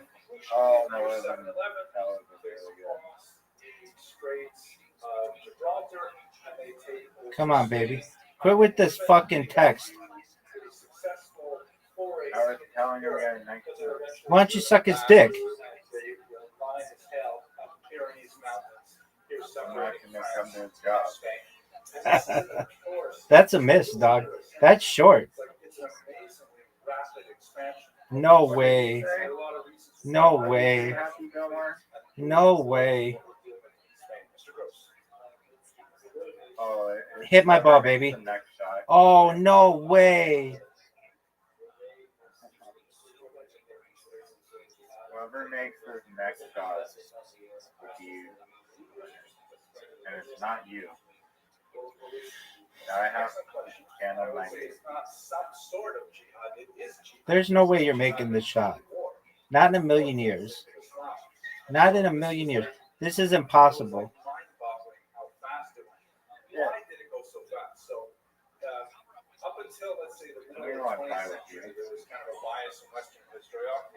No way does he make this shot. Take it.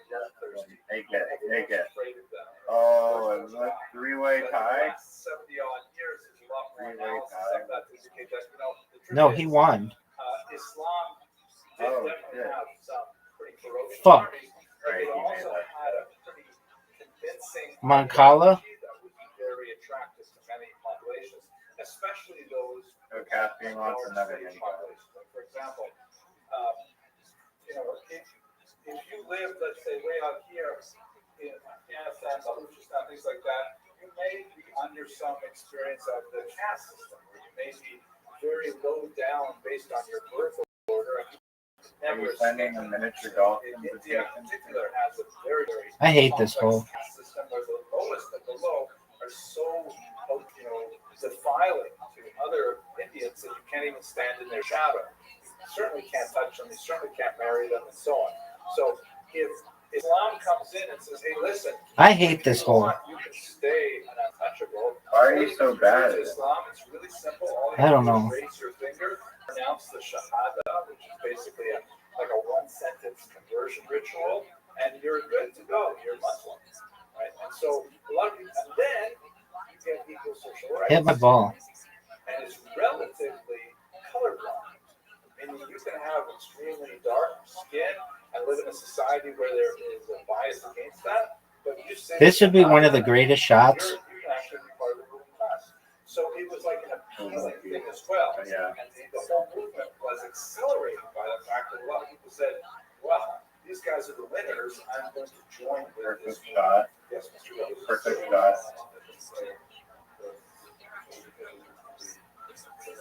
Oh, that's not Dude, good. he That fucked fucked me. you over. Oh, wow.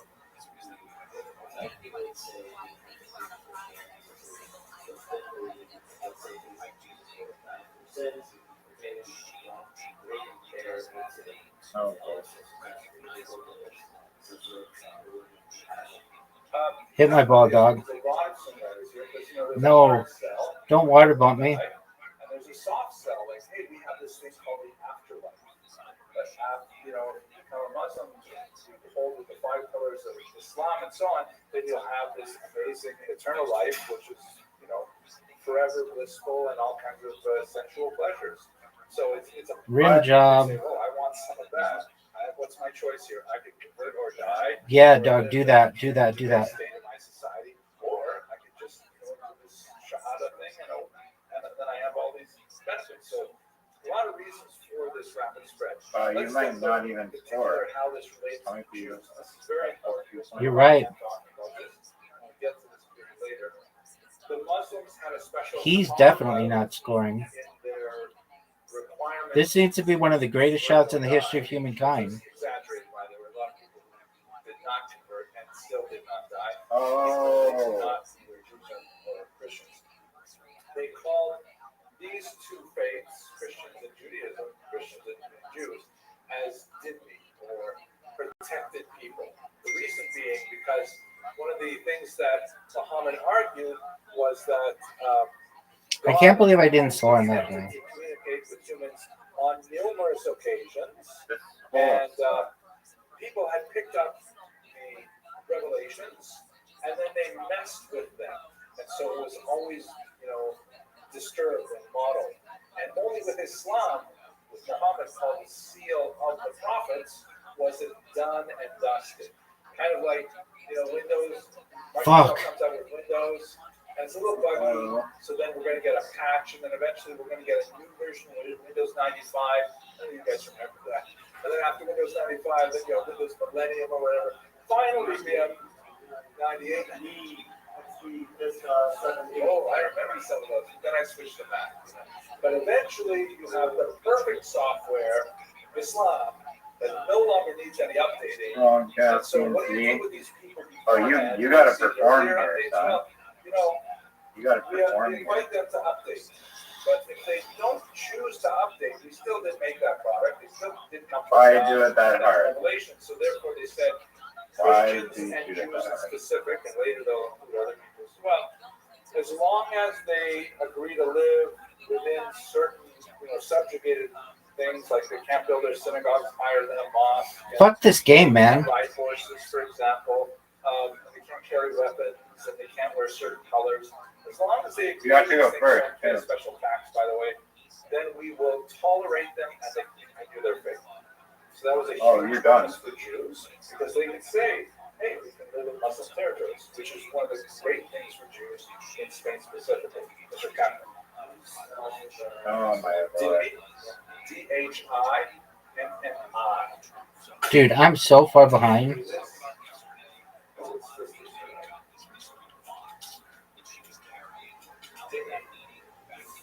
Keep going, keep going, keep going. There's a sound, I don't make it very well in Arabic, but it's kind of like a hard D. Make it. Hit his ball. Okay, there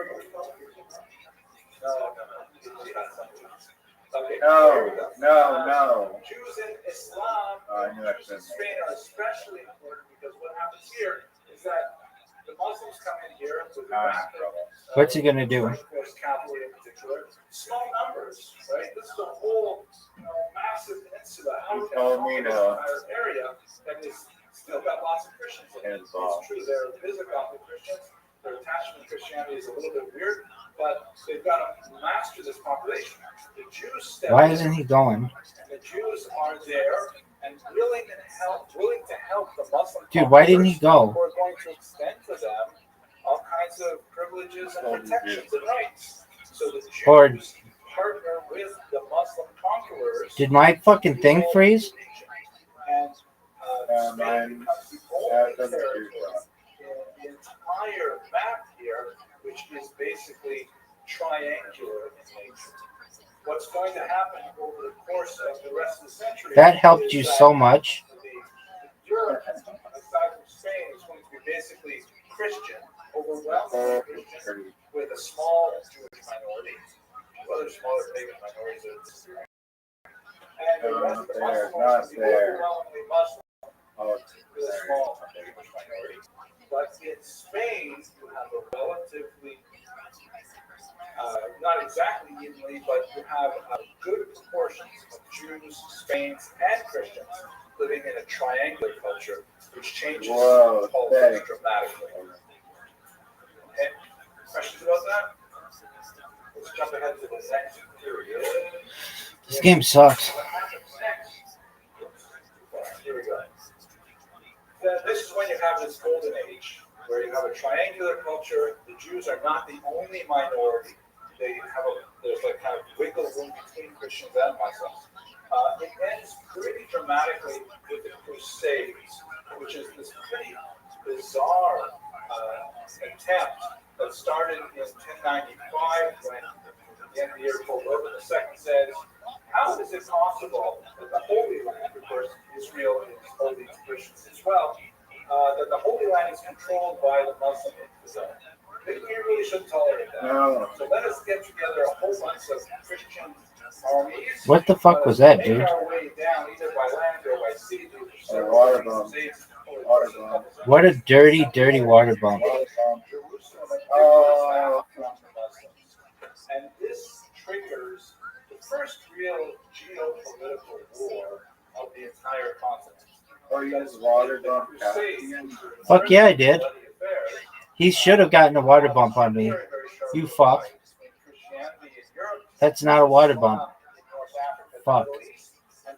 Oh. Today, 1,000 years later, like when the Americans invaded Iraq in the 1990s, Americans were called by the Iraqis Crusaders because that's what the Muslim world remembers. No. Christians coming in. It also That's bullshit. You gonna water bump me? Jews because You fuck. Jews are a minority and are experiencing persecution in many lands. They do have a carve out both within Islam, as we discussed briefly, and also within Christianity under a different thing called the doctrine of witness. So it means that Jews, for a period of a few hundred years, are the only What's he doing? people who could travel. What's he doing? What's he doing? Just make it. Just hit it in the hole. Also very active in trade, right? Because Muslims cannot easily go to Christian lands to trade, but Jews can. And also there are Jewish communities all over. So you have a Jew coming from, let's say, Tangiers who goes up. Oh, what a dirty play, dog. That was fucking phenomenal. Oh, but he went in the water. That was fucking doofy.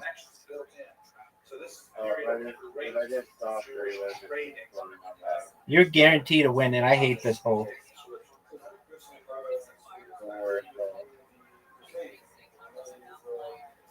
Yeah, it's an advantage going first.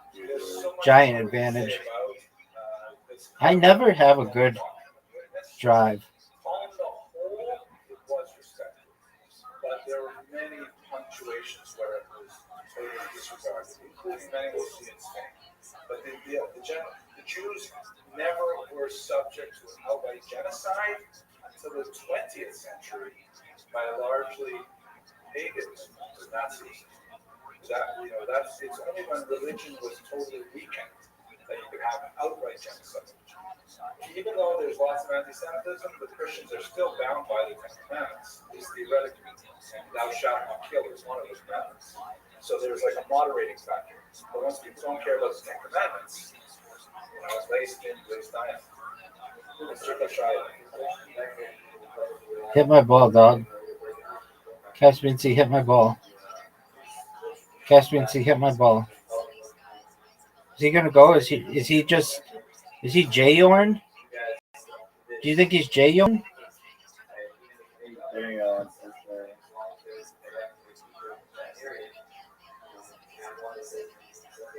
You are right. Absolutely right. This Mr. Rothschild. The doctrine of witness. Oh, what a beautiful shot.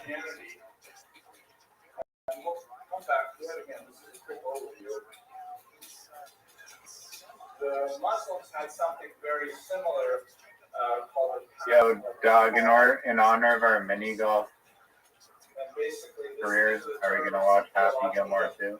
Definitely, dude. Do you have Netflix? We're not going to kill all of them because they're allowed to live in certain parameters. Do, but I got locked out of it, but probably online somewhere. Not yet, dude. It just came out today. You'd be surprised. You'd be surprised. Netflix stuff is like instantly uploaded, dog. Okay. Let's find it after this game. I already have it. No way. Look at you. All right. I'll watch it right now. Rory McIlroy's in it. No Tiger Woods. That would have been sick if Tiger Woods was in it. Do they have funny roles? I think they probably just play as players, probably, but have like one or two words that they say. Who's your favorite character from the original one?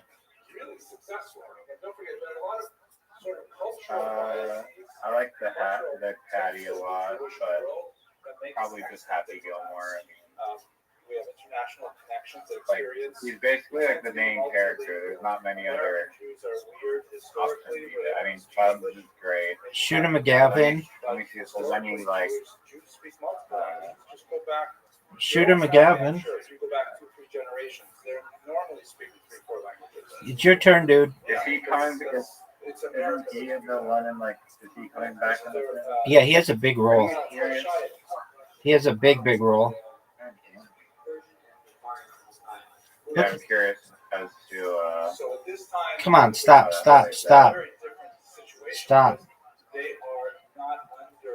has to make my next shot around. Caspian C, if he was in the VC, I'd tell him that he has to play on. I'd roast him. That's a miss. Too hard. That's when we're already at the very end of tomorrow. Bob Barker was pretty good. Oh, yeah.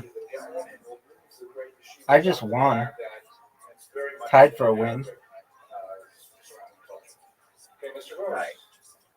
Nice is right. The price is wrong, bitch. I can't believe they got him to say that in the movie. All right. Bob Barker does not seem like that type of dude, but he didn't say it. That's great. Adam Sandler's character said it. Bob Barker. Oh, right. All right, are you ready to watch it? Yeah, dog. Are you? Yep. Or are you Jay or? I'm ready. I'm watching. I'm ready. Start sharing your shit.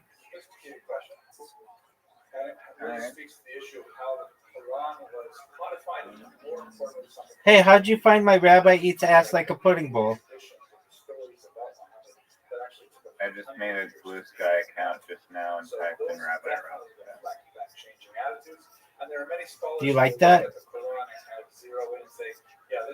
Yeah, how do I want to troll people in like the comments that are like hating on it. Okay, you might get banned. I don't give a fuck.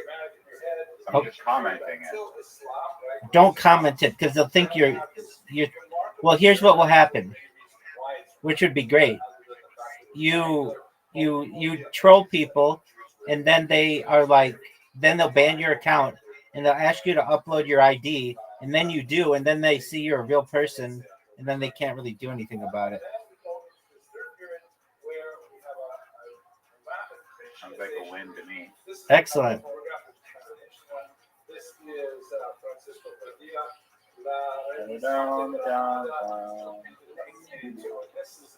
Here we go. See the volume button? Dude, I can't believe it's up already. All right, I'm gonna mute myself. If you have a comment,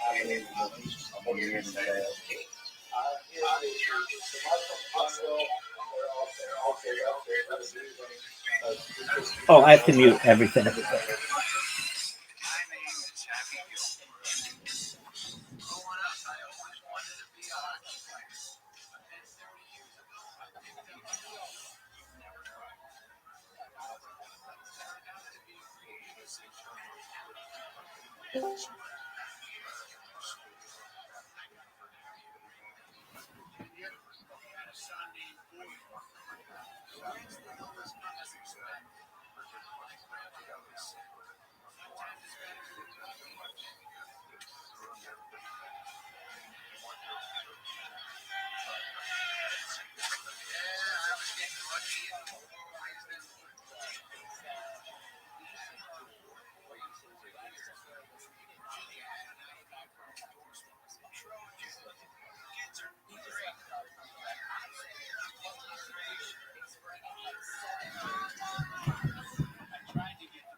That was cool. That was smart. Why did they get to do that? I don't really have a way to defend.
So I remember the onset of South Park.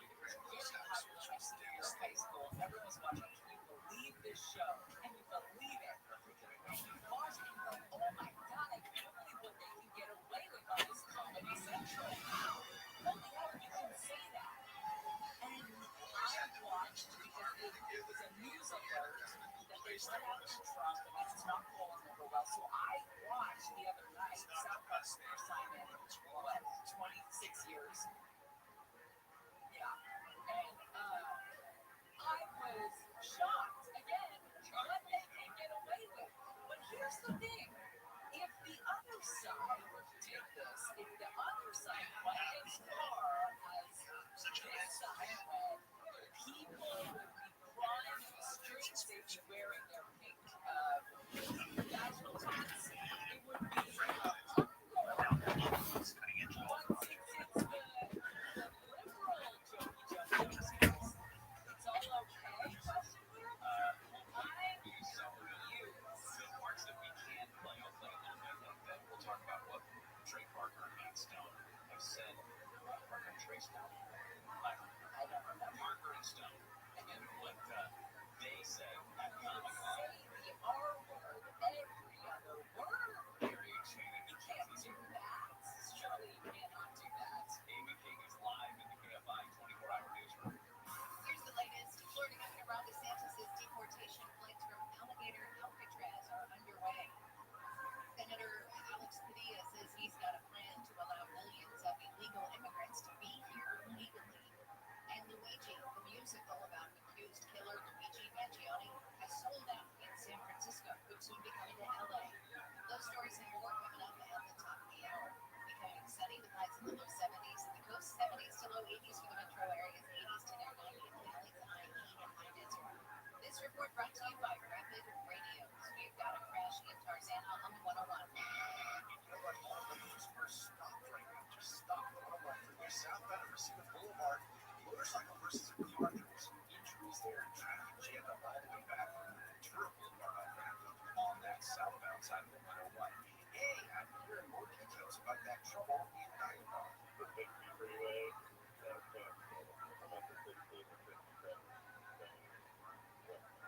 Ain't going nowhere very quickly. That, of course, is going to be our crash.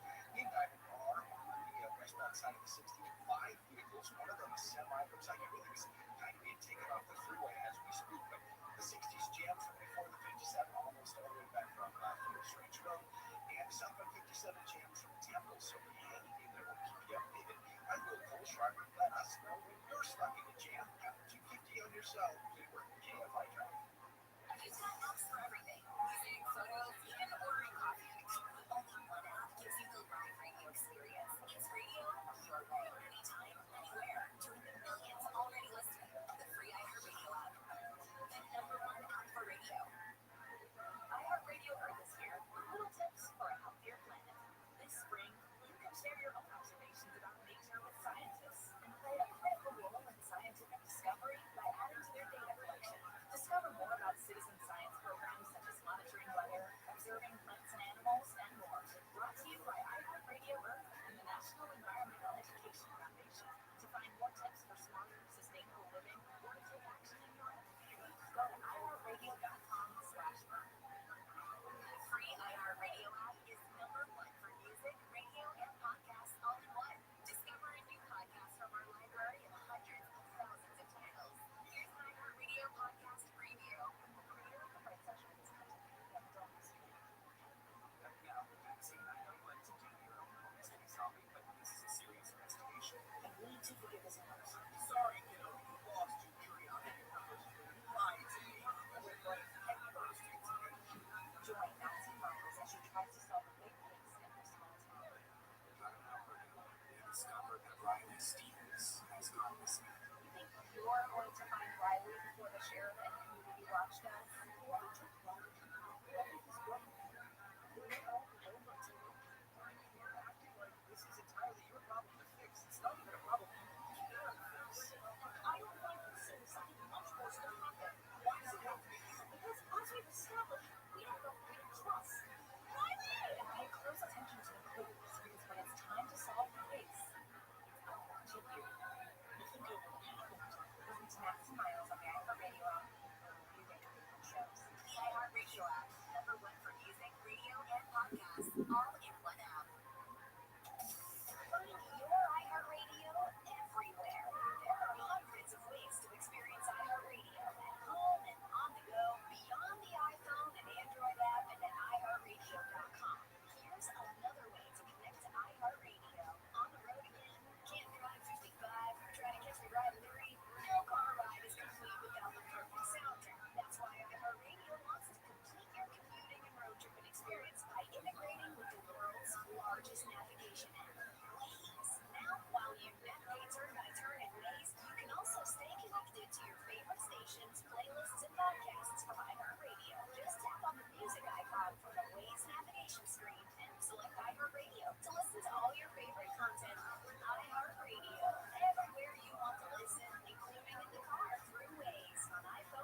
Seven Midwest governors are signing on to a bill proposing a California regulation that they say will increase the cost of living. Iowa Congressman Ashley Hansen is introducing the Save Our Bacon Act.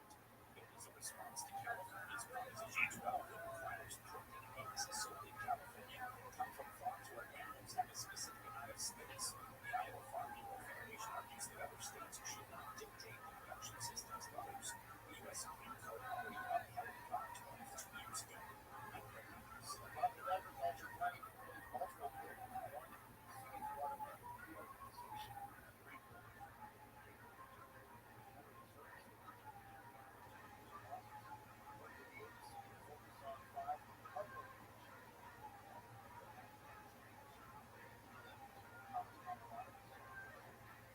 International study finds that a 4-day work week is linked to better mental health. The report published in Nature shows less burnout and job satisfaction among workers with 3-day work weeks. The study showed workers were more effective on the job in the 4-day work week and reported better sleep and less fatigue. I'm Sarah Lucas. I'm Jim Wiggins with Consumer Business News. KFI AM 640, more stimulating talk. It's Comic Book today after 4 p.m. Edison is going to pay evil fire victims cash for the damage they did with that fire back in January. Today after 4 p.m. we'll tell you how much money.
Yes, sir. Yes, sir.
Brian Thompson. It also features inmates Sam McCready, the convicted crypto king, Sean Cohen, in the musical Three Together in a jail cell at Brooklyn's Metropolitan Detention Center. The creators said they're considering taking it to more cities like LA and New York and Edinburgh, Scotland. Avery Prince, reincarnated as male. The beach in San Diego is being invaded by bright crazy shells.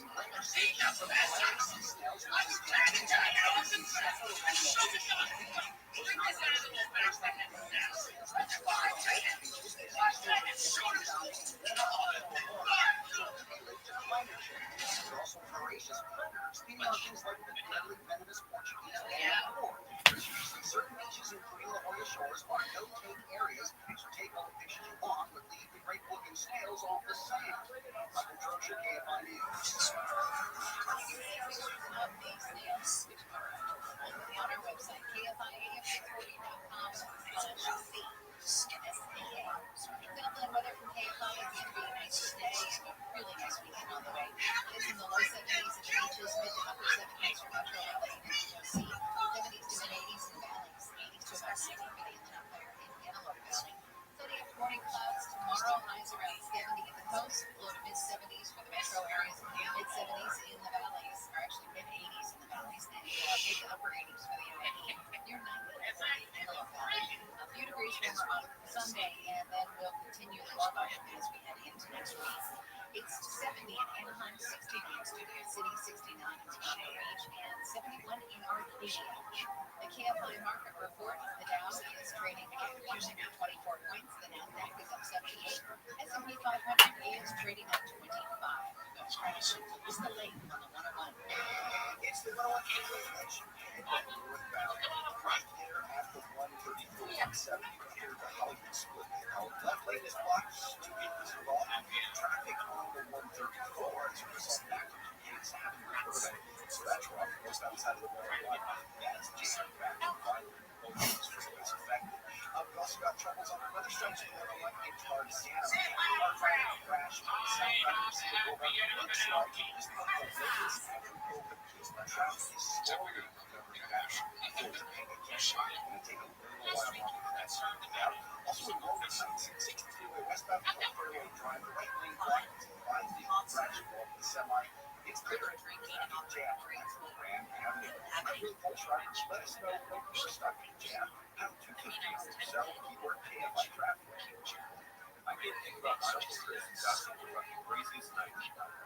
You know, Chris podcast tells the story of Michael Chris, the real character, garbage truck driver from South Carolina, who's now there alongside his family. Wild stories about adventure, romance, crime, history, and more. Intertwined that share the tall tales and hard truths to help you understand. Listen to Uncle Chris and America's #1 podcast. Follow Uncle Chris and start listening to the free iHeartRadio apps.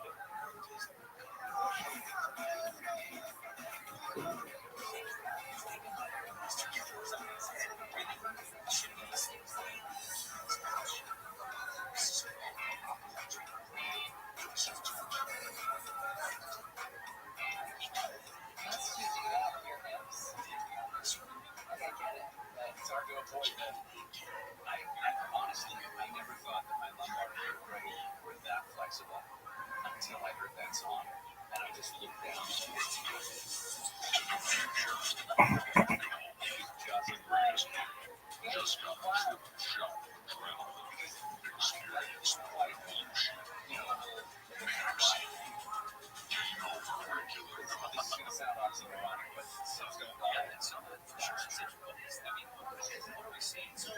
Basically, Maxie is a reimagining of home. The FCC finally signed off on the Paramount Global $8.4 billion deal officially approved yesterday will reshape the media landscape. David Ellison, Larry's son, the chairman CEO of the combined company, immediately becomes a huge power player. And in all the states, a little later this hour, we talk more about the federal task force ruling about ammunition sales in California. There was a law that you have to have a background check every time you bought ammunition.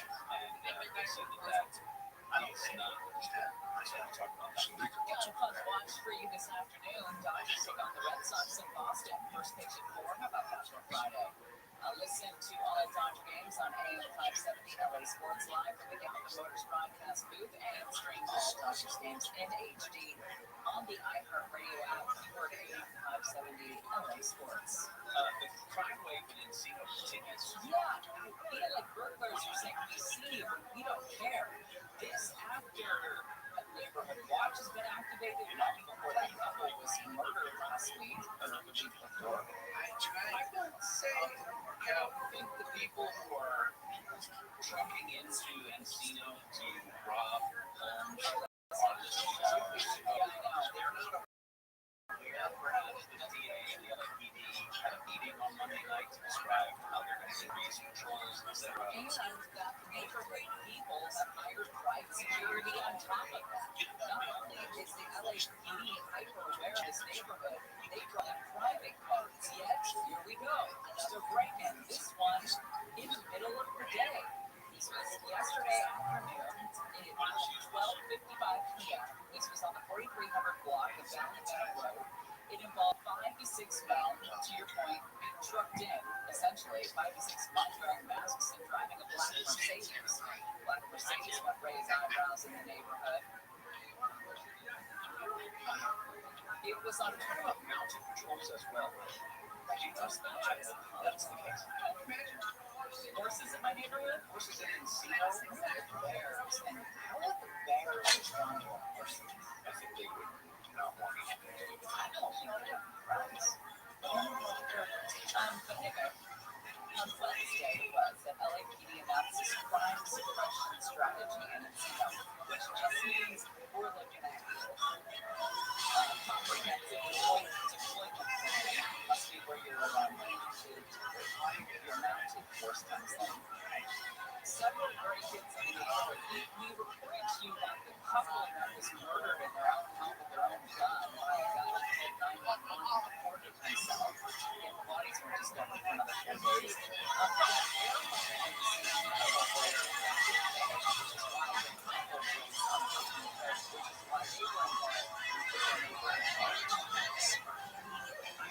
I'm fascinated by the targeting specifically of Encino, and most of what they're talking about are the homes that are closest to water crossing south. So those neighborhoods are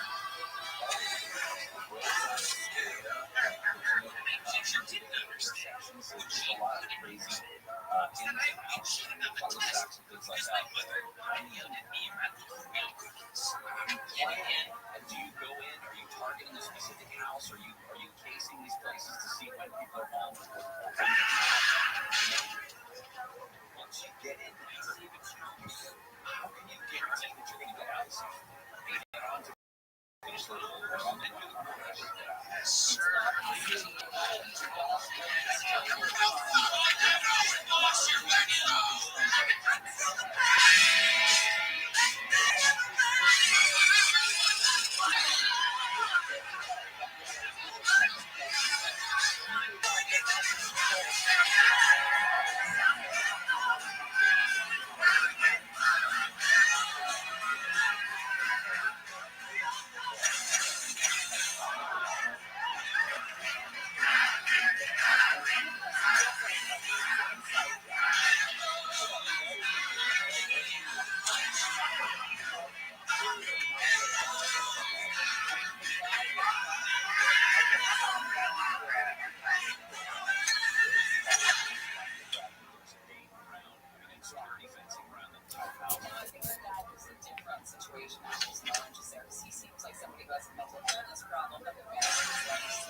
So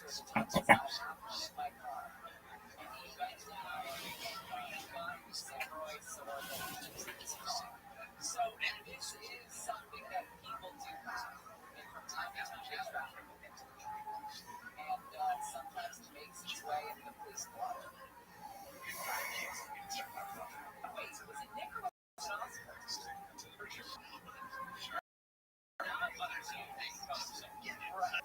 Nick was kind of south of us. That kid was so disastrous. His touchdown was 6'4".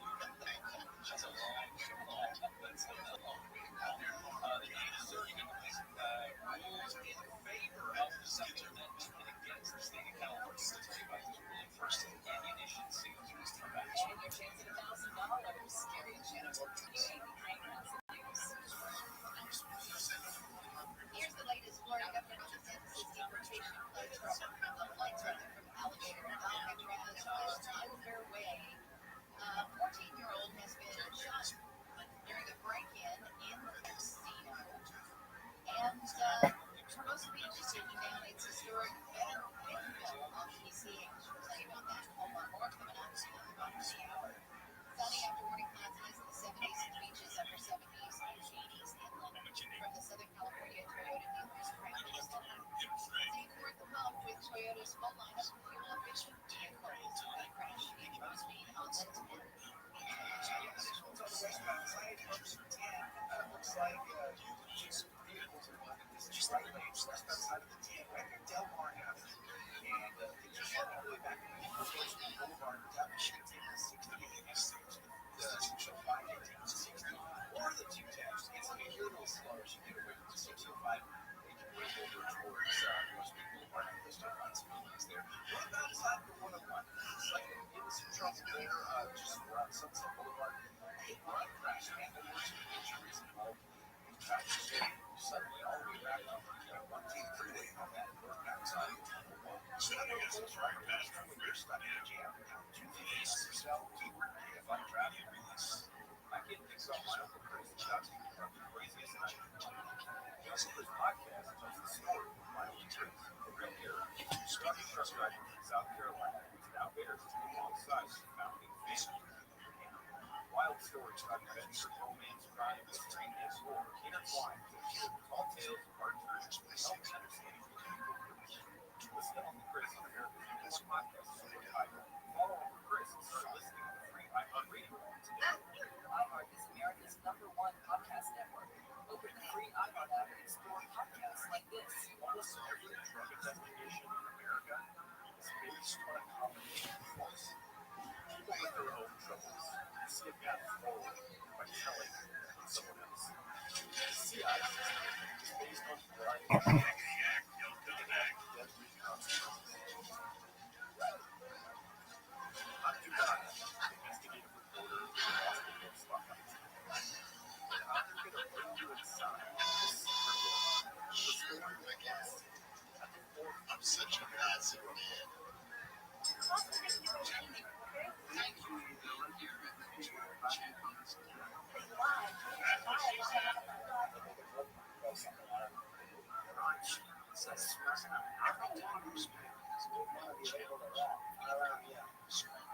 Today's challenge is Spotlight Snake City, investigative series for all watch. Listen on America's #1 podcast network, iHeart. Open your free iHeart app and listen now. iHeart is America's #1 podcast network. Open the free iHeart app and explore podcasts like this. Outline of Chloe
Sun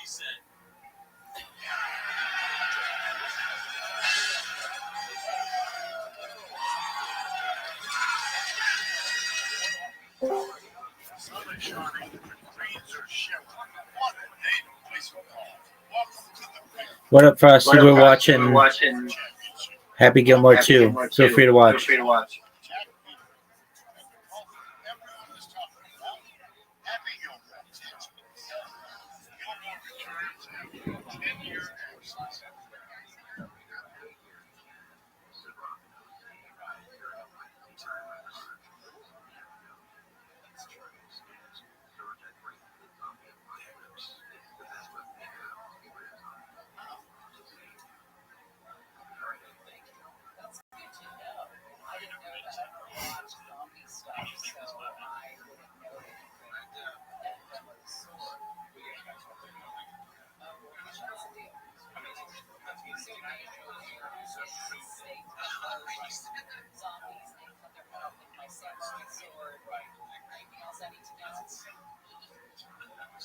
In some shows, you can somehow obliterate the head, whether you shoot it or cut it off or something. So the dragons have died, thankfully, so I don't know how to show them. Dragons?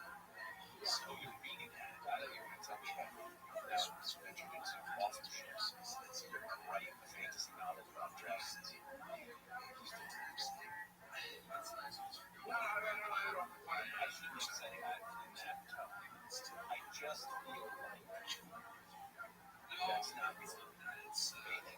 that's not her. Do it about your life. Watch something that's similar to because our books about hot trash fires. Is that right? But did you consider yourself? I think this tables are all full of plans and it's going to be what we learned this week on the Aaron Channel. So easily this is massive fun to talk about. Let's check in with tell us what you learned with this number one question study. Experts, Scotty, you know your chance to have $1,000 if you know that on our website. That's pay, P-A-Y. Enter it now at KFI-640.com/cash. Powered by Sweet James Accident Attorneys. If you're in an accident, always call winning attorneys at Sweet James. 1-800-9 That's 1-800-9 Just in time. Website. Our power is to win $1,000. A lot of people are talking about fire aid concert. There's a lot of money, and the people's homes burned are asking the question of where did all of that go? That's a lot. A blow to California's pushback when it comes to gun control restrictions are here. Both the Ninth Circuit Court of Appeals and the U.S. Supreme Court have significantly restricted gun control measures in the last decade, and California has obviously been trying to push back. They did so with a 2016 ballot measure that was meant to strengthen California's already stringent gun laws. Well, today, the Ninth Circuit Court of Appeals said California's policy of background checks for bullet buyers violates the Constitution, violates that Second Amendment. It's below. It's definitely below California. It's not a giant in terms of time bringing. The Department of Justice with State Bureau of Firearms says that the background check for a gamble purchase almost 90% of the time takes less than 20 minutes. That's not the issue. The type of processing is not the issue. The question is, if I, as a lawful gun owner, federal firearms certificate holder, purchase the weapon officially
So I had to switch to mobile.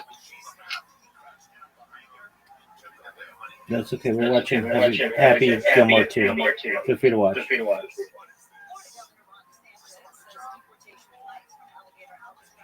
Lightning on this as well.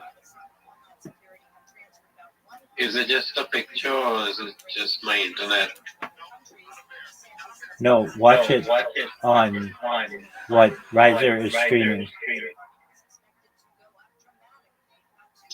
Yeah, that's the one. It's lagging.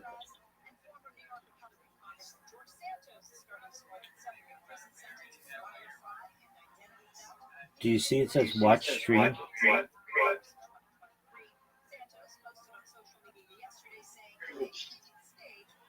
Everything's lagging. You know, my laptop.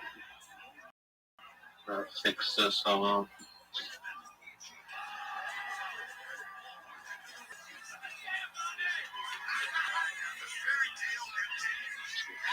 My internet.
appeals court struck down California's law requiring gun transfer info purchases. It was the first of its kind in the nation and passed in 2016.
Returning home across the street, she was leaving. She assumed he'd come back to grab the pets, grab some documents, pictures, what have you, and then get the hell out of there. And she says, I remember hearing the dogs barking hysterically. Did he try to save the house? Did he pass out? I can't believe they just found his body now, like 6 months later. Yes, they were still discovering bodies in Altadena.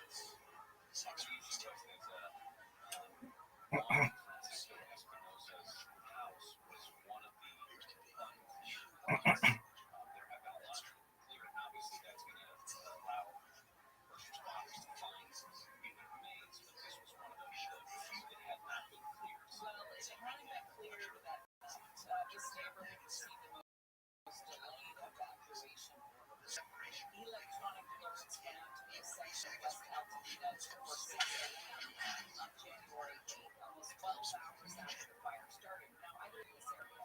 This happened a couple canyons over the drive. And my power was out that night. It went out about 6 p.m. And turned into a long haul of the fire.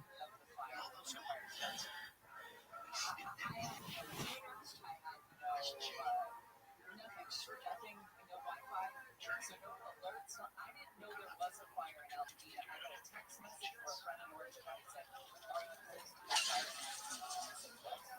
I had been watching something streaming without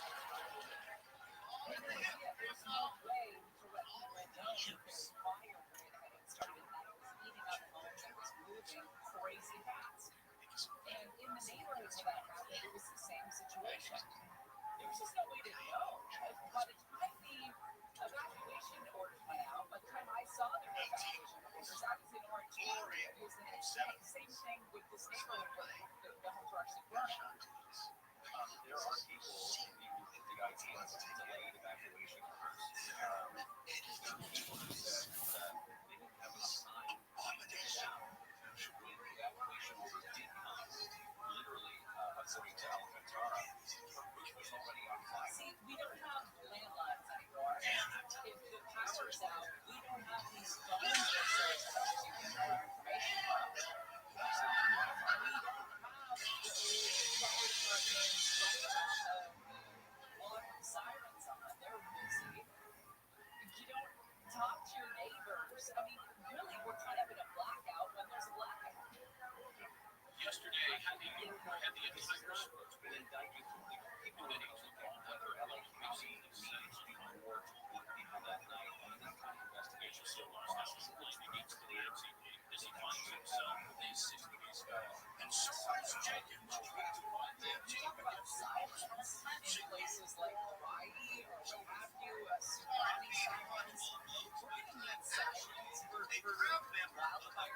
Best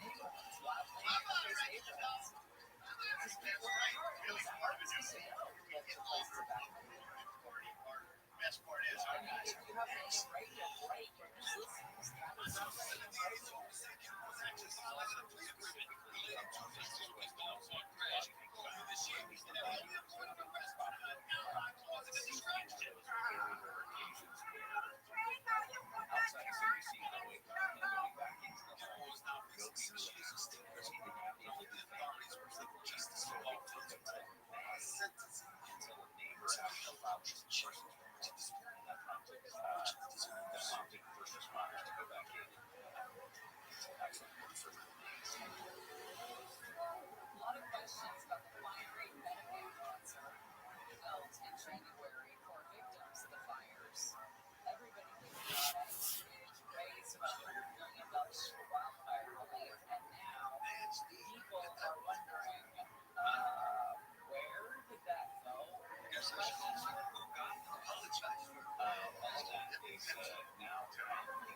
subject of a congressional investigation is possible.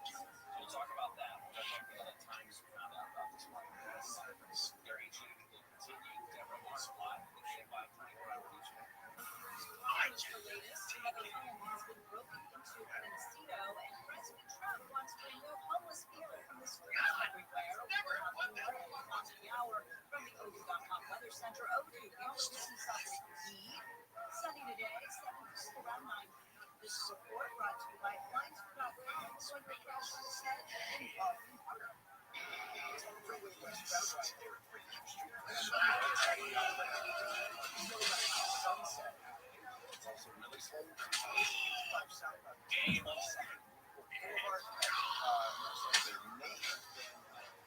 East of there, crash some sorts. Also, of course, the Orange County Fair area. And what a blast right here. You've got Target, Southbound, just about getting ready to Canyon Boulevard all the way down to Garcia. Some time to clear out. I will push you. I just know when your stock is jammed down. $250 on yourself.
Radio app. Number one for music, radio, and podcasts, all in one app. Hello, everyone. It's Bill Works together. Welcome to the Steve Show. It is technically I'm Steve. Every guy now. Let's get real. And some others from the show. Some artists, musicians, anybody I can really find. You want to hear fresh stories, want to hear fresh perspectives, want to understand the times of which individual perspectives for future. That's why your job to take care of it. Show you got emotions. You got me cracking the side of that. Join me on that. Very curious. Whatever kind of exploration.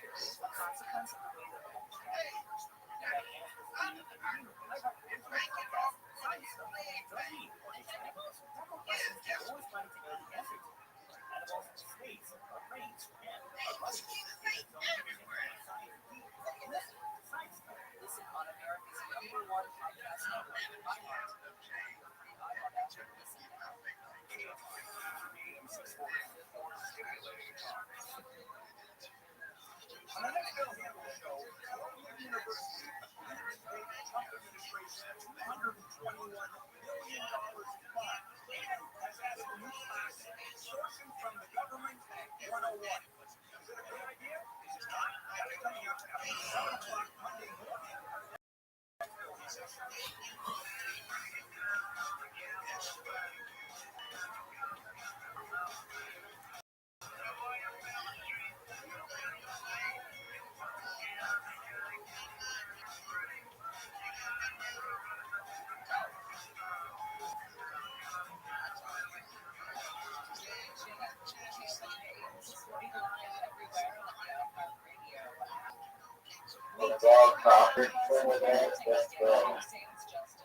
What'd you say? What'd you say?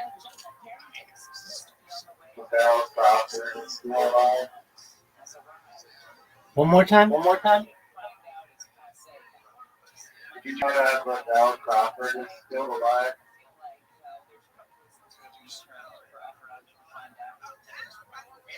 Who is that? Who is that? Al Crawford. You never seen him stand up? Lavelle Crawford? Lavelle Crawford? Apparently not. Apparently not.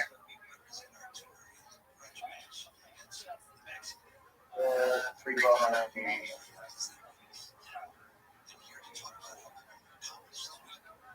Number one fan.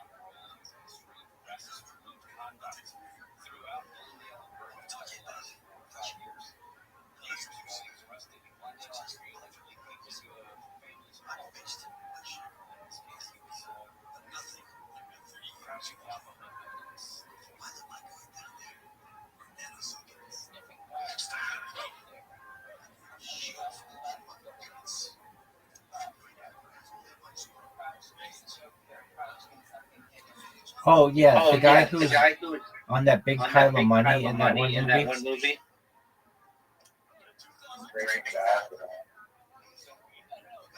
There you go. There you go.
I'm not even playing. My palms are sweaty. Palms spaghetti. It's real. Any ideas for trouble there? Stay ricochet-ish.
basically down to the 10 freeway, east of Lake Interchange. Out the 10 westbound side there, the off-ramp partially blocked at Central Avenue, causing some slowing all the way back to east of Lake Interchange as well. And then crashes cleared on the 10 Oak Park and westbound to Fraser, still a bit slow. Whitney Avenue. I'm the Bull Driver. Let us know when you're stuck in Chinatown. 250 on yourself. Keep your light on. I can't even tell. I don't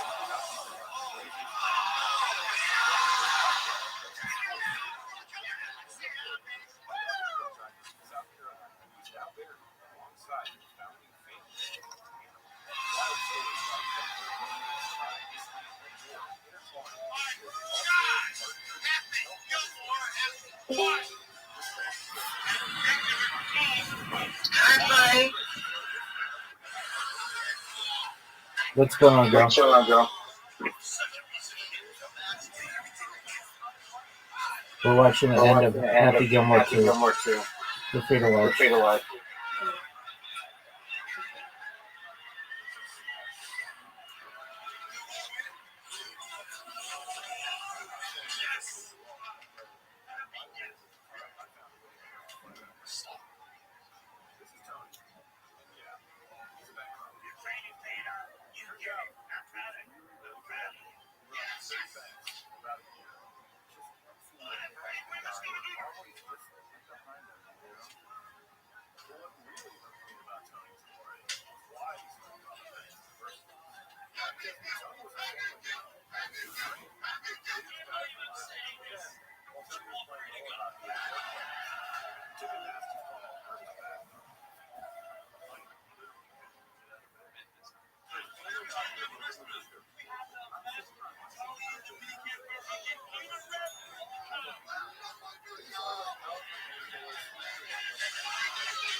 What'd you think? There's still a lot left.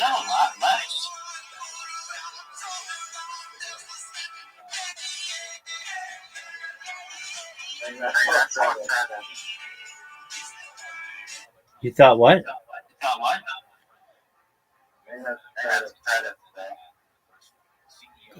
Speed it up to make sure.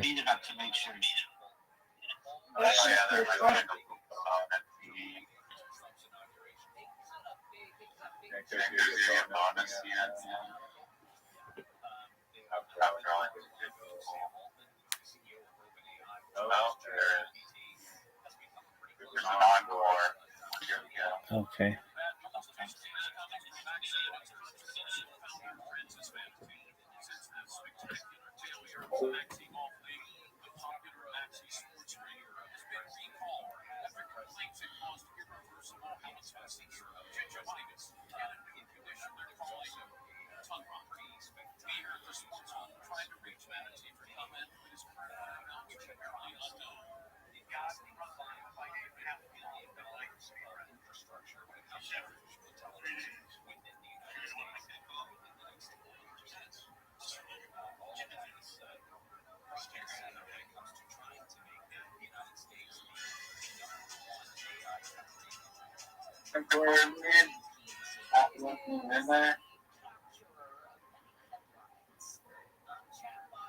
They have 11 minutes credits. A lot of credits. That's gotta be some kind of record. Good luck with that. What'd you think? What did I think of the movie? I think Netflix does a good job of ruining movies. Thank you. Thank you. My expectations wasn't that high going into it because I was like, I think everything Netflix touches is shit. Absolutely. And usually the sequels are just not live up to, usually aren't as good as the first one. There's some exceptions, perhaps, like Terminator 2, but yeah, I think the writing was really, really good in the first one. And Thank you. So many iconic scenes. It felt like the second one was just a not as good imitation of the attempt to make more money off of the original. And I didn't think.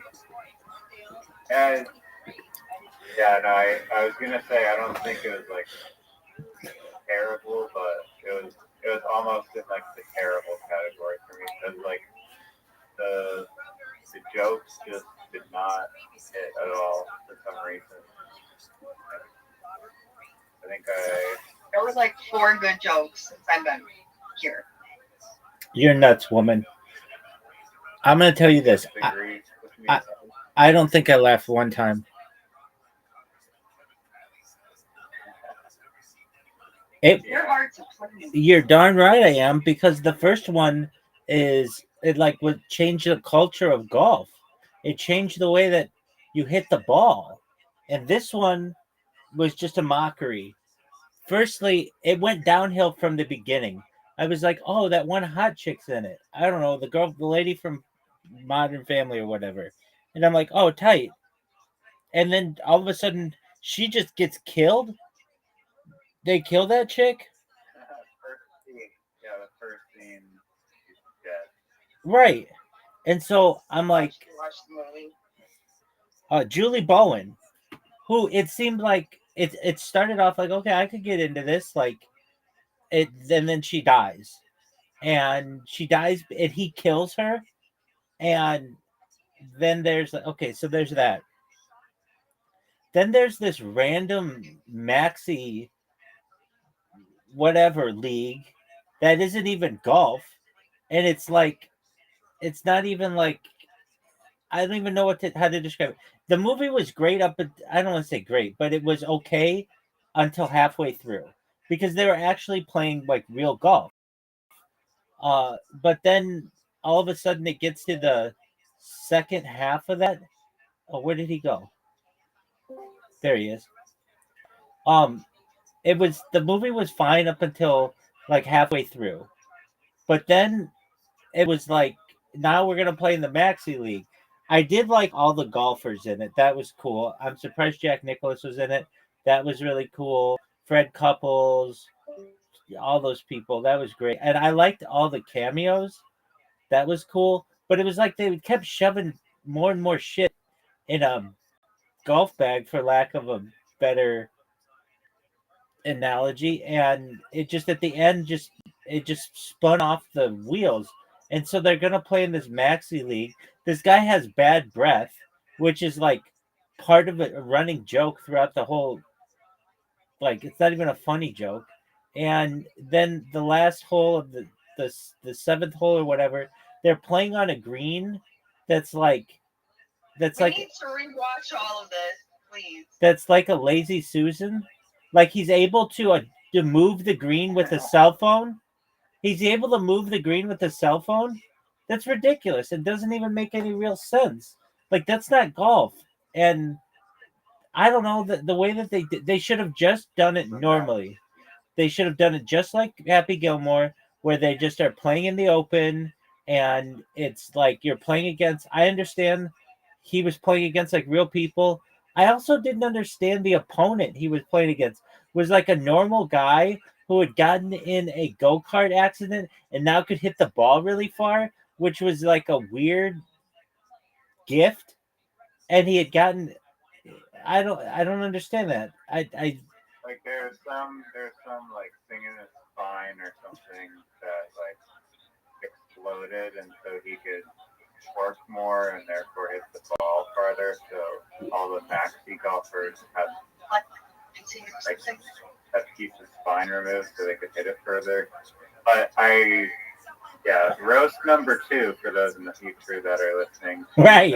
Back to movies. Roasted. Back this to one back. gets roasted harder than the shitty Jesse Eisenberg film. Yeah. The 18-hole Lazy Susan, just like the entire premise of like the maxi golf is outrageous. Oh, you have to watch the movie. You're not gonna know what we're talking about. There was like a sand trap full of flames. Like that just didn't make any sense to me. And I don't know, the way they were playing like 5-on-5, and I didn't really know like whose team is Shooter on. Like he gets in a fist fight at the grave of Julie Bowen, and then all of a sudden he's gonna be on like he's literally he's been so pissed at Happy for like 30 years. He's been straight up pissed at him. Like not just pissed, but like where they had to put him in a mental institution. And then he comes out and he fist fights him on the grave of Happy Gilmore's wife. And then all of a sudden they're gonna be friends again. Like 2 days later. I didn't understand that. I would say I loved the cameos. They had a lot of really cool people in it. Though John Daly didn't really have that many great lines, which I would have really liked. John Daly's hilarious, and I don't know, he just kind of seemed like a drunk dude who's hanging out at Happy Gilmore's house. The four boys, I thought that was kind of funny that they like fight everybody. That's fine, but I didn't really get the premise. So they're trying to pay for Happy Gilmore's daughter's dance school, but it's like she could go to dance school in other places and they don't have to be that expensive. That didn't make sense to me. It's not like she's like that great of a dancer. I thought she was like really, really good or something. Oh, in dancing school. Hello. She was really good, but what I meant to say is like she didn't have to go to that school. And then this drove me crazy when Happy's playing in the open tournament or whatever, the open championship or the whatever they call it, the tour championship, and he just didn't know he got sixth place. He had to be told at his house, "Hey, you got sixth place. That's $496,000 or whatever." And he's like, "Oh, I did." It's like, dude, you're not like blind to how you played golf that day. And if you got sixth, you know you were going to do well. I don't know. That just was. He got drunk, didn't he? Or no, he didn't get drunk that round. He did get drunk. He did get drunk that round. He got so drunk that he went from first to sixth. But then the guy who won got signed by Maxi, and that's how he got in the top five. Yeah. It just one thing that pissed me off a lot was that the caddy was just like such a disappointing replacement for the caddy in the first movie, which was the homeless guy who was like steal the quarter and like didn't have a shoe, and he didn't talk much. He was like a very silent character, but he was like hilarious. Right. And the replacement guy, they're like, okay, we're gonna make him also a quiet character, but he's just gonna be kind of like a weirdo, and he's not gonna be that funny. He's just gonna repeat like the same breadsticks joke like over and over. And I thought that they could make the caddy like a lot more fun. Right. And that was just a failure of the movie. Right. And like he got fired by Travis Kelce at the Tour Championship Lodge or whatever. And it's like, okay, well, I guess you're going to be my caddy.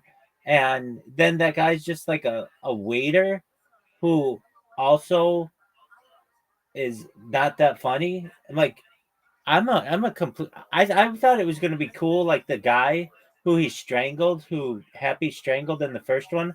I was like, oh, cool, that guy's gonna be the caddy. That's a good fit.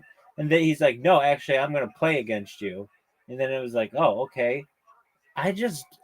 They kept jamming stuff into it, and I mean, you had like Post Malone, who doesn't golf or isn't like known at all for golfing, for one reason or another, is like a commentator with Vern Lundquist, who is a golf commentator, and it was just like, hey, let's see how many famous people we can put in one movie, even if it doesn't fit. I can remember Adam's. I agree. I could. That was a very like highlight moment of just trying to insert celebrities into the movie for no reason. Right. Not need to be there. And I didn't like how Happy got his groove back or whatever. Like, he just was like thinking about Chubb, like Carl Withers, like saying it's all in the hips, and then all of a sudden he could hit the ball better. I thought that they actually were going to do something funnier than that, which every golfer has dreamed of, taking out their club and hitting the tee markers just as hard as they can and like breaking their club. I thought he was going to do that, and it was going to like send a shiver down his spine or something, and that's how he was going to get it back. But no, it's just like he had to have this, like, he had to just think about the first movie, and that's how it was going to go. I don't know. I'm so happy you didn't enjoy it, because it was, to me, it just started downhill and continued, and it in the middle, I thought, okay, if they keep this a golf movie, then it might work out, where there's actually, it builds there's some tension, and there's Agreed with me and then talked for 30 minutes to loop back around to how you actually did agree with me. Thank you. You didn't even see the movie. I would have really wanted it to be I would have really wanted it to be a golf movie, and instead it was just like, let's see how many famous people we can have in a movie. That's really what it turned into. The caddy, I thought the caddy was just like some random guy. But it turns out that the caddy is played by Bad Bunny, which is like a famous musician. Okay, And so then also the guy, some other guy, Kid Cudi, the black guy that was in the movie, I was on like the Maxi team. There's like another famous musician. Like I don't know why they're just casting famous musicians as the actors in the movie.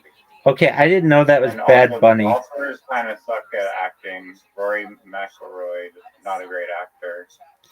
Right. No, I'm in agree. Okay, so I didn't know who that was either. And when you're watching a movie with so many different cameos, it's hard to keep track of like who's who. And okay, so that guy you were saying who you really liked there was a stand-up comedian who was Chubbs's son. What did that guy? What was his? What was his point? He was basically like taking over for like the role of Chubbs, I guess, As a golf coach. Character coach Oh, person. okay. And just teaching them. I feel like they needed to, like for like 30 seconds they showed them, oh, we're just like golfing on pool tables and like learning how to putt around these different objects. But in the first movie, it was like a whole big thing where they're at like the mini putt course. Right. And there's like trying to get the windmill, the clown. And I feel like they really skipped over like the whole like, oh, we're actually gonna train to like get to like the new like this new golf level stuff. Like they just did not do a lot of that.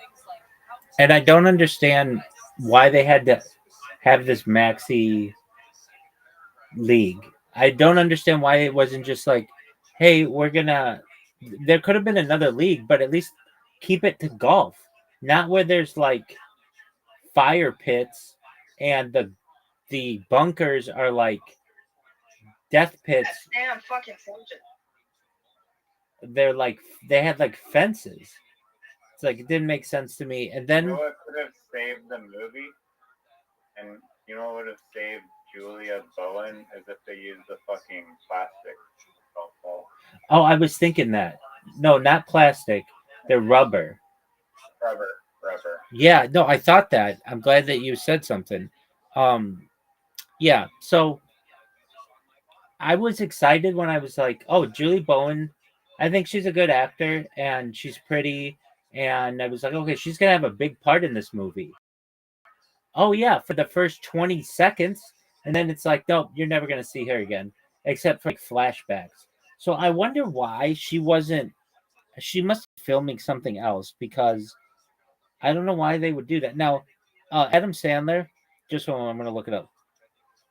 Yo, dog, why wasn't Julie Bowen, why didn't she have a bigger part in Happy Gilmore 2?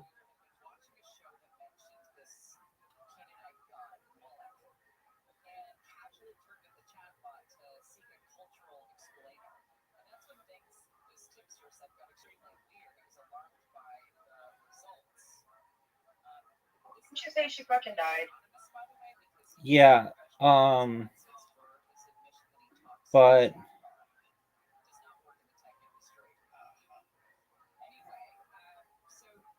whoa, Maybe on the dude, contract, ChatGPT, like that gets you this many minutes. calm down, just calm down. ChatGPT's behind. It said that there is no Happy Gilmore 2. It literally said, I said, here's the, it says, Audie, if you keep interrupting me, I'm going to mute you. Audie, if you keep interrupting me,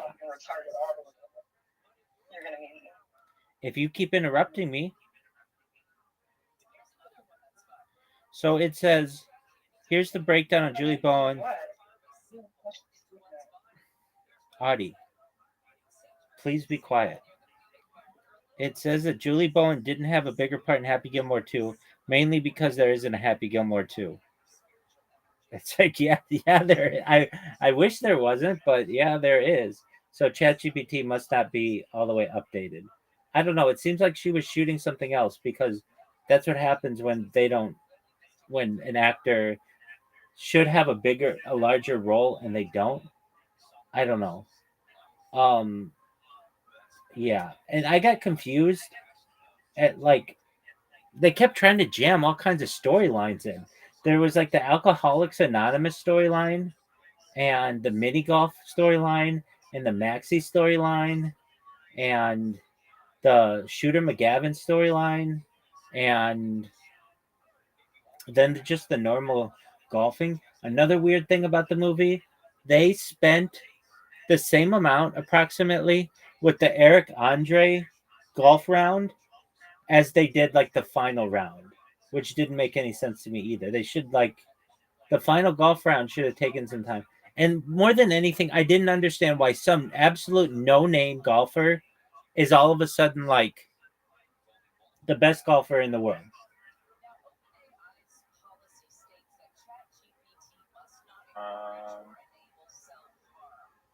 Yeah, I feel like they did like some. Are you talking about like the PGA Tour or the Maxi? The guy who wore shorts, and they're like, it's gonna be a 2-stroke penalty, and he's like, yeah, it's okay. Again, he was wearing green. Yeah. At the end. Yeah. Yeah. The guy with the beard and the glasses. That guy. The green guy was fifth on the PGA, and then he switched teams to the Maxi. Right, but he came out of nowhere. Yeah, I mean, he wasn't like a famous, known golfer in the real world for that role. Exactly. Probably they might have wanted like an actual actor, maybe for one of them. So it wasn't entirely garbage. Probably because the other guys couldn't have been on, to play golf and stuff. They couldn't have been on set for a movie for like months.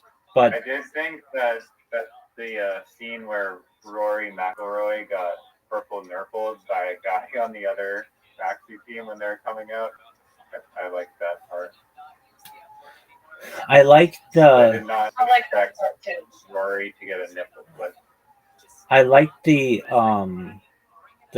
tour championship dinner where they had all the old golfers. That was cool. But I did not like Travis Kelce's role, where I just didn't like that. And I guess it makes a lot more sense. I don't know who Bad Bunny is, so that's fine. I don't understand why he wanted to start an Italian restaurant, but first he wanted to do sushi. Okay. Here's what I also don't understand. He never wanted the sushi. That's a lie. He did. He said it at the very end. He should have chosen. I don't understand why the last hole, the green, where Adam Sandler and Bad Bunny are like on the green together, why you wouldn't just like wiggle the green to get your ball in the hole. Do you know what I mean? Like because they cheated. They also cheated when he putted it up the thing. The guy literally just hopped up and down so that the ball would go in. Right. So they could have just tapped it and done that, but the Maxi League was not grounded in any form of like common sense. It was just kind of too ridiculous and like way off of course. But I don't watch many Netflix movies, mainly because of this reason. It's like they always pushing product placement. Like, okay, you're telling me that Adam Sandler says, instead of it being like, hey, dude, why don't you just pay for my daughter to go to this dance school? It's got to be like, all right, well, I want my grandma's house, and I want this guy to be able to have a restaurant, and I need an electric Rolls Royce. Like, an electric Rolls Royce is just like a random thing to request, and it doesn't even sound that attractive. Anyway, and then he wins it. I don't know. It just seemed like an obvious product placement thing. I didn't mind the product placement of Subway in the first one because it was so funny. Well, that made sense, though. That made sense. And also, Subway didn't do a lot of advertising back then. So it was like, oh, Subway's gonna sponsor him, but this time it was wild. I like Dan Patrick in it. If you know who that was the guy, Pat Daniels, the like golf announcer guy. Dude, they had Bad Friends podcast on it.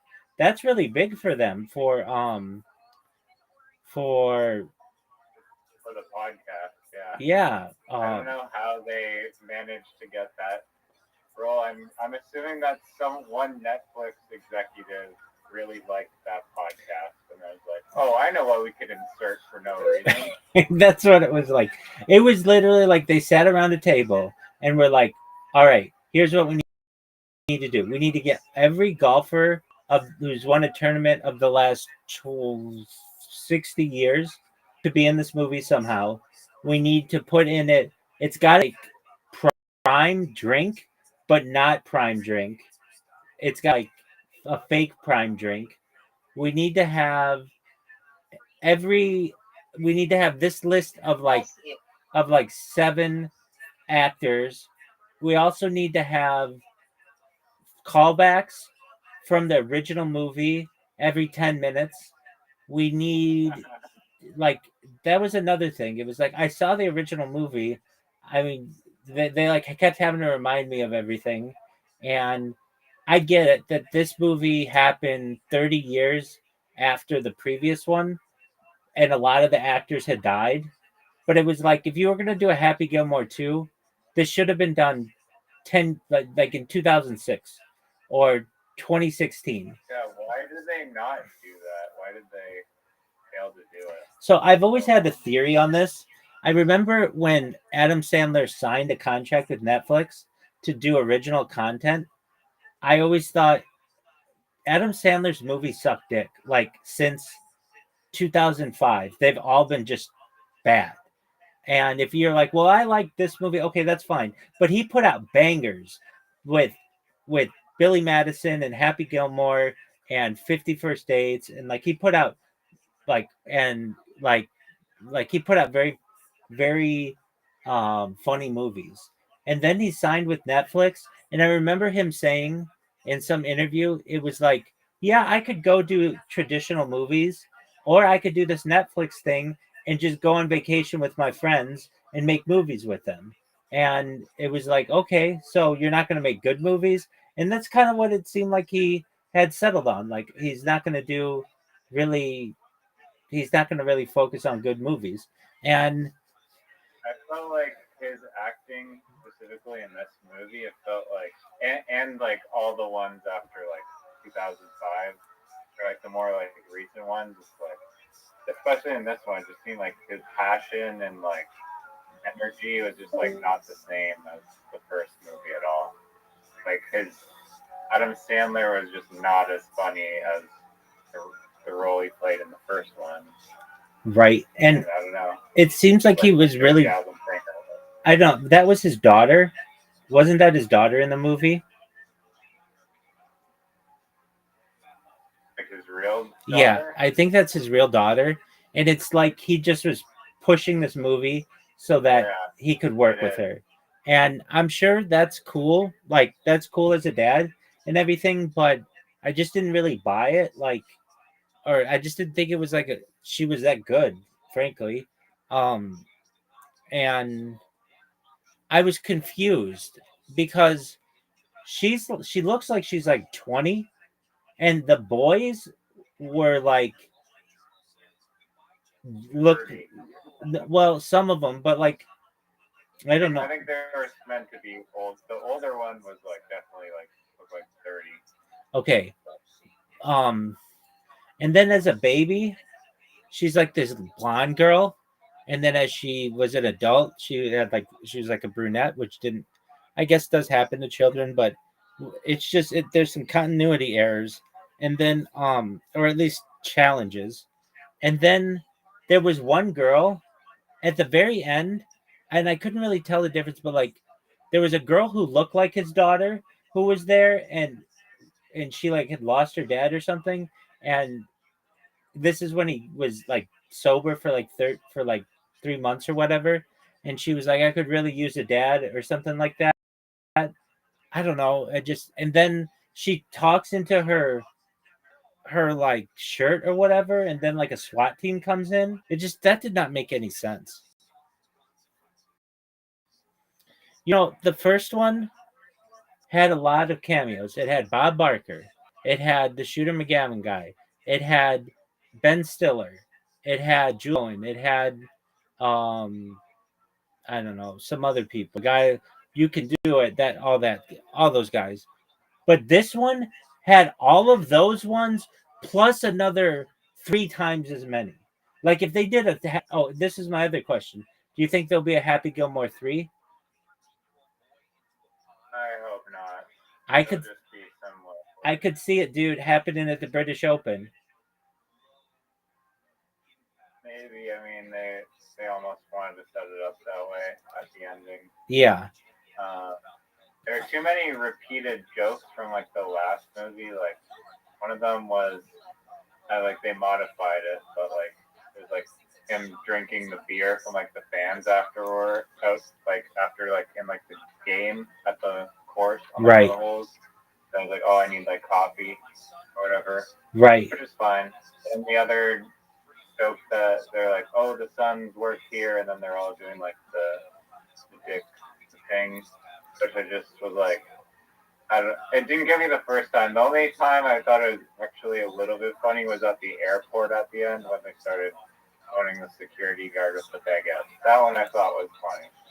But the ones before that, I was like, oh, it just feels like they're just recycling the same thing. It's not like new or funny. I liked how they integrated one of the most famous jokes from the first one. I eat pieces of shit like you for breakfast. You eat pieces of shit for breakfast. That was integrated, I think, okay, but the setting for it didn't make sense. Like you just had a fist fight in a cemetery. I don't know. That just the first. What do they call this? Have you heard the term Flanderization? No. Okay, Not really. so like in The Simpsons, the character Flanders is their next door neighbor. He's like the guy with the glasses and the mustache. And in the early seasons, he's just like a really conservative Christian guy. And as the seasons go, they start to make him crazier and crazier because they don't have anything else to do with him. And by the end, like nowadays, he just does wild things. That's what they did with this movie. It's basically like it's also in like television known as jumping the shark, where they just have something crazy go on in the movie just because they need to create more and more drama, and they've run out of things. And I don't know, this movie would have been fine if it stopped halfway through, like when he like I know he got drunk or whatever, but had he just won that tournament in a normal way, you could have ended it right there and been like, okay, cool, he paid for his daughter to be able to do the thing. But no, then you have the maxi tour, and it's like then it just becomes That'd be a 2-hour movie. yeah. And I get it, like I don't know, I don't have the attention span for movies that much anymore. I mean, like I've just got other shit. Yeah, and so to watch this, it's the first movie I've seen in some time where I was just like, every time you touch the screen and I would see how much was left, I would be like, how is there that much of this movie left? And now it makes sense because there was an encore and 11 minutes worth of credits, which is way too much. Way too much credit time. They don't need that many credits. I understand they had a ton of people in this movie, but I would have much rather them not have Bad Bunny and a bunch of other people. And if they would have just made it a normal golf movie, that would have been tight. And frankly, if they could have gotten Tiger Woods in it somehow, that would have been amazing. Which celebrity would you like to see? Tiger Woods. aside from Tiger Woods? That's a good question. I'm glad they had John Daly, and he had more of a role than I thought that he would. Um, okay, aside from Tiger Woods, what golf person would I have liked to see? Any celebrity. Any celebrity. William Montgomery. But aside from William Montgomery, because I'm such a diehard fan, um, I don't- I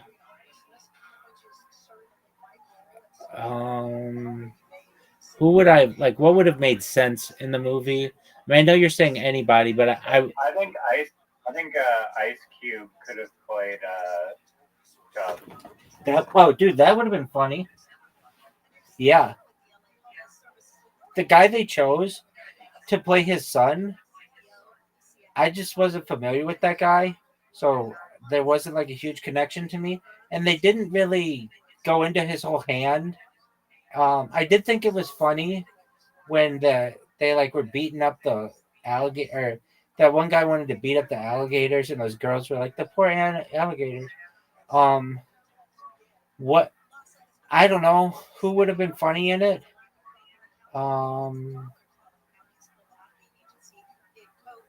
Kim Kardashian would have been funny in it. Taylor Swift would have been funny in it. It would have been hilarious. It would have been hilarious if Taylor Swift was at that golf thing and was like a really bitchy customer, and Travis Kelce had to be like, "Who is this girl?" That would have been hilarious. I would have loved to see Tiger in it. Any other golfer I would have liked to see in it. No, they nailed the golfers who I would have wanted to see. They had Lee Trevino. They had Fred Couples. They had Jack Nicklaus. They had.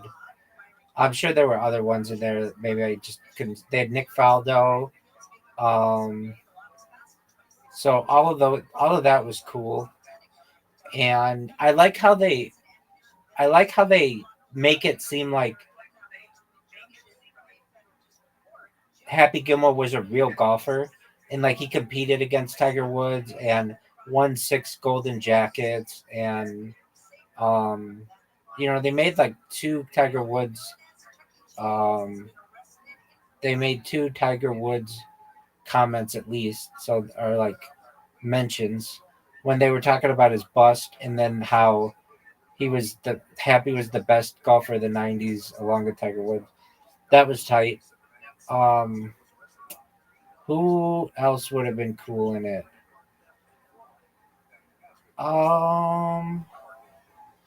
There's a guy, I forget his name. Well, Jim Nance would have. CEO of that company that was cheating at the Coldplay concert should have been in it. There you go, Jim Nance. I would have liked Jim Nance in it. The guy who's like the voice of Augusta, that voice of the Masters. That would have been cool.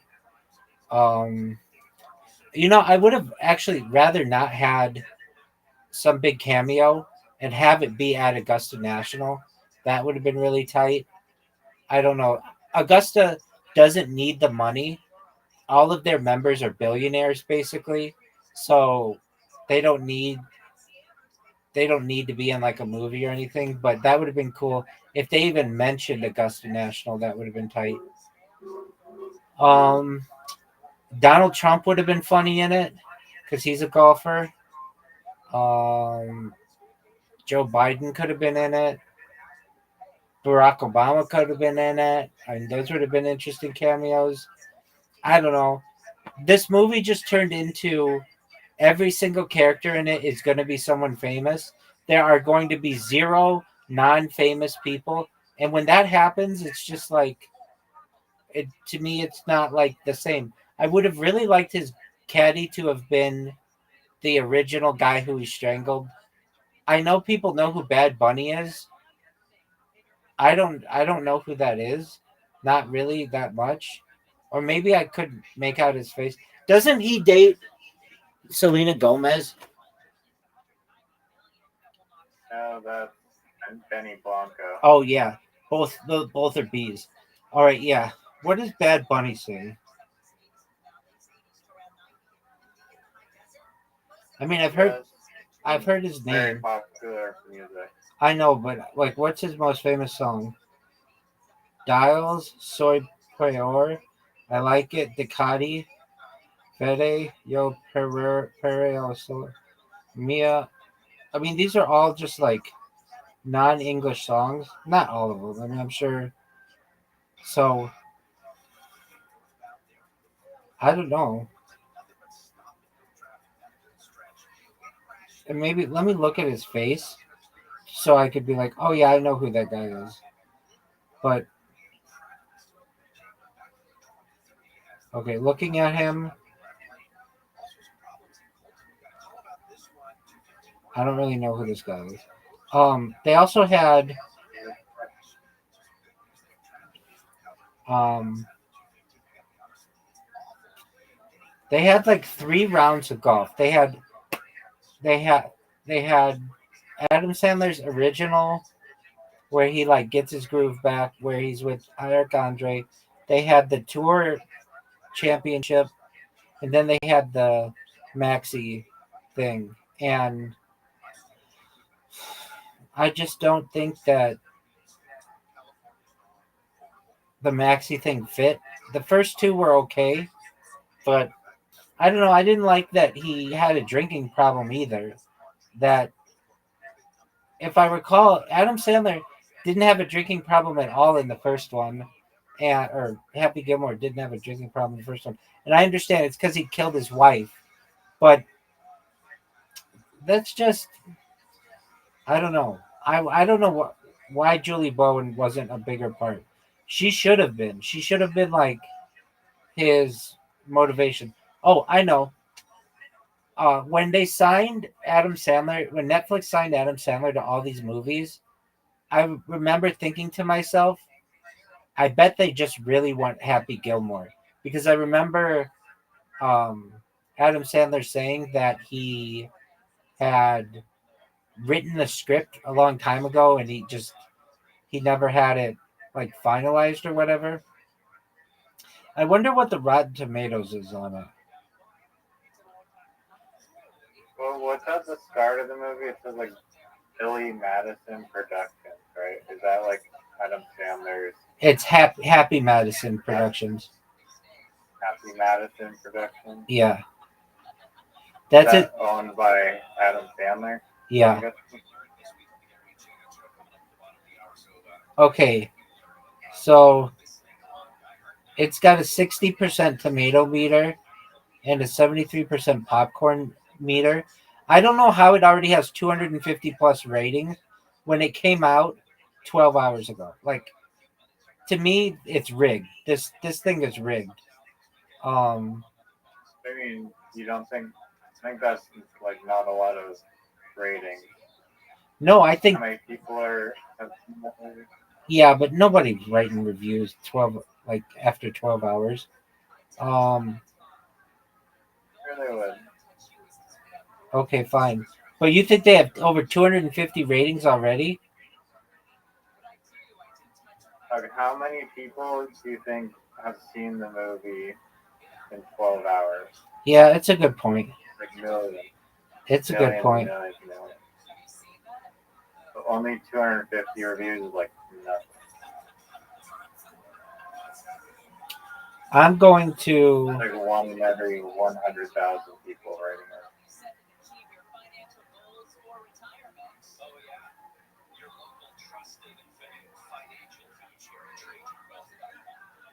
Oh, it sucks that I can't view them by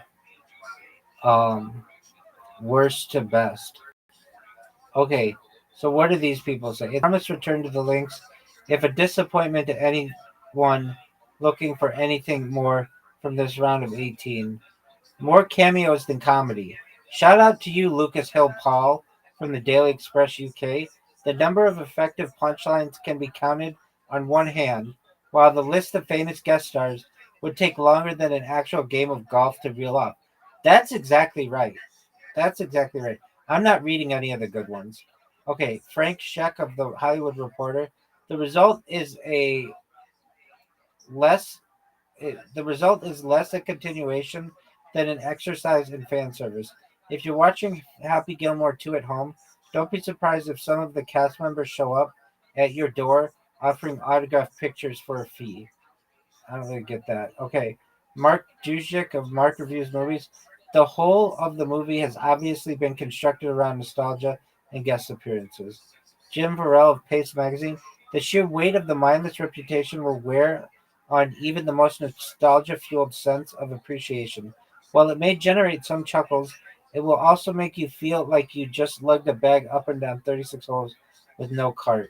Jack Martin, Film Feeder, said, while its overly keen fondness of the original film is a distracting annoyance, Happy Gilmore 2 does manage to preserve a fair chunk of the heart and sweetness, and even some of the laughs, and made the first film an endearing favorite.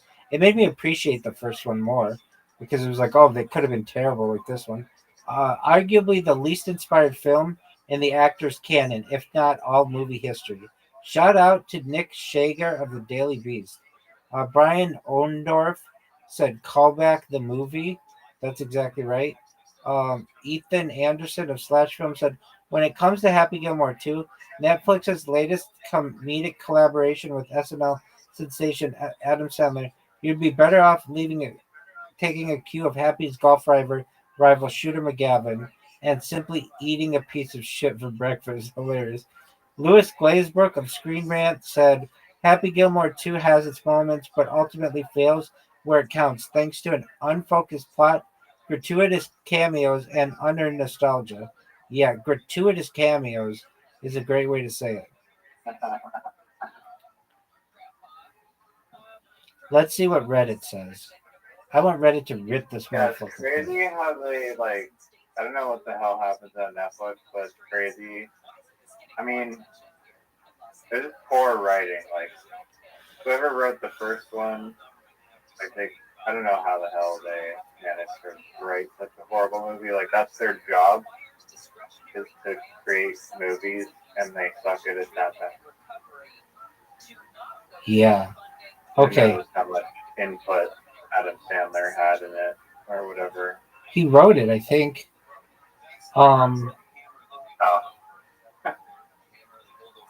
Okay. So the first one had a 31 Metacritic, which was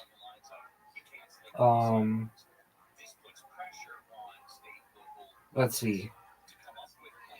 With all due respect to Grown Ups 2, The Ridiculous Six, and Sandy Wexler, Happy Gilmore 2 is the bottom of Sandler's barrel.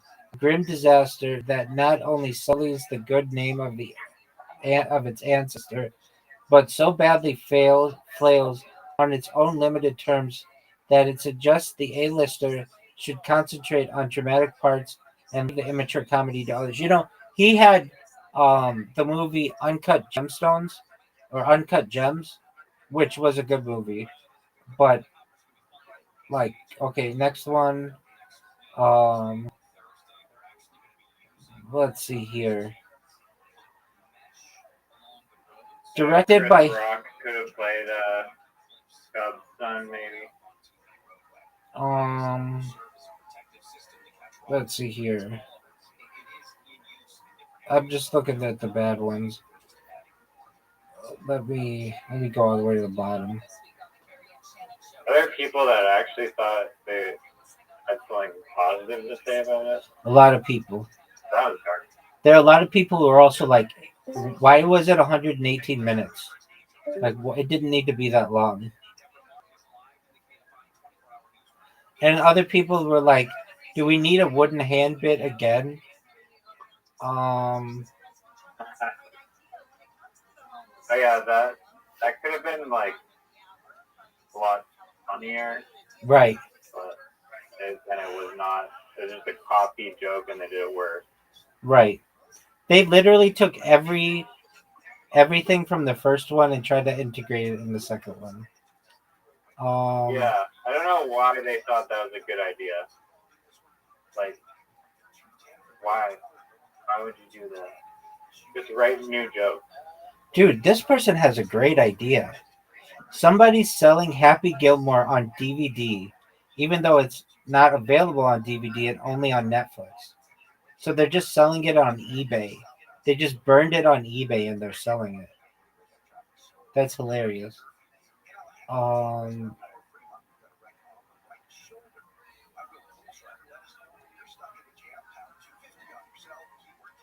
Not gonna lie, it's pretty cringe most of the time. But watching it as a 36-year-old, it teleported me back to the olden days.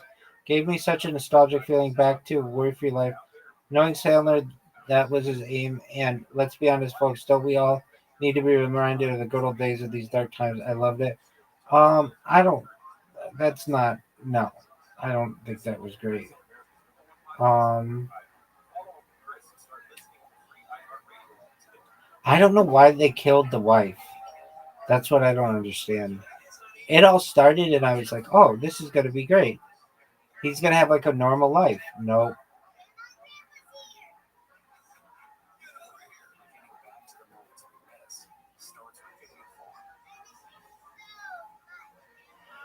there are a lot of people who liked it, and I could see it. If you were like, you know who I think would like it?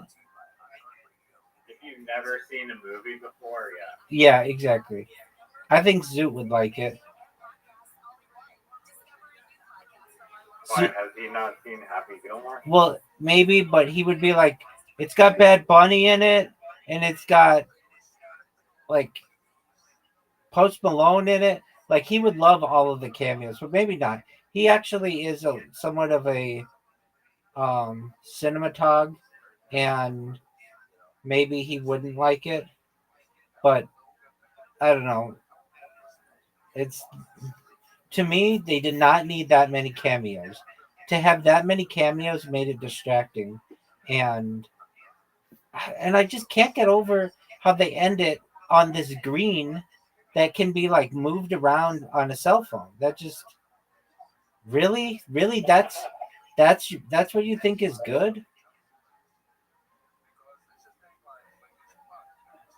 Adam Sandler said Happy Gilmore 2 had a massive part for Carl Weathers, but Carl Weathers died. Oh yeah, wasn't Eminem in it?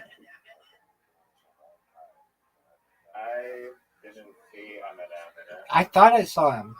Happy Gilmore to Eminem.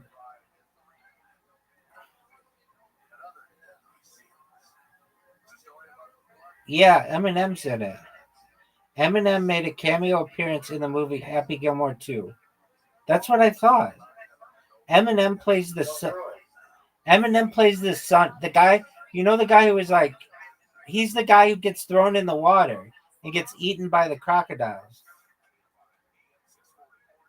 Oh, I couldn't. He had a big beard. I did not recognize him. Exactly, and I didn't recognize.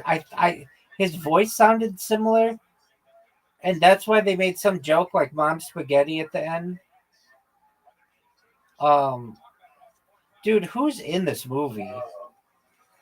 Like, famous cameos. Happy Gilmore. This movie must have the most amount of cameos of any movie ever. Okay.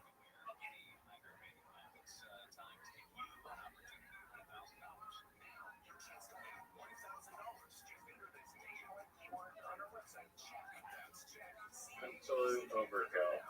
Right. Happy Gilmore 2 cameos.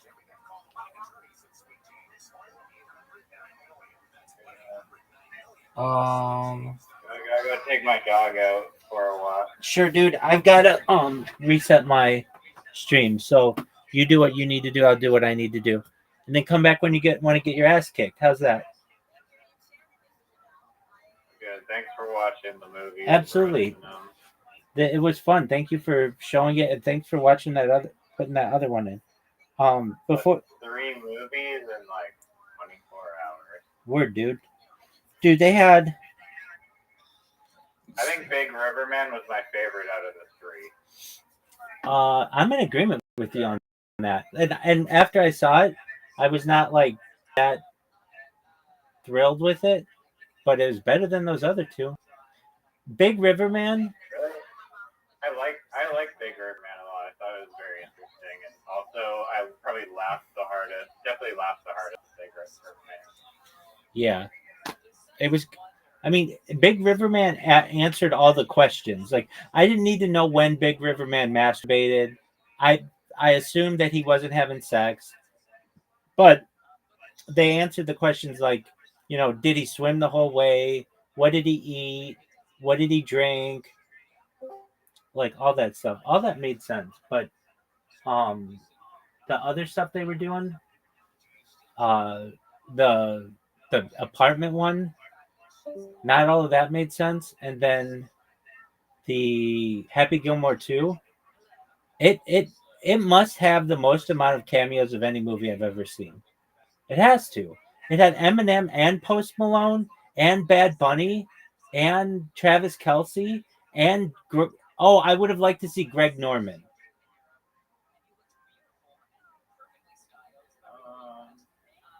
Is he a golf announcer?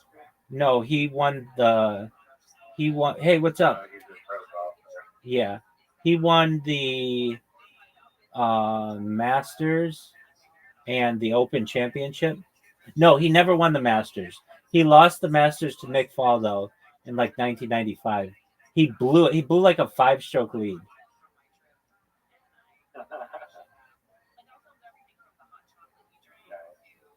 All right, well, you go take care of your dog and then come back when you have time. Sounds good. Way too many famous people. Way too many. Hold on. Before you go, they had. I just want to quickly see if there's a list of them. Well, I guess that's like the credits, but I don't know. They have a bunch of people in it. Okay. Adam Sandler, Julie Bourne, Christopher McDonald. There's Travis Kelce, Bad Bunny, Eminem,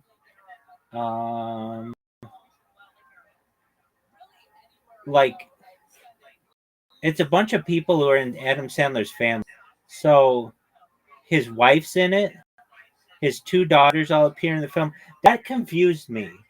Oh, that's why. Remember, I was saying he like said like that one girl was like, I needed a daddy or something, and so that was his other daughter.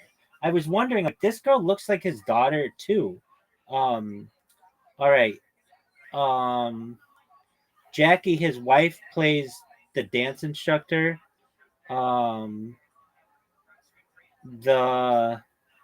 So that's where she was like, you remind me of my dad. That one. Sandler's brother-in-law is in it, and his mother-in-law. His cousin's in it. His mother is in it. His mother's the one who is that like really tall guy's mom. It might be the most amount of family members in a movie as well. I agree. So then they had. Oh wow! Okay, here we go. This is crazy. They had. I don't know who Benny Safdie is, the Maxi creator guy. I don't know, but they had Bad Bunny. They had Haley Joel Osment. Do you know who Haley Joel Osment is? No. Haley Joel Osment was in The Sixth Sense. He's the kid who sees dead people.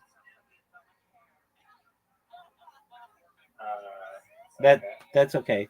Margaret Qualley, she's big. She's this one actor's daughter. Eric Andre, Travis Kelce. They had Steve Buscemi in it. Like, there were so many famous people in this movie that I just was like, well, that can't be Steve Buscemi. They had Stephen A. Smith, Dan Patrick, Vern Lundquist. They had Ken Jennings. They had this random Jeopardy thing. They had Guy Fieri. They had. Right. They had. They had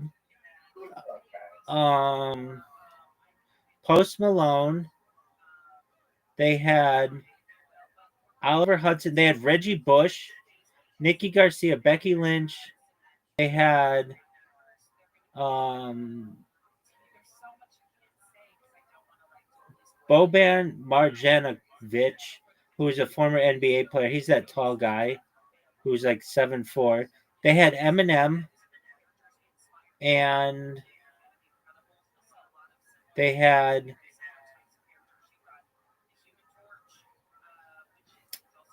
a bunch of Waterboy people.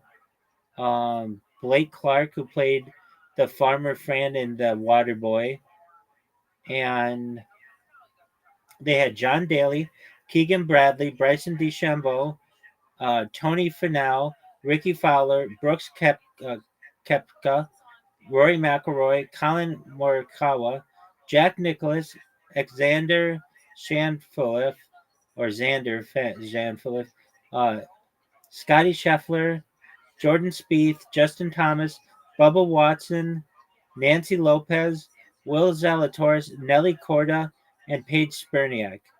They had Rob Schneider in it, who yells, "You can do it."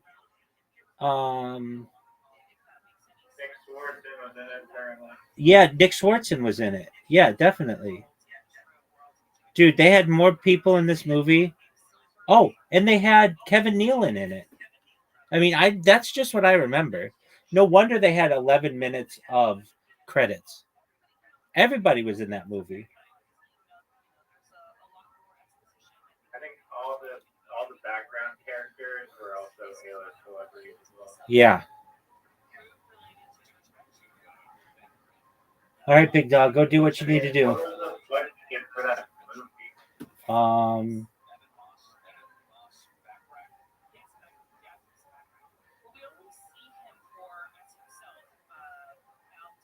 it does is really like tarnish Netflix's reputation. Because they're like, oh, they wasted 2 hours of my life again. Right. One more strike and unsubscribe. They say they didn't release the budget details, but the first one had a budget of $12 million and grossed 41.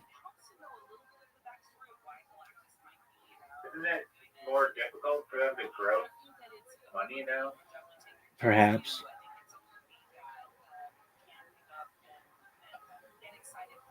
Dude. All the profits are just distributed over every single production that they make. Right.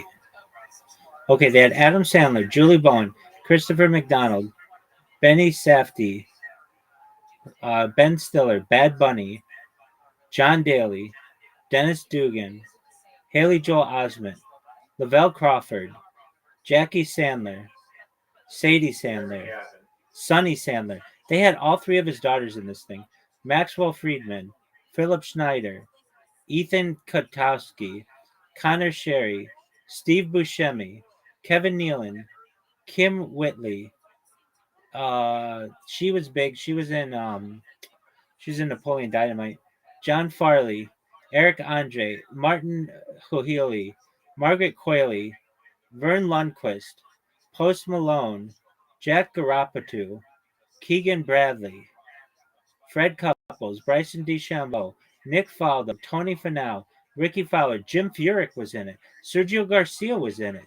Charles Howell III, Brooks Koepka, Hunter Mahan, Rory McIlroy, Colin Morikawa, Jack Nicklaus, Corey Pavin was in it.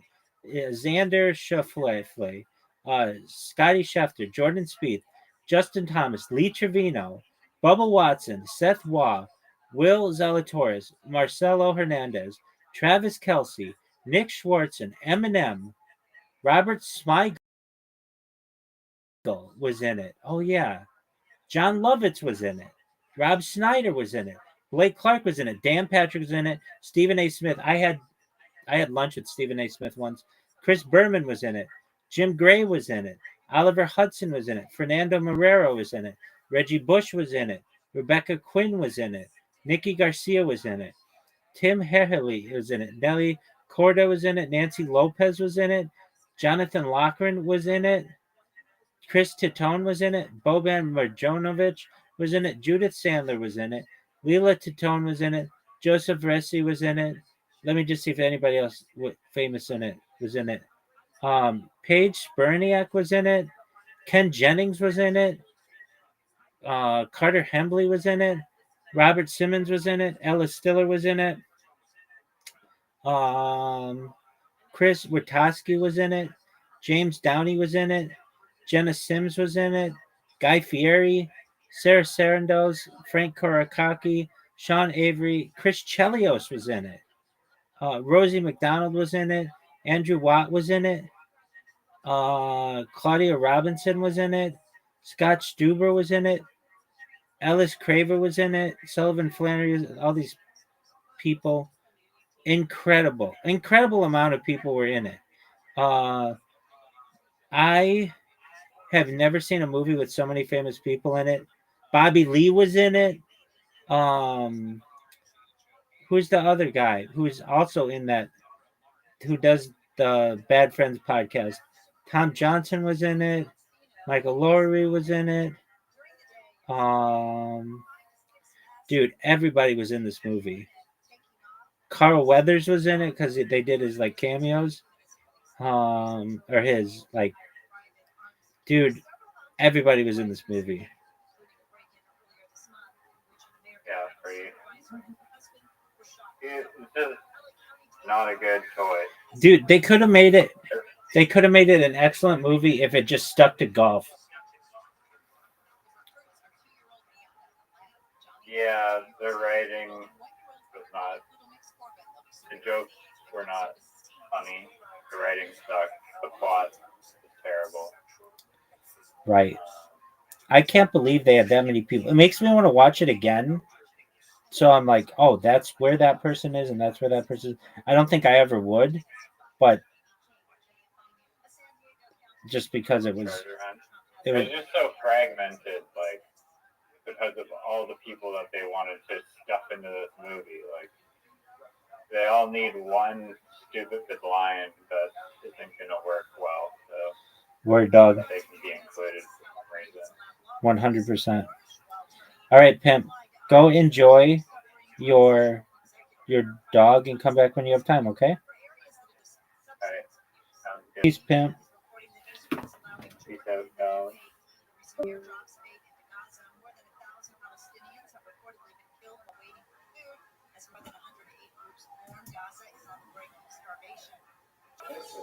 And these two were actually fairly religious fanatics, ideologues, and they loved the idea, which would later become very influential in Europe, of making. How you living, pimp?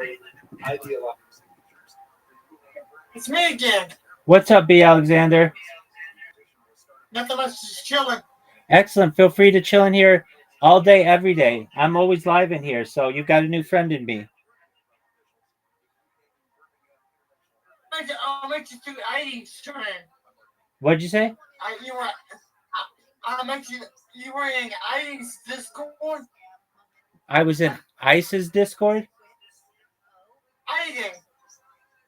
Which Discord? Ice Planet? Eating. What's Aigen Planet? Streamer. Aiden, the streamer. Aiden, yes, Aiden Ross's stream. You went his Discord, so I decided to join, so it was live. Please do, man. I'm always in here. You can live in here with me. I'm live 24/7, my friend. You ever eat? Yeah, dude, I'll eat in a little bit. Yeah, definitely. I eat, I drink, I sleep, I program computers. We just watched Happy Gilmore 2 that came out. So we're always doing something. I'm glad that you're here. Do you like watching the news? Do I like watching anything else? Yeah. I like sport. Yeah, I like. Do you like watching news? Like local news? I listen to local news 24 hours a day. Oh, I'm sorry to bother you. No, you're fine. You're not bothering me at all. I know you were asleep. Yeah, that happens. I fell asleep in here last night. I know. I loved it. I'm glad that you did. I was in here really. I don't want you ever freaking low, man. I appreciate it, man. Well, you can be my friend in here and be in here all the time. Yeah, what's these other channels down below us? Those are just when. The real Yeah, those are just other ones that people can join if they're ever bored. Bill, Zot Rock, Dip Country. Yeah. I'm a big pop and country fan. Very cool. You like watching? I like games. I like to play on Fortnite, 5M. Excellent, man. I got you. If you hear an echo, that's you on my you on my TV on my YouTube. Oh, very cool. Are you live on YouTube right now? You on my YouTube. Oh, very cool. Excellent. It's on the SC Day ship. That's cool, man. I don't think any sports are going on right now since you get over NBA. Right.